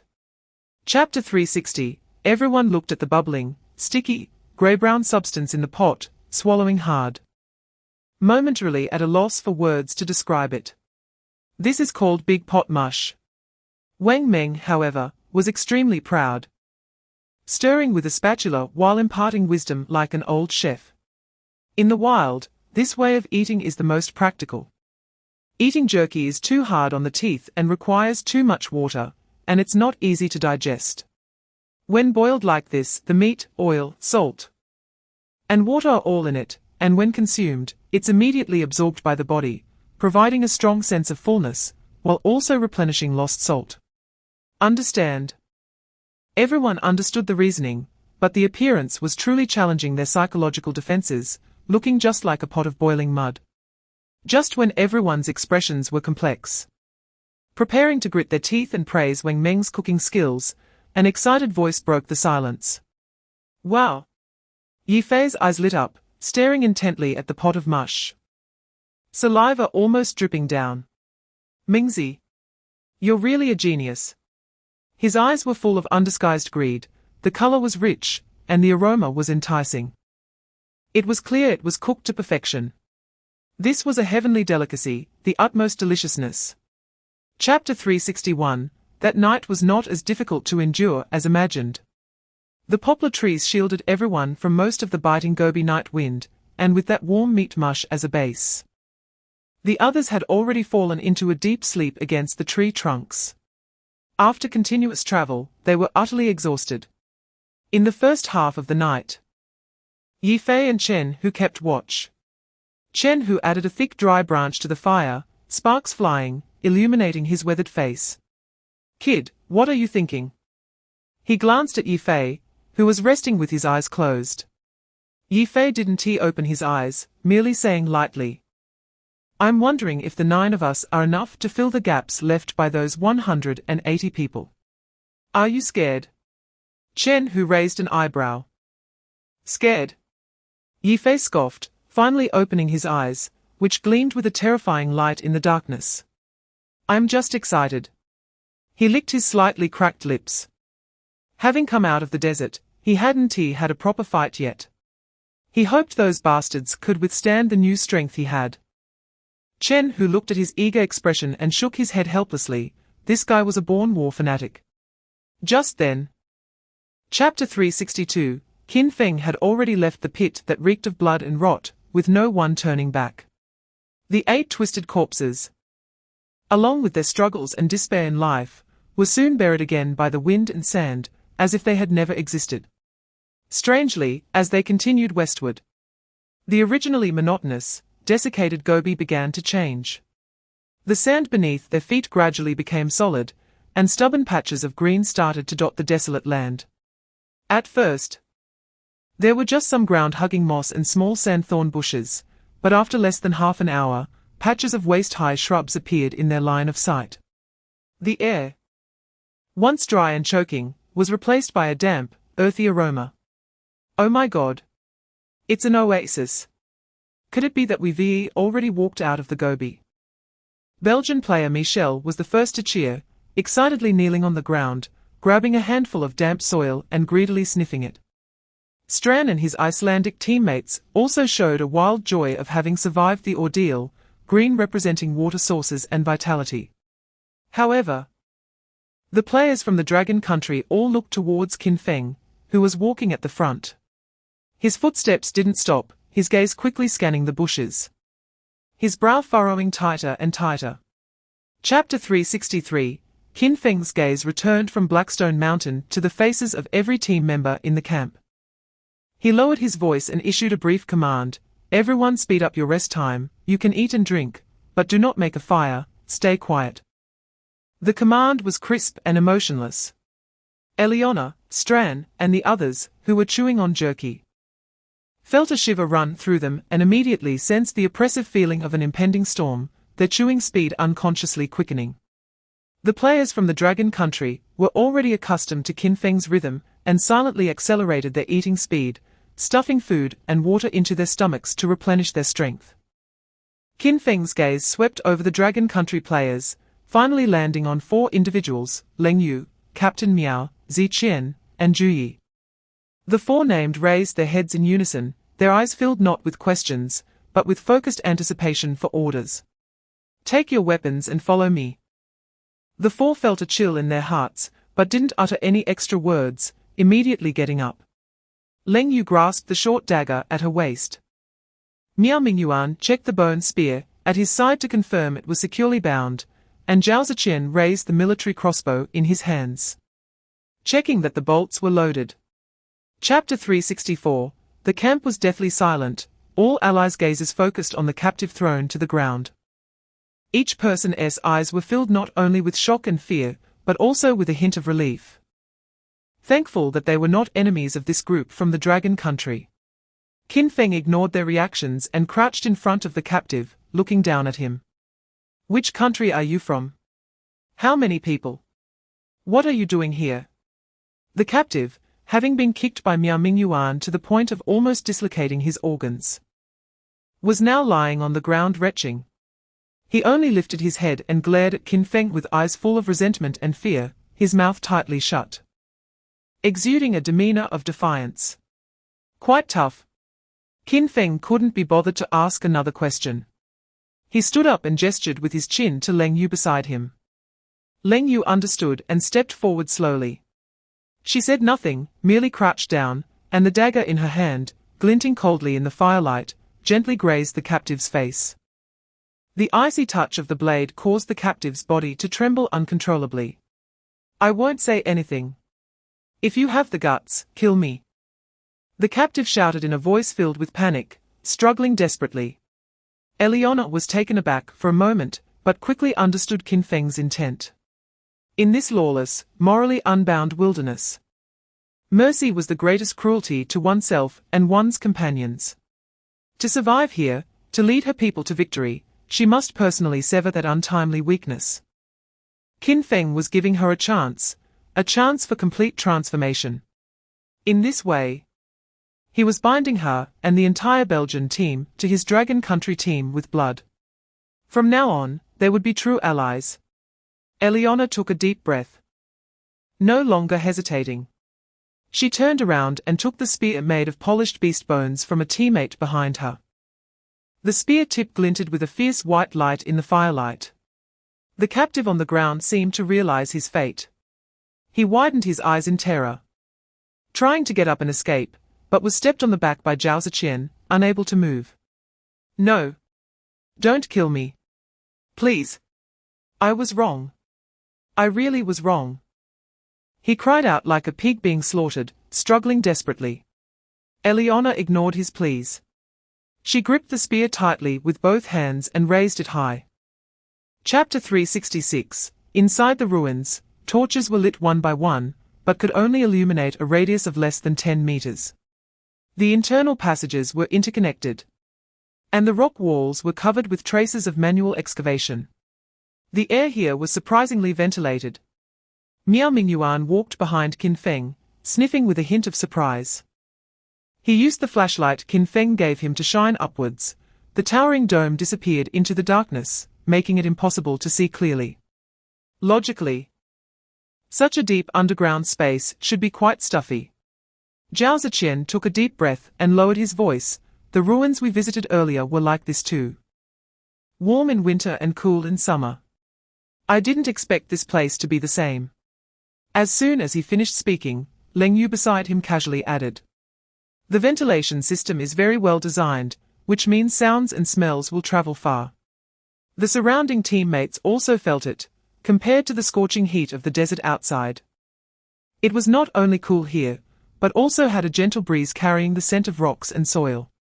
Yes, Leng Yu is right. So everyone try not to make loud noises. Qin Feng affirmed Leng Yu's words and then habitually activated his master-level environmental perception, but his brow slightly furrowed. Chapter 367. The moment Qin Feng shouted the word conceal, he lunged forward, arms outstretched, forcefully pushing Leng Yu and Miao Mingyuan down to the ground. Almost at the same time, gunfire erupted, piercing the silence of the tunnel. It was actually a small submachine gun. The dazzling muzzle flames flickered wildly in the dim light, illuminating the face of the Mexican team leader Sanchez, making it appear bright and dark. Bullets skimmed past Qin Feng's scalp, the hot airwave making his scalp tingle. A dense rain of bullets struck the rock wall behind them, sending sparks flying and scattering debris, hitting people's faces with a slight sting. The strong smell of gunpowder instantly filled the air, choking people to the point of nausea.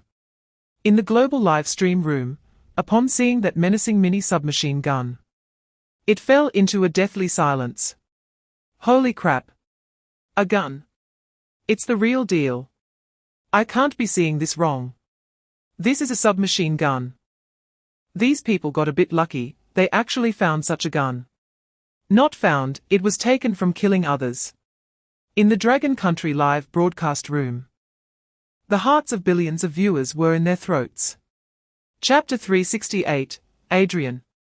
A blooded Gallic team member crawled to Adrian's side, his face filled with despair and fear. The explosives we exchanged from the Dragon Country are faulty. We can't control the detonation time at all. The one Pierre threw just now exploded before the fuse was even halfway burnt. He got caught in it too. We've already lost 3 people. The team member's voice trembled. They had thought they wielded a powerful weapon that would allow them to easily hunt the guardian beast and seize the national fortune reward. Who would have thought that this immensely powerful black powder would turn out to be a double-edged sword, one that could cut back at them at any moment? Shut up. Adrian's eyes were bloodshot as he kicked the collapsing team member to the ground. He didn't even glance at his dead comrades, his gaze like a hungry wolf, fixated on the injured guardian beast that was writhing in pain. I saw it. But so what? He smiled a neurotic smile, sneering. That beast lost several legs from the explosion, right? As long as the power is there, it doesn't matter if a few people die. Chapter 369, In the Tunnel.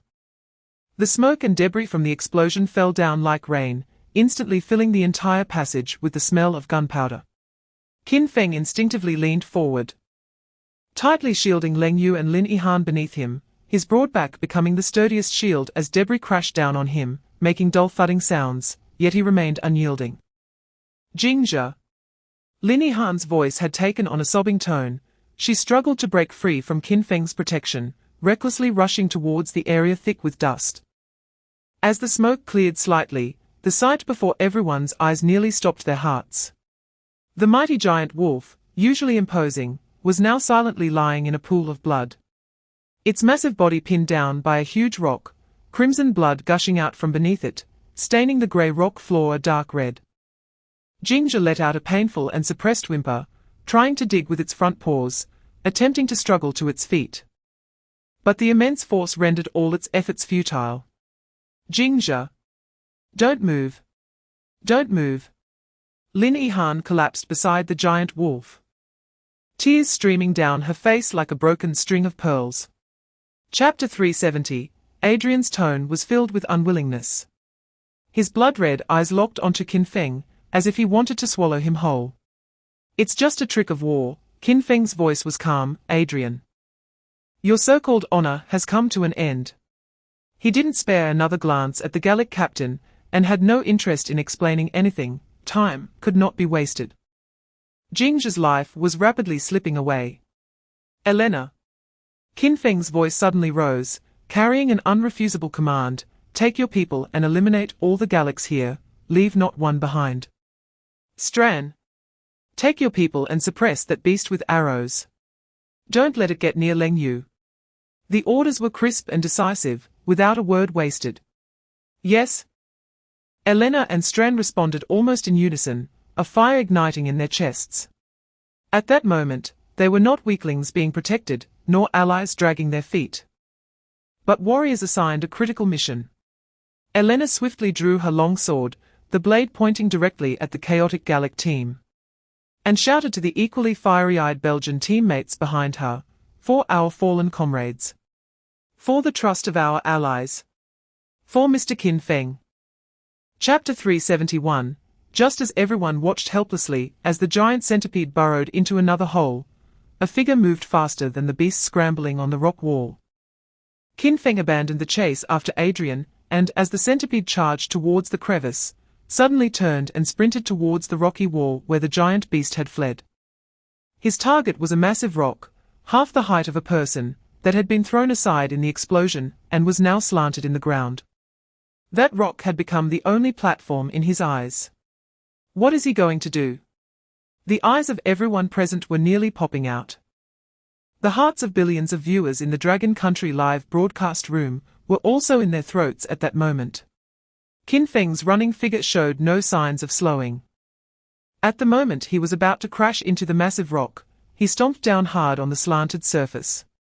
Boom! A thunderous sound echoed.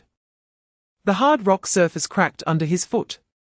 Using this force, his body shot up into the air, arriving ahead of the giant centipede. He landed precisely on the broad and ferocious back of the giant centipede. Bang! With a muffled thud, Qin Feng landed firmly on the centipede's back. Chapter 372. Inside the cave, everyone was still dazed from the terrifying explosion, their heads buzzing. It wasn't until Miao Mingyuan's roar broke through the chaos that they regained their senses. In the distance, Captain Miao seemed to have gone mad. His nails flying over the hard rock, blooded but uncaring, frantically digging through the still warm debris from the explosion. "Brother Qin Feng. You better not be hurt," he mumbled incoherently. Tears and sweat mixing with the dust on his face, looking extremely disheveled. "Old Miao. We are coming." The few men who had shared life and death with him immediately reacted. Without a moment's hesitation, grabbing nearby entrenching tools and charging forward with shouts. Ju Yi and Sun Hao also seemed to awaken from a dream, crazily following suit. Using their entrenching tools to chop and dig, those without tools dug in with their hands and bodies. They used every means possible to carve out a path to survival from the hopeless pile of rubble. On the other side, Elena had just cleanly taken down the last resisting Gallic soldier with the tip of her long sword. Chapter 373. But he was still alive. His eyes, still shockingly bright amidst the smoke and blood, were calmly watching the rushing crowd.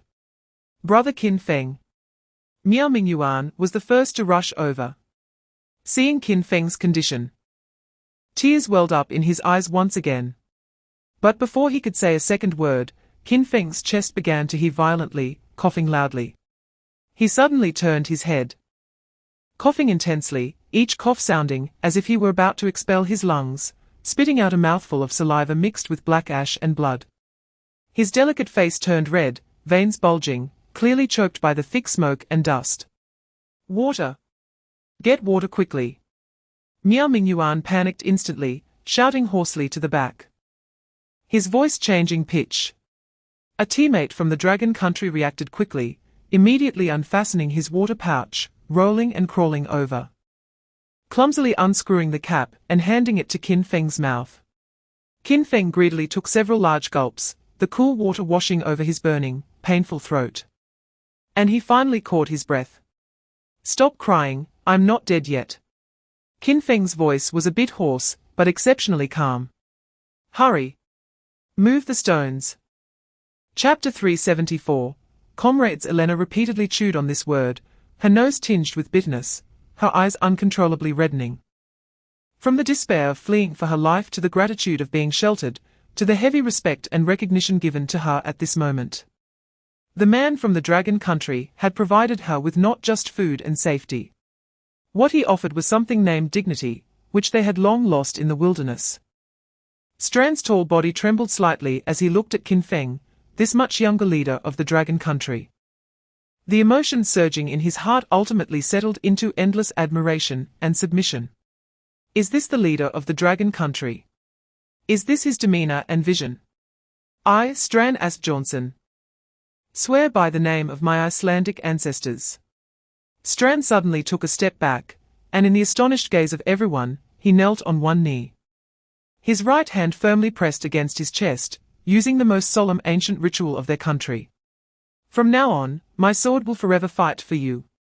Behind him, the four Icelandic teammates, equally overwhelmed by the shock, did not hesitate at all, kneeling in unison, expressing their highest respect and allegiance. Chapter 375. The water is gone. The last few drops of water dripped onto Hongjingji's cracked lips, instantly absorbed, leaving not even a trace of moisture. The air seemed to freeze, no one spoke, only the sizzling sound of the sun scorching the gravel, and the heavy breaths of the crowd remained. "Damn it!" Wang Meng was the first to break the silence, cursing in a hoarse voice, "Dying of thirst is too pathetic. Everyone, let's move forward a bit more. As long as we find green plants, we can dig out some water." He tugged at his clothes, soaked with sweat and dried stiff, self-mockingly saying, "But we're not short on salt, with this salt-baked battle gear of mine, just soak it in water later, hey, guaranteed to taste like sea salt." "Brother Wang, your sweat smells too strong. I'm afraid drinking it will kill me on the spot." Xiao Shue's face was as pale as paper, but her words were merciless. If we are going to drink, it should be Shen Lai's. He talks less, so the taste must be pure. The usually calm Shen Lai, who was resting his eyes to conserve energy, felt his eyelids twitch, but did not open his eyes, only squeezing out 2 words through clenched teeth: get lost. Ha ha ha. A weak laugh echoed in this desolate gobi. Chapter 376.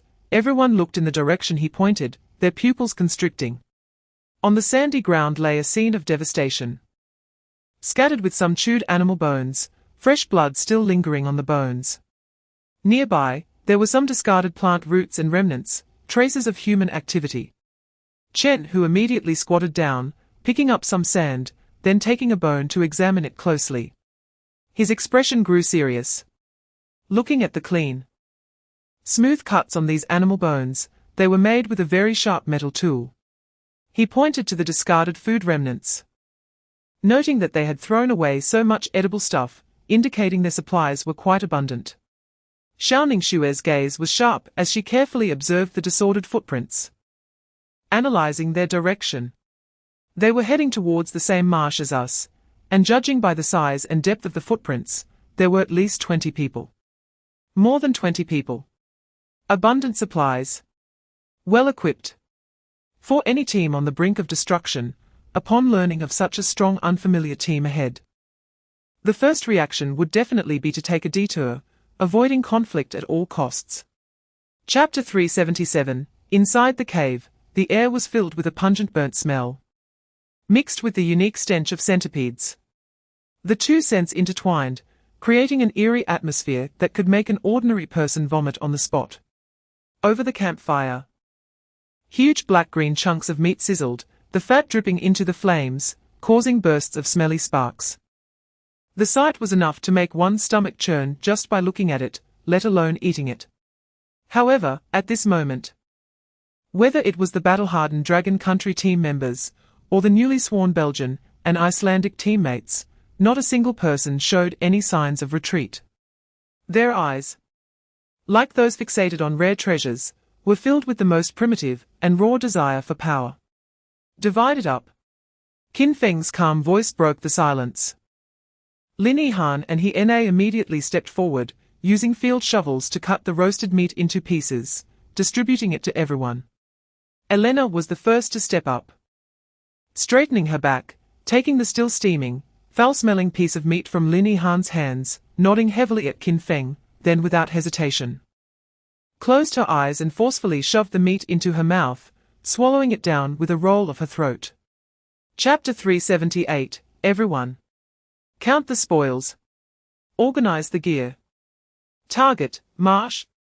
With Qin Feng's command, everyone in the cave instantly became excited. What are we waiting for? Let us pick up the trash. Someone shouted. And more than 20 people sprang out like hungry wolves. The bags of the Gaul and Mexica competitors were torn open, and their contents were pulled out one by one. I have half a bag of jerky. It's smoked. Water. There's still over half a jug of water here. Look. This flint can still be used several times. Cheers erupted one after another. Even a severely worn sharpening stone could stir a small commotion. These items, which were not considered valuable in the Blue Star world, were treasures that sustained life in this wilderness. At first, the allies brought by Elena and Strand were somewhat reserved. But upon witnessing the genuine and unabashed joy of the Dragon Country team members, they couldn't hold back any longer and joined in the lively spoils-sharing event. One Belgian team member even excitedly kissed a relatively sharp dagger. This dagger was one of the 3 pieces of equipment randomly assigned to the contestants at the start. Far superior to the bone knife they could craft themselves. Chapter 379. 2 giant beasts with 2 bites. They swallowed it whole, and their transformation was even more shocking. The sounds of cracking echoed as their bones shifted, their already robust muscle definition became even more knotted and bulging. The deep brown skin thickened rapidly, becoming extremely rough, with rock-like patterns appearing on the surface. Bang! Dali casually stepped down with one foreleg, and the hard ground was actually pressed into a shallow pit. The dull sound making everyone's heart skip a beat. Elena and Strand stared in astonishment, trembling as they reached out to touch Dali's rock-like skin. The coarse and hard texture sent chills down their spines. Is this still a cow? This is simply a moving stone fortress. Strand muttered to himself. His eyes filled with fervor. The giant wolf had completed its transformation in the cave, and at this moment, the snowhawk and battle bull were also undergoing their evolution. Dali. Dundu. Linihan was beaming as she jogged up to the two enlarged beasts, looking up and gently stroking Dundu's now rough and hard cheek. Chapter 380. As night deepened, the team members took turns keeping watch, and the camp gradually returned to tranquility. When it was Qin Feng's turn to keep watch, he did not rest. He spread out the map he had exchanged from Adrian, stained with blood and charcoal marks, and took out his own drawn map to compare the two. Adrian's information was very detailed, marking the general gathering points of the Extermination Alliance, their numbers, and the names of several leaders from major countries: Adams from Lighthouse Country, Wang Baduzi from Japan, and Brahman from India. Each name represented a pack of hyenas, eyeing the Dragon Country contestants. Their target, the Weeping Marsh, was over 100 kilometers away in a straight line. Even with the reinforced battle bulls for transportation, crossing the complex terrain of the Gobi's core area would still take at least 2 days. 2 days is too tight. Qin Feng's brow furrowed tightly, his fingers slowly tracing the map as he mentally rehearsed the best advance route, calculating the potential risks and required time for each segment of the journey.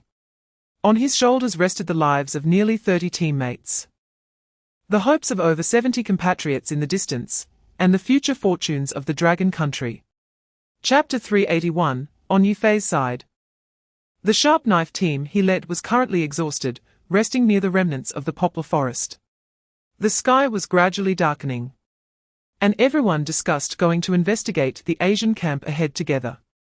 Yifei's gaze shifted between the campfire and the night. He did not agree with the plan for everyone to go together. I'll go alone.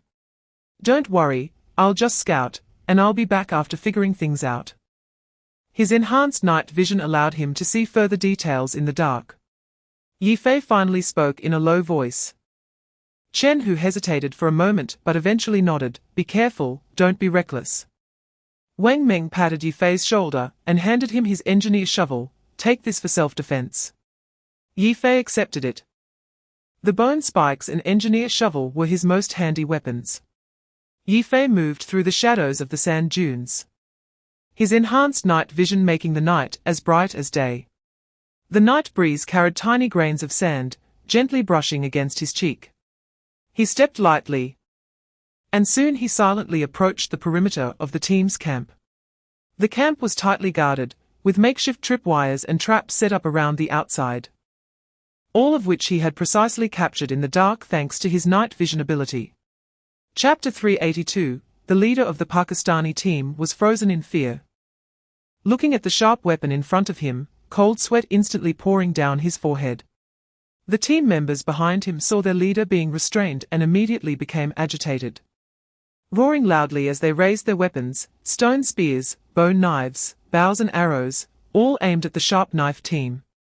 The global live broadcast room instantly erupted, with comments flooding in like a waterfall. "Whoa! Don't be impulsive. Are they going to fight? Pakistan, don't take action. What is wrong with this leader? He scared me to death." Wang Meng and Shen Lai did well. Always stay alert. Viewers from both the Dragon Country and Pakistan had their hearts in their throats, countless comments frantically scrolling, fearing that the next moment would end in bloodshed. "Wait. Don't misunderstand." The Pakistani leader raised both hands, his face filled with urgency and sincerity. He looked at Wang Meng and Shen Lai, his eyes full of pleading.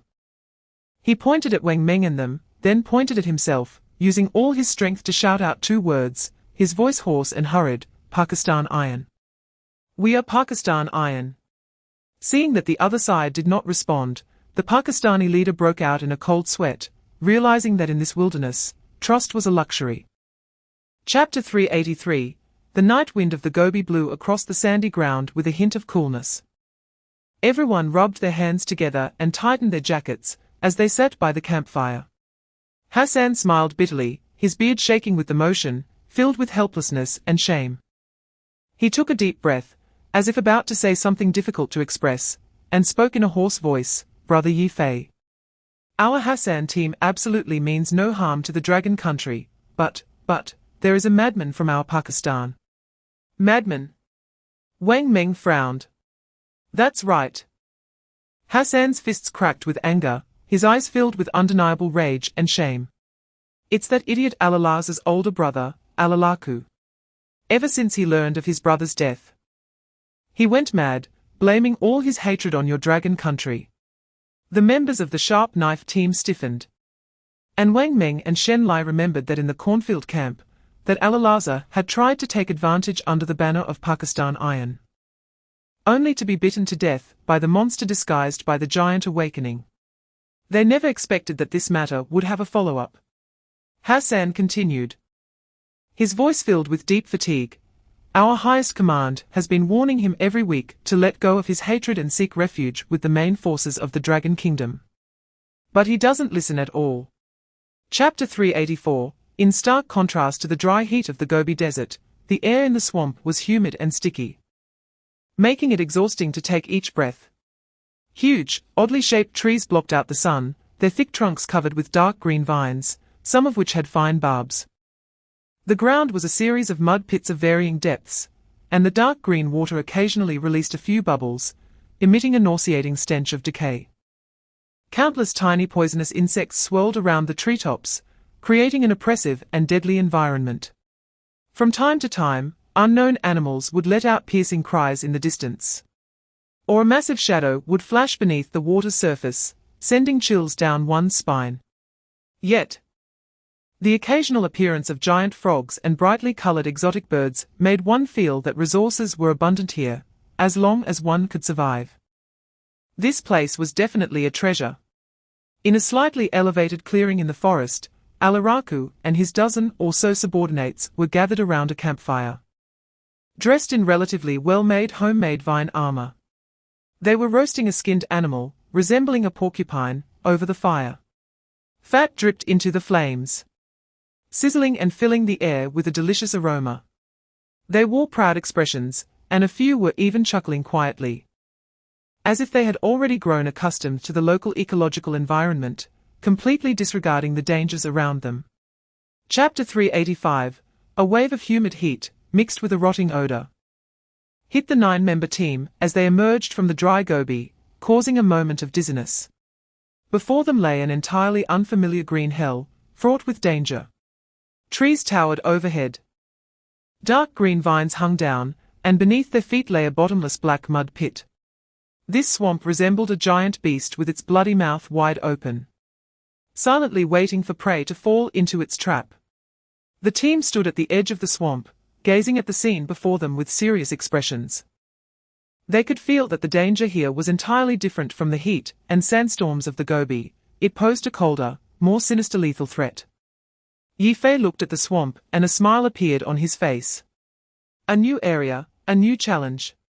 At the very least, there should be no worries about food here, right?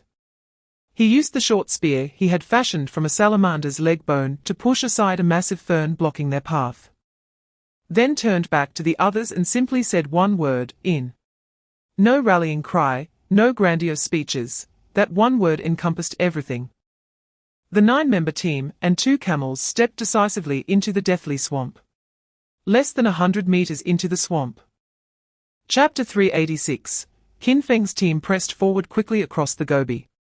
The enhanced war oxen, Dali and Dung, were tireless, their hooves thudding heavily yet powerfully. The allies from Belgium and Iceland, after consuming the meat of the 1,000-legged centipede, had significantly boosted their physical abilities and speed. They were no longer burdens to Qin Feng, but competent comrades who could keep pace, each face bearing a hardened resilience from their experiences. After about 2 hours of marching, the soaring snow falcon, chasing wind, emitted a sharp warning cry. Immediately, A scene appeared in Qin Feng's mind. 3 kilometers ahead lay a rugged area of scattered boulders and low shrubs, where a human camp was situated. Qin Feng quickly raised his hand to signal for the team to halt, and all members swiftly concealed themselves, their movements practiced and soundless. He pulled out a monocular and, following Chasing Wind's lead, looked ahead, his pupils suddenly contracting. It was a makeshift camp composed of a dozen people, with a complex composition of individuals dressed in various national outfits, equipped with an assortment of gear, from tattered spears to crude bows and stone javelins. They were gathered around several scattered campfires, chatting loudly. Chapter 387. Just then, the ground began to tremble slightly, starting with a low thudding sound that grew increasingly intense. The giant beast, Dali, charged into the camp like an out-of-control heavy truck, letting out a deep roar. Boom!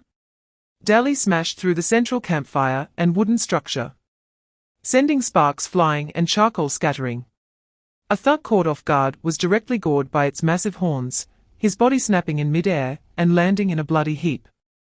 Dali rampaged through the camp, trampling and colliding, completely tearing apart the thug's formation. Those who tried to resist were as fragile as paper before Dali, easily sent flying or crushed underfoot. The thugs were utterly broken, screaming in terror, "What the hell is that? How could so many purification beasts appear at once? We've only encountered one at most before." Their voices were filled with despair and confusion, utterly unable to comprehend what was happening before them. Meanwhile, at the back, the young calf, Dung, wanted to charge in after its mother but was grabbed by Lin Yihan. "Dung, be good, you're still small. Fighting isn't suitable for you. Wait until you grow a bit more."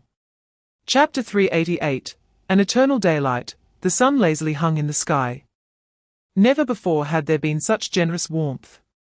The ice surface reflected a dazzling but not scorching light, and the melting snow melt trickled through the cracks in the ice, creating a soft tinkling sound, like the only heartbeat in this dead world. Today was a good day. So good that one might want to find a place to lie down, do nothing, and bask in the sun until the end of time.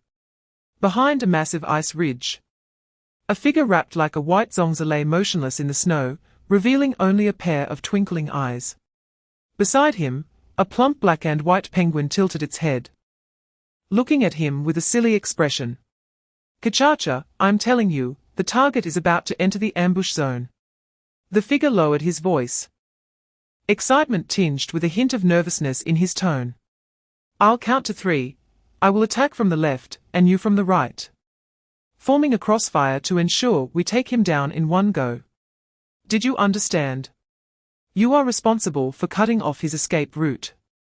The penguin, Kachacha, wobbled its round body, seemingly uninterested in the complex instructions, and busied itself with preening its smooth feathers. Chapter 389. The man was completely dumbfounded. He looked at the girl who had suddenly appeared, fighting him fiercely and even putting a motorcycle helmet on him. Then glanced at the nearby penguin that was still quacking away. His mind momentarily couldn't process everything. The wind on the ice field seemed to soften at that moment, and the global live stream exploded. They are fighting again. Why do we always start with a fight when we meet each other as people from the Dragon Kingdom? Is it a traditional skill? No. Listen to how they are talking. Damn. Motorcycle.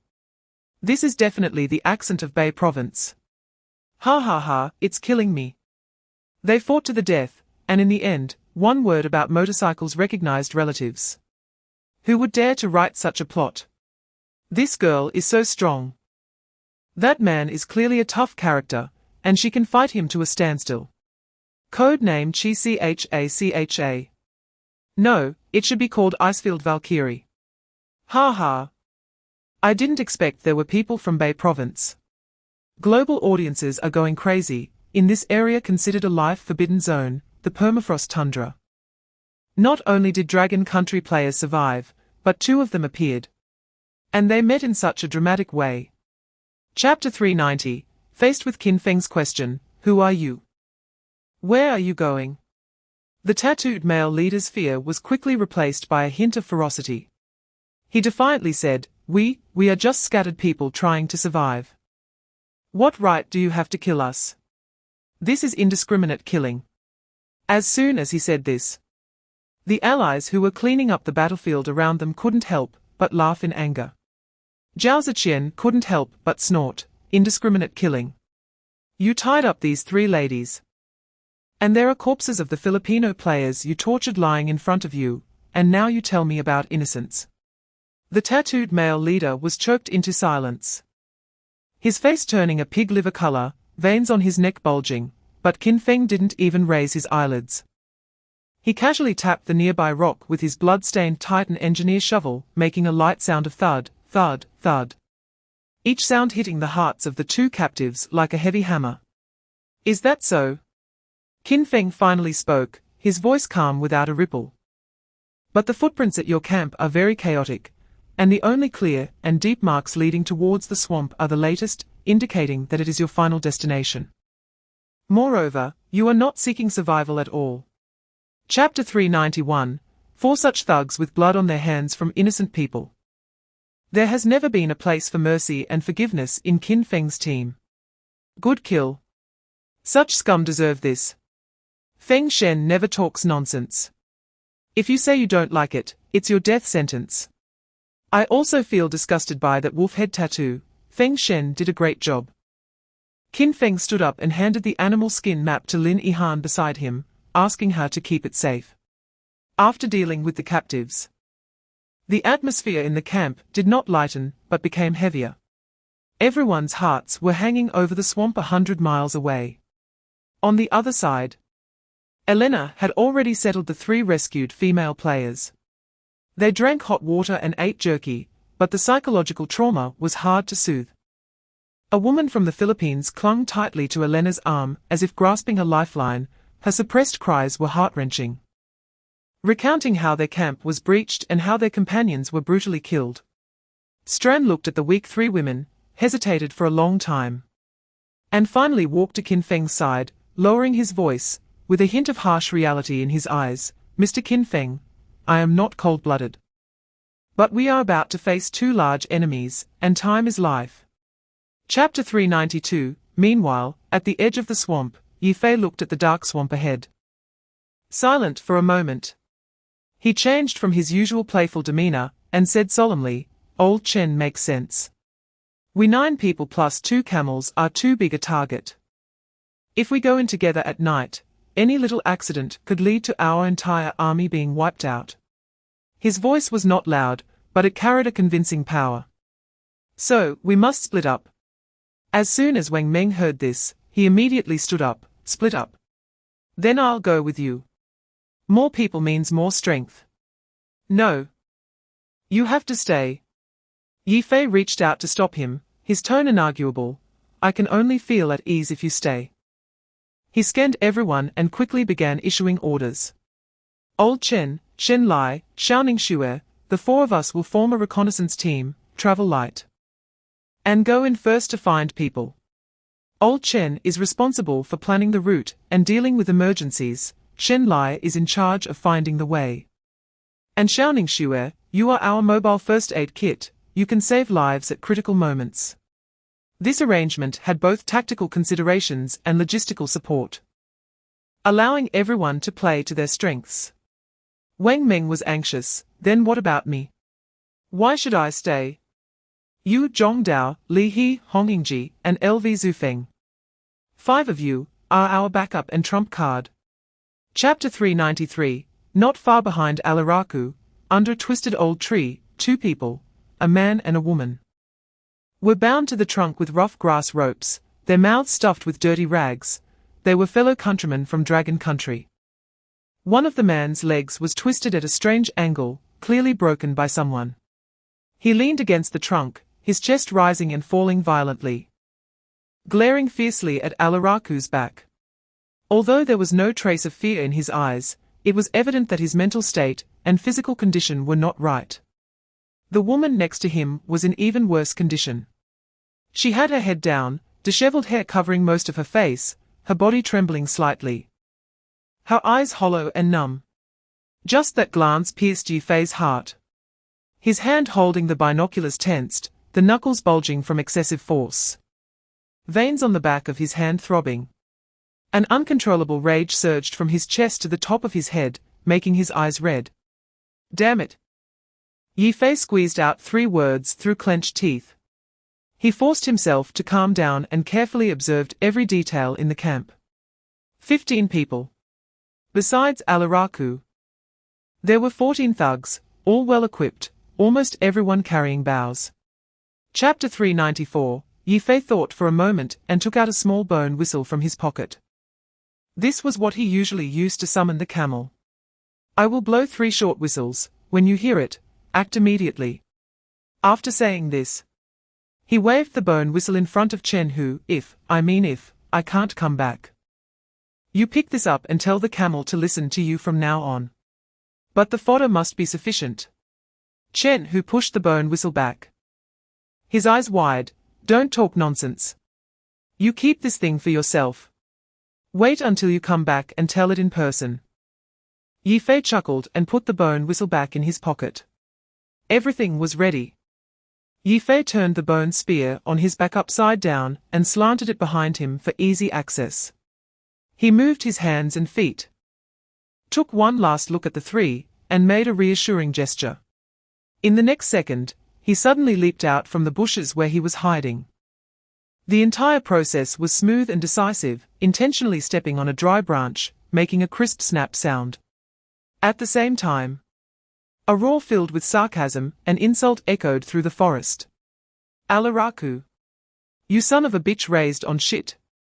Your grandfather is here to collect you. This roar was like throwing a piece of red-hot iron into a calm pot of oil.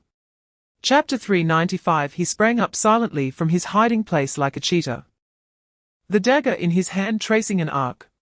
Just as Alaraku was about to dive into the bushes to solve his personal problems, he felt a chill at his neck. He didn't even have time to let out a scream. The pride and arrogance in his eyes froze forever.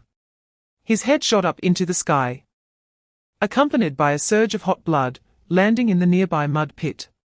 The headless corpse swayed and then crashed to the ground with a thud, a one-hit kill. Shen Lai didn't even glance at the body, his figure flickering as he disappeared into the bushes again. At the other end of the camp, hearing the whistle, Chen Hu and Xiaoning Xue moved simultaneously. Attack! Chen Hu shouted softly, and the 2 of them shot out from their hiding place like arrows released from a bow, rushing straight at the 2 guards and the bound hostages. The 2 Pakistani guards, hearing the whistle, didn't react in time before they saw 2 figures rushing towards them. Damn you! One of them barely managed to shout 3 words before Chen, who was already upon him. He didn't use a weapon because it wasn't fast enough, nor satisfying enough. The dragon tiger fist, the fierce tiger descends the mountain. He took a step forward, and the ground seemed to tremble slightly. His right fist, carrying the force of tearing through the air, struck directly at the guard's chest with no unnecessary flair. Chapter 396. In the depths of the swamp, Yi Fei moved like a ghost through the entangled mangroves, leading the group of Pakistani thugs in circles. After confirming they wouldn't catch up with him in the short term, and would never find Chen Hu and the others, he turned around, retracing his steps to the agreed rendezvous point. When he pushed aside a large fern, and saw the makeshift cave hidden in the depression of the mountain wall, the tension in his nerves finally eased a bit. Shen Lai was leaning in the shadow at the entrance of the cave, tightly gripping his signature bone spear. His clothes were already soaked with mud and sweat, almost blending in with the surrounding environment. Seeing Yi Fei's figure, a ripple of emotion finally stirred in his usually calm eyes. Did you take care of it? Shen Lai didn't ask if Yi Fei was hurt. He only asked for the result. Just a bunch of brainless mad dogs, I shook them off. Yi Fei panted heavily, but a big grin spread across his face as he walked into the cave, where a mix of damp, decaying plant odors mingled with the smell of blood hit him. The cave was small, with a bumpy ground covered with wriggling insects and slippery moss. Chen Hu was half squatting, carefully treating the wounds of a male contestant with a broken leg. Chapter 397. Juyi's words were like a boulder crashing into a calm lake. stirring up huge waves in the temporary camp. More than 150 people. Elena's beautiful face instantly drained of color, she covered her mouth. Her blue eyes filled with disbelief and horror. This number was like an insurmountable mountain, weighing heavily on everyone's hearts. Strand's face turned ashen. The veins on the back of his hand gripping the battle axe bulging, his teeth clenching audibly. Is this the cleanup operation? 180 versus 27. This was the number Adrian had given. And now, this number had turned into an even more terrifying 150, facing Yifei's team of only 9. Who were already exhausted. The outcome was evident. These bastards.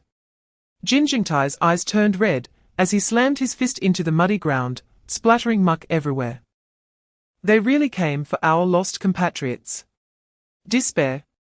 A suffocating sense of despair quickly spread among the Belgian and Icelandic team members.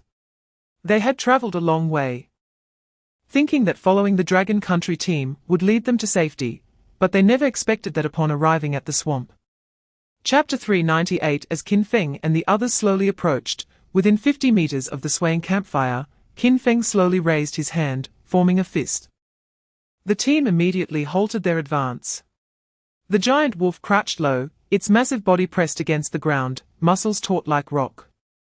And its eerie green eyes locked onto the light of the fire ahead, a low growl suppressed deep in its throat, waiting for its master's command. Qin Feng crouched behind a giant decayed tree root, his master-level environmental awareness taking in everything ahead. 7 heat sources surrounded the campfire, chatting and laughing. With someone roasting an unknown small animal on a sharpened stick, relaxed and completely unguarded. He withdrew his gaze, a cold killing intent flashing in his eyes. There were no words, only a series of precise and concise tactical gestures. Leng Yu understood, her target was the soldier on the far left, who was facing away from everyone, seemingly on watch, but actually slacking off. Zhao Ziqian, Zhu Yi, and Sun Hao also understood, adjusting the angles of their crossbows slightly, each targeting one of the 3 enemies sitting closest to the campfire. Qin Feng's gaze swept over everyone before slowly settling down. Action. Chapter 399. The team members immediately sprang into action, moving with incredible speed to strip the 7 corpses of their water bags, jerky, flint, and weapons. With the mission accomplished, the team made no delay. Qin Feng waved his hand, and the 6 men and 1 wolf transformed back into shadows of the night, swiftly retreating, silently disappearing into the depths of the swamp, as if they had never been there. Only a dead silence remained in the camp, 7 still warm corpses, and a dying campfire, silently narrating the brief and brutal hunt that had just occurred. About 10 minutes later, another patrol team arrived at the silent camp, following the light of the fire. Leading them was a short, scruffy-haired Japanese contestant, who looked at the 7 corpses in various positions, and the nearly extinguished campfire, his face instantly turning ashen. Baker. How did they all die? And not a single distress signal was sent. The commander of the Japanese team, Wang Baduzi, roared furiously. He immediately sensed something was wrong. The wounds on these people were all in vital areas, and the technique was unusually sharp. This was not something ordinary people could accomplish. A Japanese team member stepped forward, cautiously turning over the bodies for inspection. Moments later, he ran back with a terrified expression to report, Chapter 400. The swamp night was stifling, making it hard to breathe. Wang Meng stepped carefully through the knee-deep muddy water. Each time he pulled his foot out, it made a squelching sound, the sticky mud clinging to him like countless ghostly hands, dragging him down. Damn it, this cursed place. Wang Meng wiped the sweat and mosquito corpses off his face, muttering curses under his breath. It was no different from rolling in a muddy pit at the bottom of a leaking submarine. Brother Shen, do you think we dug up the ancestral grave of the swamp god in our past lives? Shen Lai, a few meters ahead, didn't look back. His figure almost blended into the darkness. He simply raised his hand, making a silence gesture, and then listened intently. Wang Meng immediately shut his mouth and tightened his grip on the engineer shovel. He knew that although Shen Lai was a quiet person, his ears and eyes were more useful than any sentry. The swamp was terrifyingly quiet, with only the distant mournful cries of unknown night birds and the incessant buzzing of mosquitoes around them. A few seconds later, Shen Lai took another step. His voice extremely low, 30 meters to the left front, there's something.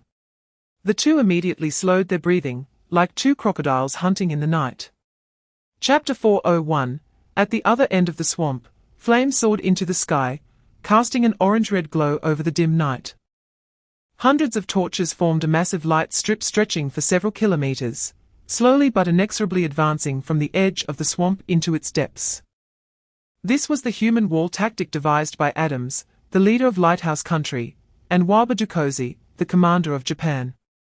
Over 160 contestants from 15 countries formed a massive horizontal search line, spaced 50 meters apart. They resembled a giant comb, determined to comb through every inch of the swamp, leaving no living creature unexamined. Everyone, stay alert.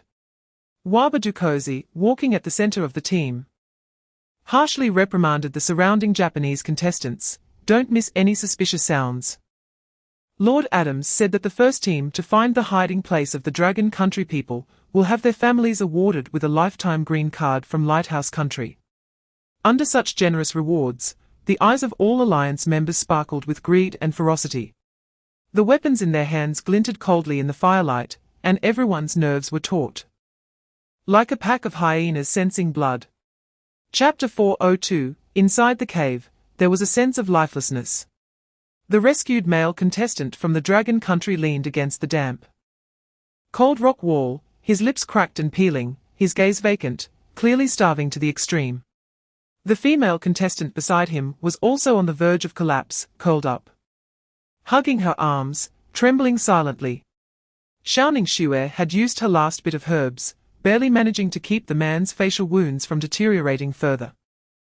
Those wounds were inflicted by the contestants from Pakistan. Yi Fei leaned against the cave entrance, staring at the pitch-black swamp outside, silent. Water and food had completely run out, and Wang Meng and Shen Lai had been gone for a long time looking for food without returning, all while having to guard against the Alliance's attack. The mountain of pressure weighed on him, making it hard to breathe.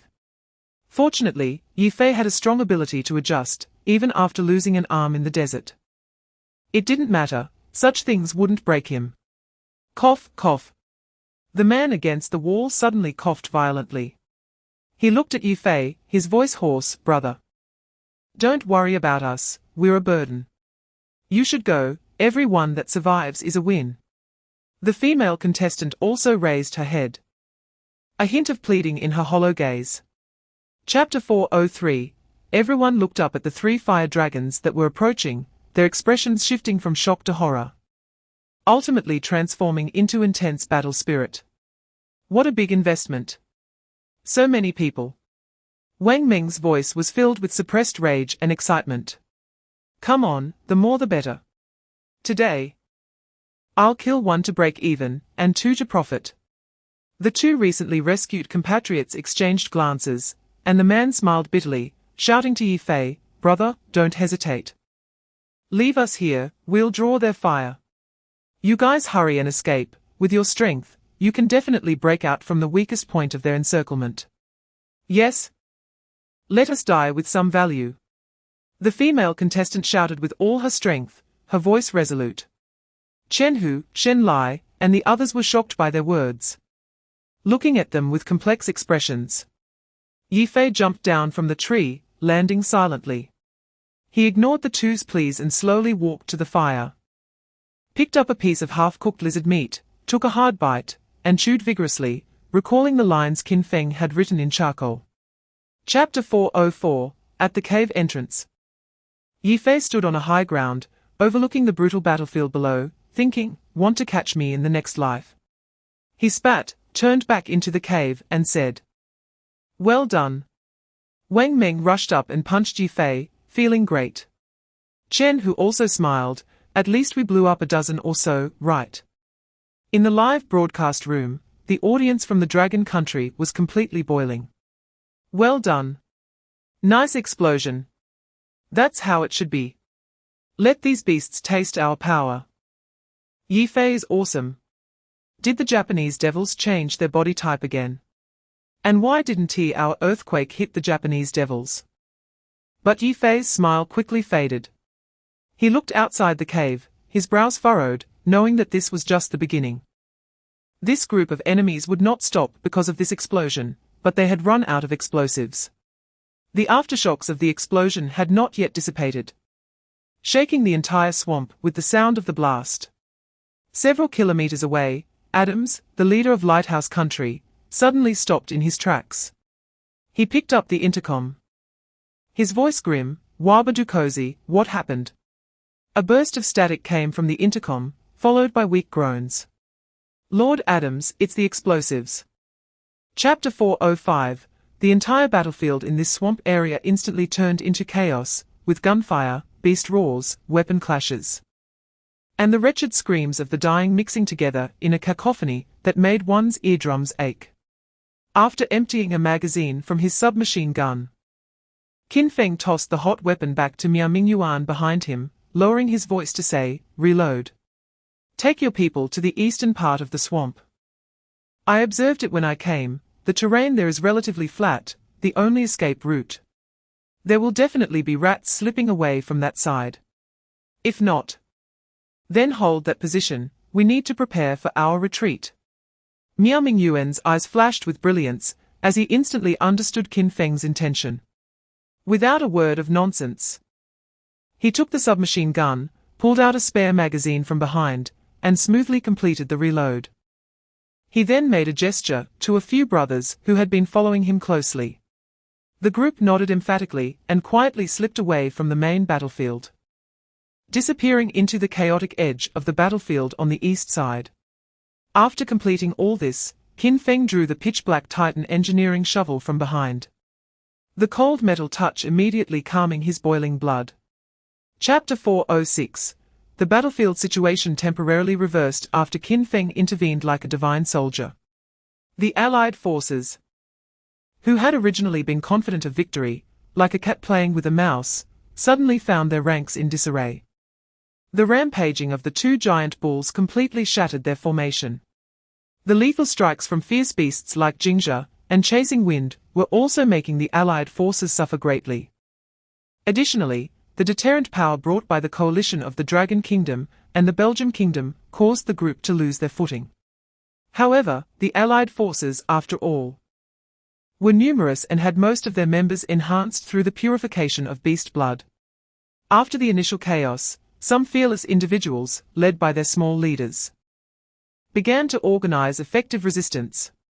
The Belgian team, led by Elena, found themselves in such a tough battle. "Hold the line. Don't break formation," Elena shouted sharply, as she deflected a curved sword from an Indian player with her spear. Although the Belgian team members had also undergone an enhancement from the Guardian's blood, their combat foundation and experience were, after all, not comparable to those desperate rogues who had struggled in the wilderness for years. Although the opponents were slightly weaker individually, they had the advantage in numbers and their cooperation was more tacit and ruthless.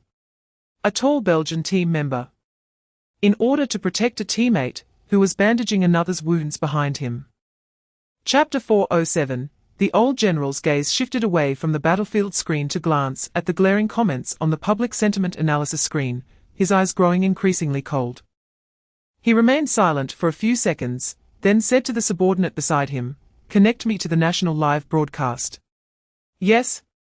Soon, the old general's weathered, imposing face appeared in the center of all live streaming platforms in the Dragon Kingdom. The noisy live room instantly fell silent. "I know that someone is speaking for the invaders." The old general's voice, transmitted through the microphone, clearly reached every corner of the Dragon Kingdom. His voice was not loud, but it carried a chilling aura of battle. "I don't want to talk to you about any grand theories. I only want to tell you one thing. A fact confirmed by our highest level intelligence." He paused, his sharp gaze seeming to penetrate the screen and stab into the hearts of every schemer. Although the resources of the planet beneath our feet have gradually improved due to the efforts of players from various countries, such as the Lighthouse Nation, the Morning Nation, and the Stick Nation, which are indeed gradually getting better, according to the most precise projections. The island where the invaders are located will completely sink within 2 years due to tectonic plate movements. This is unchangeable. Chapter 408, On the Battlefield in the Swamp Area. In the distance, Elena and Stran both felt a twitch in their eyelids as they saw this scene. They knew that these giant beasts listened to Qin Feng. But they did not expect them to also obey a seemingly weak girl who looked incapable of harming a chicken. This was no longer simple taming. It was an obedience that seemed etched in their bones. How did she achieve this? Adam's pupils suddenly constricted, and alarm bells rang in his heart. The 3 giant beasts simultaneously abandoned their current enemies to obey a girl's command from the rear, which had surpassed the realm of beast taming.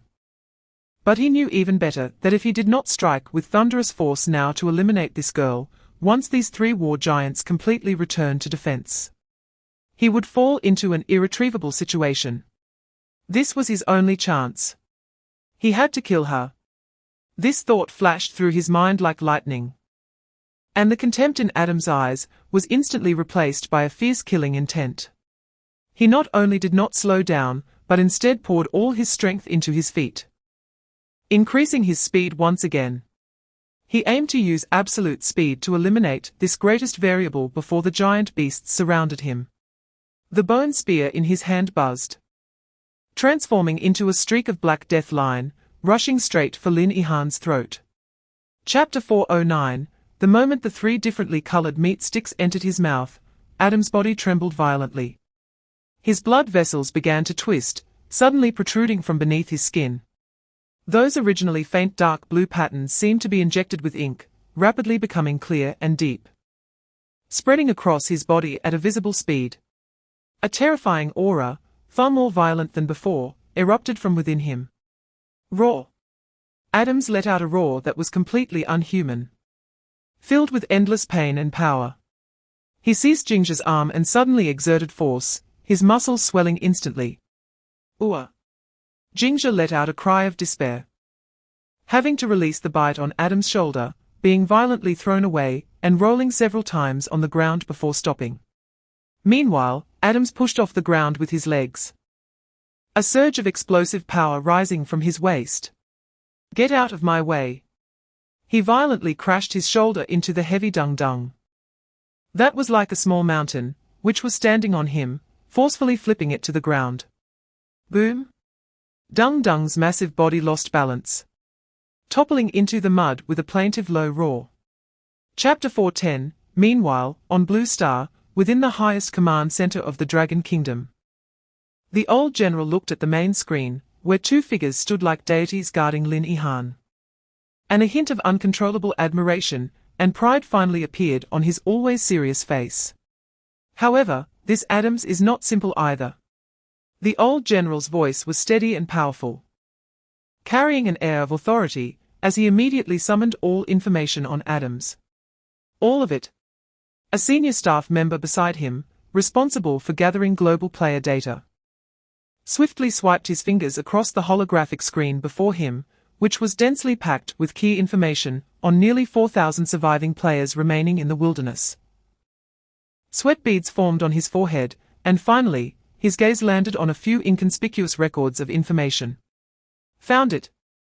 The advisor suddenly raised his head, his tone a bit hurried due to excitement. General, based on the scattered intelligence we've gathered from the live streams of players from various countries, Adams had previously allied with the Japanese team to hunt down a giant rock lizard that was entrenched in the mountainous area before officially contacting our Dragon Nation players.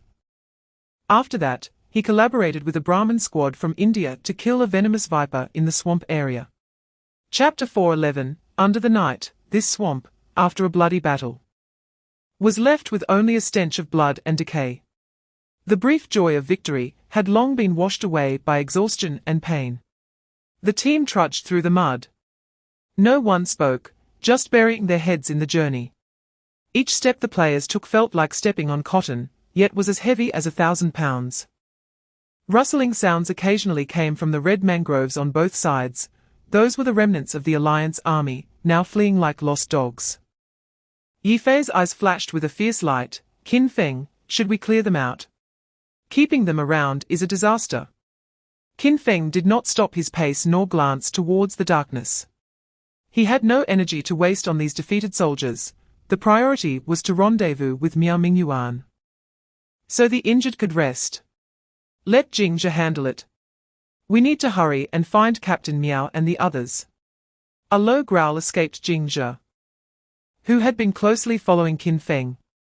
Its robust body silently vanished into the pitch-black swamp, and soon, distant screams echoed, only to quickly fade into silence. The others in the team had long grown accustomed to this.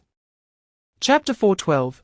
After Gao Wenbin and Zhonglan drank some water, and ate a few nuts left by Qin Feng and the others, they finally relaxed completely. Zhonglan, a woman in her 40s, appeared much more at ease after eating. She hugged her knees, her gaze fixed on the campfire in the center of the campsite, where Lin Yihan and others were brewing soup.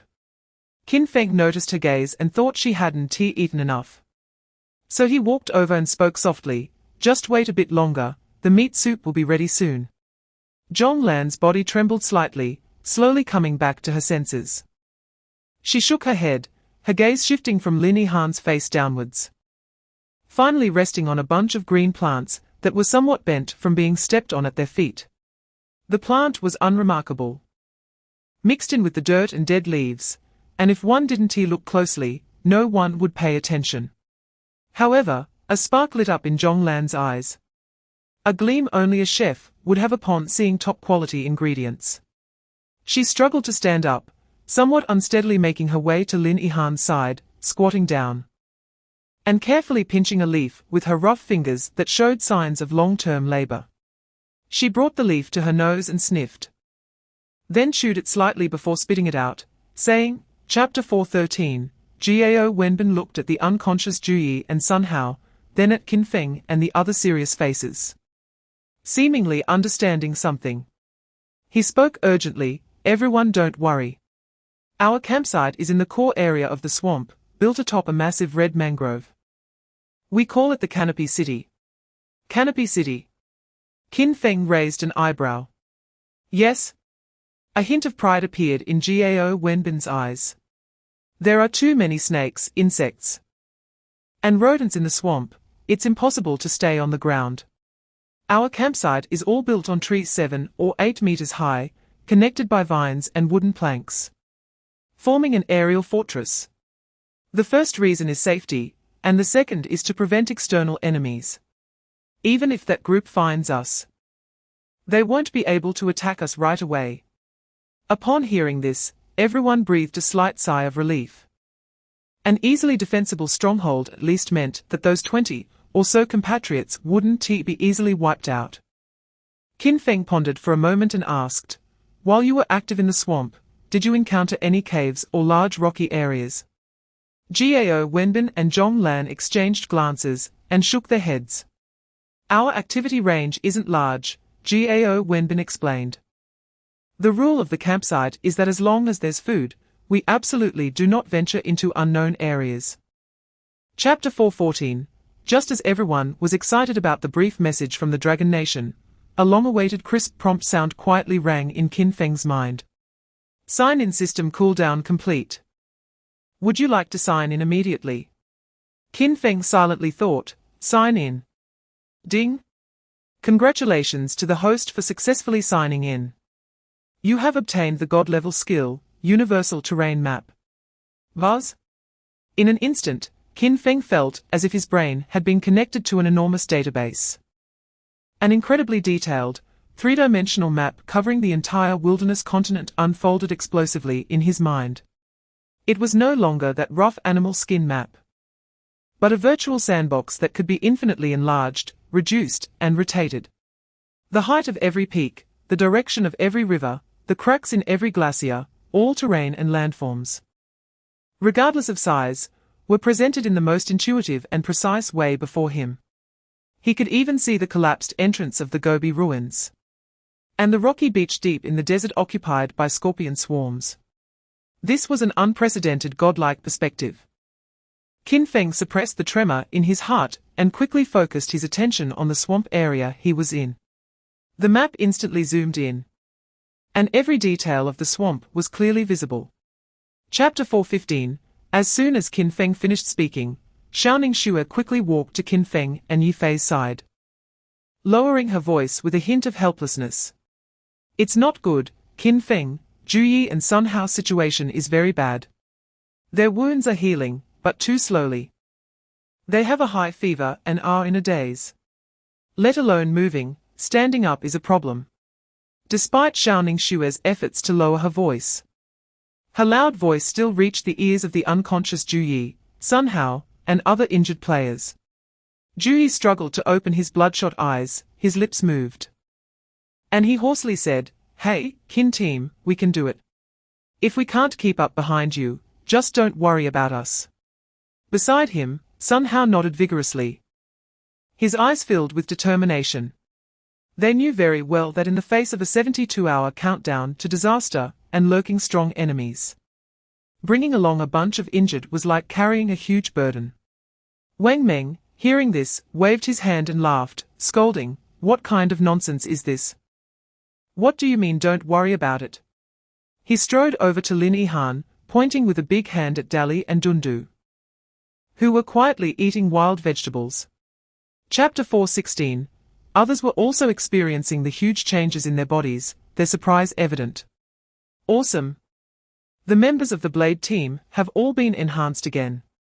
Their combat power has skyrocketed. That punch from Wang Meng was too cool. It's like a human-sized Gundam. The Blade team was already fierce, and now they're even more unstoppable. Yi Fei is the only one who has enhanced for the third time. Yi Fei. Yi Fei. How are you? Wang Meng excitedly leaned towards Yi Fei, and everyone's curious gaze turned towards him. After all, Yi Fei gained eagle-like vision during his second enhancement. What could he possibly gain during the third? Yi Fei slowly stood up, his clothes already soaked with sweat, clinging to his steel-like muscle contours. He felt the power surging within him like a raging river, lightly clenched his fist, and with a pop, a crisp sound echoed in the air. He moved his body a bit, and then looked at the expectant gazes of the crowd, shrugged, and revealed a strange expression. "Nothing. I don't feel anything different." Huh? Hearing this, everyone felt a bit disappointed. Yi Fei grinned, showing a set of white teeth, and continued, Chapter 4:17, Alert. With a low shout from Qin Feng, without needing any extra commands, dozens of eyes immediately scanned the muddy marsh around them warily. Leng Yu and Shen Lai silently slipped out of the team, blending into the shadows of the dense forest on either side. However, 10 seconds later, the two figures almost simultaneously returned. "No," Leng Yu shook her head, her voice clear. "The ground is clean." "The ginger isn't looking at the ground," Shen Lai said succinctly, his gaze directed at the dim sky shrouded in thick fog. Almost simultaneously, the snowhawks, chasing wind and chasing moon, circling high above, also emitted a series of low, oppressive cries. Their silver-white feathers stood on end, revealing strong hostility and boiling fighting spirit. Qin Feng raised his head. His master-level environmental perception brought a keen intuition that warned him, danger is coming from above. The next second, the answer was revealed. 3 huge black shadows suddenly tore through the cloud layer in the sky, diving down with a piercing wind sound. They were 3 giant vultures with wingspans exceeding 4 meters. Their eyes were blood-red, flashing with a thirst for blood and cruelty. Their iron hook-like beaks showing an ominous black iron color, and their talons gleamed with a cold sheen that only metal could possess. Chapter 4:18. On the other side of the marsh, in a temporary camp built of huge dead trees and animal skins, a man with an eagle-hook nose and high cheekbones, whose ugly appearance made one feel disgusted at first glance, was listening to his subordinates report. He was the leader of the vulture bandits, Cole. All 3 vultures had been killed, one of them pierced by a bone spear and nailed to a tree 100 meters away. The voice of the returning scout was trembling, and in the camp, the other dozens of bandits showed looks of horror. However, there was no sign of rage on Cole's ugly face. Instead, he grinned, revealing a set of yellowed teeth stained by tobacco, letting out a hoarse, unpleasant laugh. He then extended his bony hand, gently stroking the head of a larger, more ferocious giant vulture beside him. Took out a bloody piece of purified beast jerky from his pocket, and stuffed it into its beak. Interesting, Cole's voice was hoarse. It seems that those wastes from the Adams Alliance didn't die by accident. This bone is much harder than I imagined. He scanned the surroundings, in the camp. Besides the king beside him, Chapter 419, Fire. The flames shooting into the sky almost turned the dark marshland sky into daytime. Thick smoke billowed, choking people and making it hard to breathe. Tree Crown City, a home painstakingly built by more than 20 Dragon Country contestants, had now turned into a hell on Earth. Hold on. They are charging up. A Dragon Country man named Li Hao, covered in blood, was swinging a stone axe and roaring in anger. Beneath him was the only vine ladder leading to the upper treehouse, which was also the main attack direction of the bandits. However, there were too many enemies. Below on the ground, among the tree trunks, and even in the branches overhead, there were fierce faces of the vulture bandits everywhere. He, still struggling. A bandit sneered. Shaking his arm, a hook-laden rope flew out. Li Hao had just chopped down an enemy who was climbing up, his old strength fading and new strength not yet rising. He didn't have time to dodge. Whoosh! The hook precisely wrapped around his ankle, and with great force. He lost his balance and was yanked down from the edge of the treehouse over 20 meters high. Ah! The sensation of weightlessness struck. And a glimmer of despair flashed in Li Hao's eyes. It's over. All Dragon Country contestants watching this scene felt their hearts sink to the bottom. Chapter 420, in the marsh under the night sky, muddy and slippery, Yi Fei and Wang Meng were sprinting through the muck and vines. While the vulture band members dragging their fellow countrymen were just ahead, their figures flickering in the forest. If they were familiar with the terrain. With Yi Fei and Wang Meng's physical abilities, they could have caught up long ago. But the group ahead was far more familiar with the terrain than they imagined. And occasionally shooting back a cold arrow forced Yi Fei and Wang Meng to dodge, delaying their speed. Even more annoying were the few enhanced vultures circling overhead. Shrieking and diving down, their talons swiping down. While they couldn't inflict fatal damage on the two, they greatly disrupted their pursuit rhythm. Damn it! If you're capable, stop running! Yi Fei shouted angrily, his voice shaking the leaves. Old Yi, something's not right. Wang Meng gasped, his long years in the Marine Corps honed his alertness, making him sense a hint of conspiracy. They are deliberately leading us. I know. But knowing doesn't change anything, we have to save the people first. Yi Fei's expression was serious, as he stared hard at the figures in the forest ahead. He knew full well that this was a trap set by the enemy. Perhaps countless traps were waiting for them ahead. Chapter 421, by the edge of the pitch-black water pool. When everyone thought Qin Feng would immediately chase after the fleeing vulture band members, or anxiously search for vines to throw into the water for rescue, Qin Feng's actions left the entire audience worldwide astonished. He just calmly glanced at the dead silence of the waterhole, and knew that the danger of this waterhole might be far more than just the undercurrents. Chasing the enemy. There's no time, saving people is the top priority. Looking for tools. Yi Fei, Wang Meng, and those few compatriots won't last that long. It's a gamble. Qin Feng instantly made a decision in his heart, a fierce determination flashing in his eyes. Immediately, under the incredulous gazes of billions of viewers, he took a deep breath. Slightly crouched, and in the next second, he explosively powered his legs, propelling himself like a cannonball without any hesitation. Plunging headfirst into that deadly trap known as the man-eating waterhole. What the hell? Is he crazy? Feng Shen has gone mad. There's a trap down there. No. Feng Shen. Sister Ling Yue and the others are coming soon. Let us think of a way together. This is a suicidal rescue.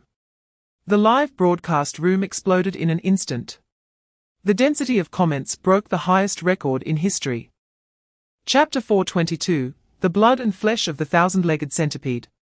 The life essence derived from the guardian level is an irresistible primal temptation for any purification beast. Just a second ago, the unicorn fish king was still suspiciously observing Qin Feng, and in the next moment, its last shred of rationality was completely swept away by the torrent of greed. Raw. It no longer tried to communicate. The greedy light in its crimson vertical pupils burst forth. Its massive body, over 3 meters long, suddenly swung, transforming into a dark blue underwater torpedo.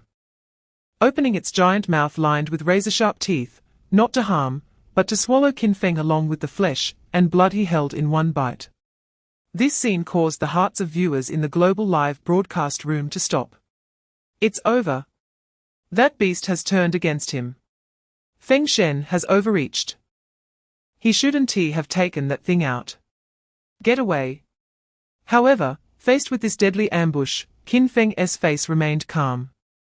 As if what was charging at him was not a ferocious beast from the water, but rather a slightly impatient pet. Did you think he took out the Titan engineer shovel just to show off? Just as the Fish King was about to touch him, Qin Feng not only did not retreat, but instead faced the oncoming wind, his body suddenly sinking, using the powerful control brought by breathing underwater. He exerted force from his waist and abdomen, and his whole body spun bizarrely in the water. Chapter 423, Qin Feng's gaze swept over the terrified crowd on the shore, his voice returning to its usual calm. Let us go, stop talking about this. Take the compatriots and return to our camp first. Just as everyone was lifting the 3 compatriots who were choking and unconscious, preparing to leave this ominous place, the dead silence of the man-eating waterhole behind them surged violently again. Gurgle, gurgle, gurgle. A series of dull sounds came from underwater, as if some massive creature was rapidly surfacing. Damn! The recently escaped Ji Fei and Wang Meng were like startled birds, their muscles tensing instantly. They grabbed their weapons and turned to stare intently at the water surface. Their soaked clothes were still dripping, but the vigilance in their eyes did not diminish in the slightest. Ling Yue and Shen Lai immediately shielded the injured in front of them, taking a defensive stance. Could there be something even more terrifying in the water? However, in the next second, the water splashed apart, and the massive unicorn fish king slowly emerged. Devoid of any killing intent, its crimson vertical pupils looking at Qin Feng, instead revealing a hint of servility. The most outrageous part was yet to come. On its menacing horn, capable of shattering rocks and shimmering with a cold glow, it now resembled a skewer of lamb. Chapter 424, Under the Night Sky. The canopy city was enveloped in the scent of blood masked by the smell of earth and bonfire.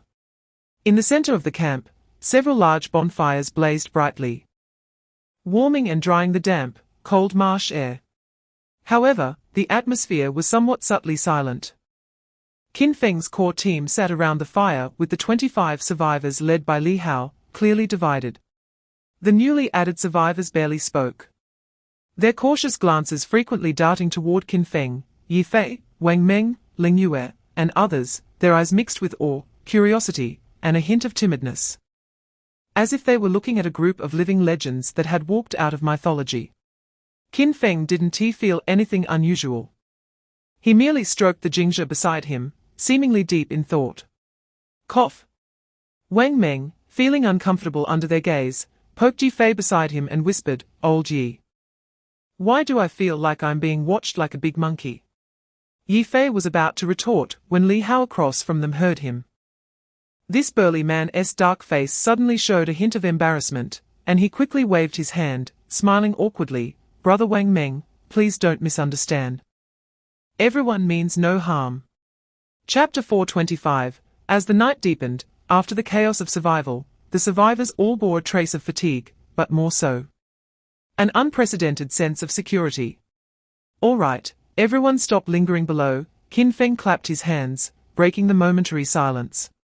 All injured, as well as the women, should go rest in the treehouse. Upon hearing this, everyone immediately sprang into action. Although the newly built tree houses were rudimentary, they were several meters off the ground. Enough to isolate the dampness from the ground and most of the nocturnal insects and beasts, making them the safest haven in this treacherous marsh. The women and the injured supported each other, grasping the sturdy vines hanging down from the tree houses, climbing up one by one with agility. It's my first time sleeping in a tree house. Lin Yihan climbed into a tree house still smelling of fresh wood, curiously glancing around with a hint of novelty on her face. Me too. Me too. Let us all cuddle together tonight. It's warm. After Xiaoning Xue came up and saw the structure of the treehouse, her eyes lit up. She boldly said some shameless words, causing the other women to blush. Ling Yue followed closely behind. She didn't speak, just knocked on the supporting beams with her hand, confirming their sturdiness before sitting down in the corner. Chapter 426. A thin mist-like gauze tangled between the intricate aerial roots of the mangroves. The air mixed with the unique scent of humus made it difficult for the newly arrived hunters to discern their direction. Fortunately, with Li Hao and a few familiar with the terrain leading the way, Qin Feng and his group were able to navigate through the tangled mangroves. The giant wolf Jingzhe walked at the forefront, its agile body making no sound, even its paws on the damp ground only left a few shallow prints. Qin Feng, brother. Look here. Li Hao lowered his body, pointing at a section of trampled muddy ground, his voice filled with excitement and pride. As an old hunter in this area, he was eager to demonstrate his value in front of Qin Feng. These are the footprints of the marsh flying chicken, 3 toes forward and 1 toe backward. The impressions are deep, indicating that this chicken is quite heavy. Look at the feathers beside it. The tail feathers have wear on the edges, showing it just squeezed out from a narrow thicket. Li Hao spoke eloquently, sharing his long-accumulated experience without reservation. These flying chickens are as fast as shadows. And they are very alert. We had over 20 people trying to encircle them several times before, and we didn't catch a single feather. Chapter 427. Can you find a bird's nest just by looking at the grass? How is that possible? A young team member couldn't help but mutter quietly, his voice filled with absurdity and disbelief. Even Li Hao, who usually trusted his own experience, was shaken at this moment. Qin Feng's analysis was too incredible. But his calm and confident tone carried a convincing power. In the Dragon Country live broadcast room, after a brief silence, the bullet screen began to flood with comments. Here they come.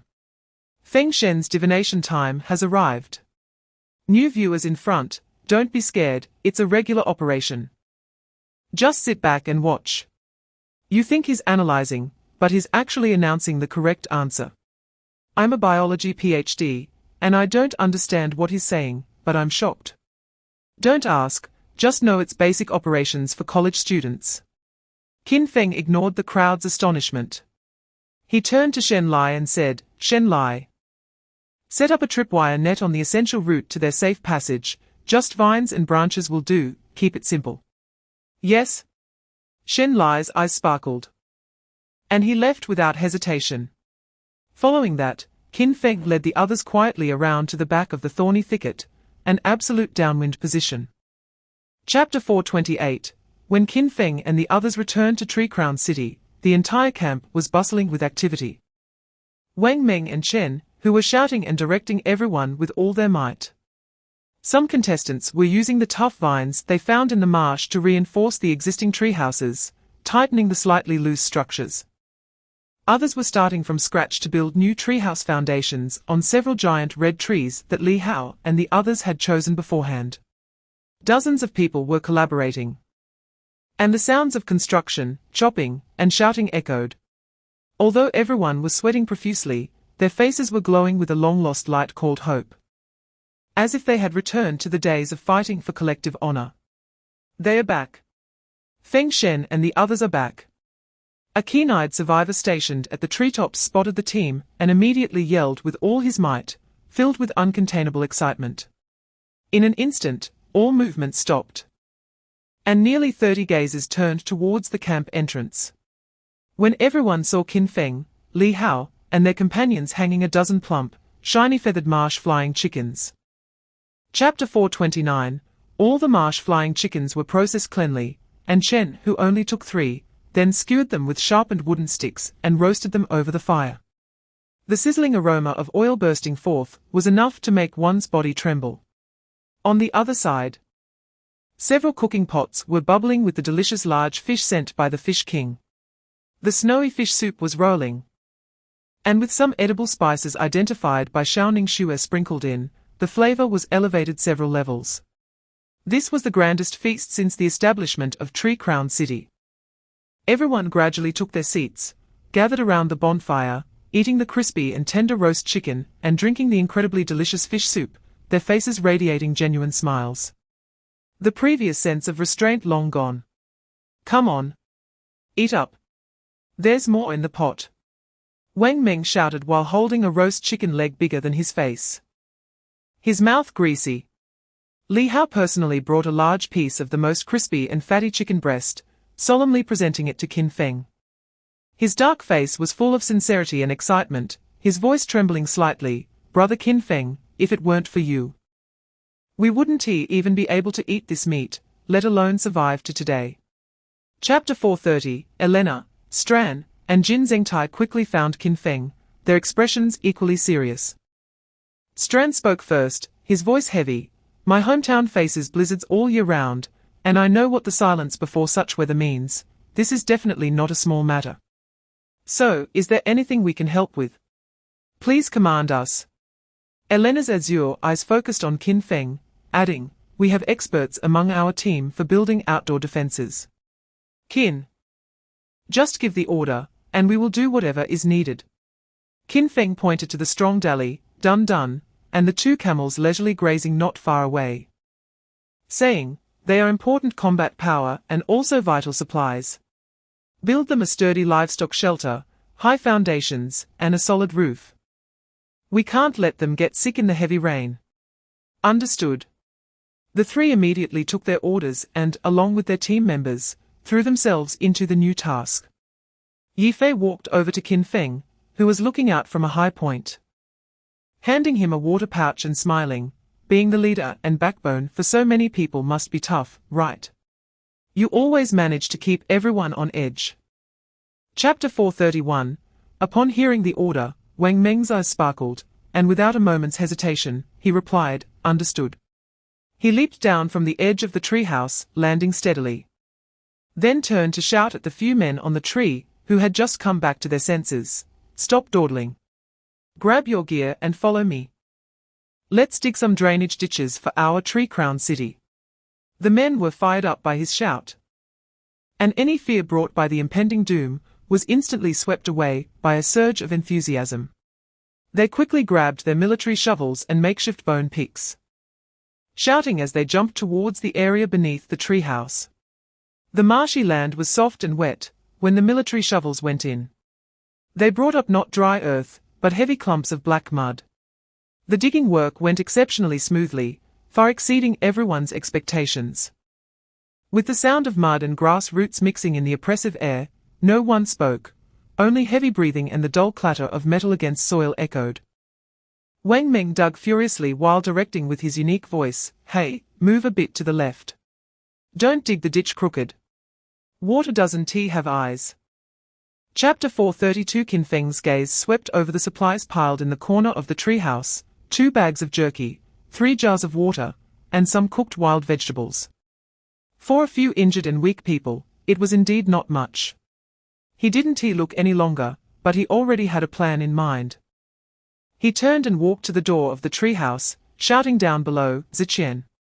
At another treehouse, Zhao Ziqian, covered in mud, poked his head out upon hearing the call. His young face was marked with fatigue, but also a sense of determination. Feng Ji, what's up? Go get some of the swamp flying chicken eggs we dug up. Bring a few up for the injured. Got it? Zhao Ziqian responded quickly, immediately sliding down from the treehouse with agility, and then nimbly climbing into the food storage treehouse. Soon, he carefully emerged, cradling 5 or 6 greyish swamp flying chicken eggs, and accurately threw them towards Qin Feng from a few meters away. Qin Feng caught them steadily. The eggs rolled in his palm, warm with life.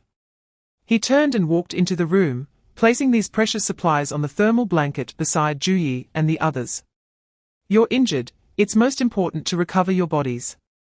Don't overthink it, nutrition must keep up. Chapter 433 Boom. A dull roar sounded. As if heaven and earth were colliding. The black rain wall connecting heaven and earth finally slammed heavily onto the swamp. The blood-red countdown fell silent on everyone's wrists. And the world plunged into a deafening cacophony of violent noise. Pat pat pat. Initially, just a few raindrops the size of soybeans, with astonishing force. Smashed onto the rooftops of Tree Crown City, producing a muffled sound. But that was merely a prelude lasting less than 3 seconds. The next moment, the sky seemed to tear open a massive hole, and endless rain poured down in a wild and unreasonable manner, vertically, densely, and crazily.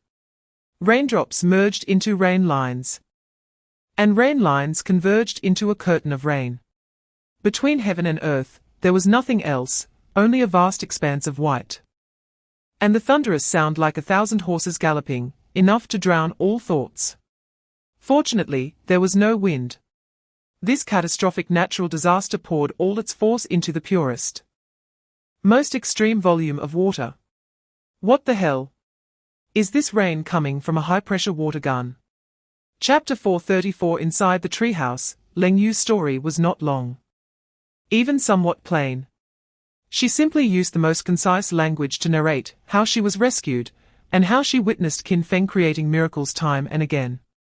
Yet, such a simple and unadorned narration left all the girls in the treehouse spellbound. When the last word fell, outside was the deafening roar of the storm. But inside was a strange tranquility. After a long time, Xiaoning Xue finally let out a long breath, breaking the silence. So you all went through so much. Lin Yihan and Elena exchanged glances, both seeing the shock in each other's eyes. They thought they had highly regarded Qin Feng. But now it seemed they only understood the tip of the iceberg. Sleep now. Leng Yu's voice was soft, yet carried an undeniable sense of reassurance.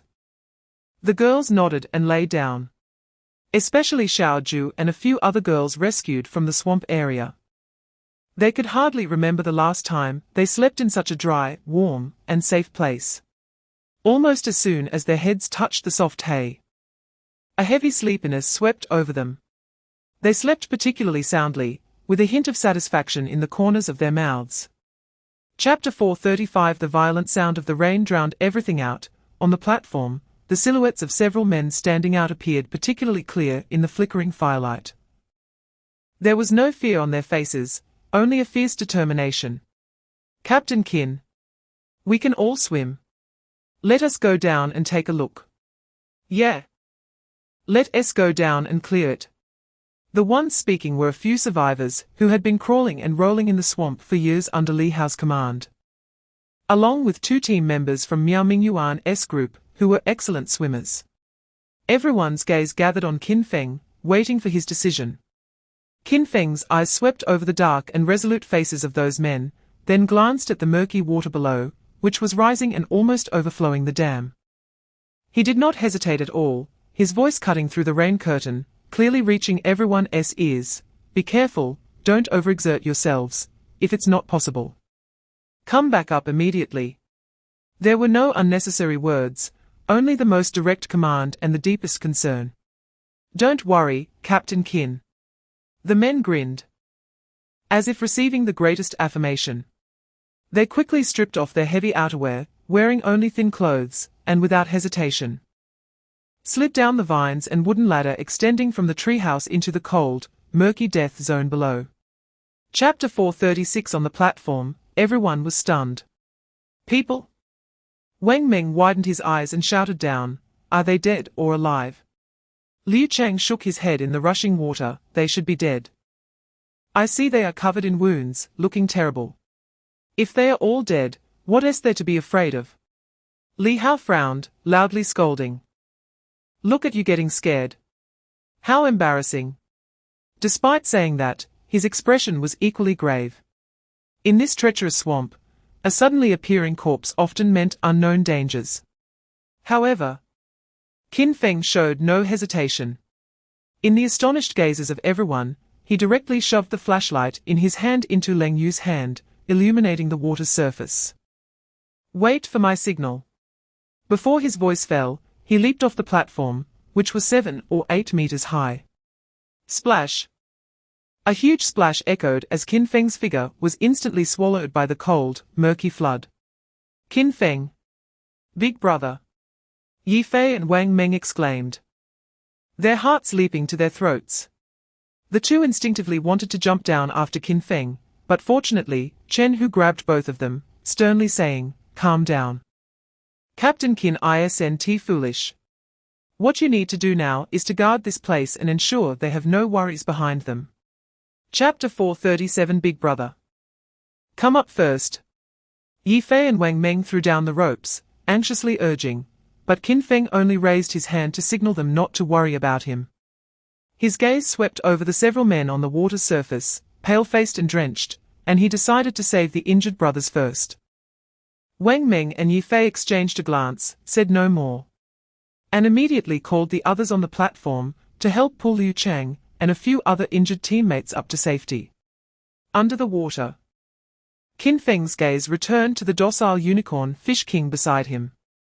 Using his animal friend skill, he sent a direct inquiry to the Fish King, where did this corpse come from?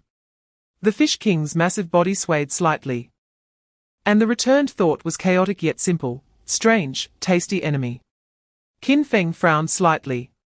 He understood that the Fish King's intelligence was limited and could not comprehend or provide complex information. In its world, there was only the simplest logic. The black monster fish that had attacked the teammates were unfamiliar creatures it had never seen before, but they tasted good. So they were enemies that needed to be eliminated. Qin Feng changed his approach and sent another thought. Chapter 438 The next morning. When Qin Feng stepped out of the treehouse, the rain had not weakened, but had become even more violent. A blanket of white mist enveloped the world around him.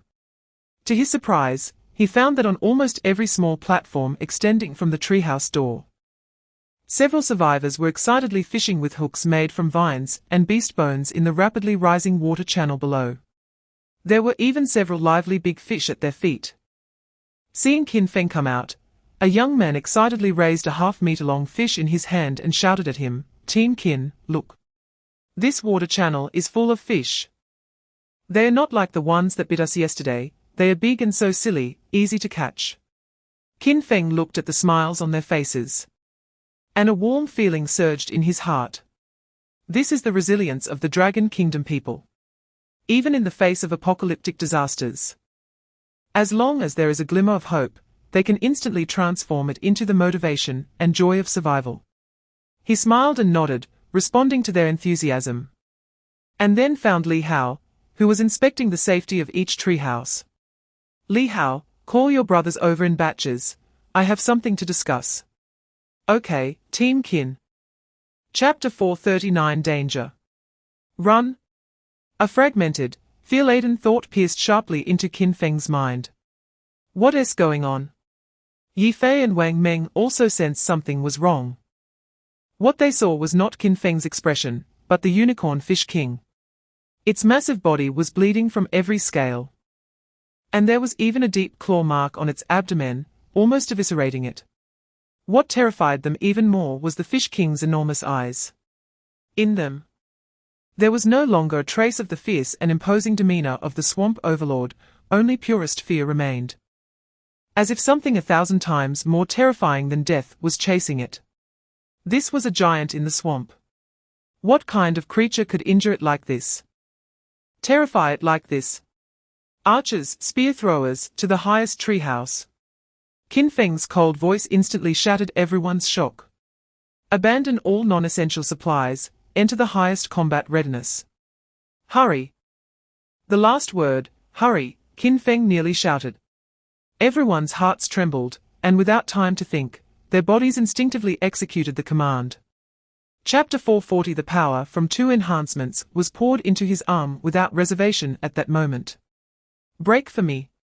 With an angry roar, the heavy bone spear shot out, heading straight for the giant lanternfish's massive fin, at the joint where it connected to its body. That was the only weak point he had observed amidst the chaos, seemingly not completely covered by the thick keratin layer. This throw gambled all his strength and all the battle instincts of a seasoned soldier. The lantern giant fish was entirely focused on the unicorn fish king, utterly dismissing the attacks from these small insects on the platform. However, the next second, thud! A muffled sound of meat-piercing echoed in everyone's ears on the platform. All eyes watched as that black bone spear accurately stabbed into the root joint of the lantern giant fish's fin. The spear tip sank over half a foot deep, and a spray of foul-smelling black blood shot out like a fountain. Roar! A roar filled with pain erupted from deep within the lantern giant fish's throat. Its massive body suddenly stiffened, and the giant mouth that was about to crush the unicorn fish king's head froze in midair. Chapter 441. Below in the water. The already near-death unicorn fish king saw that Qin Feng was risking himself to save it, and had even heavily injured this terrifying foe. In its enormous eyes, a primal ferocity was instantly replaced. Qin Feng was the king who granted it rebirth and strength. A king who would not be violated. With a mournful low moan, the unicorn fish king gave up on fleeing and defending, pouring all its remaining strength into its body. It dove down sharply, its massive form disappearing into the murky water. And the next second, it shot up like a torpedo from below the lantern giant fish's soft belly, using its already cracked horn to strike hard. Thud! This time, there was no sound of metal clashing. The horn deeply pierced the lantern giant fish's soft abdomen. This underwater sneak attack successfully bought Qin Feng precious time, and completely diverted the lantern giant fish's attention. On the platform, Yifei watched as Qin Feng wreaked havoc on the giant beast's back, witnessing the scene of black blood gushing. Feeling a surge of hot blood rush straight to his head,